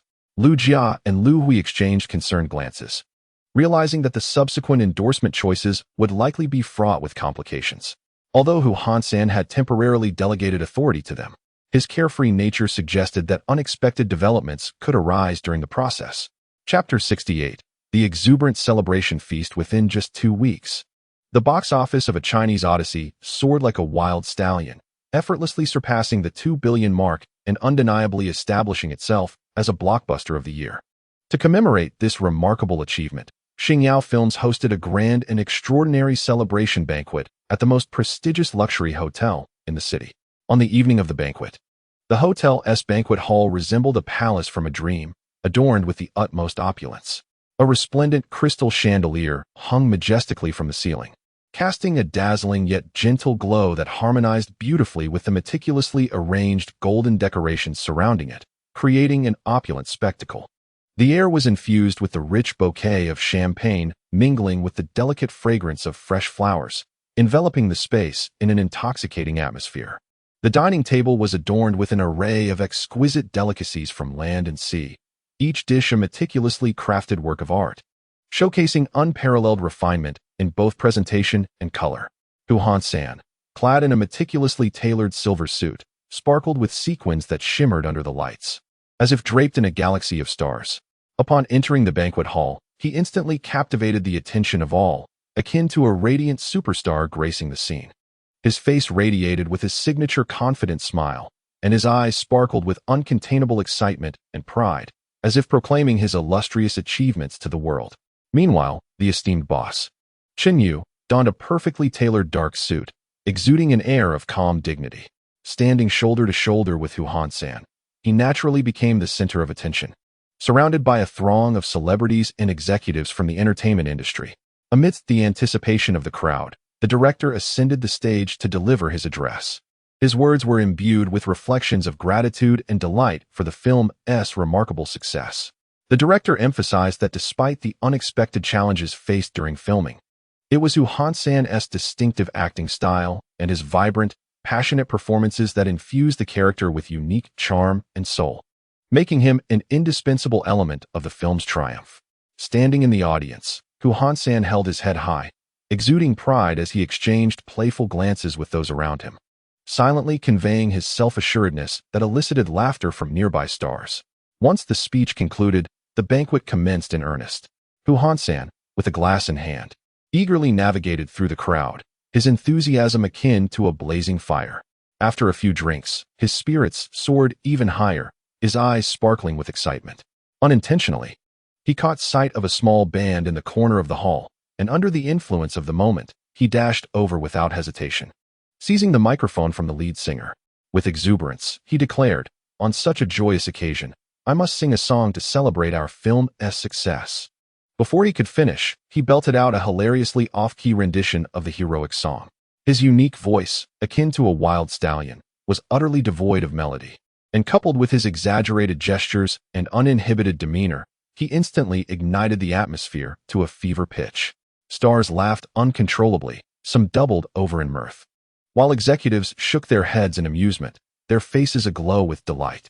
Everyone eagerly pulled out their phones to capture this simultaneously hilarious and unforgettable moment. As the final notes of the song faded, Hu Han-san appeared to be insatiable, eagerly tugging at the nearby stars and staff, insisting that they join him in a dance. His movements were devoid of any coherent rhythm. At times, he twisted his body like a mechanical automaton, his motions rigid and comical, while at other moments, he mimicked the clumsiness of a gorilla, flailing his limbs awkwardly, a sight that elicited uncontrollable laughter. Yet, his exuberance seemed to possess a magical contagion, as several female artists, charmed by his enthusiasm and humor, merrily joined his uniquely spirited dance troupe. In an instant, the scene transformed into a jubilant sea of merriment, with laughter and cheers rising and intertwining, creating an extraordinary atmosphere. Meanwhile, Chen Yu had just managed to navigate through a wave of collaboration proposals thrown at him by various entertainment executives, barely catching his breath before being encircled by a throng of female celebrities. These starlets, their makeup meticulously crafted like exquisite works of art, wore enchanting smiles. Yet their eyes subtly hinted at ulterior motives. Some playfully inquired about the preparations for the new film, their seemingly casual words concealing intricate thoughts. Others expressed keen interest in the development of Xingyao film and television, occasionally tossing out cleverly veiled questions, attempting to extract undisclosed information from Chen Yu. He maintained a courteous demeanor, wearing a professional smile, responding with calm composure. However, he inadvertently felt something discreetly slipped into his pocket, without a doubt. It was a small note from one of the starlets. In the midst of this vibrant and joyous atmosphere, Lu Hui and Lu Jia stood quietly to the side, their gazes fixed on Hu Han-san, their faces a tapestry of complex emotions, intertwined with both pride and helplessness. They felt gratified by the film's remarkable success, which had propelled Hu Han-san to stardom, securing his footing in the fiercely competitive entertainment industry. Yet, they were also exasperated by this lively spirit, whose unique style consistently conjured unexpected joy and laughter, leaving them both amused and exasperated. Chapter 69. Seeking refuge in luxury. Embarking on a new journey, Chen Yu nestled comfortably in the plush embrace of a sofa, his long fingers gliding gently across the tablet screen, as an array of high-end real estate listings transitioned like a slideshow. Following the explosive success of Titanic and A Chinese Odyssey, the fortunes of Xingyao film and television had soared, filling their coffers abundantly. This substantial profit ignited Chen Yu's desire to upgrade his living space. He resolved to purchase a top-tier luxury residence, both as a reward for himself and to provide a more opulent living environment for those around him. Yeah, Yao Wanner, come here. Chen Yu called out with heightened enthusiasm, a smile that could not be concealed illuminating his face. Let us go and explore some houses. We might just discover our dream home. Upon hearing his call, the three girls immediately bounded over like joyful fawns. Lin Yu's eyes sparkled with anticipation. Is it true? That's wonderful. I've longed to live in a grand house. Lin Wanner, with a gentle smile, nodded softly. Yes. I truly look forward to seeing what kind of house it will be. Su Yao, with her graceful demeanor, radiated excitement. At last, there's something to look forward to. The group sped towards an upscale residential area in Chen Yu's dazzling Porsche, the sunlight glinting off the car's surface, capturing the attention of passers-by. Upon reaching their destination, a strikingly attractive real estate agent approached with a beaming smile, her figure commanding attention as she swayed her hips. Mr. Chen, welcome. I am your dedicated property consultant.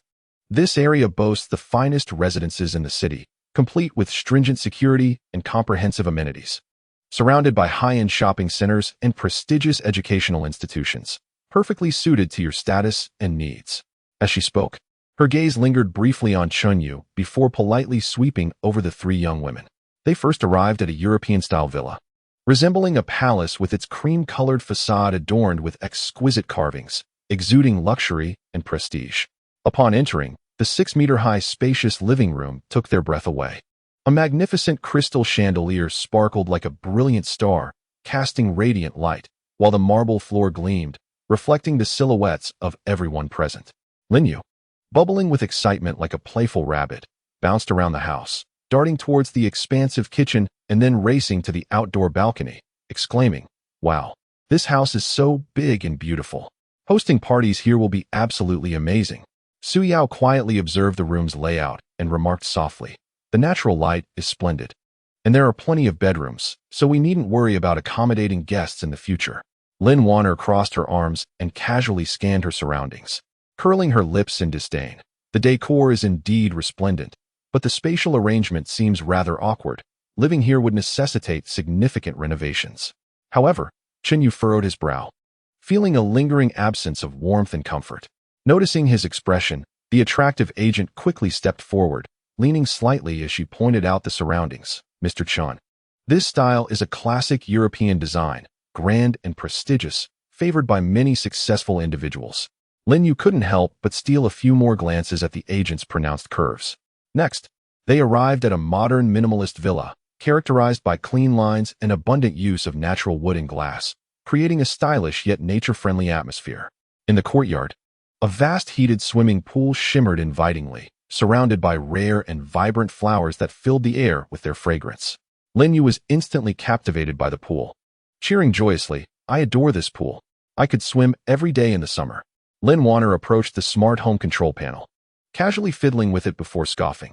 "This smart system looks impressive, but the house feels rather cold and empty. Living here for too long might even make one feel ill." Meanwhile, Su Yao smiled sweetly, inquiring in detail about the property management from the agent.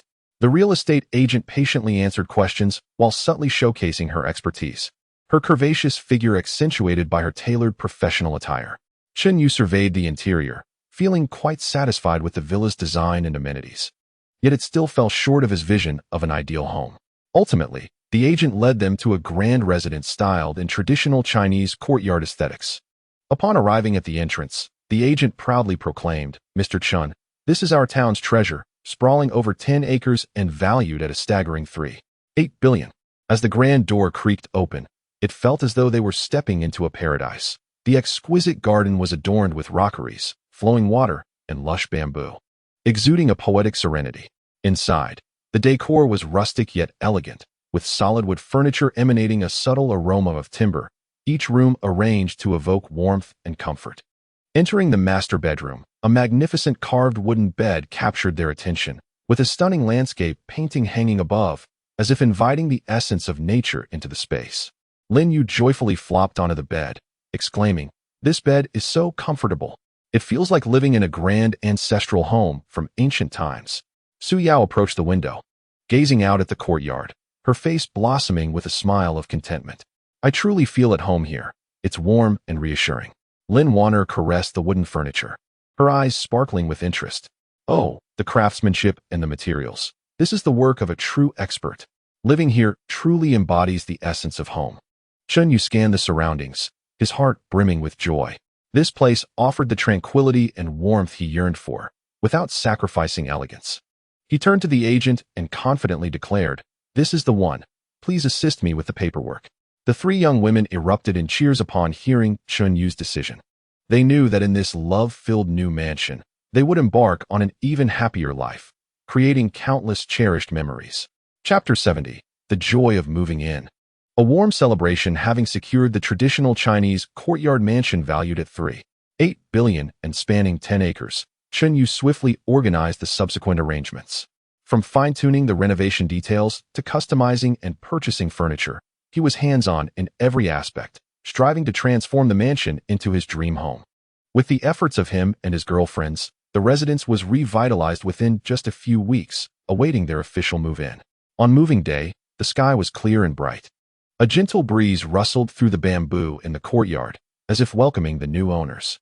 Early in the morning, Lin Yu could hardly contain her excitement, pulling Su Yao and Lin Warner into their room to try on beautiful outfits.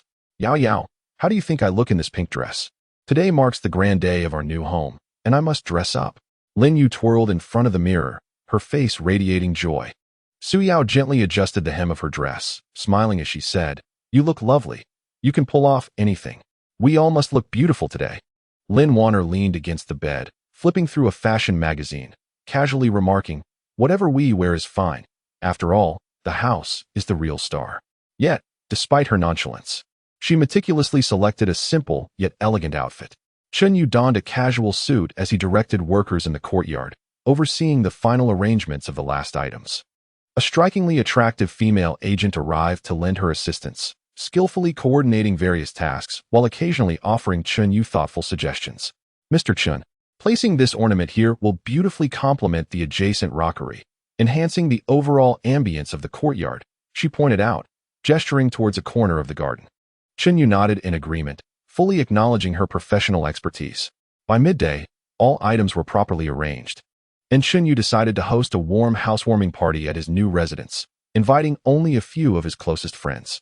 Hu Han-san, accompanied by his girlfriends, arrived and was instantly awestruck by the opulence and elegance of the mansion. Chen Yu, this house is simply extravagant. I shall have to come here often for meals. Hu Han-san joked.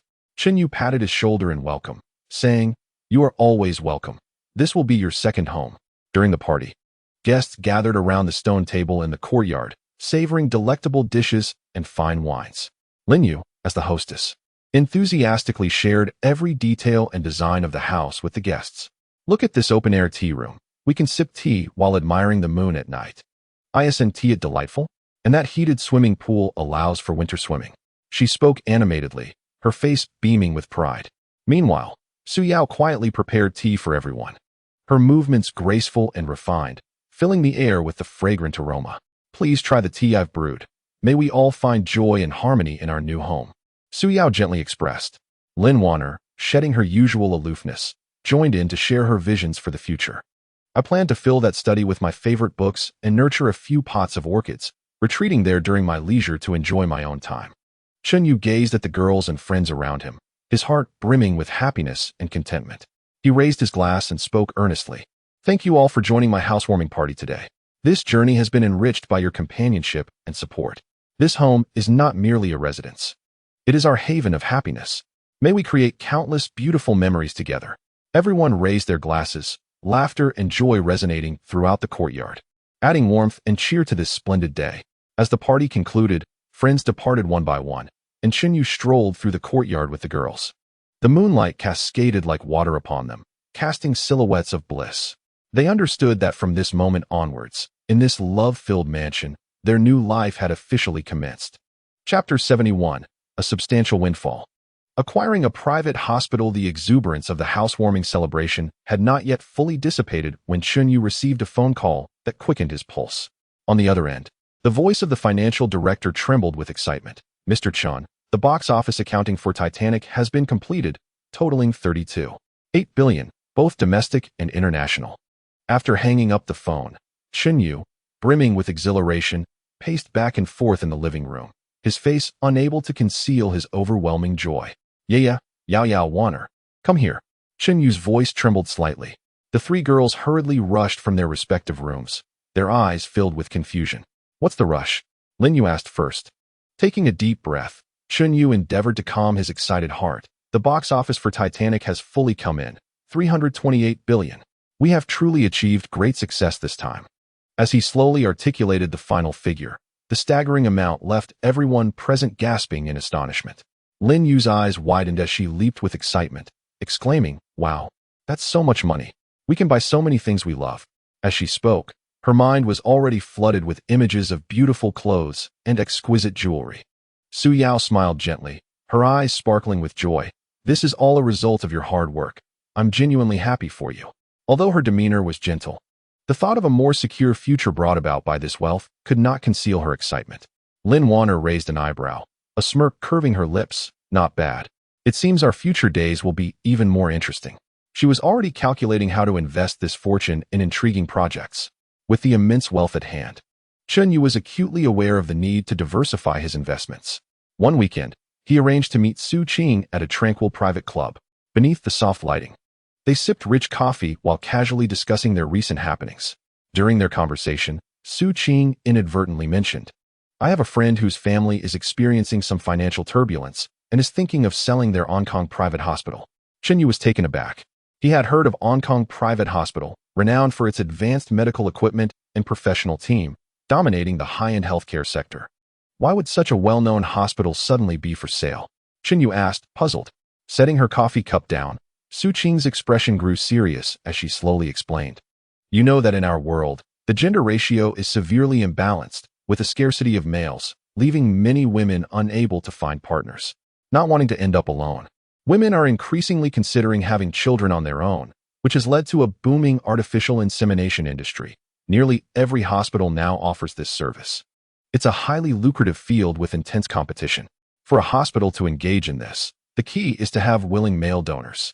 To attract them, hospitals offer substantial compensation. Donating sperm can earn between $50,000 to $500,000, depending on quality. However, men are exceedingly rare, each becoming a sought-after commodity, with numerous women vying to support them. Consequently, for a woman to marry, she must offer a hefty dowry, as men are not lacking in financial means. To secure sperm donors, hospitals recruit many young, attractive nurses to entice those lecherous men to their facilities. Men can choose their preferred nurses, enjoying pleasure while also reaping generous rewards. With a steady supply of sperm, hospitals perform artificial inseminations, reaping significant profits. The government can indeed address the issues arising from the scarcity of males and the slow population growth, which initially left everyone quite satisfied. However, Su Qing hesitated, a look of helplessness crossing her face, as the Hong Kong hospital encountered a significant blunder. Someone had bribed the staff, substituting the beautiful nurse with a woman seeking to conceive during the sperm collection process. While such a switch is not unprecedented in this chaotic industry rife with unspoken rules, the crux of the matter lay in the fact that once the woman successfully became pregnant, she relentlessly pursued the sperm donor. The illicit contact between the donor and the recipient was already against the regulations, and overwhelmed by her persistence, the man took the hospital to court.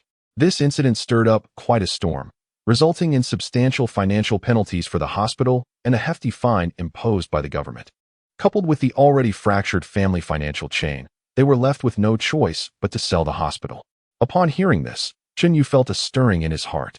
He had always harbored a keen interest in the medical field, well aware of its essential demand and lucrative nature, recognizing its boundless potential. Could you facilitate a connection for me? I wish to meet your friend to gain a deeper understanding, Chen Yu stated earnestly, gazing at Su Qing. Su Qing smiled and nodded. Of course, I knew you would be interested.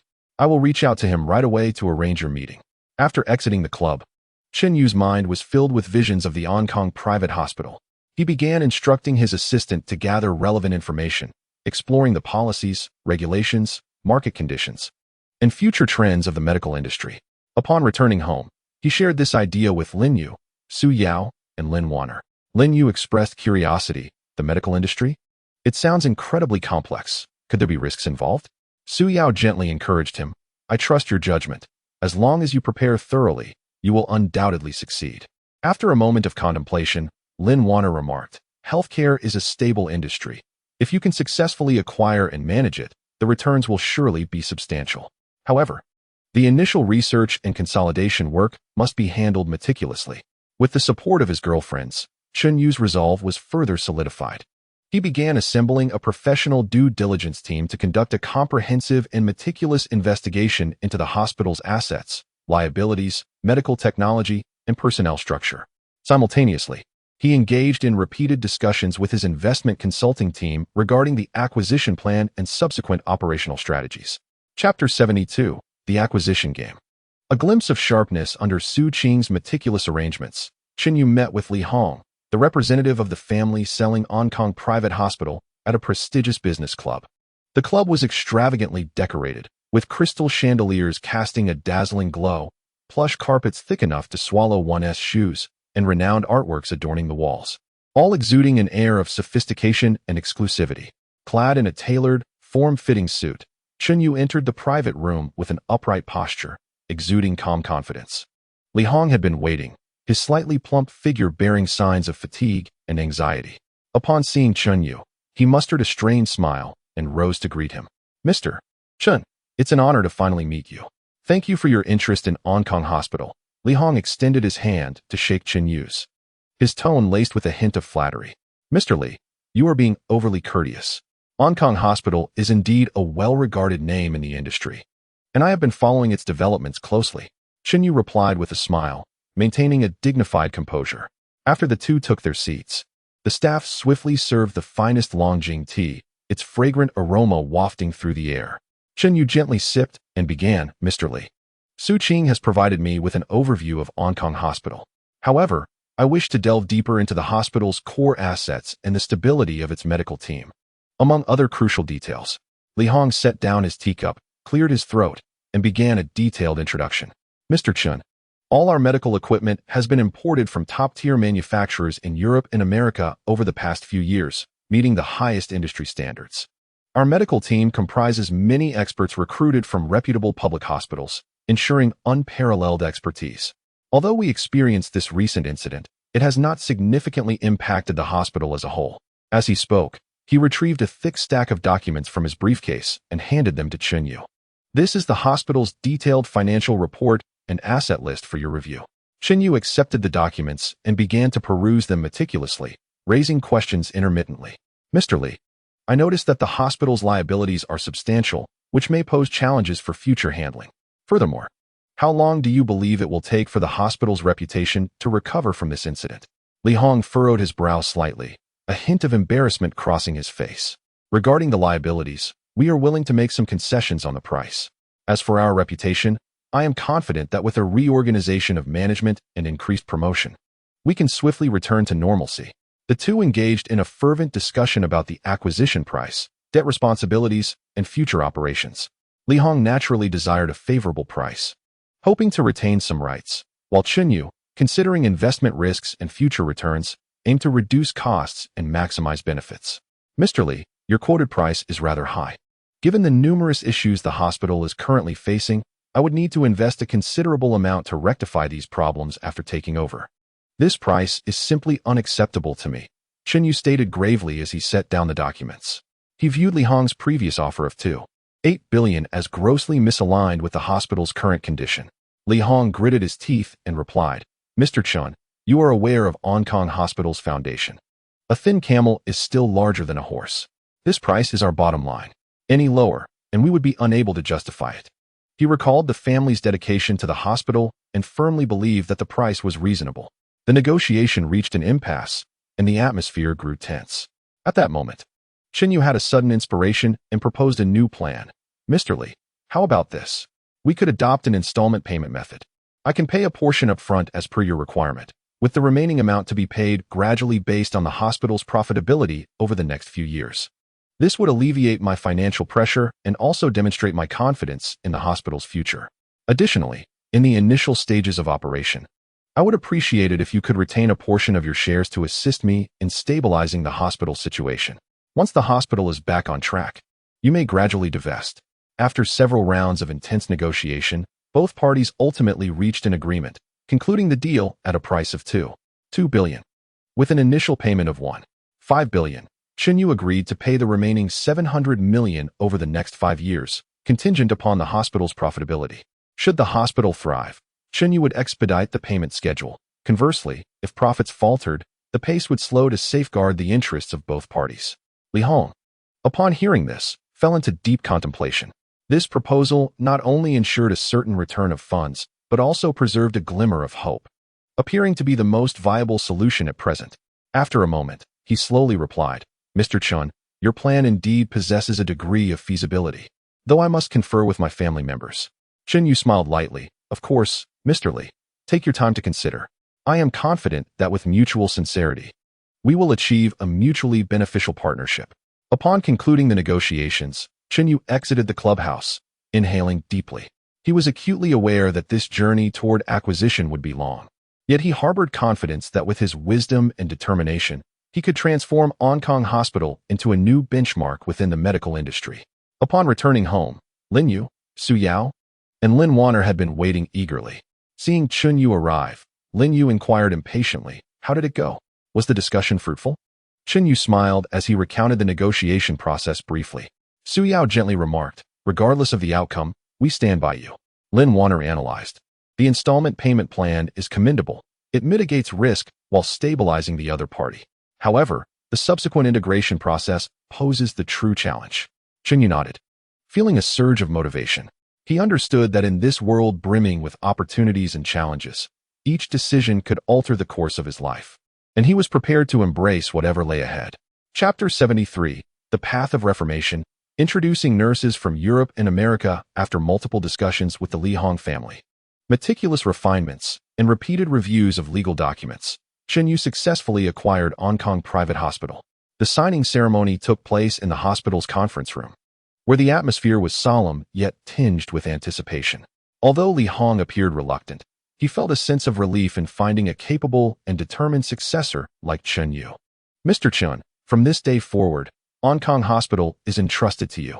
I hope you can lead it back to its former glory, Li Hong said, handing over the signing pen with emotion. Chen Yu grasped the pen firmly, signing his name with resolute assurance. Rest assured, Mr. Li, I will not let anyone down.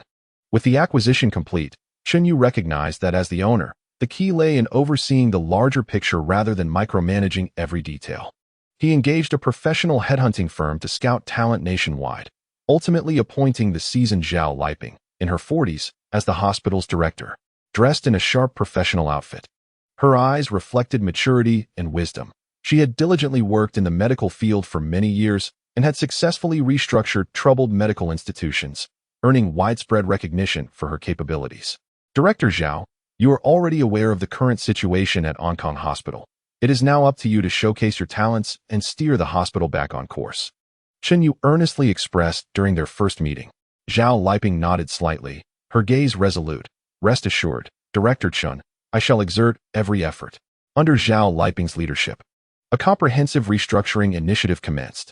She first engaged a premier public relations team with generous remuneration, crafting a detailed crisis management strategy. A series of positive promotional activities ensued, as the hospital invited media representatives to witness the upgrade of its advanced equipment, organized expert medical consultations as a means of giving back to the community, and actively participated in philanthropic healthcare projects, providing free reproductive health examinations for women in impoverished regions, gradually transforming the public's negative perception of the hospital. In the realm of internal management, Zhao Liping implemented sweeping reforms.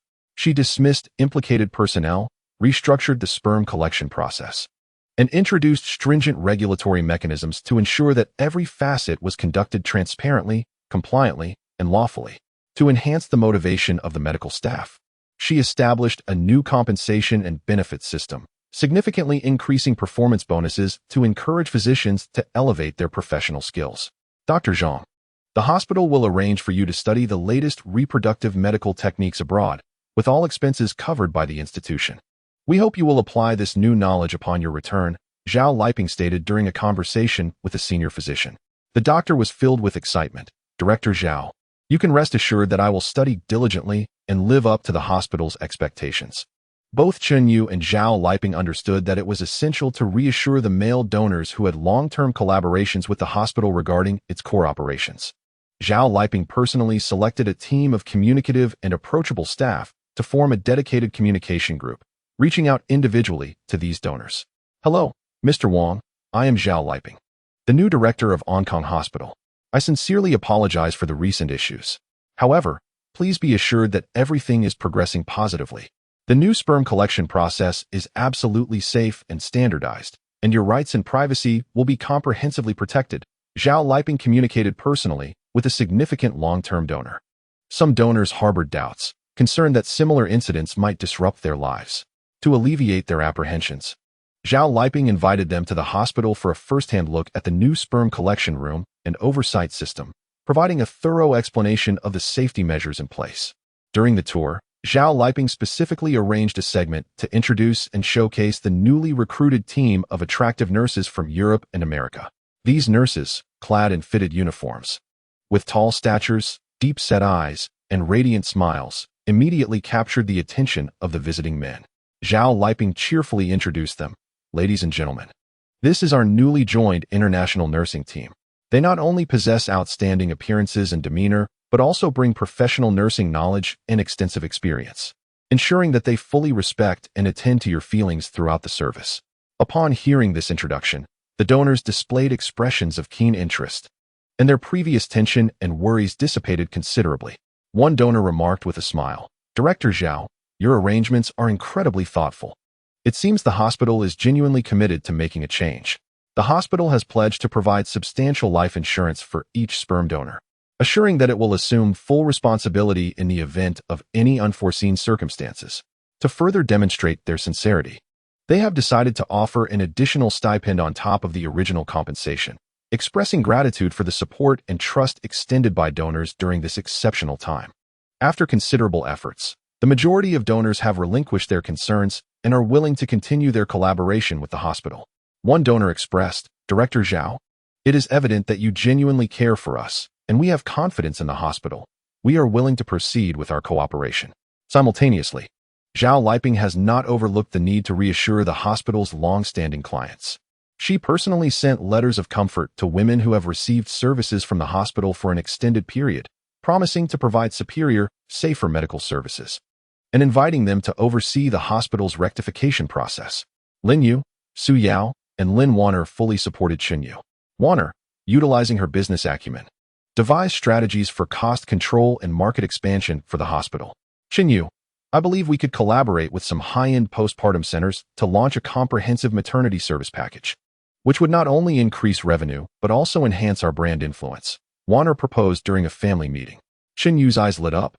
Warner, that's an excellent idea. Let us proceed as you suggest. Under Chen Yu's coordination and Zhao Liping's efficient management, along with the support of family and friends, Hong Kong Hospital gradually found its footing. Months later, the hospital's outpatient volume and admission rates steadily increased, with a significant rise in patient satisfaction. The once notorious scandal began to fade from memory, replaced by a rejuvenated and vibrant medical institution. Standing atop the hospital's highest floor, Chen Yu gazed down at the bustling and orderly campus, filled with a sense of accomplishment. Chapter 74. Undercurrents in the office. As Hong Kong Hospital steadily regained its footing, daily operations became increasingly smooth. As the owner, Chen Yu not only made critical decisions, but also occasionally wandered through the hospital. One day, upon entering the hospital lobby, a sweet voice greeted him. "Mr. Chen, you've arrived." It was the newly hired receptionist, Su Xiaoxiao, who had only been employed for a few weeks. As Chen Yu raised his gaze, he was momentarily stunned. Su Xiaoxiao bore an uncanny resemblance to the renowned actress Aoyama Chikako from his former world. Not only did her facial features mirror hers, but her wavy hair and demeanor seemed to emanate from the same mold. What captivated his attention even more was her alluring figure, her ample bosom particularly striking, making her a veritable doppelganger of Aoyama Chikako. Instinctively, Chen Yu clenched his fists, his heart racing uncontrollably as memories of Aoyama Chikako flooded back to him. He endeavored to regain his composure, offering a polite smile and nod in response, taking a step towards the elevator. However, Su Xiaoxiao appeared to be prepared, quickly circling around the front desk with a document in hand. "Mr. Chen, this is something Director Zhao asked me to deliver to you. She mentioned it is quite important." As she spoke, she leaned closer to Chen Yu, the faint scent of her perfume wafting delicately through the air. Chen Yu took the document, glanced through it briefly, and replied politely, "All right, I understand. Thank you for your hard work."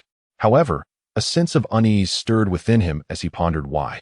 In contrast to the usual protocol where Director Zhao directly emailed him such documents, today it was handed over by the front desk. Upon arriving at his office, Chen Yu had scarcely settled into his chair when Su Xiaoxiao entered, carrying a cup of freshly brewed coffee. "Mr. Chen, I heard you enjoy American coffee, so I made this especially for you." She gently placed the coffee on the desk and leaned slightly forward, inadvertently revealing a glimpse of her fair skin, which accentuated her figure in a way that was hard to overlook. Chen Yu felt a bit uncomfortable, furrowing his brow as he replied, "Thank you. But if you're busy with work, please feel free to attend to your tasks. I will call for you if needed." Yet, Su Xiaoxiao seemed oblivious to his hint, continuing to explore the office. "Mr. Chen, your office is decorated with such taste. I wish I could have a space like this." At that moment, the office door swung open, and Director Zhao walked in. She paused slightly upon noticing Su Xiaoxiao's presence, but quickly regained her composure. "Mr. Chen, I'm here to report this month's operational data." A fleeting glance at Su Xiaoxiao revealed a hint of displeasure in her eyes. Sensing the subtle shift in the atmosphere, Su Xiaoxiao stuck out her tongue playfully and said, "Well then, Mr. Chen, Director Zhao, I'll let you two talk. I'll take my leave now." With that, she swayed her hips and exited the office. Once Su Xiaoxiao had departed, Director Zhao spoke up, "Mr. Chen, the new receptionist has been rather excessively lively lately. I feel her attention isn't wholly devoted to her work. Chen Yu chuckled wryly. I've sensed that too. Today, a sequence of events seems rather contrived. As they spoke, Chen Yu's work phone lit up with a notification from the company's WeChat group. He casually opened it to find a friend request from Su Xiao, with a message stating, Mr. Chun, I'm the front desk receptionist Su Xiao. I'd like to consult you about some work details. After a moment's hesitation, he accepted her request. Almost immediately, Su Xiao replied, Mr. Chun, are you free for dinner tonight? I know a particularly exquisite Western restaurant with a private ambience, perfect for discussions. In a society where men are scarce. Su Xiao understood well how rare it was to have the opportunity to engage with a handsome and affluent man like Chen Yu. She calculated that even if she couldn't marry into wealth, becoming a mistress could secure her a life of comfort, allowing her to seize every chance to cultivate her relationship with him.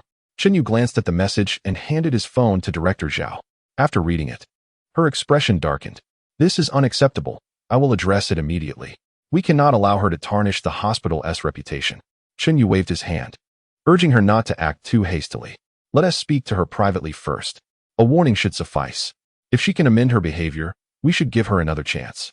After all, dismissing an employee could reflect poorly on the hospital's image.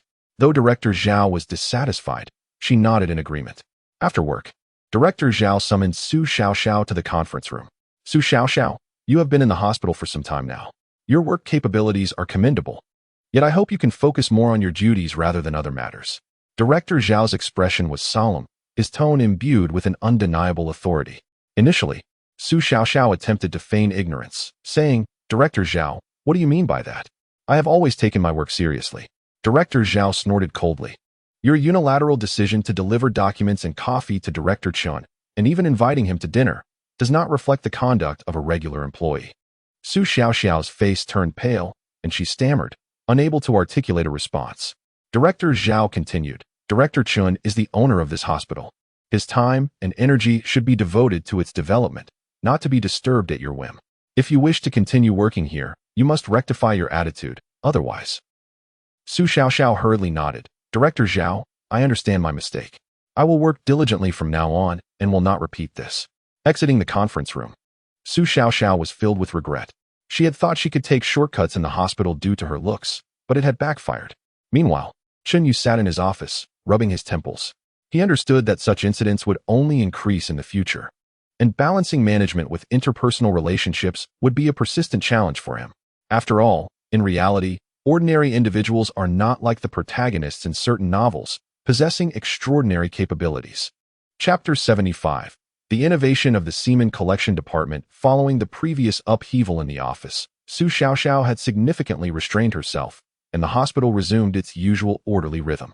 However, Chen Yu was acutely aware that for the hospital to achieve genuine stability and growth, optimization of core services could not be neglected, particularly in the Semen Collection Department. One afternoon during a workday, Chen Yu decided to personally visit the Semen Collection Department to assess the situation. As he stepped onto the floor housing the department, it felt as though he had entered a realm filled with enchanting beauty, surrounded by stunning figures. The nurses here donned playful short skirts, their figures voluptuous and accentuated. Director Chen, what brings you here? Dr. Zhang, in charge of the Semen Collection Department, hurried over, a hint of anxiety on his face. Chen Yu smiled and waved his hand. No need to be nervous. I'm just here to see how the department is faring. Dr. Zhang adjusted his glasses and replied. Since the last reorganization, the processes have become much more standardized, and the cooperation from donors has been quite high. However, there are still some minor issues. Oh, what issues? Chen Yu inquired with interest, gesturing for Dr. Zhang to elaborate. Some donors have reported that while the collection rooms are private, they lack elements that promote relaxation. After all, mood does have a certain influence on the quality of collection, Dr. Zhang reported candidly. Chen Yu nodded. This was indeed a concern. Let's go take a look at the collection room. Along the way, Chen Yu noticed that each of the nurses possessed strikingly beautiful features, each one a rare gem. It was no wonder, as the role of a semen collection nurse was highly sought after, with exceptionally high standards for recruitment. Not only must one possess striking beauty, but also a bust size of at least a C cup. Height, however, is not strictly specified, as some men prefer petite women. In the sperm collection room, the decor is minimalist, featuring a comfortable large bed complemented by soft lighting. Chen Yu surveyed the surroundings and, after a moment of contemplation, suggested, Dr. Zhang, I believe we could enhance the ambience by incorporating some relaxing elements, such as playing gentle music and introducing a few potted plants to create a warmer, more inviting atmosphere. Dr. Zhang promptly nodded, taking notes, exclaiming, This is a wonderful suggestion. Chun, how did I not think of that? The two then proceeded to the semen analysis area, which boasted advanced equipment imported from abroad, ensuring precise and swift testing results. Yet, Chen Yu observed that the process for issuing test reports was somewhat cumbersome, consuming considerable time from sample collection to the final report being delivered to the physician. Dr. Zhang, is there a way to streamline the reporting process? Ideally, we could achieve real-time data transmission, allowing doctors immediate access to test results, Chen Yu proposed. Dr. Zhang hesitated, responding, Chun, this would necessitate an upgrade of the entire testing system, which could incur substantial costs. After a moment of reflection, Chen Yu replied, As long as it enhances efficiency and quality, funding is not an issue. Please prepare a budget and plan for me as soon as possible. We aim to complete the upgrades in the shortest time frame. Just then, a young sperm donor approached, somewhat shyly inquiring, Doctor, may I ask if the compensation for donations will change in the future? Chen Yu smiled, responding, As long as you continue to support our hospital, the compensation will only increase, not diminish. However, you are aware that the quality of service provided by our collection nurses is paramount. Upon hearing this, the donor nodded thoughtfully, acknowledging, Indeed, I have been to other facilities, but I find your nurses to be notably more attentive and skilled, particularly the newly recruited nurses from Europe and America. Their physique and enthusiasm are incredibly appealing, and many of my friends come here specifically for them. Chen Yu reassured him, Rest assured, we will continue to improve. He had long noted how conspicuous the newly hired European and American nurses were in the department. Their prominent features, deep-set eyes, and alluring figures, combined with their vibrant personalities, had turned many donors into repeat clients. Some donors even specifically requested services from the European and American nurses, inadvertently enhancing the hospital's reputation among the donor community. Chen Yu understood that while material incentives were indeed significant, the quality of service provided by the collection nurses was even more crucial. After all, in this era, men could amass wealth simply by marrying multiple wives and collecting dowries, thus ensuring an exceptional service experience. Allowing donors to feel both physically and mentally at ease during the collection process was essential to retaining them amidst fierce competition, as many other facilities offered similar services. Upon exiting the sperm collection department, Chen Yu made his way to the staff lounge, where numerous nurses and doctors were resting. Upon seeing Chen Yu enter, they all rose to greet him. Chen Yu smiled and engaged in conversation with everyone, inquiring about the challenges and needs they faced in their work. A young nurse whispered, Director Chun, sometimes we are so busy that we hardly have time to eat a warm meal. Upon hearing this, Chen Yu felt a pang of concern and vowed to address the issue promptly, promising to arrange a dedicated meal delivery service to ensure that everyone could enjoy hot meals. Back in his office, Chen Yu fell into deep contemplation. He understood that the hospital's development was a long and arduous journey, with every detail bearing significant implications for its future. Chapter 76. Breach of privacy. Chen Yu had initially believed that, with the gradual optimization of the sperm collection department, the hospital would progress smoothly. However, unforeseen troubles descended without warning. One morning, as Chen Yu arrived at the office and had yet to sip his coffee, Director Zhao hurriedly burst in, clutching a document tightly, his face ashen. Director Chen, we have a serious issue. Zhao's voice trembled. Chen Yu's heart sank as he quickly took the document and skimmed through it. It turned out that an anonymous complaint had surfaced online, accusing Onkong Hospital of having severe privacy breach risks in its sperm collection process, complete with seemingly irrefutable evidence screenshots that clearly displayed the personal information of donors being disseminated recklessly. How could this happen? We just completed our restructuring. How could such an incident arise? Chen Yu furrowed his brow, a mix of anger and confusion swirling within him. Zhao sighed helplessly, I am not sure either. I've already dispatched someone to investigate. If this matter gets out, the hospital's reputation will surely plummet once more. Chen Yu recognized the gravity of the situation. If news of the privacy breach spread, donors would undoubtedly lose trust in the hospital, and other services would suffer greatly. After all, issues within the sperm collection department would also impact the obstetrics and gynecology department, both of which were vital sources of revenue for the hospital. He immediately convened the hospital's senior management and legal team for an urgent discussion on a response plan. Everyone, we must investigate this matter thoroughly and swiftly. Whether it is an internal leak or an external malicious attack, we owe it to the donors and the public to provide an explanation, Chen Yu asserted.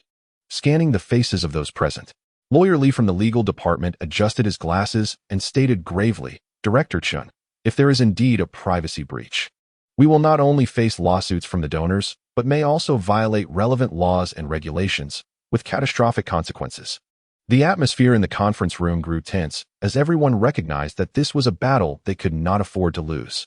Chen Yu decided to issue a statement to the public, assuring them that the hospital would investigate the matter thoroughly and safeguard the privacy of the donors. Simultaneously, he arranged for the technical team to conduct a comprehensive examination of the hospital's information systems to identify any potential vulnerabilities. During the investigation, Chen Yu discovered that while the evidence screenshots in the anonymous complaint appeared authentic, certain details did not withstand scrutiny. He suspected that a more significant conspiracy might be lurking behind this incident.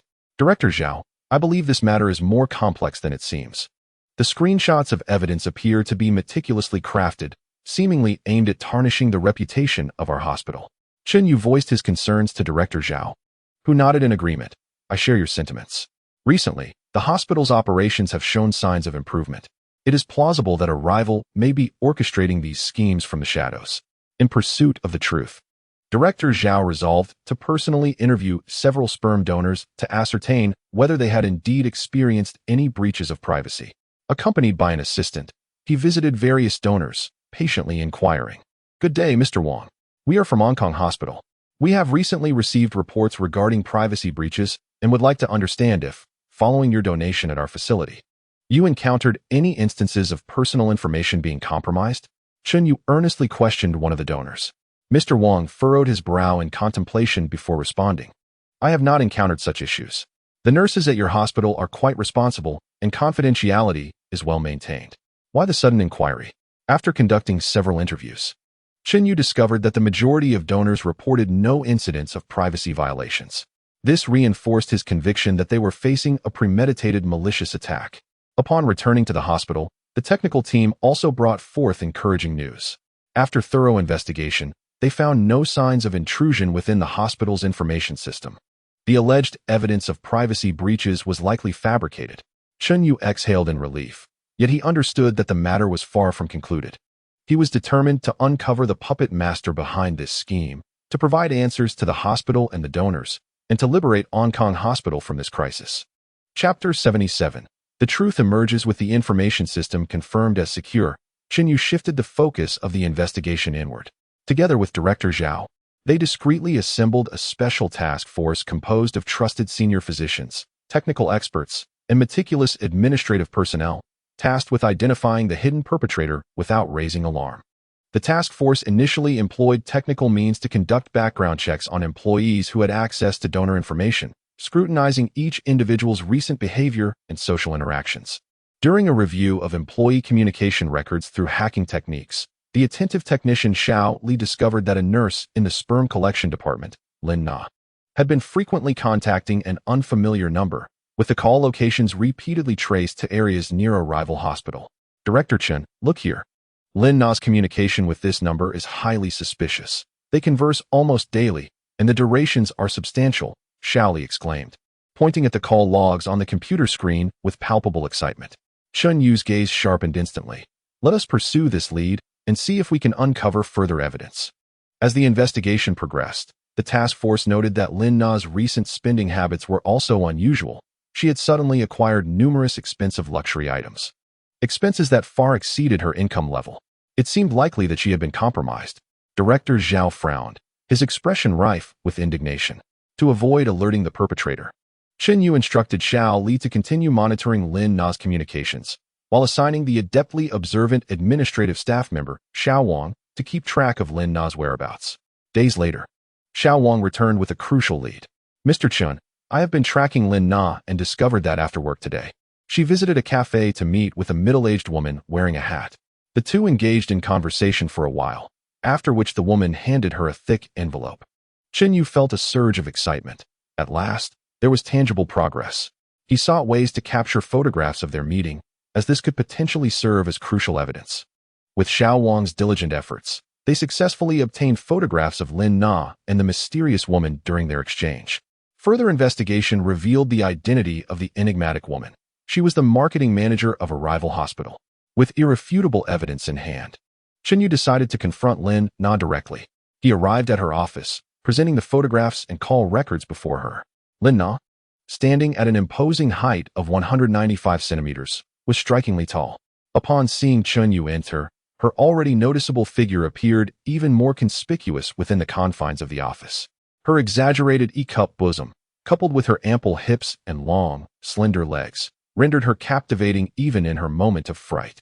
Previously, her perfect hourglass figure had always attracted numerous donors seeking her services. Lin Na, do you have anything to say for yourself? Chen Yu's voice resonated with a deep authority. Upon seeing the evidence, Lin Na's complexion drained of color, her legs weakened, causing her to collapse into her chair. Mr. Chen, I was wrong. They coerced me, offering a substantial sum to fabricate evidence and tarnish the hospital's reputation. Chen Yu scoffed. Those who err must face the consequences. The hospital placed its trust in you, yet you chose to betray it for money. As the gravity of her situation dawned on her, Lin Na suddenly knelt, clutching Chen Yu's thigh with both hands. Her eyes glistening with tears as she pleaded, Mr. Chen, please forgive me this once. I truly realize my mistake. Just let me off the hook, and I will do anything you ask. In that moment, she deliberately accentuated her bosom, her alluring figure attempting to elicit sympathy from Chen Yu to evade the impending repercussions. Chen Yu grimaced in distaste, forcefully freeing himself from her grasp and stepping back. Your actions have severely jeopardized the hospital's interests and harmed those who trusted us. A mere plea for mercy cannot rectify this. Undeterred, Lin Na continued to sob. Mr. Chen, I have a sick mother and a younger sister in school. They depend on me for their livelihood. If I lose this job and face legal consequences, what will become of them? Chen Yu remained unmoved, responding sternly. You should have considered the repercussions when you decided to betray the hospital. It is too late to voice these concerns now. With that, he summoned a group of robust, middle-aged female security guards to escort her to the security office, awaiting the arrival of the legal department to address the situation. As the guards entered and began to lead Lin Na away, she struggled, still crying out for mercy, but Chen Yu did not look back. Subsequently, Chen Yu handed over the evidence to the legal department. Lawyerly affirmed that this evidence was sufficient to prosecute both the rival hospital and Lin Na, ensuring they would be held legally accountable for their actions. After addressing the matters concerning Lin Na, Chen Yu convened a meeting for all hospital staff. During this assembly, he publicly disclosed the findings of the investigation, assuaging the employees' concerns while underscoring the hospital's commitment to integrity and reputation. Although this crisis was a malicious attack, it served as a clarion call for vigilance.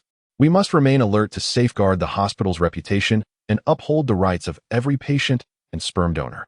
Chen Yu's words resonated powerfully, echoing through every corner of the conference room. Having navigated this storm, Hong Kong Hospital not only successfully mitigated the crisis, but also fostered a greater sense of unity among its staff. Chapter 78. Return to Campus.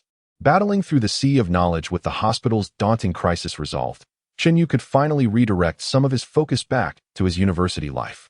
He was acutely aware that his prolonged commitments at the hospital, coupled with frequent absences from classes, had left his academic pursuits significantly lagging.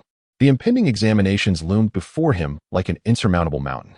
Upon returning to the familiar yet long-missed university campus, sunlight filtered through the mottled leaves, casting dappled shadows on the pathways. However, Chen Yu found himself too preoccupied to appreciate the beauty surrounding him.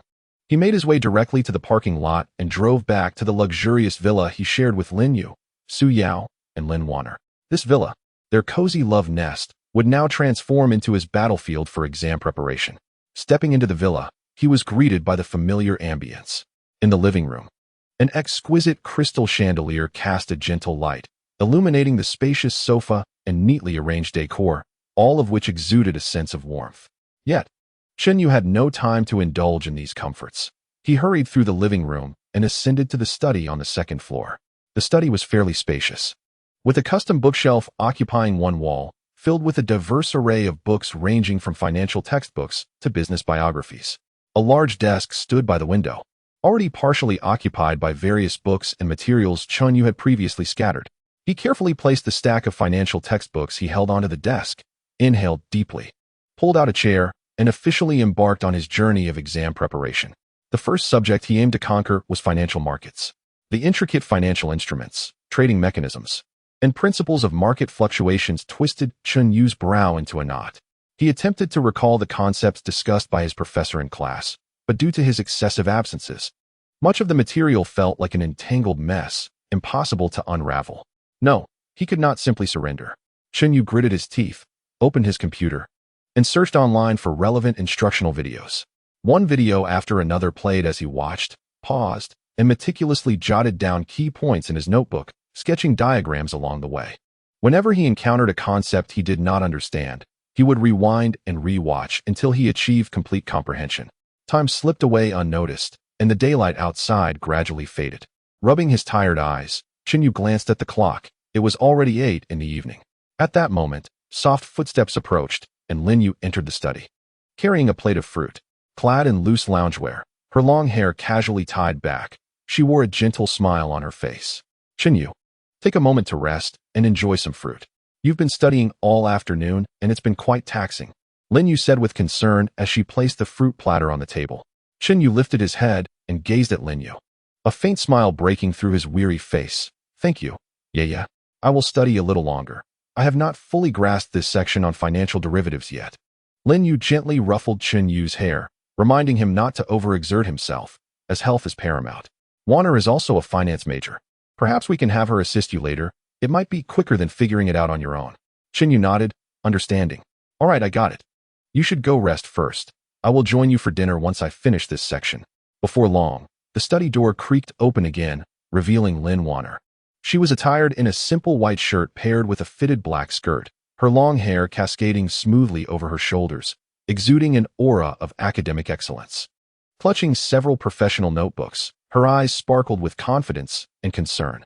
I heard you were troubled about the exam, so I came to help. Lin Warner approached Chun Yu, setting her notes on the table and pulling out a chair to sit. Warner, you finally arrived. I was almost bewildered by all this financial knowledge. Take financial derivatives. For instance, futures, options, swaps. I've mixed up so many concepts, Chun Yu lamented with a wry smile. Lin Warner chuckled gently, picking up Chun Yu's notebook and flipping to the page on financial derivatives. Don't rush. Let us start from the beginning. You see, futures are standardized contracts where both parties agree to buy or sell a certain quantity of an asset at a specified price at a future date. As she spoke, she sketched simple diagrams in the notebook, elucidating complex concepts in an easily comprehensible manner. Under Lin Warner's patient guidance, Chun Yu's previously muddled thoughts began to crystallize. Whenever Chun Yu stumbled over a concept, Lin Warner would relate it to real-life examples, such as likening a housing deposit to an options premium, thereby deepening his understanding. After elucidating the theoretical knowledge, Lin Warner pulled out some representative practice questions from her notes for Chun Yu to tackle. Try this question.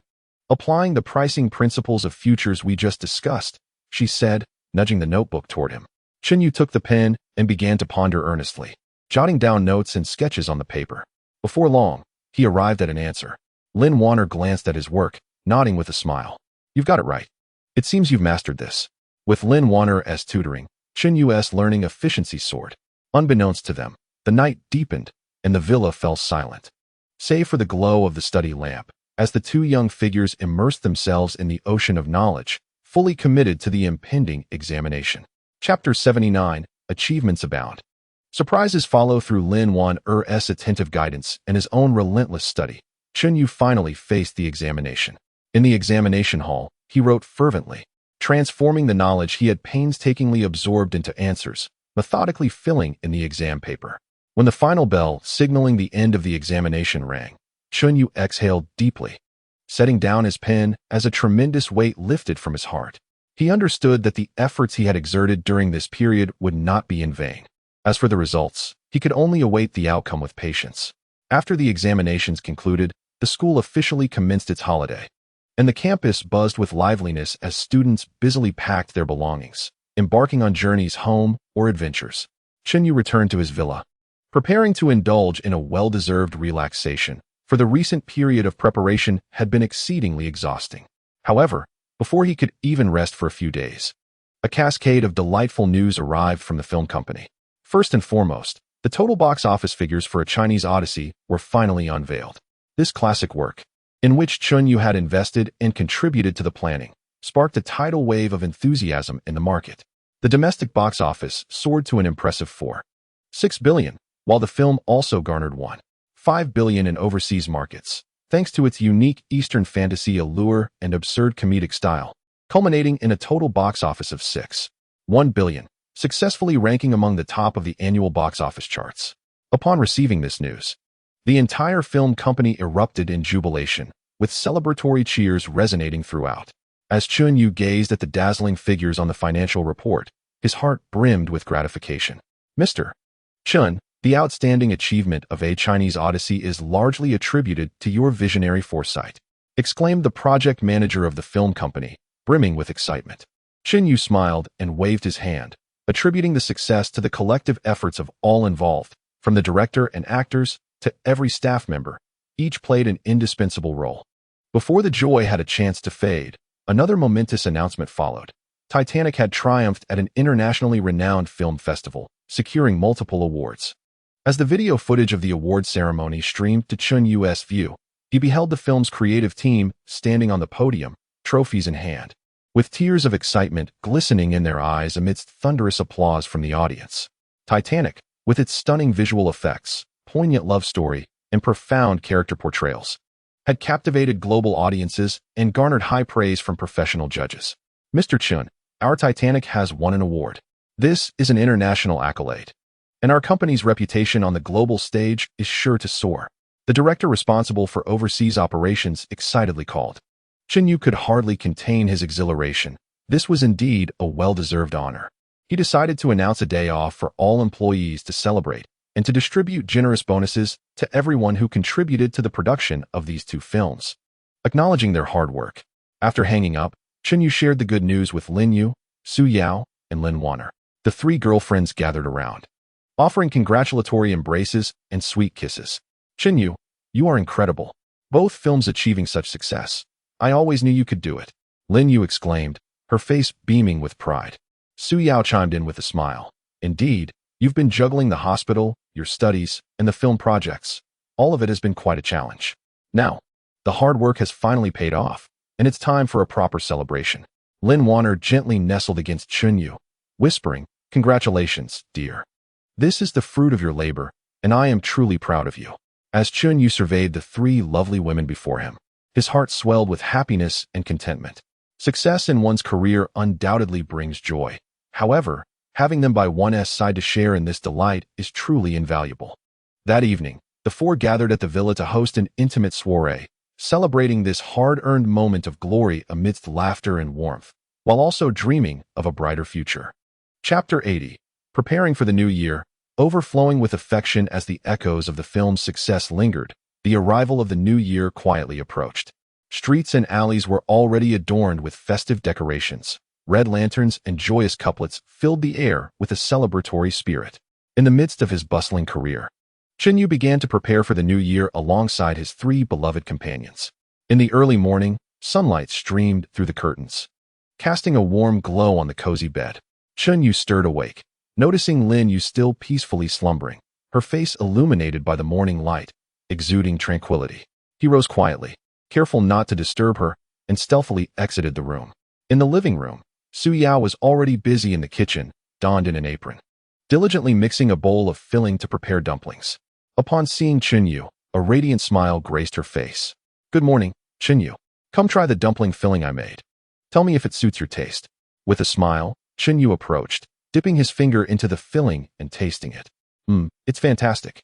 Your culinary skills are exceptional. Su Yao's face blossomed with a joyful flush at his compliment. At that moment, Lin Wanner emerged from her room, dressed in casual sportswear with her long hair tied back in a high ponytail, brimming with energy. Shouldn't we go shopping for New Year's goods today? She suggested. Absolutely. That was precisely my thought, Chun Yu agreed, nodding. Once Yu wakes up, we shall set off. Before long, Lin Yu had finished her morning routine and joined them. After a simple breakfast, the quartet drove to the largest New Year's market in the city center. The market was bustling with a sea of people, filled with excitement. Various New Year's goods were on display, including an array of candies, nuts, fireworks, and auspicious Chinese knots and New Year paintings. Hand in hand, Chen Yu and his girlfriends navigated through the crowd, carefully selecting their festive items. At a stall selling couplets, Lin Yu was captivated by one that read, "Wishing you smooth sailing and prosperity every year." She picked it up, her eyes sparkling with joy. "Chen Yu, this couplet is wonderful. Let us buy it. I hope the new year brings us all good fortune." Chen Yu smiled and nodded. "All right, as long as you like it." Next, they ventured to the fireworks section, where Lin Wanner excitedly pointed at a large fireworks set. "Chen Yu, let us buy this. It will look spectacular on New Year's Eve." Seeing her eager expression, he promptly made the purchase. After completing their shopping, the four returned to the villa. Upon entering, they immediately began to collaborate on decorating their warm abode. Lin Yu and Su Yao took charge of putting up the couplets, while Chun Yu and Lin Wanner hung lanterns and adorned the space with Chinese knots. The villa resonated with laughter and joy, filled with the essence of the new year. In the evening, a family gathered around the dining table, joyfully preparing dumplings together. Chen Yu, imitating Su Yao, picked up a dumpling skin, placed the filling inside, and endeavored to craft a beautiful dumpling. Yet, the results were always oddly shaped, eliciting peals of laughter from his girlfriends. Amidst the merriment, the dumplings swiftly filled a plate. Once cooked, the steaming dumplings were presented at the table. As everyone savored the delicious morsels, they shared their hopes and wishes for the upcoming year. Lin Yu expressed her desire for the health of her family. Su Yao aspired for greater academic achievements, while Lin Wanner wished for Chun Yu's career to flourish. Observing this heartwarming scene, Chun Yu felt a swell of emotion. He raised his glass of juice and proposed a toast, inviting everyone to join in welcoming the new year, hoping for an increasingly beautiful life and eternal happiness akin to the present moment. Cheers! The crisp sound of clinking glasses resonated in the room. Imbued with hopes for the new year and a deep affection among the four, echoing warmly throughout the cozy villa. Chapter 81. New Year Calls and Memories of Heritage. On the morning of the first day of the Lunar New Year, sunlight filtered through the sheer curtains, gently illuminating the villa's living room. Chun Yu and his three girlfriends gathered around the dining table, relishing a warm breakfast, the festive spirit of the new year permeating every corner. Suddenly, the tranquility was interrupted by the ringing of Chun Yu's mobile phone. He glanced at the screen, which displayed a contact named Aunt, the location aligning with Lin's city, the city where his original self's aunt resided. After a moment's hesitation, he pressed the answer button. "Hello, is this Xiaoyu?" came the voice of a somewhat weary middle-aged woman on the other end. "Ah, hello, Aunt," Chun Yu replied politely. "My dear, how long has it been since you last contacted me? You didn't even call during the new year. You haven't forgotten your aunt, have you?" The tone carried a hint of playful reproach. It was then that Chun Yu recalled living with his aunt for a time after the original's parents passed away. It was only upon reaching adulthood and enrolling in a university in Hangzhou that he moved back to the house left by his parents, coinciding with his own arrival into this body and life. "Aunt, I sincerely apologize. I've been quite busy lately, and haven't had a chance to reach out. Happy New Year to you," Chun Yu quickly responded. "Ah, it's all right. During the new year, I always hope to hear from you young ones. How are you doing? Is your academic life going well?" His aunt inquired with genuine concern. Unbeknownst to her, Chun Yu was not merely an ordinary university student. In Hangzhou, he not only excelled academically, but also embarked on an entrepreneurial journey due to his exceptional business acumen, leading to the establishment of a sizable company. Chun Yu paused momentarily, contemplating how to respond. "I'm doing well, Aunt. My studies are progressing smoothly, and I've been involved in various practical activities during my spare time, which has been quite fulfilling." He decided to withhold the details of his entrepreneurial endeavors from his aunt, feeling that the timing was not yet right. On the other end of the line, the comforting laughter of my aunt resonated. "That's wonderful. You have always been such a sensible child, enduring so much hardship. Now that you can enjoy a good life, I feel at ease." She continued, "Your two cousins have been thinking of you. Both are at home this year." Upon hearing about his cousins, Chun Yu's thoughts drifted away, reminiscing about various past events with his aunt. In this society where men are scarce, his aunt was once quite attractive in her youth. Yet her modest family background prevented her from providing a substantial dowry. Like many girls from ordinary families, she never stepped into the realm of marriage. Eventually, through artificial insemination, she courageously gave birth to two daughters and raised them alone, a struggle unimaginable to most. His elder cousin now works as an employee in a small company, while his younger cousin is still studying at school. Snapping back to reality, Chen Yu inquired, "What are the two cousins doing now?" "Your elder cousin started working right after graduating high school and is now employed at a small company. The younger one is still in school. Your elder cousin is quite diligent, and the younger one is doing well academically, but life. It always feels like something is missing," his aunt reflected. "Aunt, you've worked so hard. If there's anything your cousins need help with, please let me know," Chen Yu said sincerely. "Just having that thought is enough." "I know it's not easy for you alone in Hangzhou," his aunt replied. "By the way, have you met any girls in Hangzhou?" She suddenly shifted the topic. Chen Yu instinctively glanced at Lin Yu, Su Yao, and Lin Wanner beside him, his lips curling into an involuntary smile. "Well, I suppose I have. They all treat me very well." "That's great. With girls taking care of you, I can rest easy. Make sure to treat them well," his aunt advised. After hanging up, Chen Yu fell into a brief silence. The three friends sensed his unusual demeanor. Lin Yu gently grasped his hand, asking, "What's wrong? Chen Yu? Whose call was that? You seem a bit preoccupied." Chen Yu lifted his gaze to meet their concerned expressions and slowly replied, "It was my aunt. We talked about the past and the current situation at home." He then recounted his background and the history with his aunt to his friends. As they listened, Lin Yu's eyes brimmed with tears. Su Yao lightly leaned on Chen Yu's shoulder, offering silent comfort, while Lin Wanner firmly held his hand, saying, "Chen Yu, although your past has been fraught with difficulties, you have us now, and the future will surely be brighter." Feeling deeply moved by the presence of his three friends, Chen Yu realized that this new year, spurred by the phone call, had afforded him a profound understanding of his past. It made him cherish the hard-earned happiness he currently enjoys. In this loving villa, he knew he was no longer alone. No matter how stormy the road ahead may be, he would have them by his side. Chapter 82. A New Spring, a New Journey. The dream resumes. The echoes of the new year still lingered in the streets and alleys of the city, as Chen Yu wholeheartedly immersed himself in a new professional endeavor. In the conference room of the film company, a fervent preparatory meeting for a new movie project was underway. Upon the expansive projection screen, the project proposal for The Legend of Tang Bohu flickered to life, encompassing everything from the storyline synopsis and character settings to preliminary budget planning. Chen Yu occupied the head of the conference table, his gaze unwavering as it swept across every member of the team present. "Ladies and gentlemen, we have recently achieved remarkable success with a Chinese Odyssey and Titanic, yet we must not rest on our laurels. I aspire for The Legend of Tang Bohu to be crafted into yet another classic masterpiece." Chen Yu's voice resonated with steadiness and strength, imbued with anticipation and confidence for the new project. The screenwriter responsible for the script rose, gazing at Chen Yu with admiration. "Mr. Chen, this script development has truly broadened my horizons. It was you who initially provided a complete and highly imaginative story concept, upon which I meticulously refined. While retaining the classic narrative framework, I infused modern elements to make the tale more relatable to contemporary audiences. For instance, I have accentuated Tang Bohu's display of talent, incorporating engaging talent competition scenes, while also enriching Qiu Xiang's character, transforming her from a mere symbol of beauty into a flesh and blood, intelligent, and courageous woman." Chen Yu nodded slightly, attentively listening to the screenwriter's elaboration, occasionally offering his insights. "This approach is commendable, yet we must be cautious to maintain balance. Modern elements should not overshadow the classical essence of the story. We aim for our audience to not only appreciate the allure of the timeless narrative, but also discover a sense of novelty within it. Furthermore, in terms of linguistic style, we should draw heavily from the vernacular of Ming Dynasty novels to imbue the dialogue with the flavor of that era."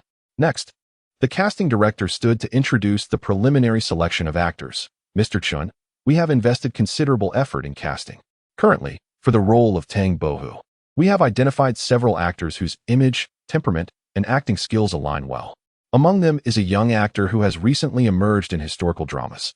He possesses a charismatic presence, nimble acting, and a commendable grasp of comedic roles, making him an excellent fit for the charming persona of Tang Bohu. As for the role of Qiu Xiang, we have our sights set on a newcomer who has just graduated from a drama school. Her sweet appearance and gentle demeanor, coupled with a solid foundation in performance, will allow her to beautifully embody Qiu Xiang's essence." After a moment of contemplation, Chen Yu remarked, "The selection of actors is of paramount importance. We must ensure they can perfectly interpret their roles. We can arrange auditions, allowing me to personally observe their performances. Additionally, the choice of supporting characters cannot be taken lightly. Each role must enhance the narrative. For characters like Master Hua and the Martial Champion, we should seek actors with experience in comedic performance to inject more humor into the film. When the discussion turned to filming locations, the art director unveiled a series of exquisite scene design sketches, Mr. Chun, to authentically recreate the Jiangnan Watertown scenery of the Ming Dynasty. We plan to construct some real sets within the film city, while also integrating some on-location shoots. As you can see in these design sketches, from Tang Bohu's grand residence to the gardens and markets of Jiangnan, we strive for an accurate and lifelike representation, allowing the audience to feel as though they have transcended back to that era. Chen Yu gazed at the splendid scene depicted on the screen, his eyes reflecting admiration. Excellent, he remarked. The creation of the setting is paramount to the film's quality. We must pay meticulous attention to detail, from architectural styles to the arrangement of props. Everything must align with the historical context of the Ming Dynasty. There is no need to worry about funding, as long as we can achieve the optimal effect. We shall not be sparing in our investments. Furthermore, during filming, we should employ more wide shots to showcase the natural beauty of Jiangnan, thereby enhancing the aesthetic appeal of the film.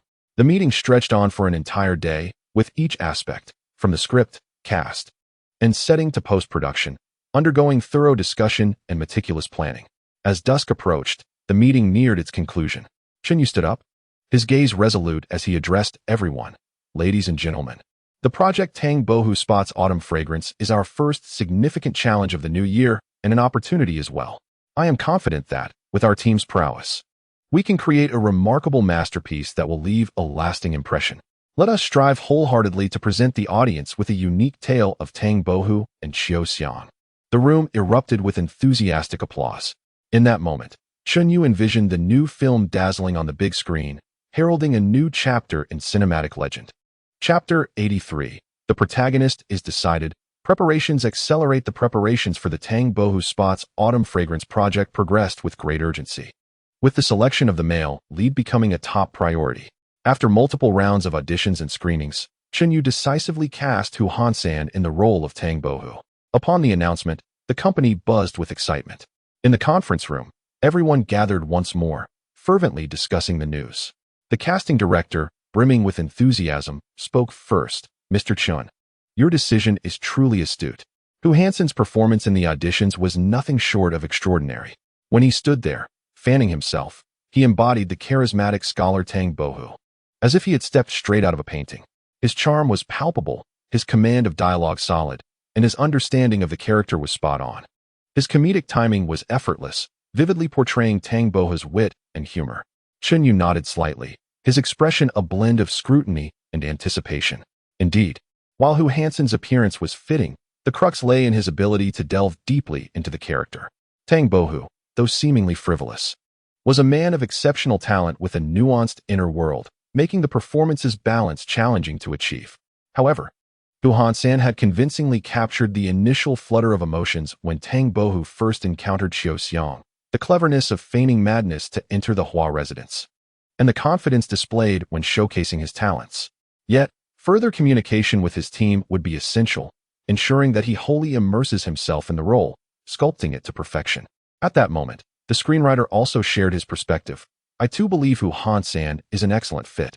While studying the script, he engaged in deep discussions with me regarding Tang Bohu's character layers. His insights into certain nuances of the script were quite unique, which will undoubtedly aid in refining the character and enhancing the performance. However, I do harbor concerns. This is a classic adaptation, and the audience has a deeply ingrained perception of Tang Bohu. Can he transcend these preconceived notions and offer a fresh experience? Chen Yu's expression remained steadfast. A classic adaptation inherently presents challenges. However, Hu Hansan possesses great potential, and our team will provide him with unwavering support. Prior to filming, arrangements will be made for him to delve into the culture of the Ming Dynasty, including poetry, calligraphy, and painting, thereby deepening his understanding of the era in which his character resides. Simultaneously, he should engage in frequent discussions with you to fully grasp the essence of every plot point and line within the script. Subsequently, a colleague responsible for publicity inquired, Mr. Chun, with the male lead confirmed, shall we adjust our promotional strategy? Should we initiate a pre-launch campaign to announce Hu Hansen's portrayal of Tang Bohu to attract audience attention? Chun pondered for a moment and replied, "Let us refrain from a hasty announcement. We shall wait until the female lead is also confirmed, and then unveil both leads together to generate greater buzz. In the meantime, I would like the publicity team to compile highlights of Hu Hansen's past works and gather feedback from his fans in preparation for future promotions. When the official announcement is made, we will craft a series of promotional materials that emphasize his alignment with the character and his unique interpretation, thereby building anticipation among the audience." After the meeting, Chen Yu paced within the company, observing the surrounding activity. Since the company had released 2 blockbuster films in succession, it had gained immense notoriety, attracting a plethora of new artists eager to sign contracts. In the quest for roles in Tang Bohu Spot's Autumn Fragrance, both internal and external talents were showcasing their abilities. As he walked down the corridor, he noticed several young artists gathered together, diligently rehearsing segments of the script, honing their acting skills in hopes of standing out in the upcoming casting. Upon entering the rehearsal room, Chun Yu discovered a newly signed actress practicing in front of a mirror, meticulously refining her portrayal of Qiu Xiang, striving for precision in every expression and gesture. Noticing Chun Yu's entrance, she appeared somewhat nervous but mustered the courage to speak. "Mr. Chun, I am particularly eager to secure the role of Qiu Xiang. I have been working hard to prepare and hope you can grant me this opportunity." Chun Yu smiled encouragingly. "Excellent. Such dedication is commendable. Prepare thoroughly. Opportunities are always reserved for those who are ready." As Chun Yu continued his walk, he noted the transformations within the company. Due to rapid expansion, the general manager had sought a larger office space before the year's end. The new office area is spacious and bright, adorned with a minimalist yet artistic design, with each department's workspace organized more efficiently.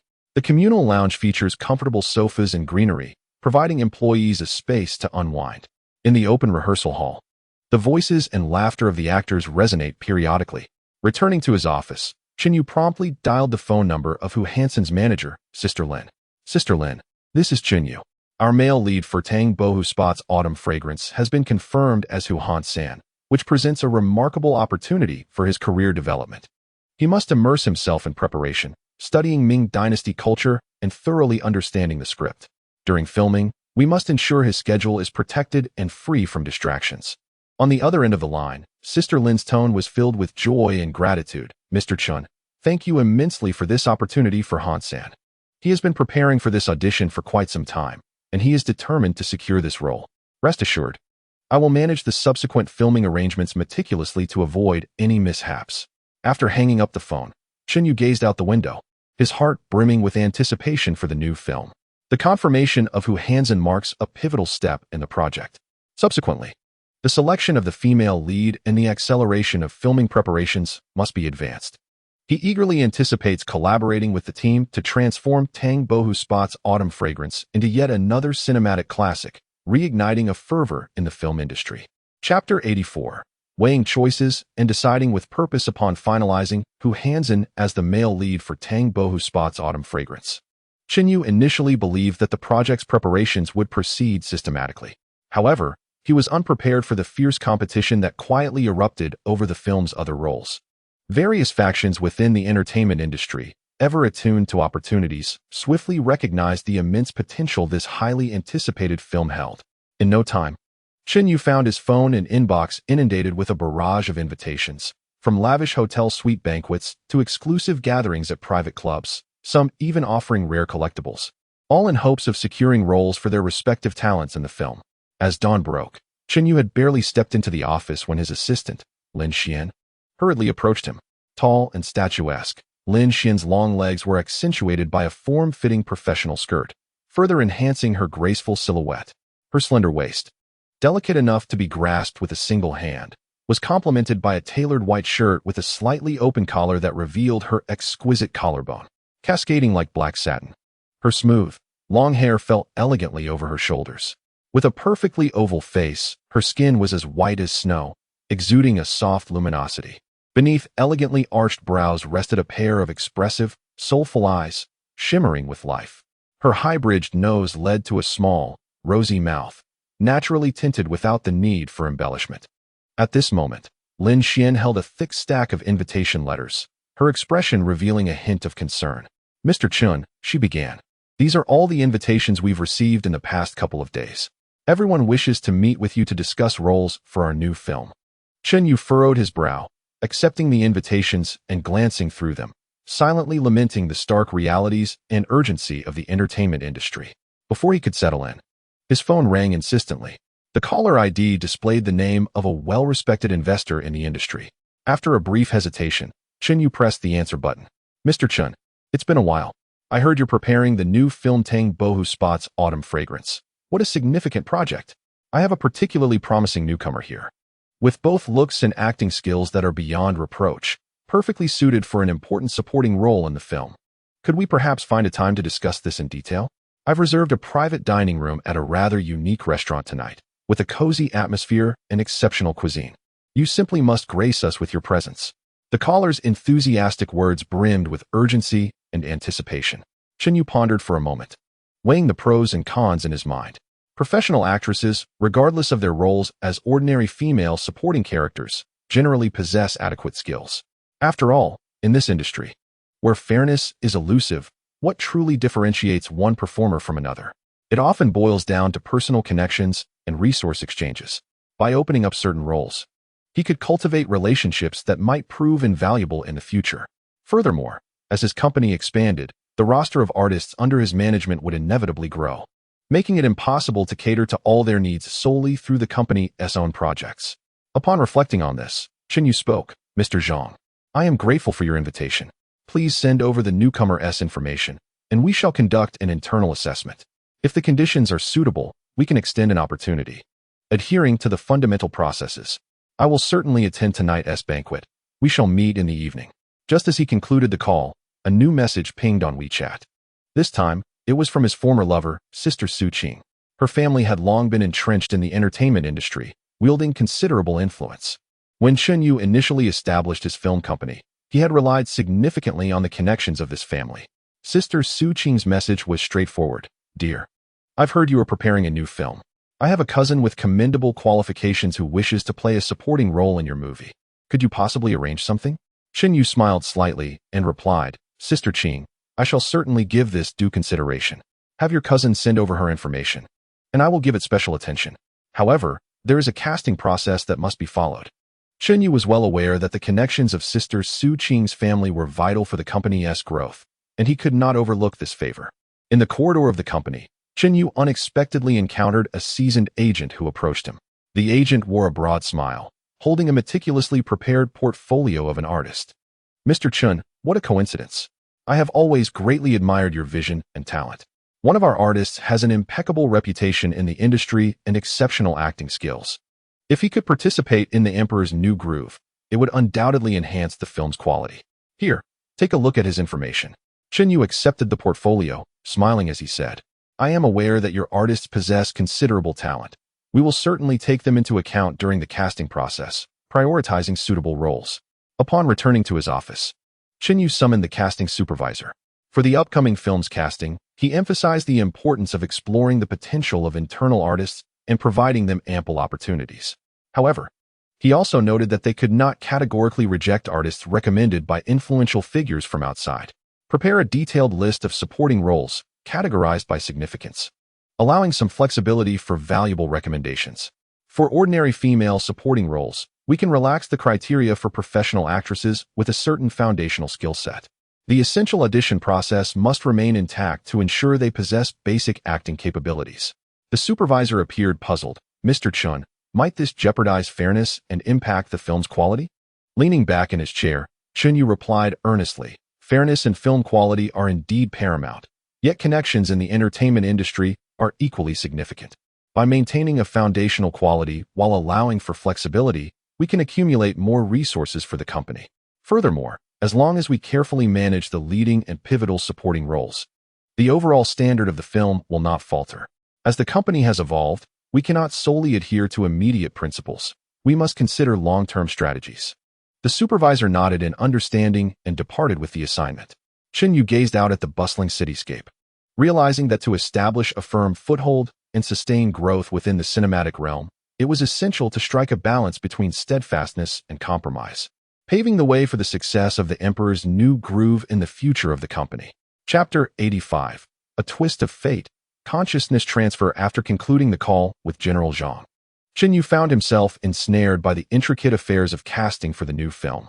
The web of connections within the entertainment industry is labyrinthine, with every invitation potentially serving as a pivotal juncture for future development. Despite the turmoil within his heart, he understood the importance of not missing this dinner gathering. After work, he dragged his weary body into a sleek black sedan, hastening towards the private dining establishment. As the night descended upon the city, neon lights flickered like stars, painting the streets in a kaleidoscope of colors. Yet beneath this veneer of prosperity, the cacophony of bustling traffic and congestion shadowed his journey. Navigating through the throngs of vehicles was akin to a solitary boat struggling against the tempestuous sea. Gazing through the window, his eyes held a distant look, his mind consumed by the weighing of advantages and disadvantages concerning the roles in the new film, with the faces and demands from various factions intertwining like a chaotic tapestry. The unpredictability of fate often strikes without warning. Just as the sedan neared the ancient private dining venue, a heavy truck, like a wild beast unleashed, barreled through a red light, hurtling towards Chun Yu's vehicle with tremendous force. In an instant, the air was filled with the jarring sound of screeching brakes, the shattering of glass, and the thunderous clash of metal, weaving a lament of despair. Chun Yu felt an overwhelming force engulf him, and in a blink, he was consumed by an abyss of darkness, his consciousness fading into oblivion. When the emergency responders arrived, his car lay contorted and mangled, resembling a crushed tin can. Inside, he was gravely injured, blood staining his clothes, his vital signs flickering like a candle in the wind. After a tense struggle, the doctors snatched his life from the clutches of death, yet he fell into a deep coma, his body paralyzed, reduced to a vegetative state. At that moment, mysterious beams of light erupted from the core of a system, wielding power beyond human comprehension. Centered around the hospital, it conducted a comprehensive scan over a radius of 1,000 kilometers, urgently seeking a suitable vessel. In a remote mountainous village, the tranquility of the night was quietly disrupted. A young man, of similar age to Chun Yu, suddenly succumbed to death in his sleep at home. Due to the abruptness of the incident, his body remained nearly intact, akin to a finely tuned instrument awaiting a restart. Ding! A crisp notification echoed through the system's search process. Within the vast search area, the system pinpointed the village youth, deeming him the ideal host for Chun Yu's consciousness. Without hesitation, an intangible stream of light, carrying Chun Yu's faint yet resilient awareness, surged like lightning towards the secluded village. Merging seamlessly with the young man's body, time seemed to stretch indefinitely before Chun Yu gradually regained consciousness amid the chaos. His head felt as though it had been struck by a heavy hammer, waves of excruciating pain crashing over him, compelling him to emit a pained groan. With great effort, he opened his eyes, revealing a dilapidated, weathered ceiling, its cracks seemingly narrating the vicissitudes of time. The air was permeated with the scent of aged wood mingled with earth, strange yet imbued with a rustic simplicity that stirred a wave of unease within him. He instinctively attempted to shift his body, only to be horrified at the realization that his limbs were utterly unresponsive. Each movement felt alien, as if executed by another being. His eyes widened in terror and confusion, reflecting the chaos of his awakening. At this moment, he remained unaware that his life's trajectory had been irrevocably altered by a catastrophic accident. He had yet to recognize that a new world, fraught with the unknown and challenges, awaited him in a remote mountain village. All of this stemmed from the ever-present soft rice system. Chapter 86. The Peculiar Twist of Fate. Chun Yu slowly regained consciousness amidst a haze, his head feeling as though it had been struck by a heavy hammer, waves of excruciating pain crashing over him, compelling him to emit a pained groan. As his awareness sharpened, the memories of the original self flooded in like a torrential downpour, overwhelming him with the stark realization that his circumstances had undergone a dramatic transformation. Not long ago, a sudden, harrowing car accident had left him gravely injured, unconscious, paralyzed, and on the brink of death. In that critical moment, the soft rice system that had silently followed him activated its emergency protocol. With astonishing capabilities, the system conducted a comprehensive scan over a radius of 1,000 kilometers, ultimately selecting a recently deceased young man from this remote mountain village as the new vessel, transporting his consciousness across vast distances to this unfamiliar land. The original self had been born in this secluded mountain village, a place seemingly forgotten by time, isolated from the outside world. The village's only connection to the outside was a dilapidated television set, its screen often flickering with static. Through it, the original self could occasionally catch glimpses of the vibrant world beyond. Yet, throughout his life, he had never truly stepped beyond the confines of this small mountain village. The village itself was modest, comprising just over 100 households. However, it was astonishing to note that the gender ratio here was severely imbalanced. With young men being exceedingly rare, the original self was one of only 2 adult males in the entire village. In this closed and oppressive environment, a profoundly distorted dynamic quietly took root. From the weathered, elderly women to the naive, adolescent girls. It seemed that all projected their inner emptiness and loneliness onto these 2 men, seeking some semblance of solace. The original self, a mere 20 years old, had endured years of inhumane exploitation, leaving both his body and spirit battered and bruised. He was diminutive in stature, barely exceeding 1.6 meters, with a gaunt visage that revealed the toll of chronic malnutrition. His frame was emaciated, as if even a modest gust of wind could easily topple him. During the stillness of the night, when alone, a boundless yearning for the outside world would surge within him. His greatest aspiration was to escape from this seemingly tranquil, yet insidiously twisted mountain village, and to behold the magnificent world depicted on television. However, the shackles of reality bound him tightly, rendering him incapable of breaking free. Reflecting on the cause of the original owner's sudden demise, Chunyu shuddered involuntarily. On the fateful day, the original owner was inexplicably compelled to engage in so-called assistance interactions with over 20 women within a single day. Such excessive toil overwhelmed his already frail body, ultimately leading to its collapse. That night, he quietly departed from this world in his sleep. His life cut short at the tender age of 20. It was precisely for this reason that Chunyu's consciousness was able to seize this corporeal vessel. Lying on the dilapidated bed, which emanated a musty odor, Chunyu gazed at the crumbling walls, the paint peeling away in large patches, and the window rattling in the cold wind, allowing icy drafts to invade the room. The chilling breeze howled like a blade, causing him to shiver. At that moment, he was engulfed in bitterness. Once a prominent figure in the entertainment industry, commanding resources and basking in the adoration of the masses, he now found himself inexplicably relegated to a pitiful existence in this remote village. He understood that in order to alter this dire circumstance, he must first confront the harsh reality and then devise a means of escape.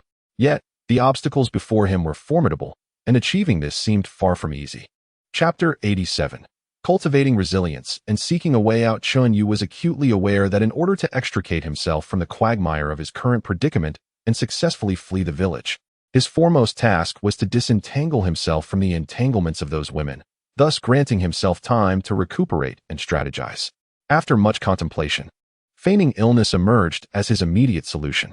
As dawn broke, slender rays of sunlight struggled to penetrate the gaps of the dilapidated window, casting a sparse glow on Chunyu's somewhat haggard face. Just as he stirred from his slumber, he heard a cacophony of chirping from outside, resembling a flock of sparrows in uproar. Ah Chong, the original owner, Zhang Ziqiang, are you there? Chunyu's heart tightened, recognizing that the women had arrived. Rapidly, he concocted his illness plan in his mind. Before he could make a move, the door swung open, and the women surged inside. The leading young woman wore a concerned expression.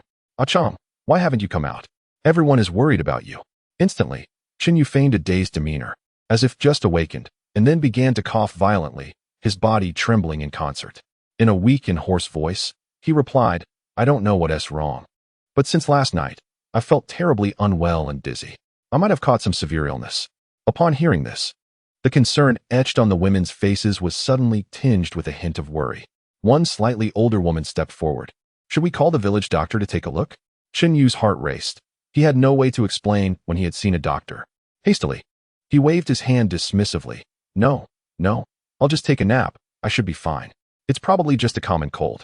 The village doctor is busy. Let us not trouble him.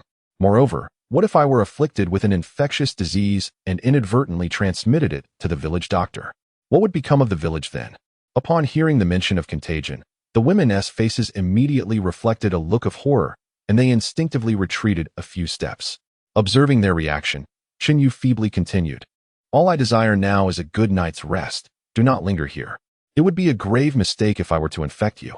The women exchanged glances, hesitated for a moment, then offered a few words of caution before departing. As he watched their retreating figures, Yu let out a long sigh of relief. He understood that this was merely a temporary reprieve from their entanglement. He now had to prepare urgently for his escape.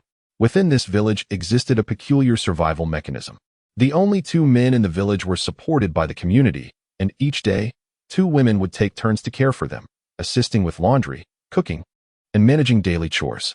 Realizing this would pose an obstacle to his escape plan, Yu knew he must exercise utmost caution to prevent the caretakers from noticing any unusual behavior. He began to meticulously search through the memories of his former self, seeking clues about the terrain and paths surrounding the mountain village. After considerable effort, he recalled a hidden trail to the east of the village that, if traversed, might lead him beyond the mountains into the outside world. However, this path was treacherous and fraught with dangers, such as wild animals and landslides. Food and water were indispensable for such a journey, yet the village maintained strict control over provisions, and directly asking for them would undoubtedly raise suspicion. After much contemplation, Yu decided to target the household of a woman in her 70s. In the dead of night, as silence enveloped the village, it seemed to succumb to slumber. Like a shadow, Yu stealthily slipped out of his dwelling. The cold moonlight cast a silvery glow upon the narrow village path, cloaking his actions in an air of mystery. He cautiously made his way to the elderly woman's home, treading lightly with each step, fearful of making even the slightest sound. At last, he arrived at the threshold of her yard. The wooden door was ajar, creaking softly and sounding particularly jarring in the stillness of the night. Yu's heart raced as he paused, anxiously surveying his surroundings.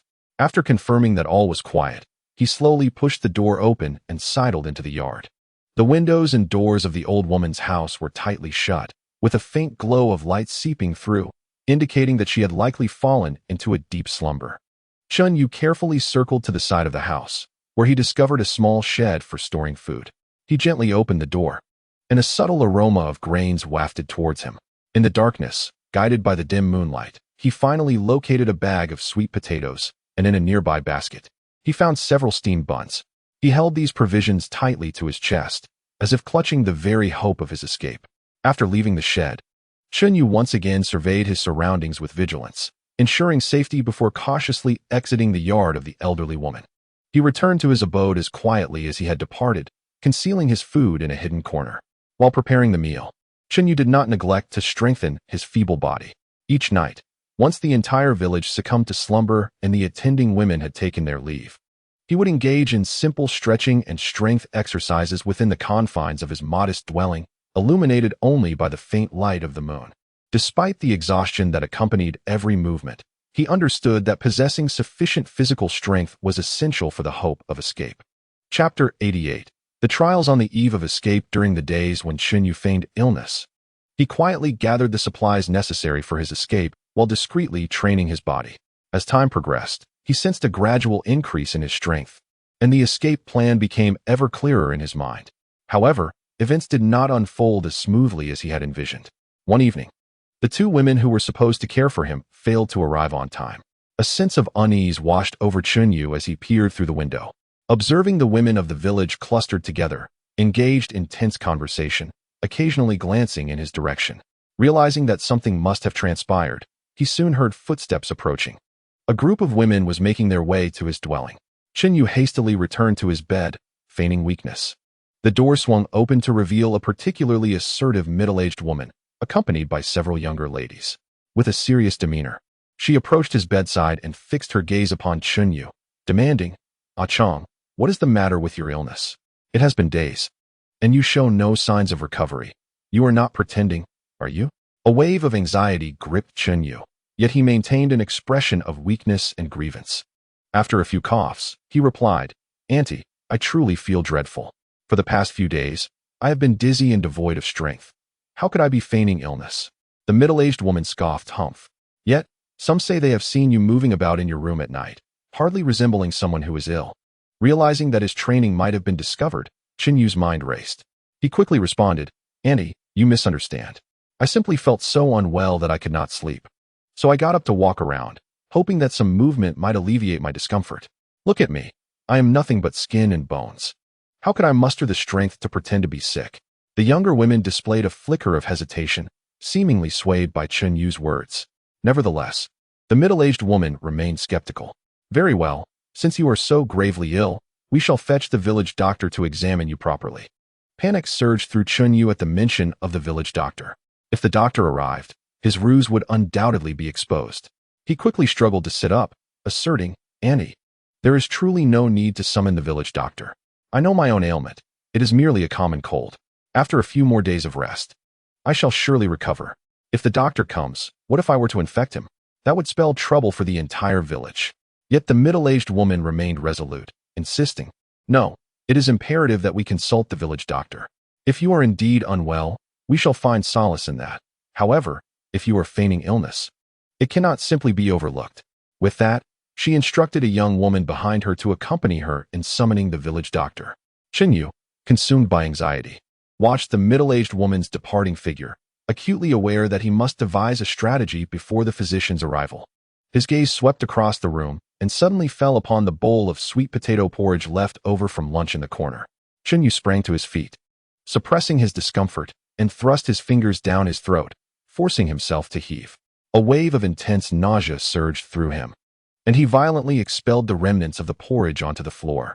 He rubbed his eyes fervently, reddening them, and smeared some of the vomit across his face to appear as disheveled as possible. He then seized a corner of the blanket, biting down on it tightly while emitting a pained groan, his body beginning to tremble slightly. At that moment, footsteps echoed from outside, and the village doctor, accompanied by several women, entered. Upon witnessing Chun Yu's relentless vomiting and his distressing state, the doctor rushed forward to examine him. Chun Yu feebly uttered, "Doctor, I was suddenly overcome by nausea and could not help but throw up. This ailment has been tormenting me." As the doctor took his pulse and assessed his symptoms, he furrowed his brow and remarked, "The pulse is weak, and coupled with your vomiting, it indeed suggests a serious illness. You must have caught a chill, affecting your stomach as well. You need to recuperate properly and refrain from exertion." The middle-aged woman, hearing the doctor's words, displayed a hint of remorse on her face and addressed Chun Yu. "Ah Chong, I have wronged you. Focus on your recovery. We shall not disturb you any further." With that, she led the others away. As he watched their retreating figures, Chun Yu exhaled a sigh of relief. Although he had narrowly escaped detection this time, he understood that time was of the essence. He must swiftly execute his escape plan, for once suspicion arose again, the opportunity to flee this dreadful place would be irretrievably lost. Chapter 89. A desperate escape following this upheaval. Chun Yu realized that the time he had left was perilously short, and the urgency of his escape plan loomed large. He resolved to act that very night, using the shroud of darkness as his cover to break free from the confines of the small village. The night enveloped the village like a heavy, dark quilt, pressing down upon it. With utmost caution, Chun Yu rose, stealthily retrieving the prepared bundle from a hidden corner. Inside the parcel were the stolen sweet potatoes, steamed buns, and a few ragged garments, his hope for escape. Like a shadow, he silently opened the door, peeking out first and scanning the surroundings with vigilance. The village lay in a deep silence, broken only by the occasional barking of a dog, which seemed jarringly out of place in the stillness of the night. Taking a deep breath, Chun Yu crouched low and began to inch along the wall. With each step, he remained wholly focused, his ears attuned like a radar, capturing the faintest sounds, fearful that even the slightest noise might rouse the slumbering village. The moonlight was thoroughly obscured by thick layers of clouds, plunging the village path into a haunting darkness. Guided by the faint memories of the village, he groped through the shadows, heading towards a hidden path on the eastern side of the village. At last, he arrived at the entrance of this concealed trail, nestled behind dense undergrowth, nearly undetectable without a careful search.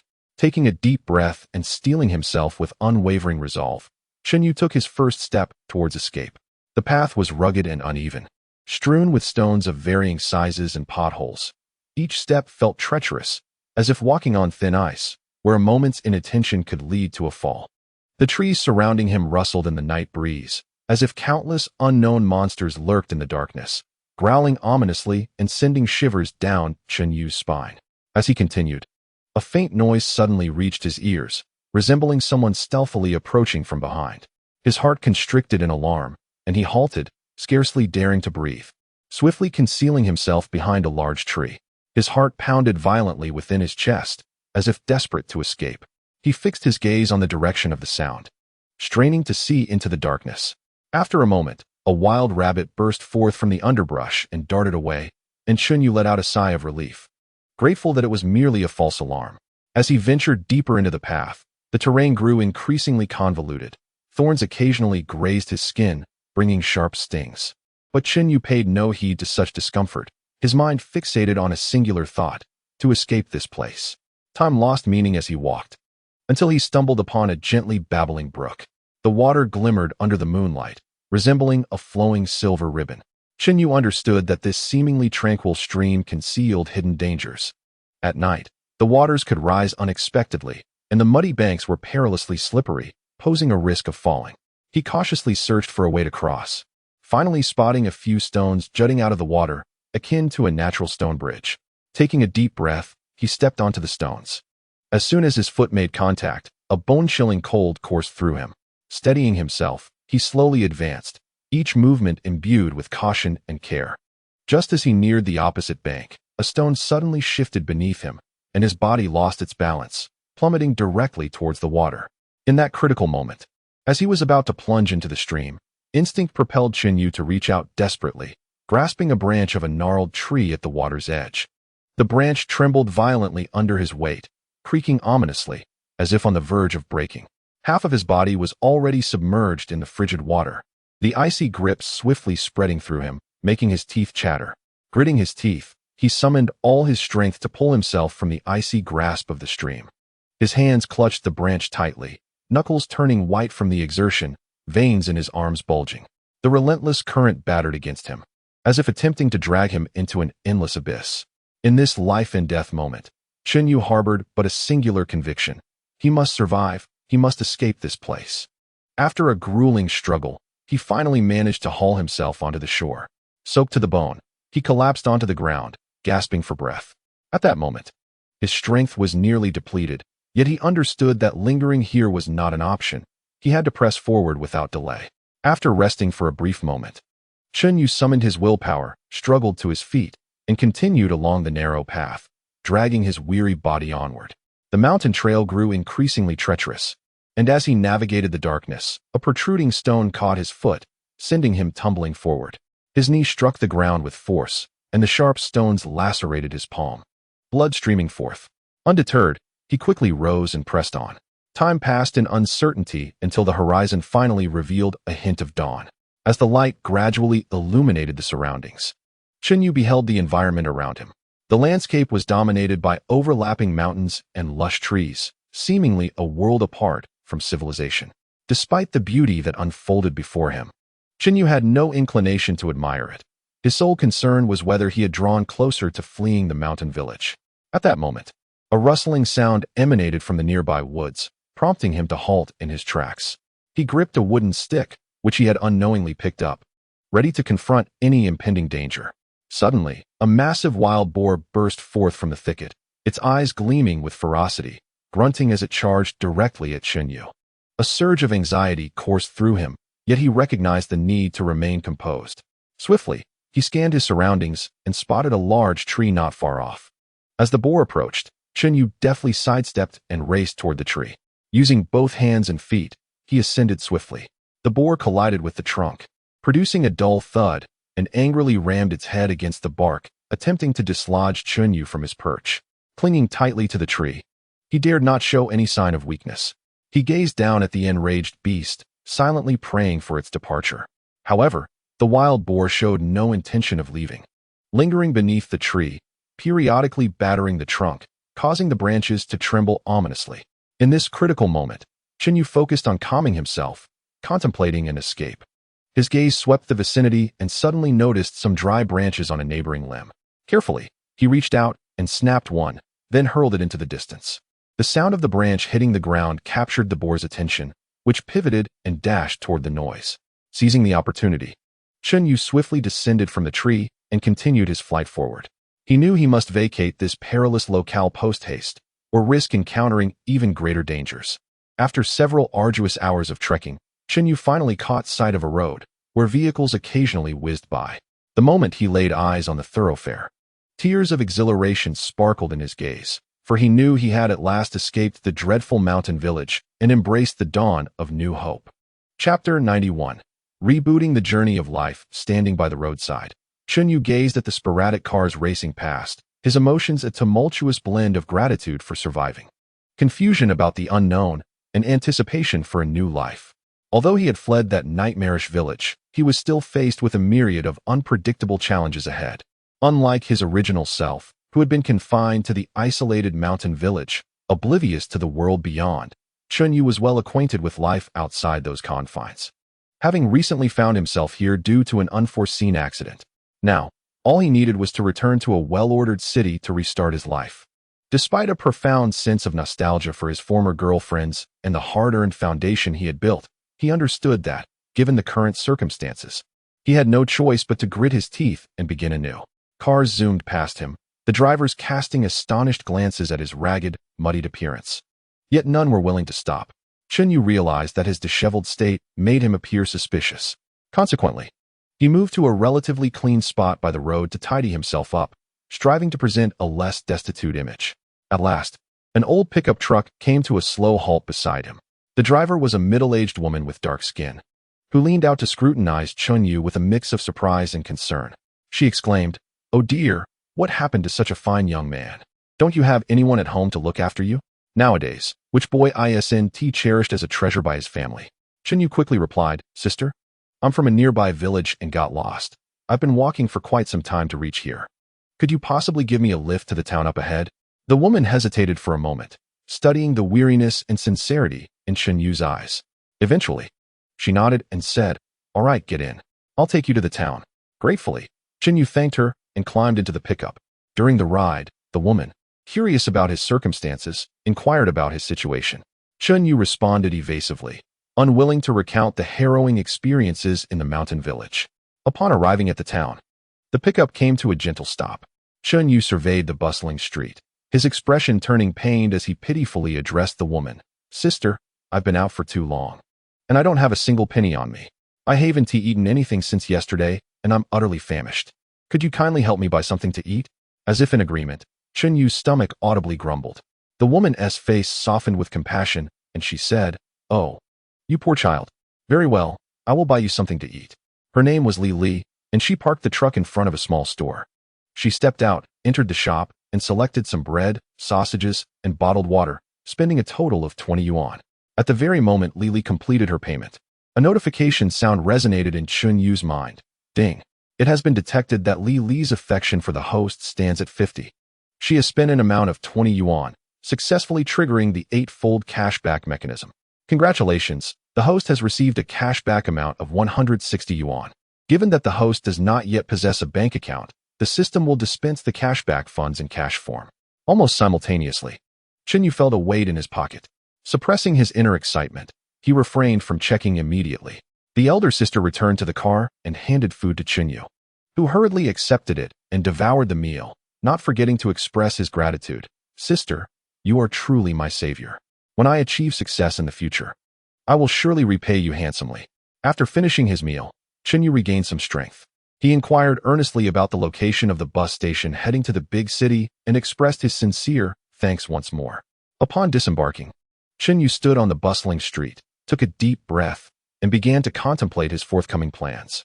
With the cash back in hand, he resolved to purchase a suitable outfit before heading to the big city. He entered a clothing store, spending 65 yuan on a simple yet well-fitting ensemble. Revitalized, he felt as though he was embarking on a new beginning. Subsequently, he arrived at the town's bus station, spending 55 yuan on a ticket to the nearby Rong City. As he sat on the bus, watching the scenery recede outside the window, Chunyu silently vowed to carve out a niche for himself in this new city and reclaim all that he had lost. Chapter 92. Strategies in Rong City. After a winding journey, Chunyu finally arrived in the bustling Rong City. Stepping into this urban expanse, he was immediately enveloped by a modern atmosphere, with towering skyscrapers in abundance and the streets teeming with vehicles and throngs of people. However, the initial thrill of arrival was soon overshadowed by the harsh realities he faced. Entering a public restroom, he stood before the mirror, gazing at his diminutive, gaunt frame and his sharp, monkey-like features, and couldn't help but let out a bitter smile. In a world like Blue Star, where the gender ratio was balanced, establishing oneself in such a fiercely competitive metropolis would be exceedingly challenging. Fortunately, this was a world with a scarcity of males. However, relying on women to spend in order to earn cash back, given his current appearance, would undoubtedly pose significant difficulties. Unless he was willing to lower his standards and pursue some ordinary-looking, honest girls. Chen Yu understood that in this world, although males were scarce, attracting high-quality women to spend and thereby generate cash back was a daunting task, especially with his present looks. To make matters worse, he was still an undocumented individual without an ID, complicating many endeavors. As he racked his brain for ways to earn money, an epiphany struck him. He recalled that in his previous life, when he thrived in the entertainment industry, he had acquired a private hospital using box office profits. He remembered that the hospital's sperm donation department offered substantial remuneration, ranging from 500,000 to 5,000,000 yuan, to donors of high-quality sperm. In a state of utter financial destitution, this indeed presented an extraordinary opportunity to swiftly acquire funds. Even as an undocumented individual, perhaps this chance could facilitate a remarkable turnaround. Resolute in his decision, Chen Yu exited the restroom and began inquiring about the nearest hospital. He approached a passing young woman and politely asked, "Excuse me, could you please direct me to a larger private hospital nearby?" The girl scrutinized Chen Yu for a moment, though he was simply attired. His earnest gaze inspired her to respond warmly. "If you proceed straight down this road for approximately 2 kilometers, you will find Renai Private Hospital, which is quite substantial in size." Gratefully, Chen Yu thanked her and hurried in the direction she indicated. As he walked, a mix of anxiety and anticipation churned within him. He was apprehensive about his current health status and whether he would meet the criteria for sperm donation, as well as the possibility of being outright rejected without an identification card. Conversely, he was hopeful that if he could successfully donate sperm and receive compensation, it would alleviate his pressing financial woes and lay a foundation for his future in the city. Before long, Chen Yu arrived at the entrance of Renai Private Hospital. The imposing hospital building, with its glass facade shimmering under the sunlight, was a sight to behold. Taking a deep breath to muster his courage, he stepped inside. The lobby was bustling with activity, filled with individuals registering and awaiting their appointments. Chen Yu scanned the area for directional signs and ultimately spotted the reproductive medicine department. Following the signs, he made his way to the front desk, where a voluptuous and attractive nurse, initially offering only a professional smile, transformed into a picture of enthusiasm upon hearing Chen Yu's inquiry about sperm donation. She gracefully approached him, playfully linking her arm with his, her chest inadvertently brushing against him as she cooed, "Sir, you have certainly come to the right place. To proceed with the donation, you must first complete a basic information form detailing your age, health status, and educational background. Once you have filled it out, we will arrange for a series of medical examinations, and only if all the criteria are met can you proceed with the donation. Additionally, as per regulations, you will need to provide an identification card for registration." A sense of dread gripped Chen Yu at her words, yet he steeled himself to respond, "Nurse, I unfortunately lost my identification card and have not yet had the opportunity to replace it. Is it still possible for me to donate?" The nurse frowned slightly, her expression reflecting concern, yet she maintained her hold on his arm, saying, "Sir, the identification card is crucial for registration. Without it, we cannot process the necessary procedures as required by protocol. However, you may fill out the form first, and I will consult with my superiors to determine how to proceed in this situation." With that, she released his arm and handed him a form and a pen. Resigned, Chen Yu nodded and took the form, finding a vacant seat to diligently fill it out. Once completed, he returned to the front desk and submitted the form to the nurse. She glanced over it and replied, "Sir, please hold on for a moment while I seek guidance." Sitting in the waiting area, Chen Yu felt a wave of unease wash over him. He was uncertain how to address the predicament of not possessing an identification card, nor could he ascertain whether he would smoothly navigate the subsequent processes to secure that substantial remuneration. Time lingered, each second stretching into what felt like an eternity. In Chapter 93, seizing the opportunity, Chen Yu sat anxiously in the waiting area, his mind a tumult of emotions. His gaze fixated on the direction from which the nurse had departed. Each moment of anticipation felt like a trial, as he envisioned various possible outcomes racing through his thoughts. If he were to lose this opportunity simply due to the absence of an ID, he was at a loss as to how he would establish himself in this unfamiliar city of Chengdu. Before long, the nurse returned, her steps light and her face adorned with a professional smile, though to Chunyu, that smile appeared to be an enigma. Approaching him, the nurse softly announced, "Sir, I bring you good news. Our hospital is currently experiencing a shortage of resources. Under these exceptional circumstances, the higher-ups have decided that we can proceed with your medical examination without an ID. Should you pass the examination, you will still be able to donate sperm." Upon hearing this, hope ignited within Chen Yu's heart. Just as he was about to express his gratitude, the nurse continued, "However, as you know, this is an irregular procedure, and the hospital must bear certain risks. Therefore, the compensation can only be set at 20,000 yuan per session. Would you be amenable to this?" Chen Yu quickly calculated in his mind. Although this sum was a far cry from the 550,000 yuan he had anticipated, he was in dire need of funds, and anything was better than nothing. Moreover, for someone who was currently penniless, 20,000 yuan represented a significant amount. With this realization, he promptly nodded and replied, "Yes, I can accept that. Thank you so much." The nurse smiled and nodded in return. "Very well, sir. Please follow me. I will arrange for your medical examination." With that, she led him toward the examination room. As they walked, Chen Yu observed the somewhat outdated medical facilities around him, feeling a twinge of nostalgia compared to the private hospital he once frequented. Yet, he had no time for lingering thoughts. His immediate priority was to pass the examination and secure the promised remuneration. Upon entering the examination room, a middle-aged woman doctor, stern and bespectacled, awaited him. She glanced at Chen Yu, then at the form in her hand, and instructed, "Please have a seat. We will conduct a series of tests, including semen quality analysis, infectious disease screening, and basic health metrics assessment. The process may be somewhat tedious, so your cooperation is essential." Chen Yu nodded obediently, proceeding with the tests as directed. During the semen collection, he found himself in a rather rudimentary collection room, his emotions a mix of apprehension and resolve. Nevertheless, he understood that enduring this discomfort was necessary for altering his circumstances. After nearly an hour of examinations, the doctor finally set down the report and informed Chen Yu, "The preliminary results indicate that your metrics generally meet the required standards. However, the final results must be confirmed further. Please return home and await our notification. If all is well, we will contact you regarding the sperm donation." Chen Yu felt a surge of joy and quickly inquired, "Doctor, how long will it take to receive the results?" The doctor adjusted his glasses and replied, "The earliest will be tomorrow. Please provide a contact number, and we will call you then."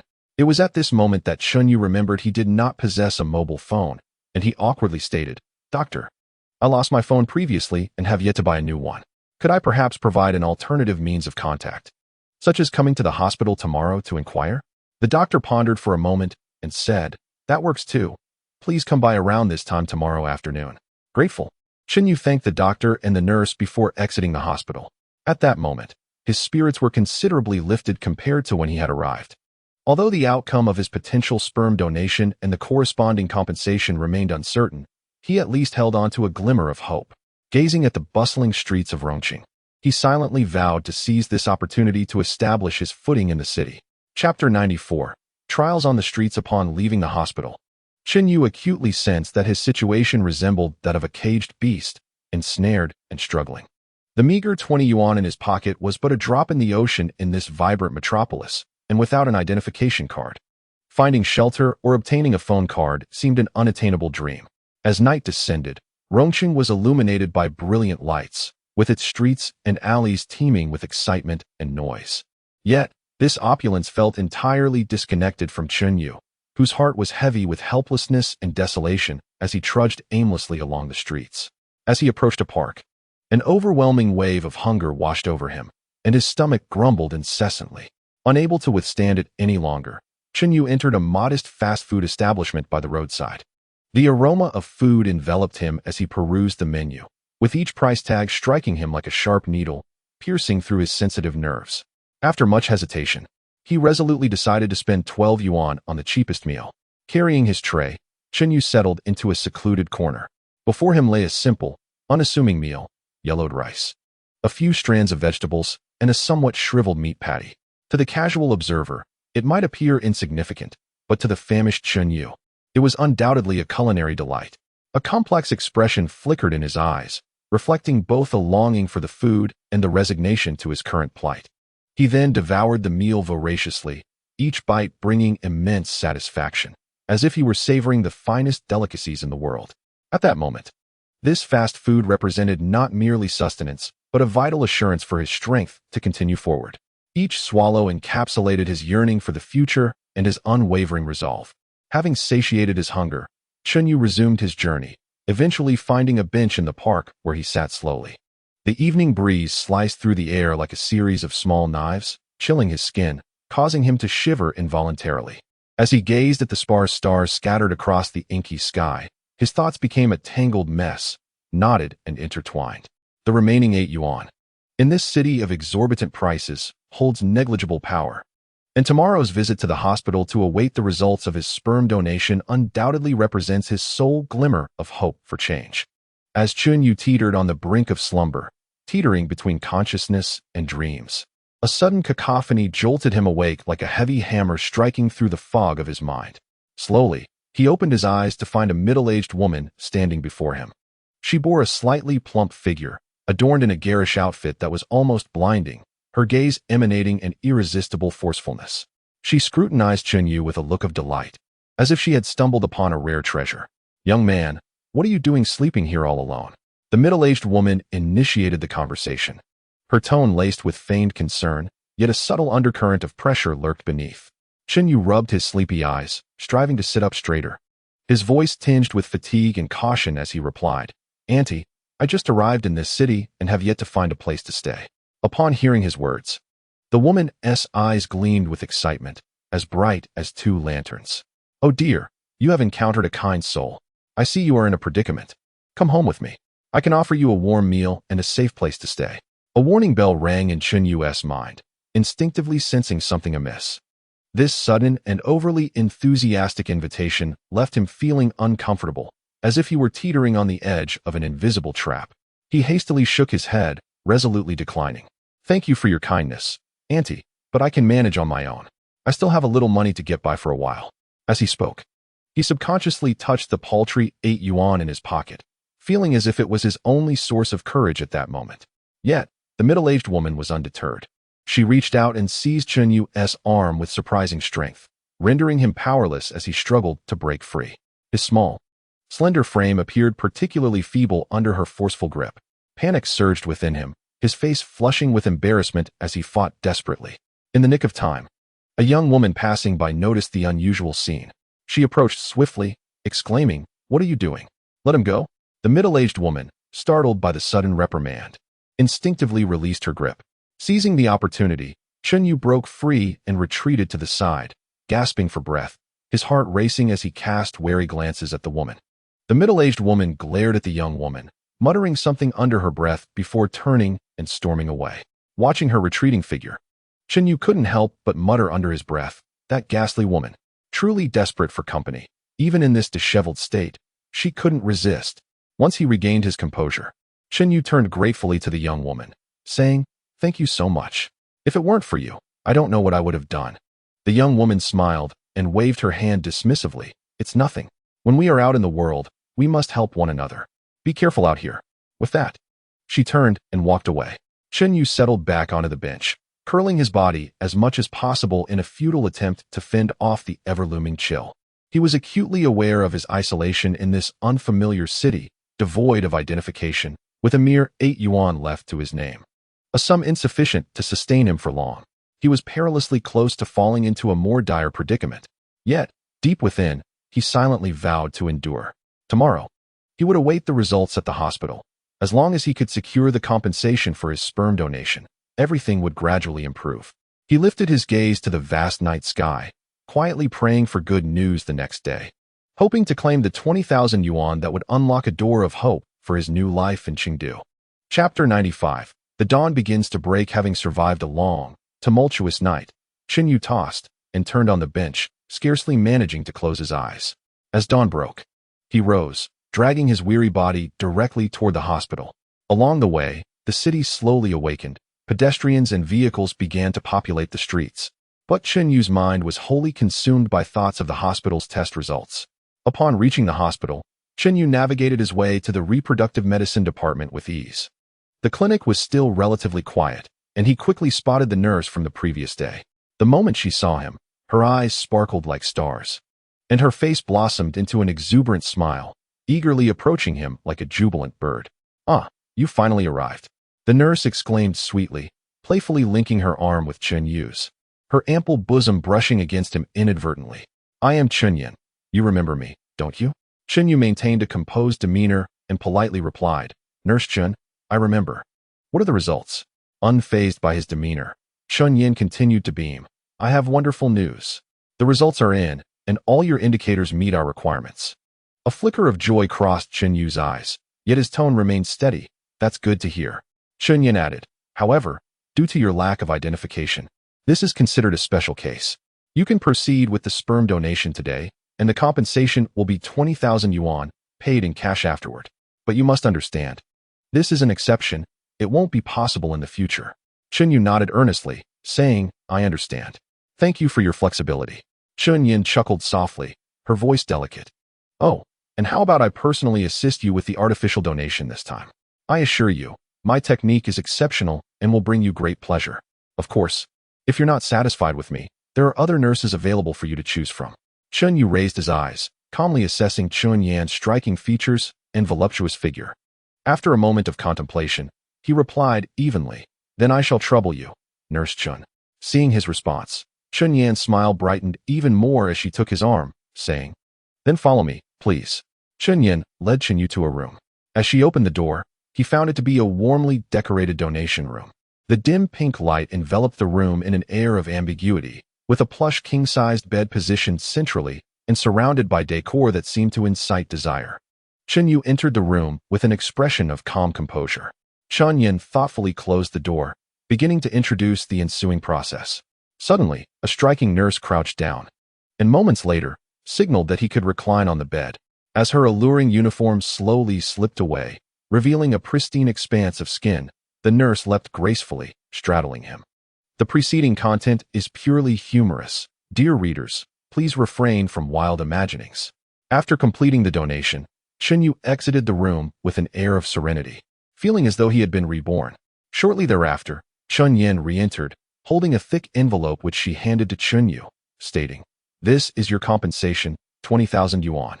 Please acknowledge it." Chen Yu accepted the envelope, pausing momentarily before opening it to reveal a neatly stacked bundle of 100 yuan bills. His demeanor remained composed as he swiftly counted, finding the exact amount of 20,000 before securely tucking the envelope away. Stepping out of the hospital, Chen Yu tightly clutched the envelope containing his reward, his heart brimming with emotion. This sum of 20,000 yuan was undeniably a substantial amount for him at this moment, a beacon of hope to alter his fate. He resolved to find a place to settle down, addressing his most fundamental survival needs. Chen Yu arrived at a modest yet seemingly clean inn, requesting a single room and paying a month's rent in advance. Upon entering the room, though small and sparsely furnished, it felt remarkably cozy to Chen Yu. He carefully hid his money, lay on the bed, and finally allowed himself a peaceful slumber. Awakening to the evening hours, Chen Yu rose, his stomach rumbling in hunger. He decided to treat himself to a satisfying meal. At a nearby restaurant, he ordered several dishes and indulged in a delightful feast. After dining, Chen Yu strolled through the streets, admiring the city's nightscape, and began to formulate new plans. With this sum as a foundation, he recognized that mere survival was insufficient. He needed to strategize how to leverage his advantageous system to transform his circumstances and re-establish his footing in this world. Aware of the long and arduous journey ahead filled with challenges, he felt an unwavering confidence, for he had already taken the first step toward changing his destiny. Chapter 96. A new opportunity in the system. With 20,000 yuan in his possession, Chen Yu wandered the streets of Rongqing, the neon lights flickering, reflecting the ambition blazing in his eyes. Although he had attained a temporary sense of stability, he understood that the system was the key to altering his fate and that he must find ways to utilize it effectively. After all, it was this very system that had allowed him to amass sufficient initial capital upon his arrival in this world, which subsequently enabled him to thrive within the entertainment industry. Though the path ahead appeared challenging, opportunities still lay in wait.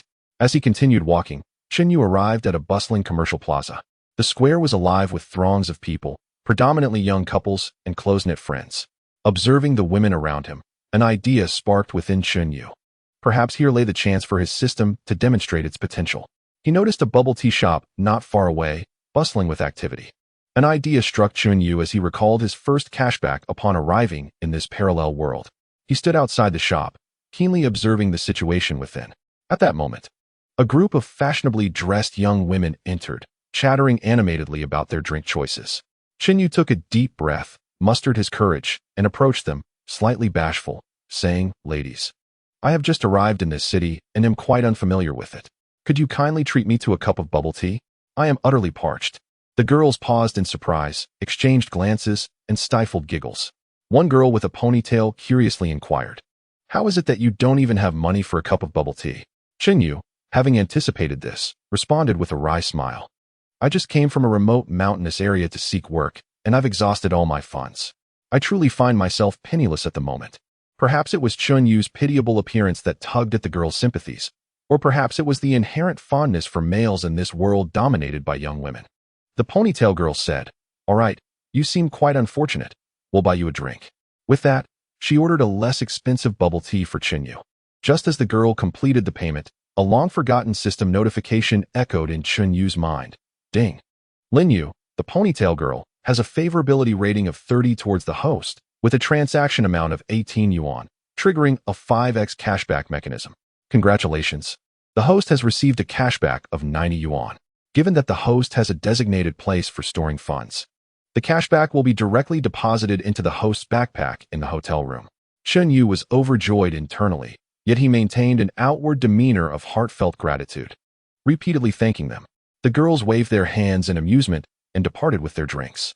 Yu eagerly returned to his hotel, opened his backpack, and indeed found an additional 90 yuan in cash. This success greatly boosted Yu's confidence.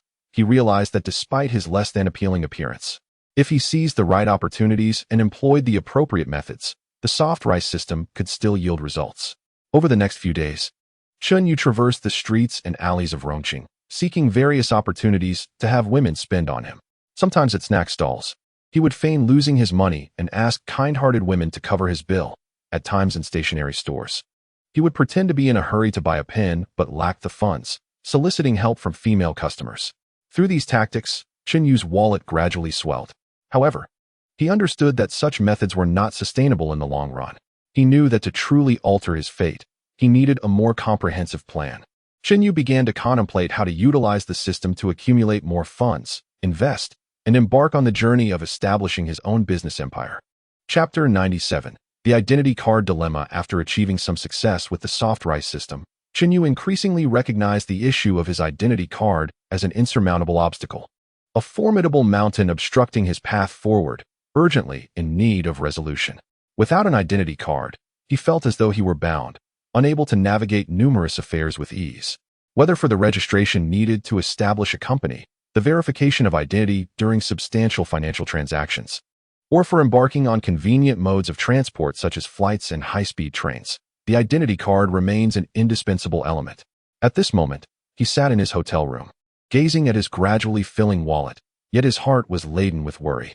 Although he had accumulated a certain amount of funds, the absence of an identity card rendered all of his grand plans mere illusions, impossible to realize. After much contemplation, Yu resolved to visit the local police station for consultation, hoping to ascertain the process for reissuing his identity card under such circumstances. Upon arriving at the police station, he found it bustling with activity, long queues forming at each service window. Fortunately, there was a designated service window for men. As Chen approached the consultation desk, a young female officer greeted him with a smile and politely inquired, "Sir, how may I assist you?" Embarrassment washed over Chen as he stammered, "I've lost my identity card and wish to apply for a replacement, but I am uncertain of the specific procedures, and I currently possess no other identification to verify my identity. What should I do?" The female officer, with a kind demeanor, patiently explained, under normal circumstances, to reissue an identity card, you would need to provide materials that verify your identity, such as a household registration book or a driver's license. If you lack these, You may need to present alternative proofs, such as proof of residence or employment. We will verify and process based on the specific situation. Upon hearing this, Chen's heart sank. He was residing in a small hotel where no proof of residence could be issued. As for employment, he had just arrived in Chengdu and had yet to secure a formal job. Both avenues seemed to be blocked. Undeterred, he pressed further. If I truly have no such documents, are there any other options? The officer pondered for a moment before replying. If you can reach out to family members to provide relevant proof, or if other relatives can assist in verifying your identity, you might attempt to pursue a special reissuance process. A wave of helplessness washed over Chen. Where could he find someone to vouch for his identity? Would he have to return to his small village and seek out the women who had kept him captive? Escaping their grasp had been a hard-fought battle, and returning was out of the question. As he left the police station, Chen felt an oppressive weight upon his shoulders. He understood all too well that as long as the identity card issue remained unresolved, his business aspirations would remain stagnant. Back at the hotel, he lay on the bed, staring at the ceiling in a daze. He had arrived filled with hope, only to be doused by the cold reality of his situation. Suddenly, a thought flashed through his mind. If legitimate channels proved futile, could he resort to less scrupulous means? He recalled hearing of individuals who could fabricate identity documents. Though he knew this was illegal, it seemed, at that moment, to be his only lifeline. Chen began to search online for related information and indeed found contacts claiming to provide counterfeit documents. He was torn within. On one hand, he was acutely aware of the dangers of such actions. Should he be discovered, the consequences would be dire. On the other hand, he could conceive of no other means to resolve the identity card dilemma, and this seemingly trivial document had severely impeded his professional ambitions. After a fierce inner struggle, Chen Yu ultimately dialed one of the numbers. A hoarse female voice answered on the other end. "Hello, what is it?" Chen Yu took a deep breath and lowered his voice, saying, I would like to apply for an ID card. Can you assist me?"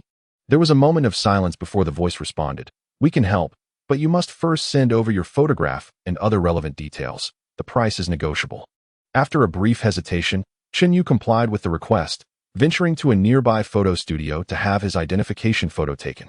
He then returned to the hotel and sent his information. Once he hung up, a wave of anxiety washed over him. He understood that he had embarked on a perilous path, yet the urgency of his plans overshadowed his fears. All he could do was anxiously await a response, uncertain of where this decision would lead him. Chapter 98. The Abyss of Deceit with a Mixture of Apprehension and Anticipation. Chen Yu awaited news from the individual handling the counterfeit documents. Before long, his phone lit up with a text message. To process your ID, you must first pay a deposit of 2,000 yuan. Work will commence immediately upon receipt. Reading the message, Chen Yu felt a surge of hesitation. This was not an insignificant sum. What if he fell victim to a scam? However, recalling the significance of the ID card to his plans, he gritted his teeth and transferred the money. No sooner had he completed the transaction than the phone rang. "We have received the funds. We are quite efficient. By this time tomorrow, everything will be ready. Payment upon delivery." Chen Yu responded affirmatively, his heart heavy with unease. Yet he chose to place his trust in the other party. The next day, Chen Yu awoke early, vigilantly monitoring his phone. However, as the appointed time passed, there was still no word from them. Unable to contain his anxiety, he called the previous number only to discover it was switched off. He sent several texts inquiring about the situation, but they vanished into the void without a reply. Realization dawned upon him. He may have been swindled, and regret consumed him. He paced the room, continually berating himself for his impulsiveness and folly. That 2,000 yuan was a hard-earned sum he had painstakingly accumulated, now rendered worthless. Anger and resentment surged within him, prompting Chen Yu to take matters into his own hands. He once again scoured the internet for information related to the counterfeit document ring, hoping to uncover some clues. After considerable effort, he indeed stumbled upon some leads. On a forum, he found someone sharing a similar experience of being deceived, mentioning that this group consisted of local thugs and providing the addresses where the counterfeiters frequently operated. Without hesitation, Chen Yu set off for the designated location, a dilapidated neighborhood on the outskirts of town. Upon entering the area, he was greeted by a chaotic environment, litter strewn everywhere. Following the forum's description, he located the building in question. Ascending the stairs cautiously, his heart raced with a mix of tension and fear. Yet his overwhelming anger propelled him forward. As he approached the specified door, preparing to knock, he suddenly overheard a conversation among several women inside. We scammed another fool today. 2,000 yuan easily pocketed. Indeed, it is astonishing how easily these individuals can be deceived, genuinely believing that we could assist them in obtaining an identification card. Upon hearing such remarks, Chen Yu became convinced that he had stumbled upon a fraudulent gang. Enraged, he forcefully kicked open the door, only to be momentarily taken aback by the scene within. 3 young women, their hair dyed a striking yellow and clad in a rebellious fashion, were seated around a table, their faces registering shock at his sudden entrance. "How dare you deceitful wretches trick me? Return my money," Chen Yu bellowed with fury. One of the taller girls, dressed in torn denim jeans and chewing gum with a nonchalant air, cast a scornful glance at Chen Yu, a mocking smile gracing her lips. "Well, look who has come knocking. You certainly have some nerve. We spent all the money. What do you expect us to return? Besides, do you dare to report this? You were the one attempting to procure a fake ID, and that is illegal as well." The other 2 girls joined in with derisive laughter, their eyes gleaming with provocation. The tall girl continued, "Since you're here, why not stay and entertain us for a while? True, you may not be the most attractive, and you seem rather scrawny.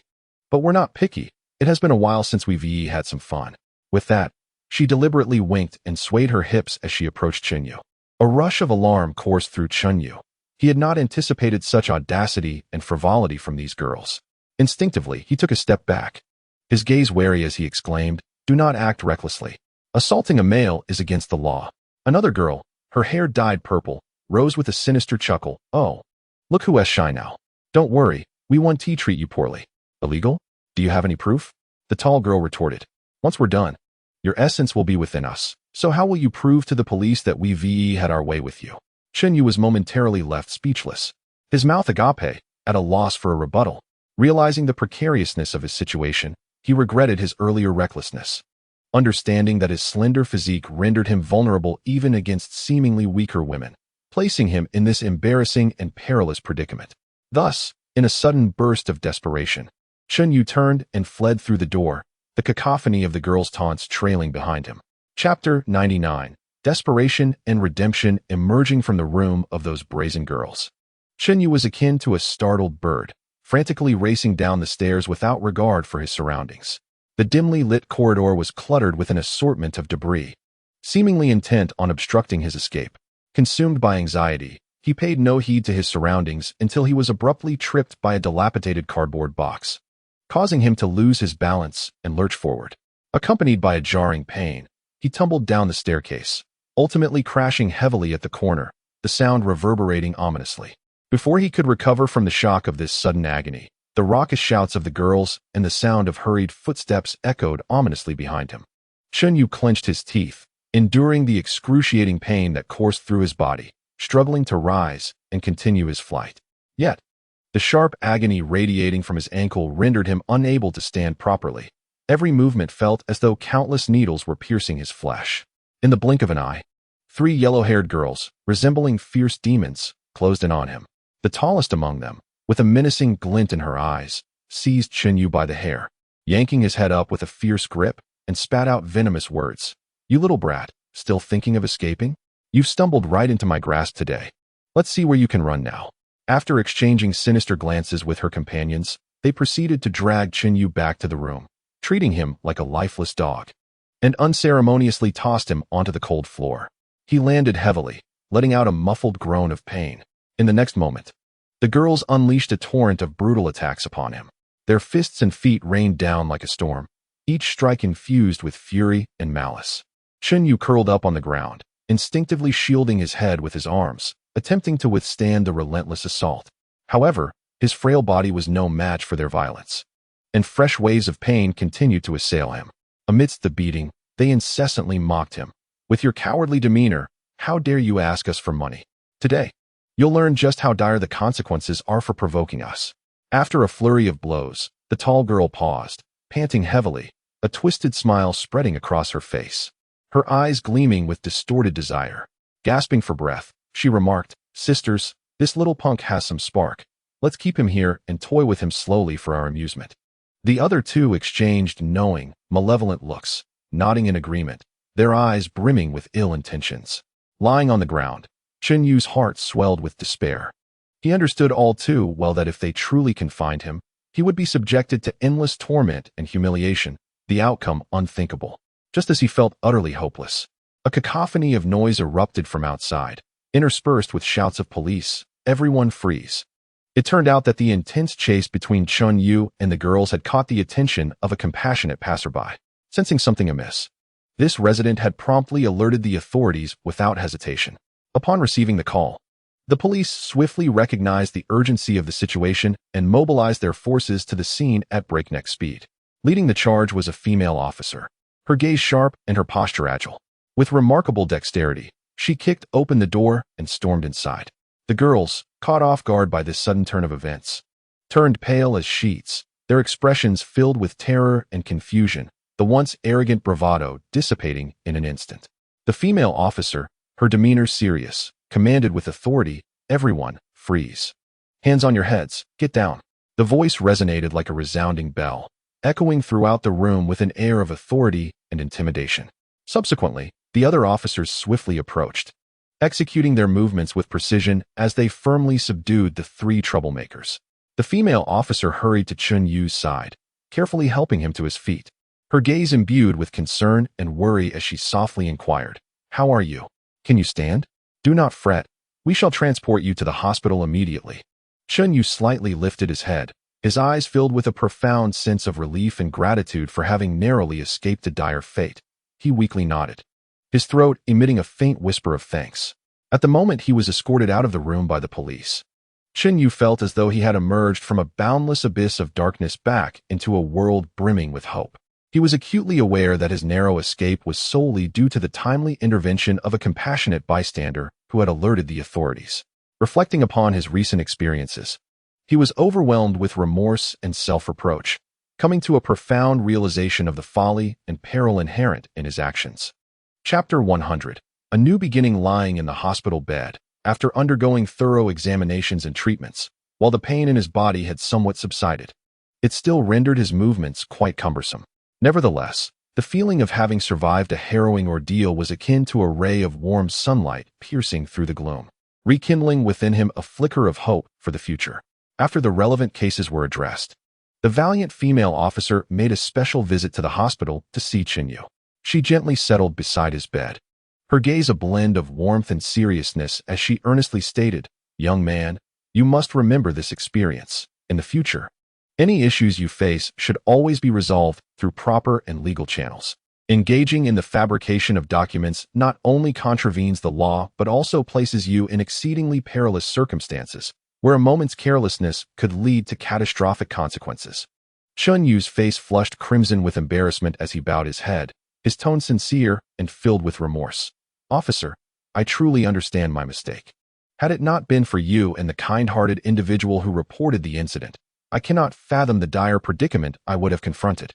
I assure you, I shall never again engage in such foolishness."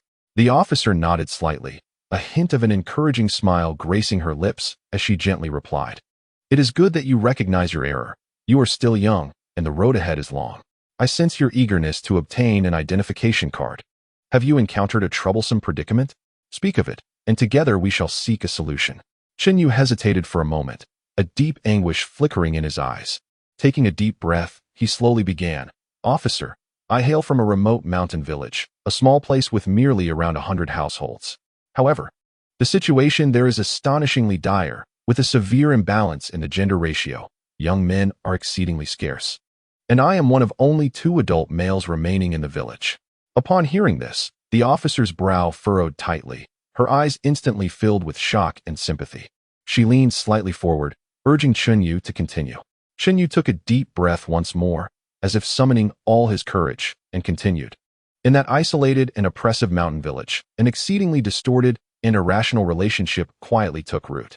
From the elderly woman, weathered by the passage of time, to the young girl, barely in her teens, it seemed that they both entrusted their inner emptiness and loneliness to me and another man, seeking the so-called solace. As he spoke, Chun Yu's voice began to tremble involuntarily. Day after day, I endured this inhumane exploitation, my body and spirit feeling as if they had been repeatedly sliced by countless sharp blades, already riddled with wounds. Each day, I lived in endless fear and despair, feeling like a soulless automaton, subject to the whims of others, devoid of any dignity. Listening to Chen Yu's account, the female police officer could not help but clench her fists tightly, her eyes ablaze with righteous indignation. She spoke gravely. In the current environment where the gender ratio is severely imbalanced, such heartbreaking issues do indeed exist in remote areas with relatively weak control. I have encountered similar cases to yours before, individuals who have also escaped from the mountains. In your unique situation, the police generally assist in re-establishing your household registration and obtaining an identification card. Hope ignited in Chen Yu's eyes once more, his voice trembling with excitement as he asked, "Really? Officer, when can I re-establish my household registration and receive my identification card?" The female officer gently patted Chen Yu's shoulder, offering reassurance. "Of course it is true. Do not worry too much. When faced with difficulties, maintain your composure. As long as you follow the proper channels, any problem can be resolved. Once you have recovered a bit more, you can begin preparing the necessary matters." In the days that followed, while recuperating, Chen Yu diligently adhered to the officer's advice, actively gathering various materials to prove his identity. With the police's substantial cooperation and assistance, he successfully obtained the bus ticket records from when he traveled from his small town to the city. After fully recovering, Chen Yu, armed with the community's documentation, returned to the police station. The moment he stepped through the station's doors, his heart brimmed with anticipation, as if this place marked the beginning of his new life. After meticulously reviewing the documents he provided, the officer smiled and informed him that they could process his identification card through a special procedure. A few working days later, Chen Yu finally obtained the long-awaited identification card. As he held the pristine document in his hands, an indescribable complexity of emotions surged within him. He understood that this small card was not merely a form of identification. It was his passport to a fresh start in this city, a gateway to a new life. Chapter 101. A difficult beginning. Chen Yu clutched the identification card that bore all his hopes, his heart ablaze with aspirations for the future, like a fervent flame burning brightly. He was acutely aware that this document was the pivotal key to rewriting his destiny.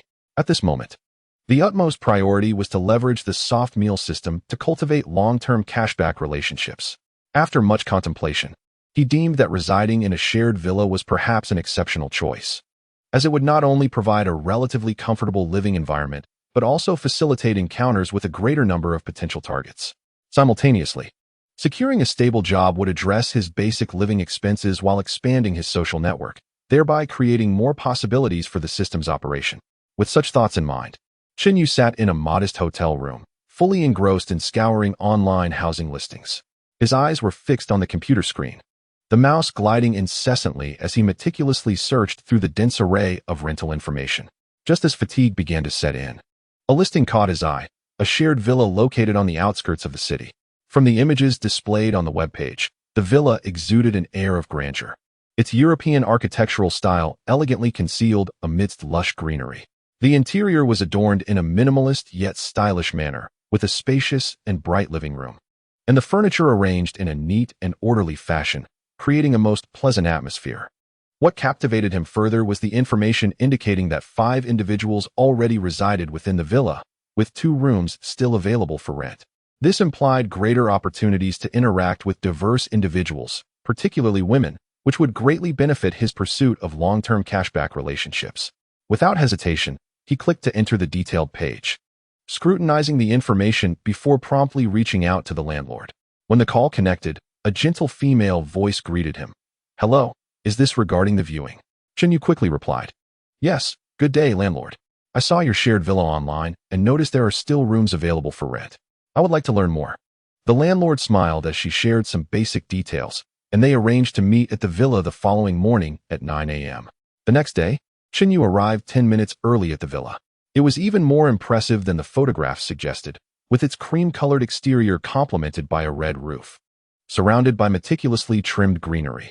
Shortly thereafter, a white BMW glided into view, coming to a halt as a tall woman stepped out. Dressed in a light blue professional suit with her hair neatly pinned up, she exuded both competence and elegance. With a smile, she approached Chen Yu, saying hello.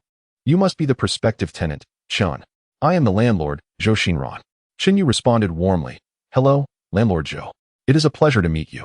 Zhou Xinran led Chen Yu into the villa. Upon entering, The spacious living room immediately caught his eye. With its marble floor gleaming like a mirror and the European-style sofa and coffee table perfectly arranged. The villa was tranquil, likely because the other tenants had already departed. As Zhou Xinran guided Chenyu through the premises, she introduced the common areas. This is the living room, a shared space where everyone can relax and converse.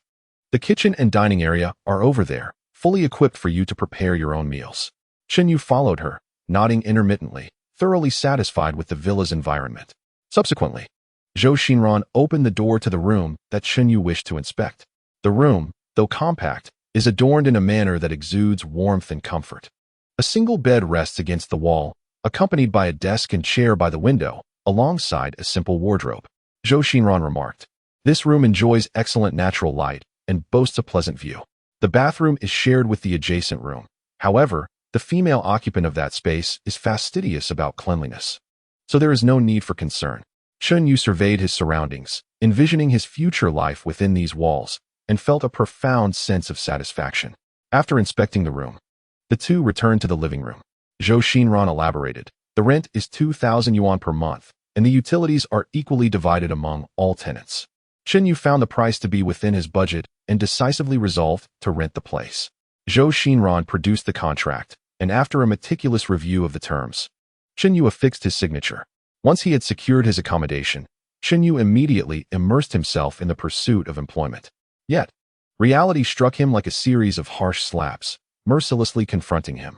Despite the perceived advantages for men in this society where males outnumber females, he faced numerous obstacles due to his circumstances, lacking any academic qualifications, possessing an unremarkable appearance that could even be deemed unattractive, and with a physique that appeared frail. He projected an impression of weakness and lethargy. On that day, Chenyu traversed the bustling streets of the city, darting between job fairs and companies, submitting countless resumes, most of which vanished without a trace. Occasionally, a few companies would grant him an interview opportunity, but upon meeting him, their demeanor would grow noticeably chilly. Following yet another unsuccessful interview, the interviewer, observing Chenyu's despondent expression, could not suppress a sigh and, with a hint of exasperation, advised, "Young man, I do not wish to discourage you, but given your current situation, lacking even a primary school diploma, it is unlikely that any company would consider you. You might want to approach the Human Resources Bureau for assistance. You may not be aware, but the government has been implementing support policies for male employment. For individuals like you facing employment difficulties, as long as you submit an application, the government will arrange relevant skills training and subsequently assist with job placement based on your training outcomes. It may be worth a try.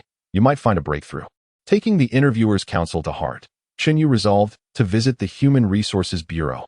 Recognizing that he had encountered enough obstacles in his job search and had no better alternatives. After leaving the company, he wasted no time and promptly headed towards the bureau, his pace infused with urgency and a glimmer of hope for the future. Chapter 102. Encountering obstacles in job hunting with a mixture of trepidation and anticipation. Chenyu hurried to the Human Resources Bureau. Upon entering the spacious and brightly lit hall, he found it bustling with activity, with individuals consulting at various counters. He glanced around, feeling somewhat lost, when a staff member noticed him and approached with a smile, inquiring, "Sir, may I assist you with your needs?"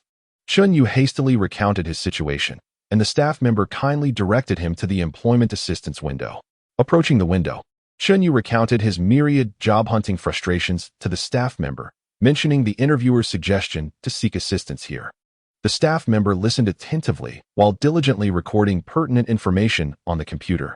After Chenyu finished his account, the staff member remarked, "Your situation indeed falls within the realm of our employment support policies. Please complete this application form and prepare some necessary documents, such as your identification and proof of residence. We will arrange suitable skills training based on your circumstances, and upon completion, we will recommend corresponding job positions for you." Chenyu felt a surge of joy in his heart and promptly took the application form, diligently filling it out at a nearby table. After completing it, he gathered the required materials and submitted them to the staff member. After a careful review, the staff member advised him to patiently await notification, assuring him that they would contact him as soon as the training schedule and location were confirmed. As he left the Human Resources Bureau, Chenyu's mood was vastly different from when he had arrived. Upon returning to the shared villa, Chenyu gently pushed open the door, and the sounds of laughter and chatter immediately filled his ears. 5 young women were gathered on the sofa, some enjoying fruit, others engaged in conversation, creating a harmonious atmosphere. When they noticed Chunyu entering, they paused their activities, their gazes collectively turning towards him. Slightly embarrassed, he scratched his head and said, "Hello everyone, I am Chunyu, the new resident here. I look forward to getting to know you all." A girl with a ponytail, dressed casually, was the first to rise, smiling as she approached and extended her hand. "Hello, Chunyu, I'm Yiqing. Welcome to our little family." Chunyu quickly shook her hand, responding, "Hello, Yiqing. It's a pleasure to meet you." Soon after, another girl in a fashionable dress stood up, smiling as she introduced herself. "I'm Lin Wan. If you need anything, feel free to ask me." Chunyu nodded appreciatively. Then, a quiet girl wearing glasses spoke up. "I'm Li Shirhan. I hope we can get along well." 2 more girls introduced themselves, one named Zhou Lin, whose personality was lively and cheerful, and the other named Zhaoya, who exuded a gentle and serene grace. Yiqing, curious, inquired, "Chunyu, since you just moved in, what do you do for work?" Chunyu, a bit shy, replied, "I've only recently arrived in Rongqing, and I'm currently searching for a job. I visited the Human Resources Bureau today to see if I could receive some assistance." Lin Wan's eyes lit up as she responded, "I see. Did you find anything useful at the Human Resources Bureau today?" Chunyu shared that he qualified for the employment support policy and would receive training and job recommendations. After listening, Yiqing enthusiastically said, "Chunyu, this is a rare opportunity. You must study diligently. I'm sure you'll find a good job in the future." Lin Wan chimed in, "Yes. If you have any questions during the training, feel free to ask us. We might be able to help." After a brief conversation, Chunyu felt fatigued from a day of job hunting and remarked, "I've been running around all day. I am quite exhausted. I will head back to my room to rest." The girls nodded with smiles, watching him walk towards his room. Once Chunyu closed the door, they could not help but whisper amongst themselves. Zhou Lin was the first to speak. "At last, we have a male roommate, but his appearance leaves much to be desired." Zhaoya chimed in, "Indeed, and he is rather short and frail-looking. One might wonder if he has health issues." Li Shirhan furrowed her brow and gently interjected, "Please don't speak like that. We all live together and should be amicable. It's not easy for him, just arriving and looking for work." Yiqing waved her hand dismissively. "I understand. I was merely making casual observations. I hope his training goes smoothly and he finds a good job." The girls nodded in agreement and shifted their conversation to other topics. The following day, Chunyu received a phone call from the Human Resources Bureau, notifying him that training would officially commence the following Monday for a duration of 1 week. Elated, he hung up the phone, pleasantly surprised by the brevity of the waiting period. During the days leading up to the training, Chunyu contemplated remaining industrious. On one hand, he aimed to cultivate a good relationship with his roommates, as they might help him earn system rewards in the future. On the other hand, he planned to revisit the hospital the next day to donate sperm. It would not only provide him with some financial support, but also serve as a means of relaxation. He resolved not to squander any opportunity. Chapter 103. Sperm donation and new opportunities. The next day, gentle sunlight streamed through the window, caressing Chunyu's face and gradually awakening him from slumber. As soon as he opened his eyes, he sprang from his bed, quickly washed up, and, filled with anticipation, made his way to the familiar Rin AI hospital to donate sperm. Having been there before, he was well acquainted with the route and procedures. Upon entering the hospital building, he confidently headed towards the sperm donation department. Upon arrival, he noticed that the nurse who had attended to him previously was absent, replaced by a pure and charming nurse. This nurse possessed an equally attractive figure, her bright eyes sparkling like stars, and her face adorned with a warm smile.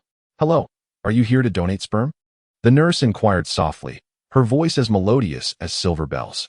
Chunyu nodded slightly and replied, "Yes, I have been here before." The nurse responded with a smile. "Very well, sir. Since your basic information is already recorded in the system, you only need to present your ID and register once more." Following her instructions, Chunyu produced his ID, which the nurse took and swiftly logged into the system. Subsequently, she guided him into a private room and meticulously explained the precautions. Once everything was prepared, Chunyu successfully completed the donation. As this was conducted through the proper channels using his ID, and his sperm quality met high standards, he received a compensation of 80,000 yuan.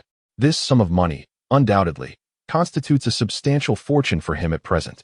Previously, he had traversed various locales, relying on evoking sympathy to make ends meet, accumulating merely over 10,000 through meager cashbacks after a period of trivial endeavors. It was, in fact, far less than what he could earn effortlessly by donating. One cannot help but marvel at the reason why, in the original world, so many beautiful women willingly embraced such paths. With this hefty reward in mind, Chinyu did not head straight back to the villa. Instead, he resolved to first procure a bank card and deposit the money for enhanced security. As he wandered along the street in search of a bank, he soon stumbled upon the sign of a prominent commercial bank, China Merchants Bank. Entering the spacious and brightly lit banking hall, he noted that there were not many customers attending to their business. Approaching the consultation desk, he explained to the staff his intention to apply for a savings card. The staff member warmly guided him to the self-service card application machine and assisted him in completing the process. After entering the necessary information and setting a password through a series of steps, a brand new bank card was presented to Chinyu. Subsequently, he proceeded to the counter with his bank card, handing over a bag containing 80,000 yuan in cash to the teller, saying, "Hello. Could you kindly assist me in depositing this money into this card?" The teller smiled as she accepted the cash, expertly counting and verifying it. Once confirmed, she successfully deposited the 80,000 yuan into Chunyu's bank card. After completing the deposit procedure, Chinyu felt a wave of reassurance as he gazed at the bank card in his hand. Departing the bank, he made his way toward the villa. While pondering how to foster a good relationship with his roommates, he passed by a large supermarket and decided to purchase some snacks and fruits that girls tend to enjoy, aiming to enhance his rapport with them. Upon entering the supermarket, he meticulously selected from the snack aisle, picking up several bags of trendy potato chips, chocolates, and an assortment of flavored dried fruits. In the fruit section, he chose vibrant cherries, fragrant mangoes, and succulent peaches. After checking out, Chinyu returned to the villa carrying 2 large bags filled with snacks and fruits.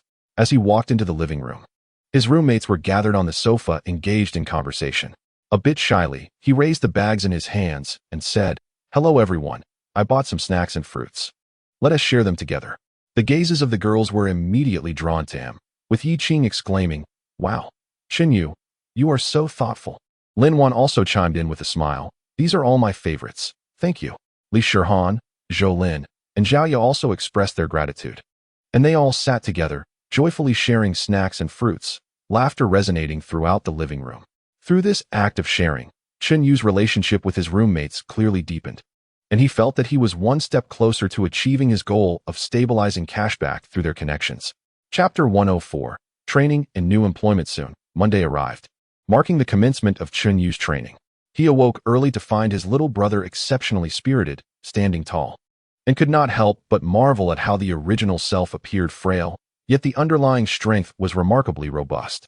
It remains uncertain whether it is a result of years spent in a quaint mountain village, dutifully serving the numerous women there, or perhaps due to the long-term conditioning of his physique. Nevertheless, the concentration of nutrition towards his third leg, resulting in a more robust appearance, seems rather natural.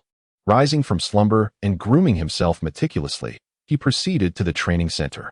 The training classroom was spacious and bright, furnished with neatly arranged computer equipment. Upon entering, Chinyu instantly noticed that he was the sole male among a sea of female students, which made him conspicuously stand out.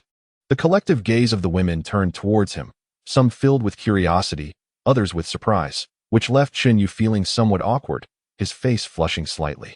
However, he quickly regained his composure, finding an empty seat amidst the many stares, and awaited the commencement of the training. Before long, a young and capable female instructor entered the room. After introducing herself, she began to elucidate the fundamentals of computer applications and office software in a manner that was both accessible and engaging. From the basic structure of computers to operational techniques within the Windows system and detailed functionalities of programs like Word, Excel, and PowerPoint, the instructor offered a thorough explanation. In truth, Chinyu was already quite familiar with this material. His extensive reservoir of knowledge and practical experience far surpassed that of the instructor. However, considering the background of this body that had never been exposed to such modern office skills, he felt compelled to feign naivety, appearing utterly engrossed while diligently taking notes on points he already mastered.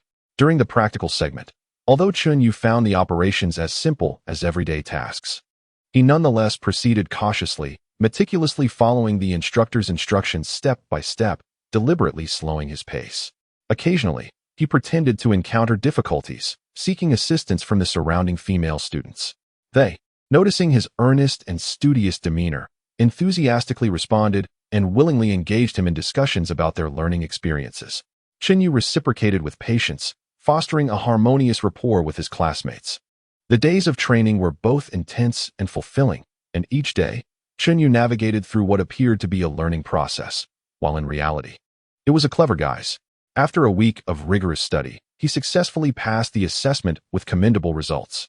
On the morning following his examination, the Human Resources Bureau contacted him that very afternoon, informing him that based on his performance and training, he had been offered a position at the Community Service Center.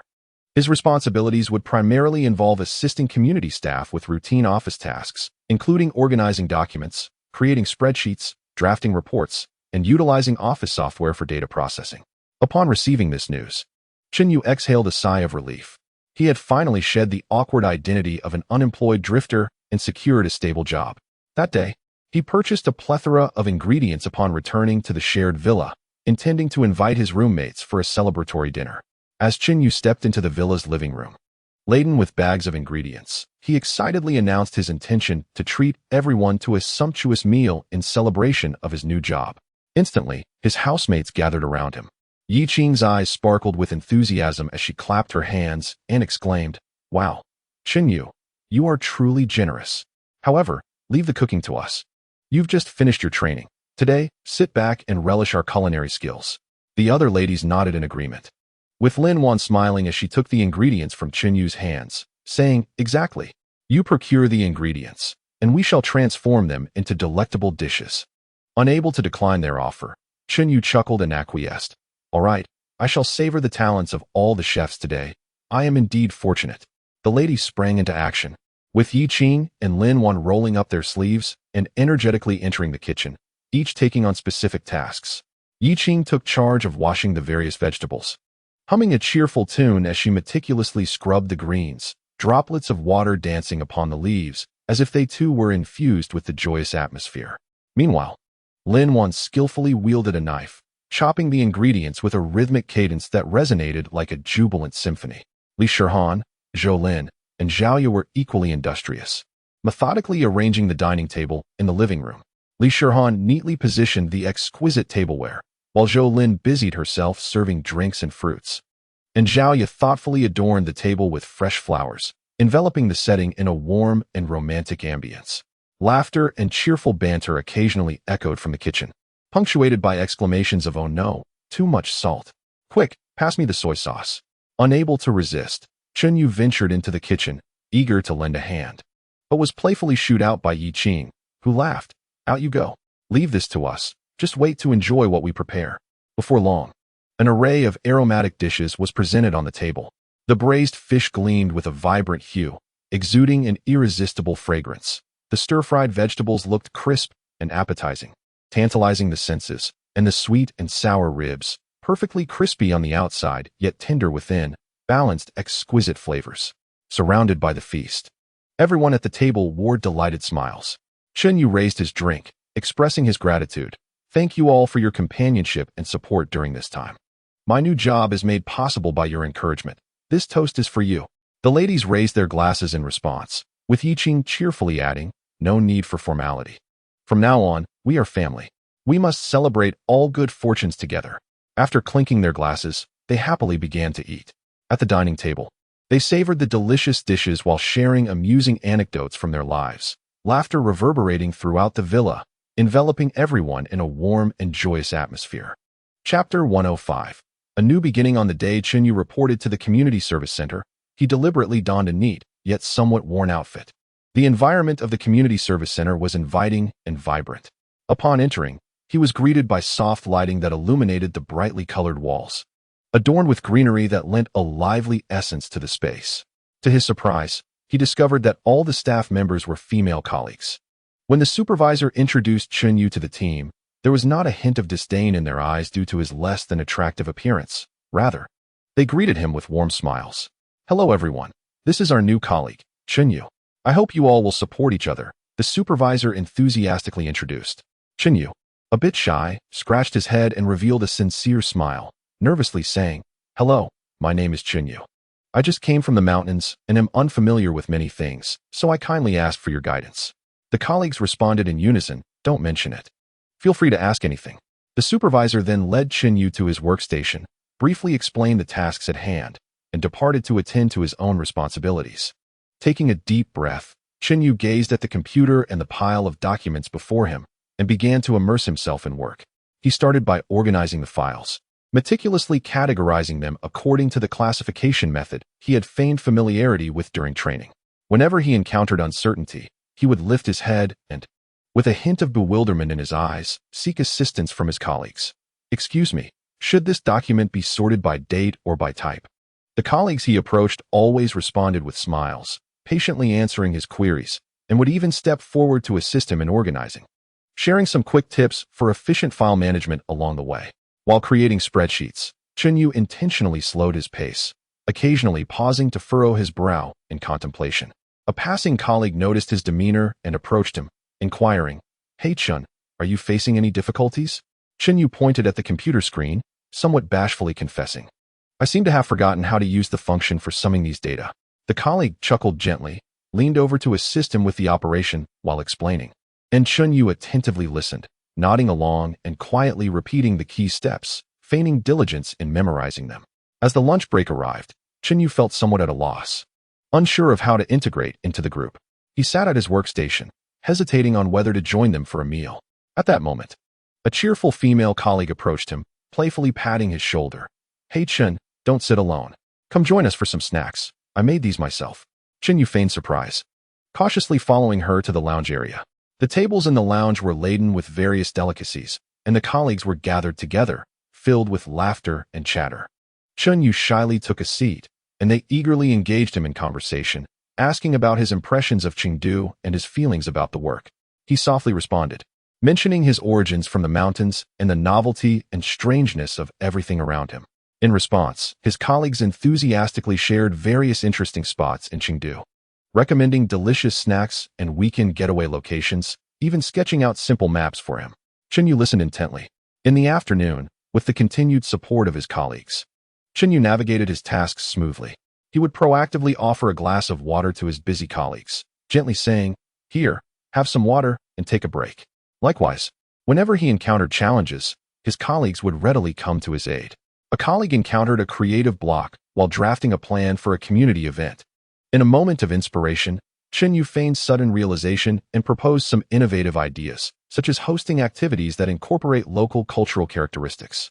His colleague's eyes lit up upon hearing this, showering him with compliments and teasingly remarking, "Ah, Chun, you truly are a clever little rascal." At last, the workday came to a close. After bidding farewell to his colleagues, Chinyu left the office with a heart full of joy as he made his way home. Strolling along the path to the shared villa, he reminisced about the day's events at the community service center, a radiant smile gracing his face. He understood that he had taken the first step toward fostering amicable relationships with his coworkers, and he resolved to continue striving towards his goals through networking and leveraging the resources available to him. Chapter 106. A joyous night in the villa. Chun-Yu hummed a cheerful tune as he returned to the shared villa, buoyed by the day's positive experiences. Upon opening the door, he was greeted by a chorus of laughter emanating from within. His roommates were gathered in the living room, engrossed in a game. With her keen eyes, Yi Qing was the first to spot Chun-Yu, and, like a jubilant little bird, she bounced over to him, exclaiming, "Look who's back. Our busy bee. Come join us." Chun-Yu's lips curled into a confident smile as curiosity peaked within him. He approached to find the coffee table laden with an array of snacks, while Lin Wan, Li Shihan, Zhou Lin, and Zhao Ye were huddled together, an empty bottle of liquor placed prominently in their midst. In an instant, Chun-Yu realized they were playing a game of truth or dare. At that moment, Lin Wan wore a snug, crop top that perfectly accentuated her slender waist, paired with ultra-short shorts that showcased her long, straight legs, which glimmered enticingly under the lights. Her figure was captivating enough to draw anyone's gaze. Noticing Chun-Yu's attention, Lin Wan raised an eyebrow and mischievously remarked, "Chun-Yu, you've arrived just in time. We could use another player. No backing out if you lose." With a casual toss of his hair, Chun-Yu was playfully pulled into the circle. As the first round commenced, the bottle spun and pointed directly at Chun-Yu. The group erupted in cheers, As if anticipating an amusing spectacle, Zhou Lin eagerly inquired, Qinyu, will it be truth or dare? Choose wisely. With a playful smirk, Qinyu replied without hesitation, dare. Li Shihan's eyes sparkled with mischief as she proposed. Qinyu, go and wall press Yi Qing for 10 seconds. With a confident grin, Qinyu approached Yi Qing. However, an awkward predicament arose when he stood before her. Yi Qing towered over him, making the wall-pressing pose rather comical as he had to tilt his head back to reach the wall above her. Struggling to raise his arm, he managed to touch the wall, albeit in a rather contorted manner. Yi Qing couldn't help but burst into laughter at the sight of him. Chun Yu's face flushed as he endeavored to maintain his stance, muttering, don't underestimate me because of my height. My spirit is unwavering. This only elicited more giggles from the girls, who doubled over in mirth. The game proceeded, and in this round, Lin Wan found herself on the losing end. She gritted her teeth and opted for a daring adventure. Zhou Lin, with a mischievous glint in her eyes, pointed at Chun Yu and said, Lin Wan, go give Chun Yu a kiss. Lin Wan's cheeks turned slightly pink, yet emboldened, she swayed her alluring figure and deliberately approached Chun Yu. Suddenly, Chun Yu reached out, gently grasping Lin Wan's chin, lifting her face slightly. In her astonished gaze, he leaned in and placed a soft kiss on her cheek, then chuckled. Now that's more like it. Lin Wan was momentarily taken aback by this unexpected gesture, a rosy hue swiftly creeping up her cheeks. She playfully tapped Chun Yu's chest and teased, you rascal, you certainly know how to charm. The surrounding roommates erupted in cheers. Wow, Chun Yu, you really know how to do this. Chun Yu shrugged, a smug expression on his face. Just a little trick, just a little trick. However, this was merely the beginning. In the ensuing games, an array of flirtatious penalties emerged. On one occasion, after losing, Chun Yu was tasked with giving Zhao Yu a princess carry around the living room. Chun Yu rolled up his sleeves, determined, and approached Zhao Yu. Yet, as he attempted to lift her, he quickly realized the daunting challenge that lay ahead.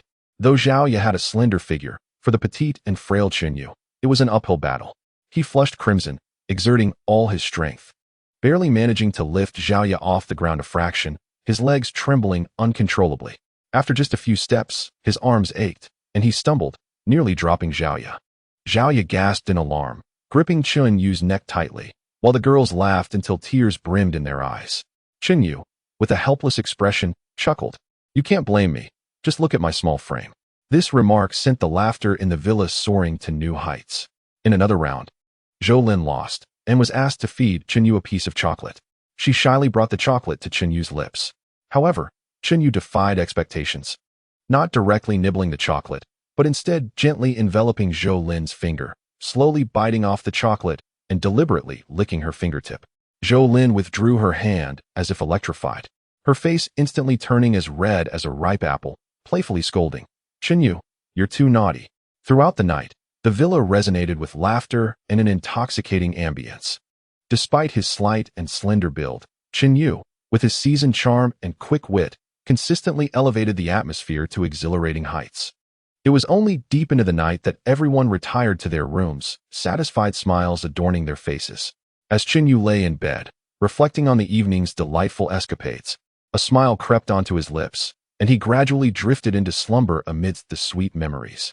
Chapter 107. New opportunities at work the following morning.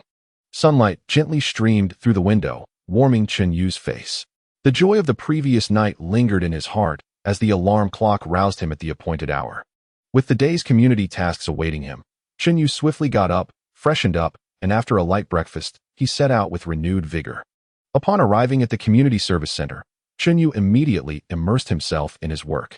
While he was diligently organizing documents, the community director approached him unexpectedly, gently tapping his shoulder, and said, Chun, our community is planning to organize a large-scale charity event focused on caring for the elderly and left-behind children. Would you be interested in participating in the planning? Chun Yu's eyes lit up, and he promptly nodded, exclaiming, Director, I would love to. I believe this is a profoundly meaningful initiative. The director smiled with satisfaction and replied, That's wonderful. Please collaborate with your colleagues to draft a preliminary plan and present it to me tomorrow. Filled with excitement, Chun Yu recognized this as an excellent opportunity to showcase his abilities before his colleagues, potentially expanding his network and gaining further rewards from the system. He quickly gathered his colleagues, and they convened in the meeting room to begin their discussion. I think we could organize some cultural performances to bring joy to the elderly and children, one colleague suggested first. Chen Yu nodded in agreement and added, indeed. Cultural performances can enliven the atmosphere. However, we must also consider the actual needs of the elderly and children, such as arranging health checkups and providing tutoring for the children. At that moment, a tall female colleague furrowed her brow and inquired, but where should we hold the event? It needs to accommodate everyone and be accessible. After pondering for a moment, Chen Yu proposed, how about the community square? It is spacious, familiar to everyone, and conveniently located. The group unanimously agreed. The discussion continued throughout the morning, with colleagues exchanging ideas and the plan gradually taking shape. Chen Yu demonstrated his exceptional communication skills, skillfully integrating everyone's suggestions while introducing several innovative concepts, earning him much praise from his peers. As the lunch break approached, Chen Yu glanced at the time, stood up, and clapped his hands to draw everyone's attention. Dear colleagues, as you know, I have recently come down from the mountains, and my quick integration into this warm collective is thanks to all of you. To express my gratitude for your support during this time, I would like to treat you to lunch at that well-reviewed Chinese restaurant nearby. What do you think? The colleagues were momentarily taken aback. Then their faces lit up with surprise and joy as they responded, Chen Yu, you are too kind. We won't hold back. The group arrived at the Chinese restaurant and gathered around several large tables. While ordering, Chen Yu encouraged his colleagues to choose freely, thoughtfully inquiring if anyone had dietary restrictions. As they placed their orders, his colleagues praised his generosity. Shortly after the dishes arrived, one colleague playfully remarked, Chen Yu, boys are really in demand these days. Especially someone like you. I hear that just by doing anything outside, you can earn a fortune, unlike us, who only make a meager salary each month. You must treat us well today. The others chimed in, laughter filling the air. Chen Yu, feeling slightly embarrassed, scratched his head and replied, Sister, please don't tease me. It's not as exaggerated as you say. At that moment, another colleague curiously asked, Chen Yu, with your spirited demeanor and generosity, do you have a girlfriend? In an instant, all eyes turned toward Chen Yu, their faces adorned with mischievous smiles. Chen Yu candidly replied, not yet. This incited even greater enthusiasm among his colleagues. A warm-hearted older sister chimed in, oh dear, such a fine young man should not be without a girlfriend. I know several lovely ladies. I shall introduce you to them soon. Another young female colleague eagerly added, yes, indeed. Chen Yu, what type do you prefer? I have many single friends around me. Chen Yu's eyes sparkled with delight as he gratefully accepted, really? Thank you all so much. I have been hoping to find a girlfriend, but the opportunity has eluded me. I tend to gravitate towards cheerful and kind-hearted girls. Upon hearing this, his colleagues immediately engaged, enthusiastically describing suitable candidates. One exclaimed, I have a friend with an exceptionally bright personality who can converse with anyone, and she is incredibly kind, often participating in charitable activities. Another remarked, my cousin is the same. Her smile is particularly sweet, and her carefree nature makes her very endearing. Chen Yu listened intently, occasionally asking for more details. Observing his earnest demeanor, his colleagues jested, Chen Yu, it seems you are quite eager to find a girlfriend. Chen Yu, slightly embarrassed, chuckled, well, with everyone's help, I must seize this opportunity. After lunch, everyone returned to the community service center. Chen Yu and the alluring female colleague Lin Wan sat side by side at the desk, diligently revising the proposal. The faint scent of her perfume wafted into Chen Yu's nostrils, stirring a ripple of emotions within him. Nevertheless, he maintained his composure, focusing on perfecting the document. After a productive afternoon, the proposal was finally completed. Chen Yu stretched and said to Lin Wan, thank you for your hard work. With your assistance, I am certain the director will be pleased with our proposal. Lin Wan playfully rolled her eyes. Enough of your flattery. We shall see what the director has to say tomorrow. After work, Chen Yu returned to the villa, filled with a sense of accomplishment. Upon entering, he noticed Yi Qing and Zhao Ye animatedly discussing something in the living room. Yi Qing spotted Chen Yu and waved excitedly. Chen Yu, come here quickly. We are planning a weekend outing to the countryside. Will you join us? Chen Yu smiled. Sure, I was just thinking of unwinding. However, we must meticulously plan our route and activities to avoid any last-minute chaos. The girls nodded in agreement, and they all gathered to discuss the details of their weekend excursion, filling the villa once more with laughter and cheer. As Chen Yu participated in the conversation, he reflected on the day's accomplishments in the community, recognizing that he was steadily progressing towards his goals. both in his work and in his relationships with his housemates. Chapter 108. A weekend adventure awaits at long last. The weekend arrived. The morning sun gently filtered through the window, casting a soft glow upon Chun Yu's face, awakening his anticipation for the outing. The previous night, he had been unable to sleep, brimming with excitement, for the prospect of a trip with his housemates was both rare and delightful. Chun Yu swiftly rose to wash up, donning a comfortable outfit for exercise, and slung a backpack over his shoulder as he made his way to the living room. Yi Qing, Lin Wan, Li Shihan, Zhou Lin, and Zhao Ye had already gathered there, each adorned in vibrant leisure wear, exuding youthful exuberance. Lin Wan, today clad in a fitted short sports top paired with athletic shorts, showcased her alluring physique to perfection. Wow, Chun Yu, you look particularly sprightly today, Yi Qing exclaimed with a smile. Everyone seems lively. I have a feeling today will be exceptionally fun, Chun Yu replied. The group exited the villa together and boarded a prearranged vehicle, heading towards their destination in the countryside. Along the way, laughter and chatter filled the air, with some sharing amusing anecdotes from past outings while others discussed the activities planned for their time outdoors. Upon arrival, they were greeted by a vast expanse of grassland, with rolling hills in the distance, the azure sky adorned with fluffy white clouds. The meadow was dotted with various unknown wildflowers, swaying gently in the breeze, as if welcoming their arrival. Wow, this place is stunning, Lin Wan exclaimed, spreading her arms wide to embrace the fresh air. The group found a level patch of grass, laid out a picnic blanket, and unpacked the food and beverages they had prepared. Chun Yu had even brought a deck of playing cards, suggesting they engage in some entertaining card games. Just as they were engrossed in their merriment, a few dark clouds drifted into the sky, casting a shadow over the once bright day. Oh no, it looks like it might rain, Li Shihan said anxiously, glancing upward. The group quickly packed their belongings, seeking shelter from the impending downpour. Not far off stood a quaint wooden cabin that appeared to have seen better days, and they hurriedly made their way towards it. As they reached the cabin, large raindrops began to pelt down with a loud patter. Chun Yu pushed the door of the cabin, which creaked open, releasing a musty scent into the air. This place seems a bit eerie, Zhou Lin remarked, a hint of fear in her voice. It's all right, let us just go in to wait out the rain. We'll leave once it passes, Chun Yu reassured her. Cautiously, they stepped inside, where they found some old furniture. Dust dancing in the beams of light filtering through the window cracks. Suddenly, a creaking sound echoed, as if something were stirring beneath the floorboards, causing Zhao Ye to scream in fright. Don't be afraid. It's probably just a mouse or something, Chun Yu said, though a twinge of apprehension gnawed at him as well. Just then, the window rattled violently as the wind howled, resembling a force colliding with it. Instinctively, Lin Wan bent down and tightly grasped Chun Yu's arm, her previously confident and beautiful visage now etched with fear, her voice trembling as she said, Chun Yu, I'm a bit scared. Though Chun Yu felt the pain in his arm from her grip, he set aside his discomfort and gently patted her hand to comfort her. Taking a deep breath, he feigned calmness and said, Everyone, don't panic. It's likely just the wind. I'll check the window. As Chun Yu approached the window, an eerie sound echoed through the air, reminiscent of someone weeping softly. This haunting noise reverberated within the stillness of the wooden cabin, sending shivers down one's spine. What on earth is that sound? Yi Qing exclaimed in terror. Chun Yu cautiously drew closer to the window, peering through the cracks, and caught a fleeting glimpse of a white figure outside.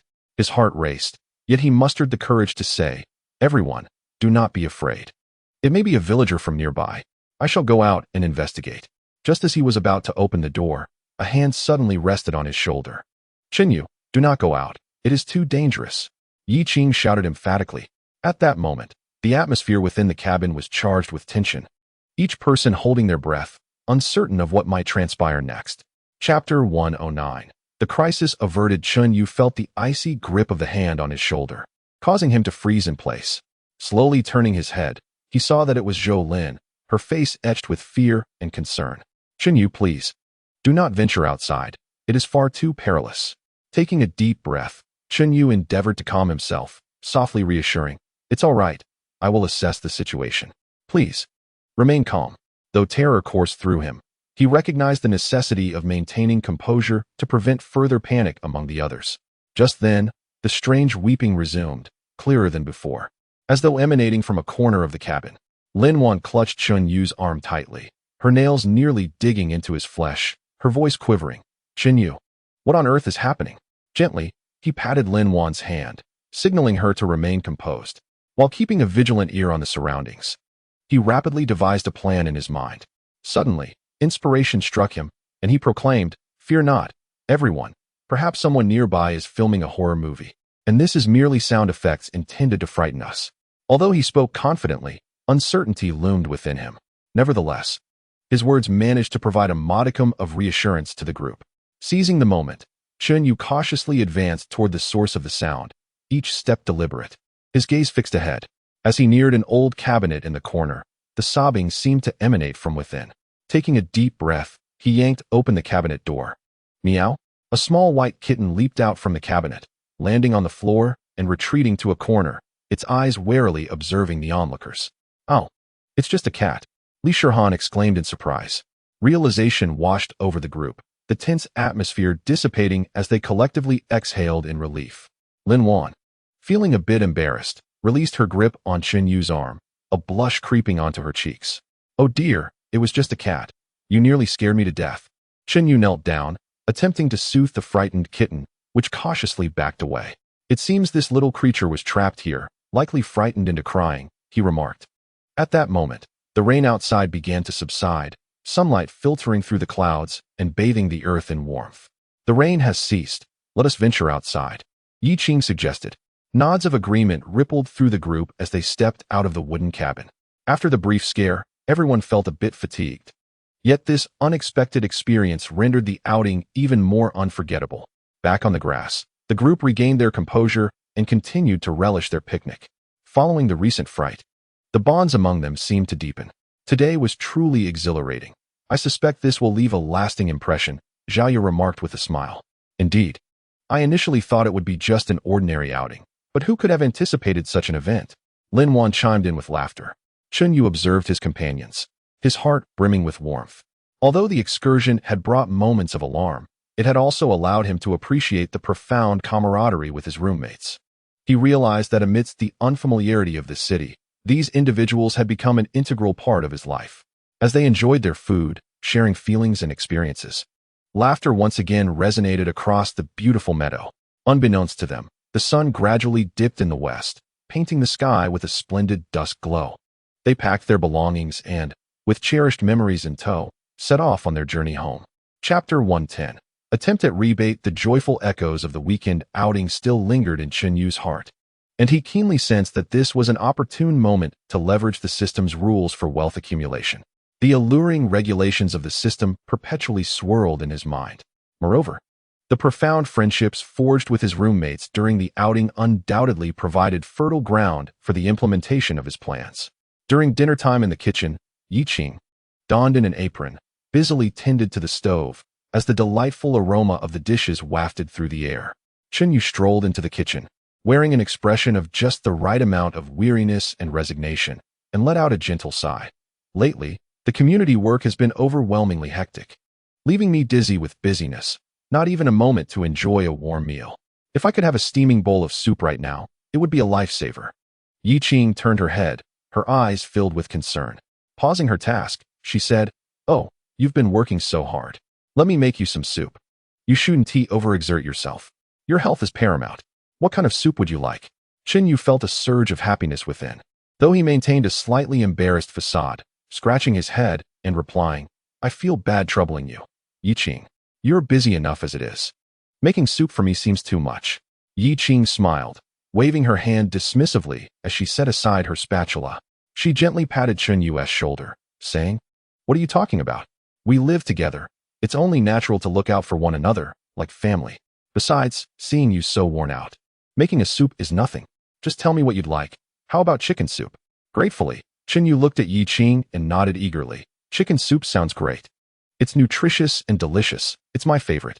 You're truly wonderful, Yi Qing." Yi Qing turned and retrieved a clay pot from the cupboard, declaring, "Then it's settled. You go rest for a bit, and I'll call you when the soup is ready." Afterward, she changed her shoes, grabbed her wallet, and headed out to the market to select fresh ingredients. In the market, she meticulously selected each ingredient, occasionally inquiring with the vendors about their freshness. She picked up a chicken, scrutinizing the meat's hue and resilience, and remarked to the vendor, "Sir, This chicken must be fresh. I am purchasing it to prepare soup for my friend. The vendor promptly nodded in assurance. Rest assured, young lady, this chicken is absolutely fresh, just delivered this morning. Satisfied, Yi Qing proceeded to buy it, along with some fresh mushrooms, red dates, and goji berries, before returning home laden with her purchases. Once at home, Yi Qing skillfully diced the chicken, blanched it, and placed it into a clay pot, adding an appropriate amount of water, along with the mushrooms, red dates, and goji berries. Beginning the slow simmering process. Before long, the kitchen was filled with the enticing aroma of the chicken soup. When Yi Qing presented the steaming bowl of soup to Chen Yu, his eyes glistened with emotion. Wow, Yi Qing, this looks incredibly tempting and smells delightful. You have worked hard. Yi Qing smiled and encouraged, do try it, and see if it suits your taste. Eagerly, Chen Yu scooped a spoonful of soup, blew on it gently, and took a sip, his face lighting up with satisfaction. This is exquisite. Yi Qing, you are truly a chef of the highest caliber. The flavor is extraordinary. Yi Qing chuckled joyfully. As long as you find it delicious, that's what matters. Drink more, it will nourish your body. As Chen Yu enjoyed the soup, he eagerly awaited the system's notification. Indeed, it wasn't long before he heard the system's prompt in his mind. Yi Qing's affection level is at 60, expenditure amount is 50, triggering a tenfold cash rebate. Receiving a rebate of 500 yuan, which has been deposited into the host's account. A wave of elation surged within Chen Yu. This initial attempt had proven successful, filling him with confidence in his plan to utilize the system's rules for cash back. Chapter 111. Subtle changes in the following days. Yi Qing, Lin Wan, and their roommates began to notice subtle changes in Chen Yu. He had become more attentive and considerate, as if he could effortlessly perceive everyone's needs. One afternoon, sunlight streamed through the window onto the living room sofa, where Yi Qing sat engrossed in a fashion magazine. Chen Yu approached, smiling as he asked, Yi Qing, what are you reading? You seem so absorbed. Yi Qing looked up, shaking the magazine in her hand. It's a fashion magazine. There are so many new clothing styles that have just come out, and they all look so enticing. Chen Yu took a seat beside her, saying, you already have great taste in clothing. If you were to buy some new styles, you would surely look even more stunning. By the way, I've been quite fatigued with work lately. Coffee has nearly become my lifeline. Upon hearing this, Yi Qing immediately set the magazine down and declared, really? Then let me get you a cup of coffee. There's a cafe near our villa that serves quite delightful coffee. Just wait a moment. Chen Yu quickly waved his hands. There's no need to go through such trouble. I feel quite embarrassed.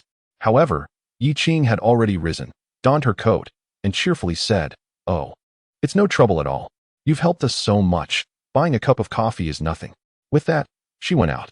Before long, Yi Qing returned with a steaming cup of coffee and handed it to Chen Yu. Quickly try it.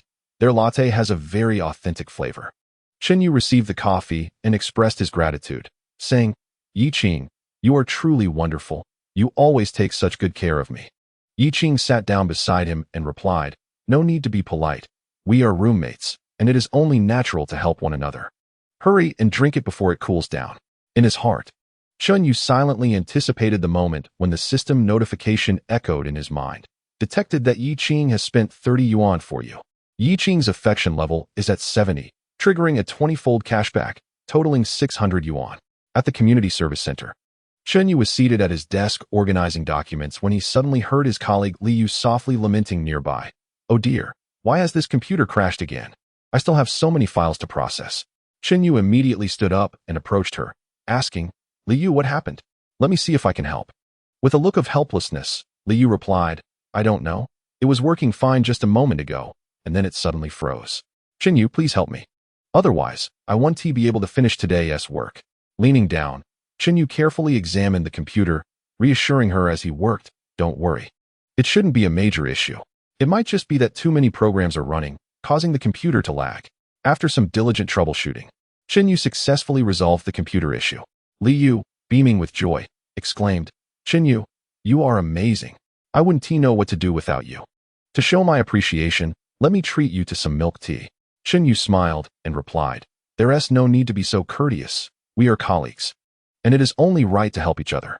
However, Li Yu insisted, that one tea do. You've helped me so much. I must show my gratitude. What flavor of milk tea would you like?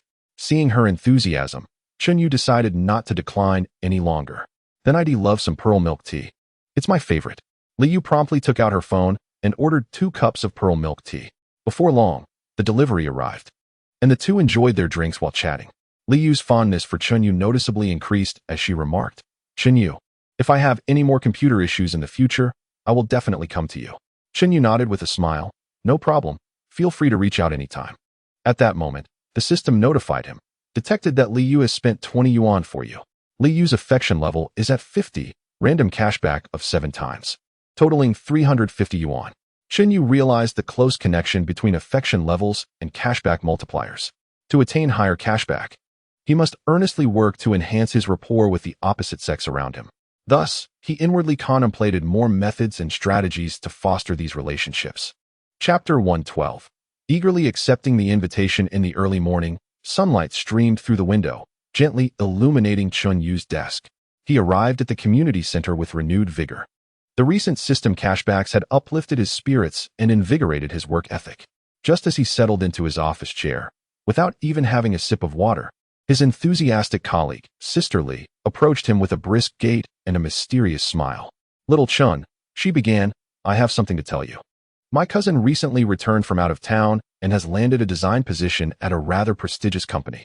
The young lady possesses beauty, a delightful personality, and an amiable demeanor, radiating warmth and cheerfulness, and she is of a similar age to you. I perceive you two as quite compatible. Perhaps you could arrange a time to meet?" Upon hearing this, Chunyu felt a surge of secret joy within him. If he could interact pleasantly with Li Jie's cousin and successfully enhance her affection towards him, leading her to invest in the protagonist, he might gain a long-term benefactor. This prospect illuminated his path like a beacon in the darkness.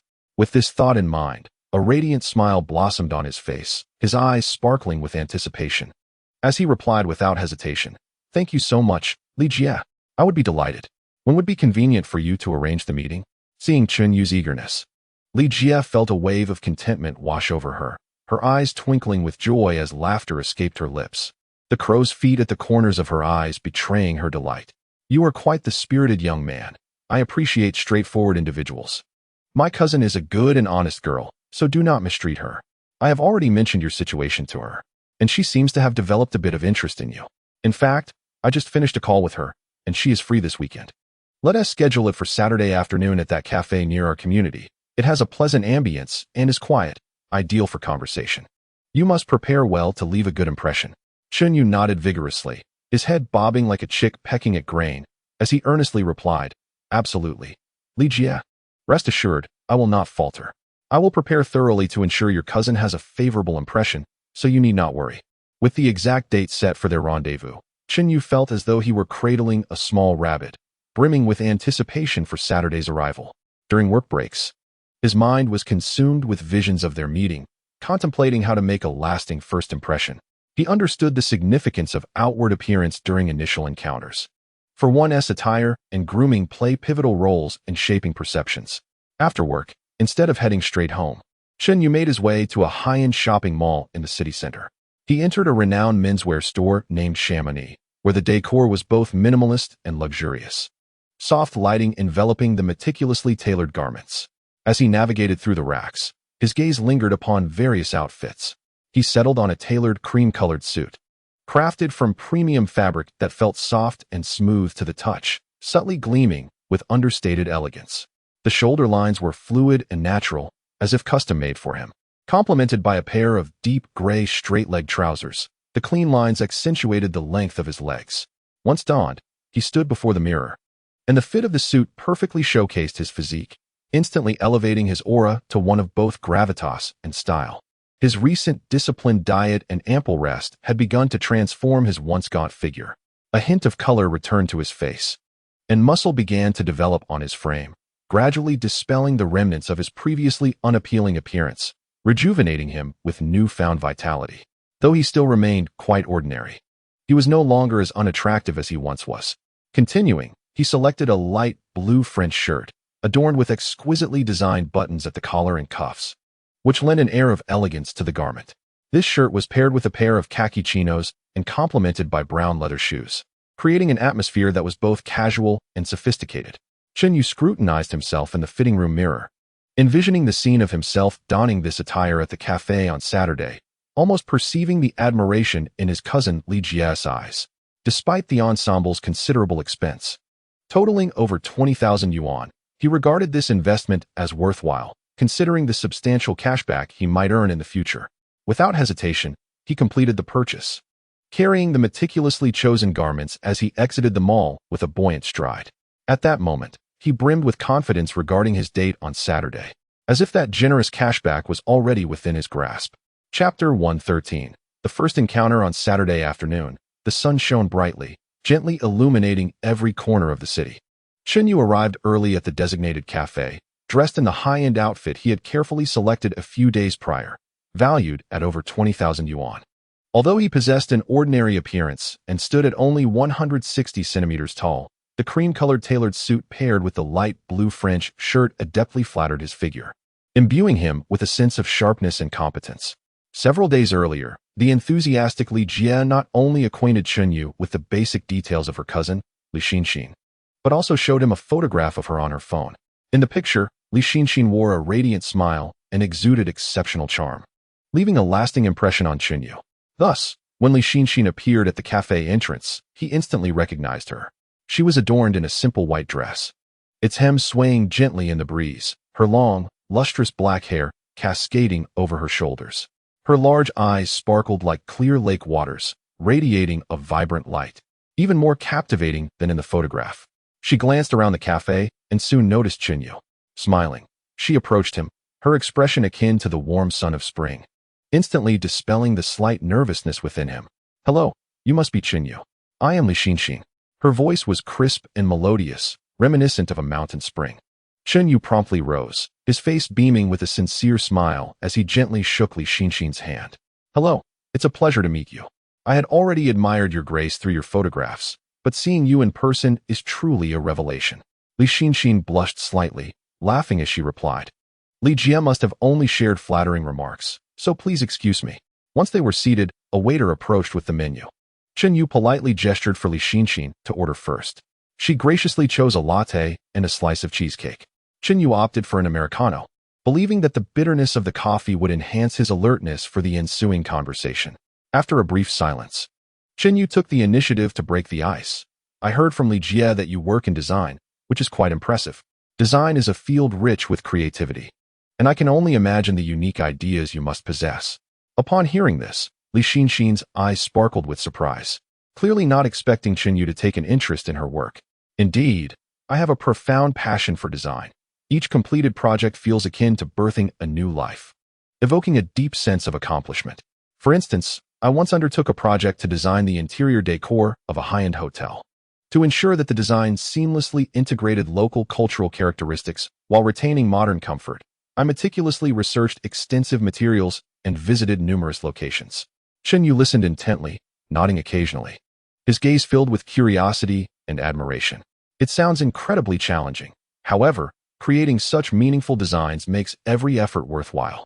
During the design process, did you encounter clients who were particularly difficult to satisfy and had numerous demands?" Li Xinxin playfully wrinkled her nose and replied, "Oh, quite a few. There was one occasion when a client desired a space that exuded futuristic technological vibes, while also preserving traditional Chinese aesthetics. The apparent contradiction between these two styles made the fusion quite challenging. My team and I deliberated repeatedly, discarding several proposals before finally achieving the client's satisfaction." Yu responded with a smile, acknowledging that this indeed tests one's foundational skills, but it also exemplifies the value of designers. "That said, I am not well versed in design and am curious about how you typically draw inspiration. Aside from site visits, do you have any other unique sources?" Li Xinxin's eyes lit up as she enthusiastically replied, "Art exhibitions, reading diverse genres of literature, and even observing passers-by and architecture on the streets can ignite my creativity. Sometimes, a small detail in life can serve as the genesis of a grand idea." As their conversation deepened, their topics broadened, ranging from design philosophies to amusing anecdotes about life.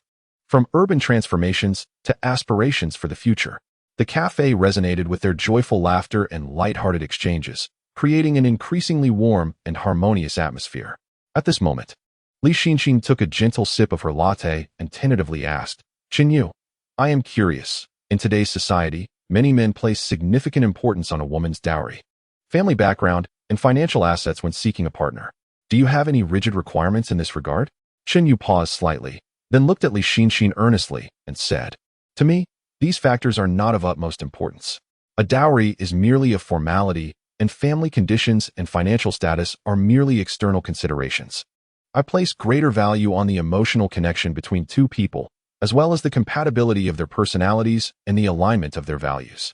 A relationship thrives on mutual understanding, support, and a shared commitment to building a future together. This is the kind of relationship I aspire to. Of course, I also believe that through my own efforts, I can create favorable living conditions for my future partner and family." After hearing this, Li Xinxin's eyes reflected a glimmer of approval, her lips curving into a slight smile. "Your perspective is quite rare. It seems you are a person who values inner qualities and emotions." Chen Yu, feeling a bit bashful, chuckled softly. "Some may regard my views as overly idealistic, but I firmly believe that genuine feelings are the cornerstone of marriage." Chen Yu gazed at the articulate Li Xinxin before him, a sense of quiet joy blossoming within him. He could perceive that Li Xinxin's affection for him was steadily increasing, which, indeed, was the key to triggering the system's generous rewards. He responded to her with greater sincerity, each glance and every word infused with genuine emotion, eagerly anticipating the possibilities that lay ahead. Chapter 114. The Clash of Perspectives. As their delightful conversation unfolded, time slipped away unnoticed. Outside the cafe, the golden rays of the setting sun streamed through the window, casting a romantic glow upon their table and enhancing the harmonious atmosphere. Li Xinxin took a delicate sip of her latte, her eyes reflecting curiosity and earnestness against the backdrop of a society where men were scarce and polygamy was the norm. Finally, she voiced her lingering question. "Chen Yu, in our current society, with so few men and the government promoting polygamy, I am curious, how many wives do you intend to take in the future?" Chen Yu was momentarily taken aback by the unexpected directness of her inquiry.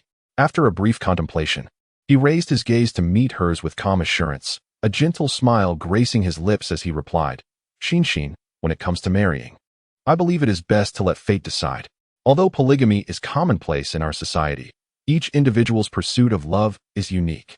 Li Xinxin arched an eyebrow, seemingly surprised by Chen Yu's response. "Let fate decide?" Yet most men actively seek to marry several wives, fulfilling various familial needs and ensuring the prosperity of their clans. Moreover, women have adapted to this model, finding comfort in shared responsibilities.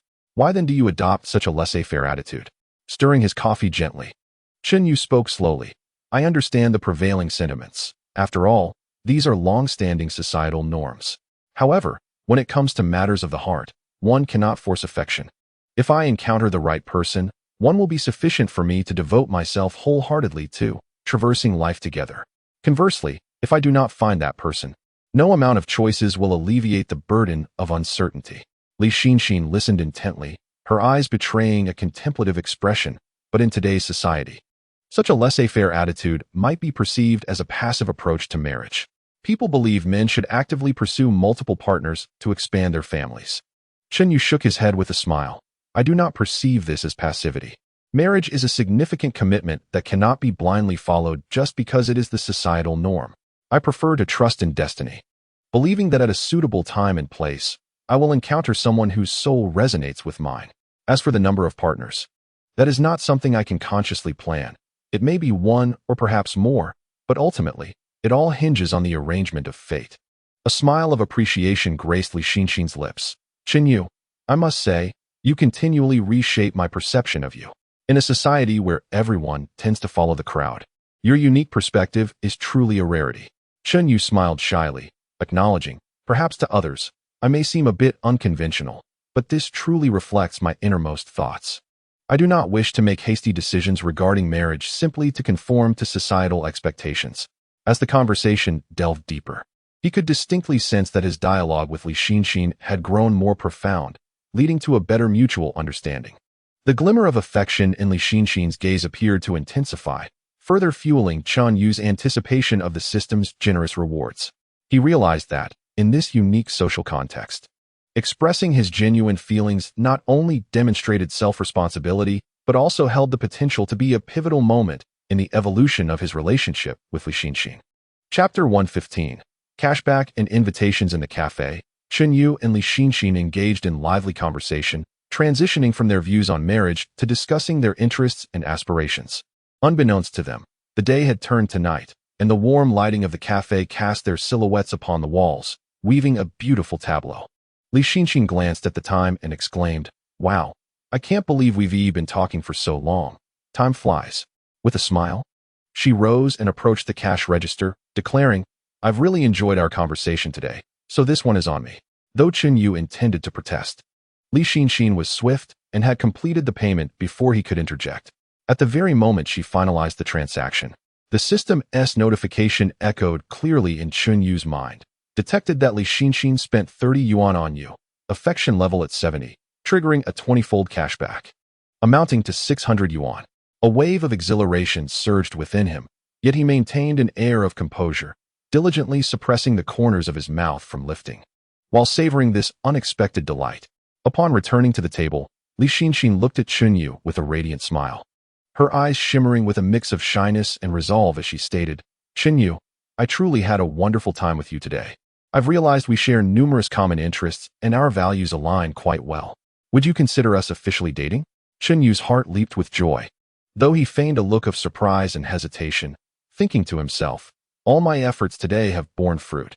I have finally found a potential long-term partner." Meeting Li Xinxin's earnest gaze, he replied slowly, "Xinxin, I also feel at ease with you, and I would be delighted to officially date you."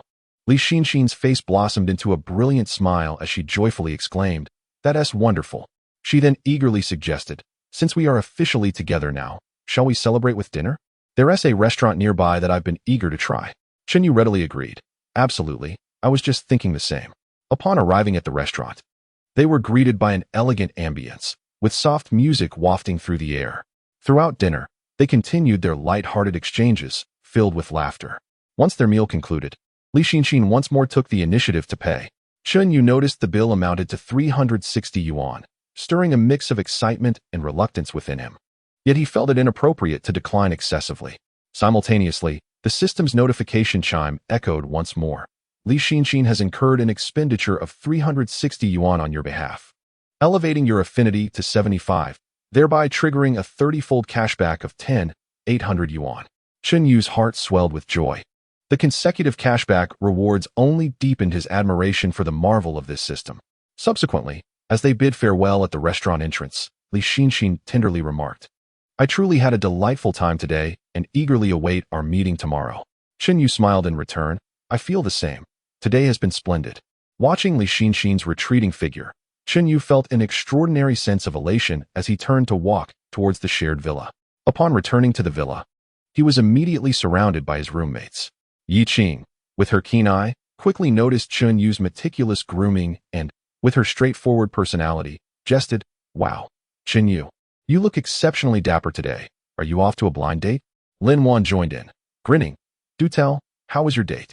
Li Shihan, with wide, curious eyes, gazed at Chunyu. Zhou Lin chimed in, yes, do share." Zhao Ye, arms crossed and a subtle smile gracing her face, also awaited Chunyu's response with anticipation. Chunyu nodded with a grin. "Indeed, I met a friend, and she is now my girlfriend." Before he could elaborate further, Yi Qing, who had always shared a good rapport with Chunyu, experienced a slight change in demeanor, her eyes flickering with a hint of disappointment. Yet, she quickly regained her composure, although her smile bore a trace of forced cheerfulness. In truth, Yi Qing had harbored special feelings for Chunyu, but her forthright nature prevented her from confronting her emotions until this moment of revelation about his new relationship, which struck her heart like a sudden pang. However, at that moment, everyone's attention remained fixed on Chunyu, oblivious to Yi Qing's subtle distress. Enthusiastically, Chunyu recounted the details of their meeting, eliciting gasps and laughter from his roommates. Yet, Yi Qing merely listened in silence, occasionally interjecting with a few words, her smile appearing somewhat stiff. Once the conversation wound down and everyone dispersed, Yi Qing found herself alone on the sofa, her gaze vacant as she stared into the distance. Her heart a tumult of conflicting emotions. Chapter 116. Complicated affections. Sitting alone on the sofa, Yi Qing's mind was a tangled mess. She gazed at the empty living room, reminiscing about her moments with Chunyu, those seemingly mundane instances now replaying in her mind like a film. In a society where polygamy is the norm, she had always believed that her time with Chunyu was filled with unique possibilities. Yet now, with his new girlfriend, she was jolted into the realization that she had missed countless opportunities. Regret surged within her for not having mustered the courage to express her feelings to Chunyu sooner. Meanwhile, in his room, Chunyu blissfully relived his time with Li Xinxin, entirely unaware of Yi Qing's inner turmoil. In this societal milieu, he felt a burgeoning connection with Li Xinxin and fancied that in the future, he might also encounter other captivating women. Life appeared to be progressing towards a promising horizon, and with the aid of the system, he might garner even greater rewards, filling him with anticipation for what lay ahead. The following morning, sunlight streamed through the window, casting a warm glow upon Yi Qing's face as she roused from a restless night, her eyes bloodshot. After completing her morning routine, she mustered her spirits and ventured into the living room, only to find Chunyu seated at the dining table, enjoying his breakfast. Upon noticing Yi Qing, Chunyu looked up with a smile and greeted her. "Good morning, Yi Qing. How did you sleep last night?" Yi Qing forced a slight smile in response. It was all right." She took her seat at the table, distractedly consuming her breakfast while her gaze occasionally darted towards Chunyu. Oblivious to Yi Qing's unease, Chunyu continued. "I must tell you, Xinxin is truly a remarkable girl. There's never a shortage of conversation when we're together. I believe that if I could meet a few more girls like her in the future, it would bring me immense happiness. After all, in our society, it said that a man is fortunate to have multiple wives." At that moment, Lin Wan, Li Shihan, Zhou Lin, and Zhao Yu joined them in the living room. Upon hearing Chunyu's words, Lin Wan chuckled. "It seems you've genuinely found someone you adore. You must cherish her well. If you happen to meet someone suitable later on, bringing them home would also be delightful." Li Shihan nodded in agreement. "Indeed, from your descriptions, Xinxin seems wonderful. A few more sisters like her would surely enliven our household." With a sigh, Zhou Lin remarked, "Oh, it seems that you boys are quite in demand. I wonder if I will ever find someone to marry in this lifetime." Concerned, Zhou Lin then asked, "So, what are your plans moving forward?" Chunyu scratched his head and replied with a smile, "Let us take our time to know each other better. Her birthday is in a few days, and I'm pondering what gift to give her." Yi Qing felt a pang in her heart upon hearing Chunyu's words, but managed to maintain her composure, suggesting, "You could give her something meaningful, like custom jewelry. Girls generally appreciate those." Chunyu's eyes lit up as he exclaimed, "Yi Qing, that's a splendid idea. How did I not think of that?" After breakfast, everyone dispersed to attend to their respective affairs. Throughout the day, Yi Qing felt increasingly disoriented, making frequent mistakes at work. She recognized that she could not continue in this manner and needed to adjust her mindset. After work, instead of returning home directly, Yi Qing wandered to a nearby park. Sitting alone on a bench in an attempt to untangle her thoughts, she reassured herself that since Chunyu had a girlfriend, perhaps there was still a chance for her to become one of his many companions within this societal context. Yet, she remained uncertain whether Chunyu harbored similar feelings for her, and this ambiguity left her heart ensnared in pain and turmoil. Meanwhile, Chunyu eagerly visited a jewelry store after work, following Yi Qing's suggestion, and selected an exquisite custom necklace priced at 688 yuan. After completing his payment, Chunyu returned to the shared villa with a heart full of joy, bearing gifts. Upon entering the living room, he noticed Yi Qing sitting on the sofa. Lost in thought, Chunyu excitedly sat beside her and presented a necklace, exclaiming, "Yi Qing, what do you think of this necklace I chose? Xin will surely love it." Yi Qing gazed at the dazzling necklace, feeling a pang of bitterness within her heart, yet she forced a smile and replied, "It's beautiful. She will definitely like it." Unaware of the sorrow concealed behind Yi Qing's smile, Chunyu continued to exuberantly discuss his plans for Li Xin's birthday and even mentioned how he would balance relationships if he were to marry another woman in the future. Yi Qing listened in silence, her heart a whirlwind of emotions, tears brimming in her eyes as she fought desperately to hold them back. Chapter 117. An unexpected turn of events. Chunyu was joyfully preparing for Li Xin's birthday when fate cruelly decided to intervene. A few days later, while returning from work, he passed by a construction site where the warning signs were hardly visible. Lost in thoughts of the surprise he was planning for Li Xin, he failed to notice a raised piece of pavement beneath his feet. As he stepped on it, he stumbled forward. In his panic, he attempted to brace himself with his hands, only to have a fallen scaffolding pipe crash down onto his leg. A wave of excruciating pain surged through him, causing him to collapse onto the ground, unable to suppress a cry of agony. Bystanders quickly gathered around him, and someone promptly called for an ambulance, which soon arrived to rush Chunyu to the nearest hospital. In Chunyu's phone contacts, Yi Qing was designated as the emergency contact.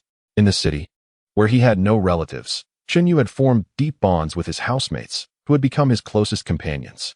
Thus, upon admitting Chunyu, the hospital followed protocol and contacted his emergency contact, informing Yi Qing. At the shared villa, Yi Qing, Lin Wan, Li Shihan, Zhou Lin, and Zhao Yu were preparing for dinner when they received the call from the hospital, delivering the news of Chunyu's injury. Panic ensued as they hastily set down their bowls and chopsticks, rushing to the hospital. In the emergency room, Chunyu's face was pale, beads of sweat rolling down his forehead as he gritted his teeth, enduring the intense pain in his leg. After a thorough examination, the doctor solemnly informed them, "The patient has a fractured leg and requires immediate surgery. Who among you is the family member? Please proceed with the necessary paperwork." Yi Qing, filled with urgency, quickly responded, "I will take care of it. Chunyu has no other family. Though we are merely roommates, we are as close as family." With that, she followed the nurse to handle the formalities. Meanwhile, Lin Wan anxiously paced back and forth at the emergency room entrance, muttering, "How could this happen? Chunyu is usually quite cautious." Li Shihan's eyes glistened with worry as she expressed her hopes for a successful surgery, saying, "He must come through this safely." Although Zhou Lin remained silent, her clenched fists and the visible veins on her hands betrayed her inner tension. Zhao Yu, striving to maintain her composure, reassured everyone, "Let us not panic. The doctors will certainly do their utmost." When Yi Qing returned to the emergency room after attending to her duties, Chunyu had already been wheeled into the operating theater. The surgical lights shone brightly as Yi Qing and her roommates paced anxiously at the door, their hearts heavy with concern. Yi Qing's eyes were filled with apprehension. Her hands instinctively tightened and relaxed as she murmured, "Chunyu, you must be all right." After what felt like an eternity, the operating room door finally swung open and the doctor emerged.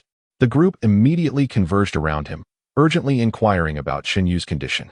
The doctor removed his mask and announced, "The surgery was highly successful, but the patient has sustained significant injuries that will require extensive recuperation." Upon hearing that Chunyu was out of danger, a collective sigh of relief swept through the group. Subsequently, Chunyu was transferred to a hospital room. As she gazed at the unconscious Chunyu lying on the bed, Yi Qing couldn't hold back her tears. She gently grasped his hand and said, "How could you be so careless?" Lin Wan wiped her own tears and added, "It's good he's awake. Now he must take care to heal properly." Li Shihan chimed in, "Yes, we will all help take care of him." Zhou Lin nodded slightly and softly urged, "Chunyu, please recover quickly." Zhao Yu patted Yi Qing's shoulder, offering comfort, "Do not worry too much. Everything will be fine." When Chunyu gradually regained consciousness, he was met with the concerned gazes of his roommates. Weakly smiling, he reassured them, "Do not worry. I'm fine, just a fall. I didn't expect it would be so serious." Yi Qing wiped her tears and scolded, "You say you're fine, yet your leg is broken. You must be more careful in the future." The news of Chunyu's injury quickly reached Li Shinshin, who rushed to the hospital, her heart racing with anxiety. Upon seeing Chunyu in the hospital bed, her eyes reddened with concern as she said, "Chunyu, why were you so careless? I am so worried about you." Chunyu looked at Li Shinshin, overwhelmed with guilt, and replied, "Shinshin, I'm sorry. I had planned to give you an unforgettable birthday." But now Li Shinshin gently took Chunyu's hand and comforted him, "Do not say that. Your health is what truly matters. Birthdays can be celebrated at any time. You must focus on healing." In the days that followed, Yi Qing and Li Shinshin took it upon themselves to care for Chunyu. Yi Qing arrived early at the hospital each day, bringing homemade nutritious porridge, assisting him with personal hygiene, and engaging him in conversation to alleviate his boredom. Li Shinshin, during her breaks from work, would visit the hospital to keep Chunyu company, sharing amusing stories from her job to bring him joy. Lin Wan would bring books and magazines after work to entertain Chunyu and help tidy up his room. Li Shihan utilized her artistic talent to create charming little drawings and adorn the walls of the hospital room, filling the space with warmth and cheer. Zhou Lin, utilizing her nursing expertise, assisted the nurses in providing Chunyu with uncomplicated care while meticulously reminding everyone to pay attention to the nuances of his needs. Zhao Yu took on the responsibility of coordinating everyone's schedules, ensuring that Chunyu was never without companionship, and also brought essential supplies to enhance their comfort during their hospital stay. However, beneath this seemingly harmonious scene of care, a subtle sense of rivalry began to develop between Yi Qing and Li Xinxin. Both aspired to offer Chunyu greater affection during his time of need, hoping to capture more of his attention. Chapter 118. Fortuitous gains amidst adversity. During Chunyu's hospitalization, despite his limited mobility, he unexpectedly embarked on a remarkable journey. Discovering fortune amidst misfortune, Yi Qing and Li Xinxin dedicated themselves to caring for Chunyu, each day presenting him with an array of delectable dishes and heartfelt gestures. Understanding Chunyu's fondness for hometown cuisine, Yi Qing sought the counsel of chefs, mastering several authentic recipes which she lovingly prepared and brought to the hospital. Li Xinxin, concerned about Chunyu's potential feelings of confinement, not only shared amusing anecdotes daily, but also leveraged her connections to procure the latest electronic devices, enabling him to stay informed about the world beyond his hospital room. At the moment, Yi Qing carefully served the meticulously prepared chicken soup to Chunyu. A system notification resonated in his mind, detected that Yi Qing has invested considerable effort and resources in caring for you. Affection level increased to 80, triggering a 40-fold cashback. Current expenditure, equivalent to food and time costs, is 50 yuan, cashback amounting to 2,000 yuan. Chunyu was taken aback, almost revealing his surprise. He feigned calmness while internally rejoicing. Shortly thereafter, Li Xinxin gifted him a limited edition game controller, facilitating his leisure on the hospital bed. The system notification chimed again, detected that Li Xinxin has spent 300 yuan for you. Affection level increased to 85, triggering a 50-fold cashback, amounting to 15,000 yuan. Chunyu gazed into Li Xinxin's concerned eyes, filled with astonishment and gratitude. He had never anticipated that his period of convalescence could yield such substantial returns. Beyond Yi Qing and Li Xinxin, other roommates were also active in their support. Lin Wan selected a collection of classic literature for Chunyu, hoping to provide him with an engaging escape through reading. The system announced, detected that Lin Wan has spent 200 yuan on books. Affection level increased to 75, triggering a 30-fold cashback, amounting to 6,000 yuan. Li Shihan meticulously crafted a comic portraying Chunyu as a valiant figure, resembling a warrior overcoming adversity. Upon receiving this unique gift, Chunyu was overjoyed. The system notified him, detected that Li Shihan has invested significant creative energy. Affection level increased to 78, triggering a 35-fold cashback, equivalent to a creative cost of 100 yuan, amounting to 3,500 yuan. Zhou Lin, applying her nursing knowledge, procured specialized rehabilitation equipment for Chunyu, aiding in his recovery process. System notification, it has been detected that Zhou Lin has spent 500 yuan on rehabilitation equipment for you, elevating your favorability to 80 and triggering a 40-fold cashback, amounting to 20,000 yuan. Zhao Ye is responsible for coordinating arrangements, purchasing coffee and snacks for everyone, ensuring that those caring for Chunyu can maintain their well-being during this process.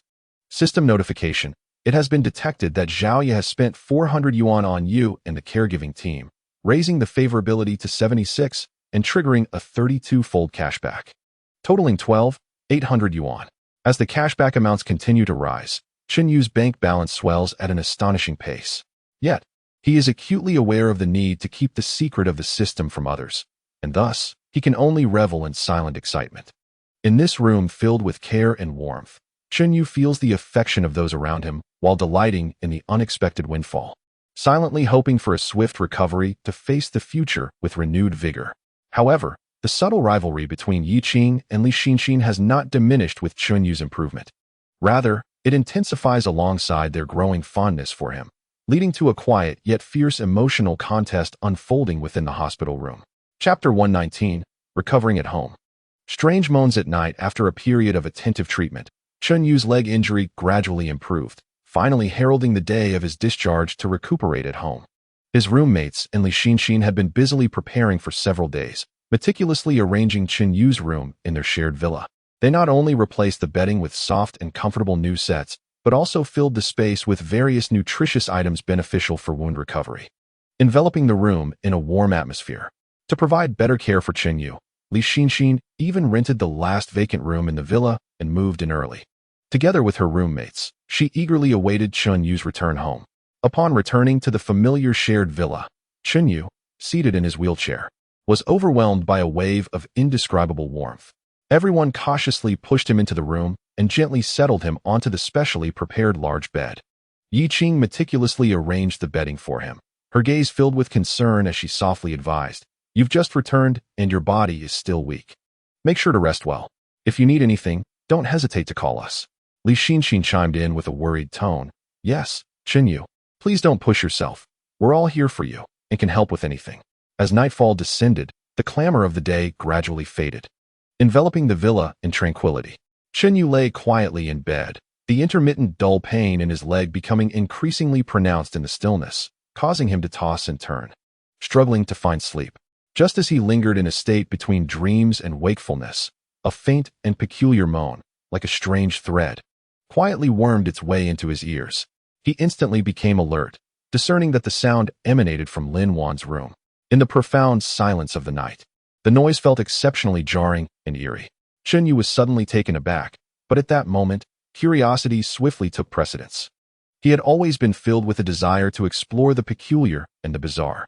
The strange sounds emanating from Lin Wan's room in the dead of night acted like a powerful magnet, irresistibly drawing his inquisitiveness. Despite the excruciating pain in his legs reminding him of his mobility limitations, confining him to a wheelchair, he took a deep breath, enduring the discomfort, and fervently began to turn the wheels of his chair, eager to approach Lin Wan's room. The intermittent moans seemed to tease Chenyu's curiosity, intensifying his urgency to uncover the mystery behind it. The sounds appeared to be laced with anguish, yet they hinted at a complex emotion that was difficult to articulate, causing a torrent of speculation to surge through his mind. As he drew closer to Lin Wan's room, the moans grew increasingly distinct, as if an invisible hand was tightly gripping his curiosity. Chenyu quickened the pace of his wheelchair, finally arriving at Lin Wan's door. Without hesitation, he pressed his ear against the door, striving to capture the sounds within more clearly. Through the door, the noises became more vivid. He could discern the pain and repression they encapsulated. However, just as he began to detect a subtle shift in emotion, the moans abruptly ceased, like a stringed instrument suddenly silenced. Chenyu's heart tightened, and his curiosity piqued. He disregarded everything else, eagerly raised his hand, and knocked insistently on the door, calling out loudly, "Lin Wan, what are you doing in there? Is something wrong?" The room fell into a profound silence, with no response. Chenyu's heart raced. Driven by curiosity, he knocked again, this time with greater urgency. At last, after a moment of stillness, faint footsteps could be heard. The door slowly opened, revealing Lin Wan standing in the doorway. Chenyu's gaze was instantly captivated by her appearance. Her face was flushed, her hair tousled and falling beside her cheeks, and her clothing appeared rather disheveled. His eyes widened in astonishment as he instinctively leaned forward, peering curiously into the room, desperate to uncover the reasons behind this scene.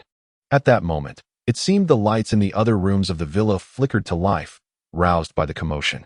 Yi Qing, Li Shihan, Zhou Lin, Zhao Ya, and Li Xinxin were all disturbed by the sounds and emerged from their rooms, hastening towards Lin Wan's room. Chapter 120. Embarrassment and mystery upon encountering Chenyu's gaze. Filled with curiosity and urgency, Lin Wan's cheeks flushed crimson, spreading like a tidal wave. She instinctively tugged at the hem of her clothing, attempting to arrange her slightly disordered outfit. A blend of panic and embarrassment flickered in her eyes. "I am fine, just had a nightmare," Lin Wan stammered, her voice trembling slightly, akin to a leaf shivering in the cold wind. Chenyu was initially filled with skepticism, but upon witnessing Lin Wan's awkward demeanor and recalling the peculiar sound that had just reached his ears, he suddenly experienced an epiphany and surmised the underlying reasons. He couldn't help but exclaim, "That cry was so harrowing. I thought something monumental had transpired." At that moment, the other roommates, having heard the commotion, hurried over. Yi Qing, Li Shihan, Zhou Lin, Zhao Ya, and Li Xinxin all appeared groggy, evidently jolted from their slumber. Yi Qing was the first to break the silence, her voice thick with drowsiness as she yawned and inquired, "What on earth is happening at this late hour? Chenyu, why are you knocking and shouting?" Chenyu then recounted the strange moaning he had just heard and the subsequent journey he took to trace its origin. The women, upon hearing his account, instantly grasped the implications, their faces collectively breaking into knowing smiles as 6 pairs of eyes turned toward Lin Wan. Under their scrutiny, Lin Wan felt a wave of embarrassment and indignation wash over her cheeks burning crimson as she longed to vanish into the ground. She stamped her foot and retorted playfully, "Stop overthinking. It was merely a nightmare." However, her desperate attempts to dismiss the matter only fueled their suspicions further. Yi Qing, with a teasing smile playing upon her lips, quipped, "Oh, what kind of nightmare could produce such distinctive sounds?" Li Shihan chimed in, "Exactly, Lin Wan. Don't hide anything from us. Surely you have some little secret?" Though Zhou Lin remained silent, the playful grin on her face spoke volumes. Zhao Yu raised an eyebrow, a mischievous smile gracing her lips as she mused, "If there's something intriguing, don't forget to share it with the sisters." Flustered and anxious, Lin Wan felt her eyes welling up with tears as she exclaimed, "Stop it. There's really nothing to it. I need to rest. Everyone disperse." With that, she turned to retreat to her room. Recognizing that further teasing might be excessive, Yi Qing quickly added, all right, we won't tease you anymore. Let us all go back to sleep. We have work tomorrow." The group then gradually dispersed, returning to their respective rooms. Qinyu, too, turned his wheelchair, accompanied by Li Xinxin as they made their way back to his room. Li Xinxin lay beside Qinyu, yet her mind was a whirlwind of confusion and thoughts. Observing Qinyu's concern for Lin Wan, she couldn't help but wonder if there was a secret between the two that she was unaware of. Once this thought took root, it spread like wild weeds in her heart, and the more she pondered, the more unsettled she felt, tossing and turning in bed, unable to find rest. The following morning, Qinyu awoke early, only to discover that Li Xinxin had already left for work. As he sat in the living room enjoying breakfast, Lin Wan emerged from her room. The moment their eyes met, an awkward tension enveloped the air. Lin Wan hastily greeted him and prepared to leave. Qinyu could not help but speak up. "Lin Wan, if you encounter any difficulties, you must tell us. We are all roommates, and those who can help will certainly not hesitate." Lin Wan's figure stiffened slightly, hesitating for a moment before slowly responding, "Thank you, Qinyu, but I really am fine." With that, she quickly left. Chapter 121. Lin Wan's nighttime intrusion. Since that awkward little episode, the villa appeared to have returned to tranquility, yet a subtle, indescribable tension lingered in the air. Qinyu remained focused on his recovery, striving to restore his life to its normal course, while Li Xinxin's care for him became increasingly attentive, as if her efforts could dispel the unfounded doubts dwelling within her heart. On yet another serene night, the silver moonlight descended like a delicate veil through the window, quietly spilling into Qinyu's room. As he was lost in sweet slumber, a faint, fragmented sound pierced the night's tranquility, abruptly yanking him from his dreams. He instinctively shivered, groggily opening his eyes, and through the dim moonlight, he discerned a vague silhouette stealthily entering his room. Instantly alert, Qinyu's senses heightened, and he called out in a low, sharp voice, "Who is it?" The sound resonated clearly in the stillness of the night, carrying an air of sternness. "Qinyu, it's me, Lin Wan." A soft yet slightly trembling voice responded, imbued with a tension and panic that had long been suppressed in the darkness. A sudden jolt surged through Qinyu. His drowsiness dissipated like mist. He hastily reached for the bedside lamp, and in an instant, warm yellow light flooded the room. There stood Lin Wan, clad in a thin nightgown, its silk fabric gleaming softly under the light, accentuating her slender frame. Her hair was somewhat disheveled, tendrils brushing against her cheeks, her eyes reflecting a mix of anxiety, shyness, and an indescribable resolve. Before Qinyu could inquire about the unfolding situation, Lin Wan, gathering all her courage, swiftly stepped forward and threw herself into his arms. Her movement was swift and decisive, leaving Qinyu, caught off guard, unable to react. Almost immediately, Lin Wan's soft lips pressed urgently against his. In that moment, Qinyu felt as if his mind was engulfed in a buzzing storm, a cacophony of confusion swirling within. Lin Wan's kiss bore an intense warmth. Her lips trembled slightly, as if conveying emotions too profound for words. Gradually, her kiss traced down from his lips, tender yet fervent. Her breath grew quick and warm, fanning against his neck. Qinyu felt as though he had been frozen in place, completely immobilized.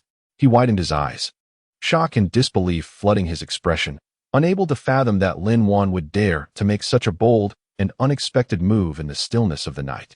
Lin Wan. Qinyu, after enduring a profound shock, instinctively sought to push Lin Wan away. Yet, as he raised his hands, they faltered, for he feared that any abrupt movement might harm her. At this moment, his heart was a tempest of confusion and inner turmoil, utterly bewildered by Lin Wan's sudden change in demeanor during the late hours of the night. Nevertheless, Lin Wan showed no intention of halting. Her kiss continued its descent, her voice a soft murmur. "Chen Yu, I simply cannot restrain myself," imbued with an urgency and longing, as if emotions long suppressed had finally erupted. Chen Yu found himself increasingly astonished and perplexed, rendered utterly at a loss in this chaotic and awkward atmosphere. Just as the tension reached its zenith, the closed door was unexpectedly rapped upon, the sound resonating in the stillness of the night like a resounding hammer, striking heavily against the hearts of both Chen Yu and Lin Wan. Chapter 122. An unexpected interruption and escalating chaos. That sudden knock echoed like a thunderclap, reverberating through the charged and tumultuous air. Chen Yu and Lin Wan's bodies stiffened as if electrified, their muscles tensed, frozen in place. Lin Wan's previously dreamy gaze regained a flicker of clarity, her cheeks ablaze with a flush of embarrassment akin to a fiery sunset. She resembled a startled fawn, springing away from Chen Yu in a panic, her hands flailing to tidy her disheveled hair, hastily tugging at her crumpled nightgown in a desperate attempt to restore some semblance of decorum. Chen Yu, equally filled with embarrassment and dismay, felt his heart race violently, as if a wild beast were striving to break free from its confines. The knock persisted, now more insistent, accompanied by Li Xinxin's concerned voice. "Chen Yu, are you all right? I thought I heard something in there." It was then that Chen Yu, as if awakening from a dream, realized that the door had been left unlocked. His heart leaped into his throat, a wave of anxiety washing over him. Impaired by a leg injury, he could only watch helplessly as Li Xinxin might enter at any moment. His expression turned frantic, his eyes pleading with Lin Wan to find a place to hide. Lin Wan, equally flustered, scanned the room in a frenzy. In her haste, she opened the wardrobe door, then cautiously closed it, her petite form slipping inside. Within the cramped confines, her heartbeat thundered like a drum, threatening to drown her senses. Almost simultaneously, the door creaked open, revealing Li Xinxin rushing into the room. Her gaze first landed on Chen Yu, who sat on the bed, visibly flustered. Then, she surveyed the room's corners, her eyes shimmering with deep suspicion. Chen Yu feigned composure, forcing a strained smile as he said, "Xinxin, I assure you, I'm perfectly fine. You see, it was just a cup that fell." As he spoke, he pointed to the shattered cup on the floor, its fragments glinting coldly under the light. Li Xinxin furrowed her brow slightly, clearly not entirely convinced by Chen Yu's words. Her keen gaze meticulously scanned the room, leaving no corner unchecked, as if she were obsessively searching for some hint of a clue. Suddenly, her eyes fixed on the few undone buttons of Chen Yu's pajamas, and her expression became complex and profound in an instant. "Chen Yu, are you hiding something from me?" Li Xinxin's voice carried a distinct edge of inquiry, her tone laden with suspicion. A pang of anxiety shot through Chen Yu, and he hastily stammered an explanation. "Xinxin, don't overthink it. I just had a nightmare and was quite frightened." Li Xinxin pressed her lips together, remaining silent as she walked straight to the bedside, slowly sitting down. She gazed intently into Chen Yu's eyes and said earnestly, "Chen Yu, I'm worried about you. I'll stay with you tonight." Lin Wan, hidden in the wardrobe, felt as if her heart had plunged into an icy abyss, heavy and suffocating. She curled tightly within the confines of the wardrobe, covering her mouth with her hands, her breaths becoming cautious, fearful of making even the slightest sound. Chen Yu's face showed distress, his brows knitted tightly. "Xinxin, there's really no need. I'm fine. You have work tomorrow, so please go home and rest well." However, Li Xinxin's resolve was unwavering, her gaze firm as she declared, "No, I can't shake the feeling that you're concealing something from me. I'll feel more at ease if I stay." Chen Yu sighed deeply, knowing all too well Li Xinxin's temperament. Once she had made up her mind, it was as if it were set in stone, nearly impossible to alter. Meanwhile, Lin Wan in the wardrobe was in a state of frantic anxiety, akin to an ant on a hot pan, desperately anxious. She had no idea how to navigate the situation unfolding before her, silently praying not to be discovered, her heart suspended in a state of unease. In the end, Chen Yu could not withstand Li Xinxin's insistence and, in resignation, silently acquiesced to her decision to stay. Li Xinxin meticulously cleaned up the shards on the floor and then gently extinguished the dim yellow light, carefully lying down beside Chen Yu. Immersed in darkness, both remained silent, Yu was filled with anxiety and sorrow, his mind in turmoil over Lin Wan hiding in the wardrobe, utterly clueless about how this chaotic scenario would resolve itself. Li Xinxin, turning towards Yu, sensed his discomfort and unease, which amplified her existing doubts, swelling like a snowball, growing ever more profound. The room was so quiet that one could hear a pin drop, with only the sound of their breaths, some light, some heavy, some slow, some hurried, pervading the stillness. This eerily tranquil atmosphere bred an unusual tension, an invisible weight pressing heavily on each heart. Li Xinxin gently clasped Yu's hand, her voice barely above a whisper. Yu, if anything troubles you, please share it with me without reservation. I am genuinely worried about you. Yu deeply felt the overflowing concern and profound reliance in Li Xinxin's words. He tenderly returned her grip. Striving to make his voice sound as natural and calm as possible, I assure you, there is nothing wrong. Please don't overthink it. Just focus on getting some rest. However, Li Xinxin was not easily placated. The persistent unease within her, akin to an invisible hand, urged her to draw closer to Yu, seeking a sense of inner tranquility. She slowly leaned in, her soft lips brushing against his cheek like a delicate butterfly, whispering dreamily, Yu, I truly care for you from the depths of my heart. Caught off guard by this sudden intimacy, Yu found himself at a loss. Torn between the dread of Lin Wan being discovered in the wardrobe and the overwhelming impulse stirred by Li Xinxin's passionate affection. Amidst this intricate web of emotions, he instinctively responded to her fervent kiss. Their lips met fervently, Li Xinxin's kiss imbued with urgency and insatiable longing, as if through this profound embrace she could dispel all lingering doubts. Gradually, Yu succumbed to the warmth of her passion, lost in the moment, the world around them fading away until only they remained. Concealed in the wardrobe, Lin Wan's emotions were a tumultuous blend, as if a bottle of mixed flavors had been overturned, each sensation surging within her. She curled tightly in the confined space, straining to hear the subtle movements outside, her heart heavy with regret and indescribable embarrassment. She was acutely aware that her actions tonight had been impulsive and reckless, yet it was too late to turn back. All she could do was silently pray not to be discovered, longing to escape this excruciatingly awkward situation. As the fervent kiss continued, Li Xinxin's hand unconsciously found its way to Yu's waist, her body entwining with him like a vine, drawing even closer. Yu's body tensed instantly, his hands instinctively beginning to roam. Yet, in that passionate moment, he suddenly recalled Lin Wan hiding in the wardrobe, and an inexplicable thrill surged within him. Lin Wan, in her concealed space, strained to catch the indistinct sounds outside, her face flushing with heat, as if a fierce fire were consuming her. She was filled with turmoil and shame, desperately trying to remain silent, yet her heart raced uncontrollably.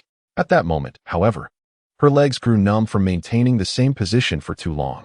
As she endeavored to adjust her posture, she inadvertently brushed against a coat hanger within the wardrobe, producing a faint clinking sound. This subtle noise resonated jarringly in the otherwise deathly silent room, causing Yu's heart to leap into his throat as if it might burst forth. Li Xinxin, instantly alert like a startled bird, abruptly halted their passionate kiss. Swiftly rising to switch on the light, her eyes filled with confusion as she urgently inquired, Yu, did you hear that sound? Yu, his forehead beaded with anxious perspiration, feigned composure and stammered, it might just be the wind outside. Don't worry, let's get some sleep. However, Li Xinxin was evidently unconvinced by his words. She descended from the bed, her gaze laden with suspicion, and began to meticulously search the room.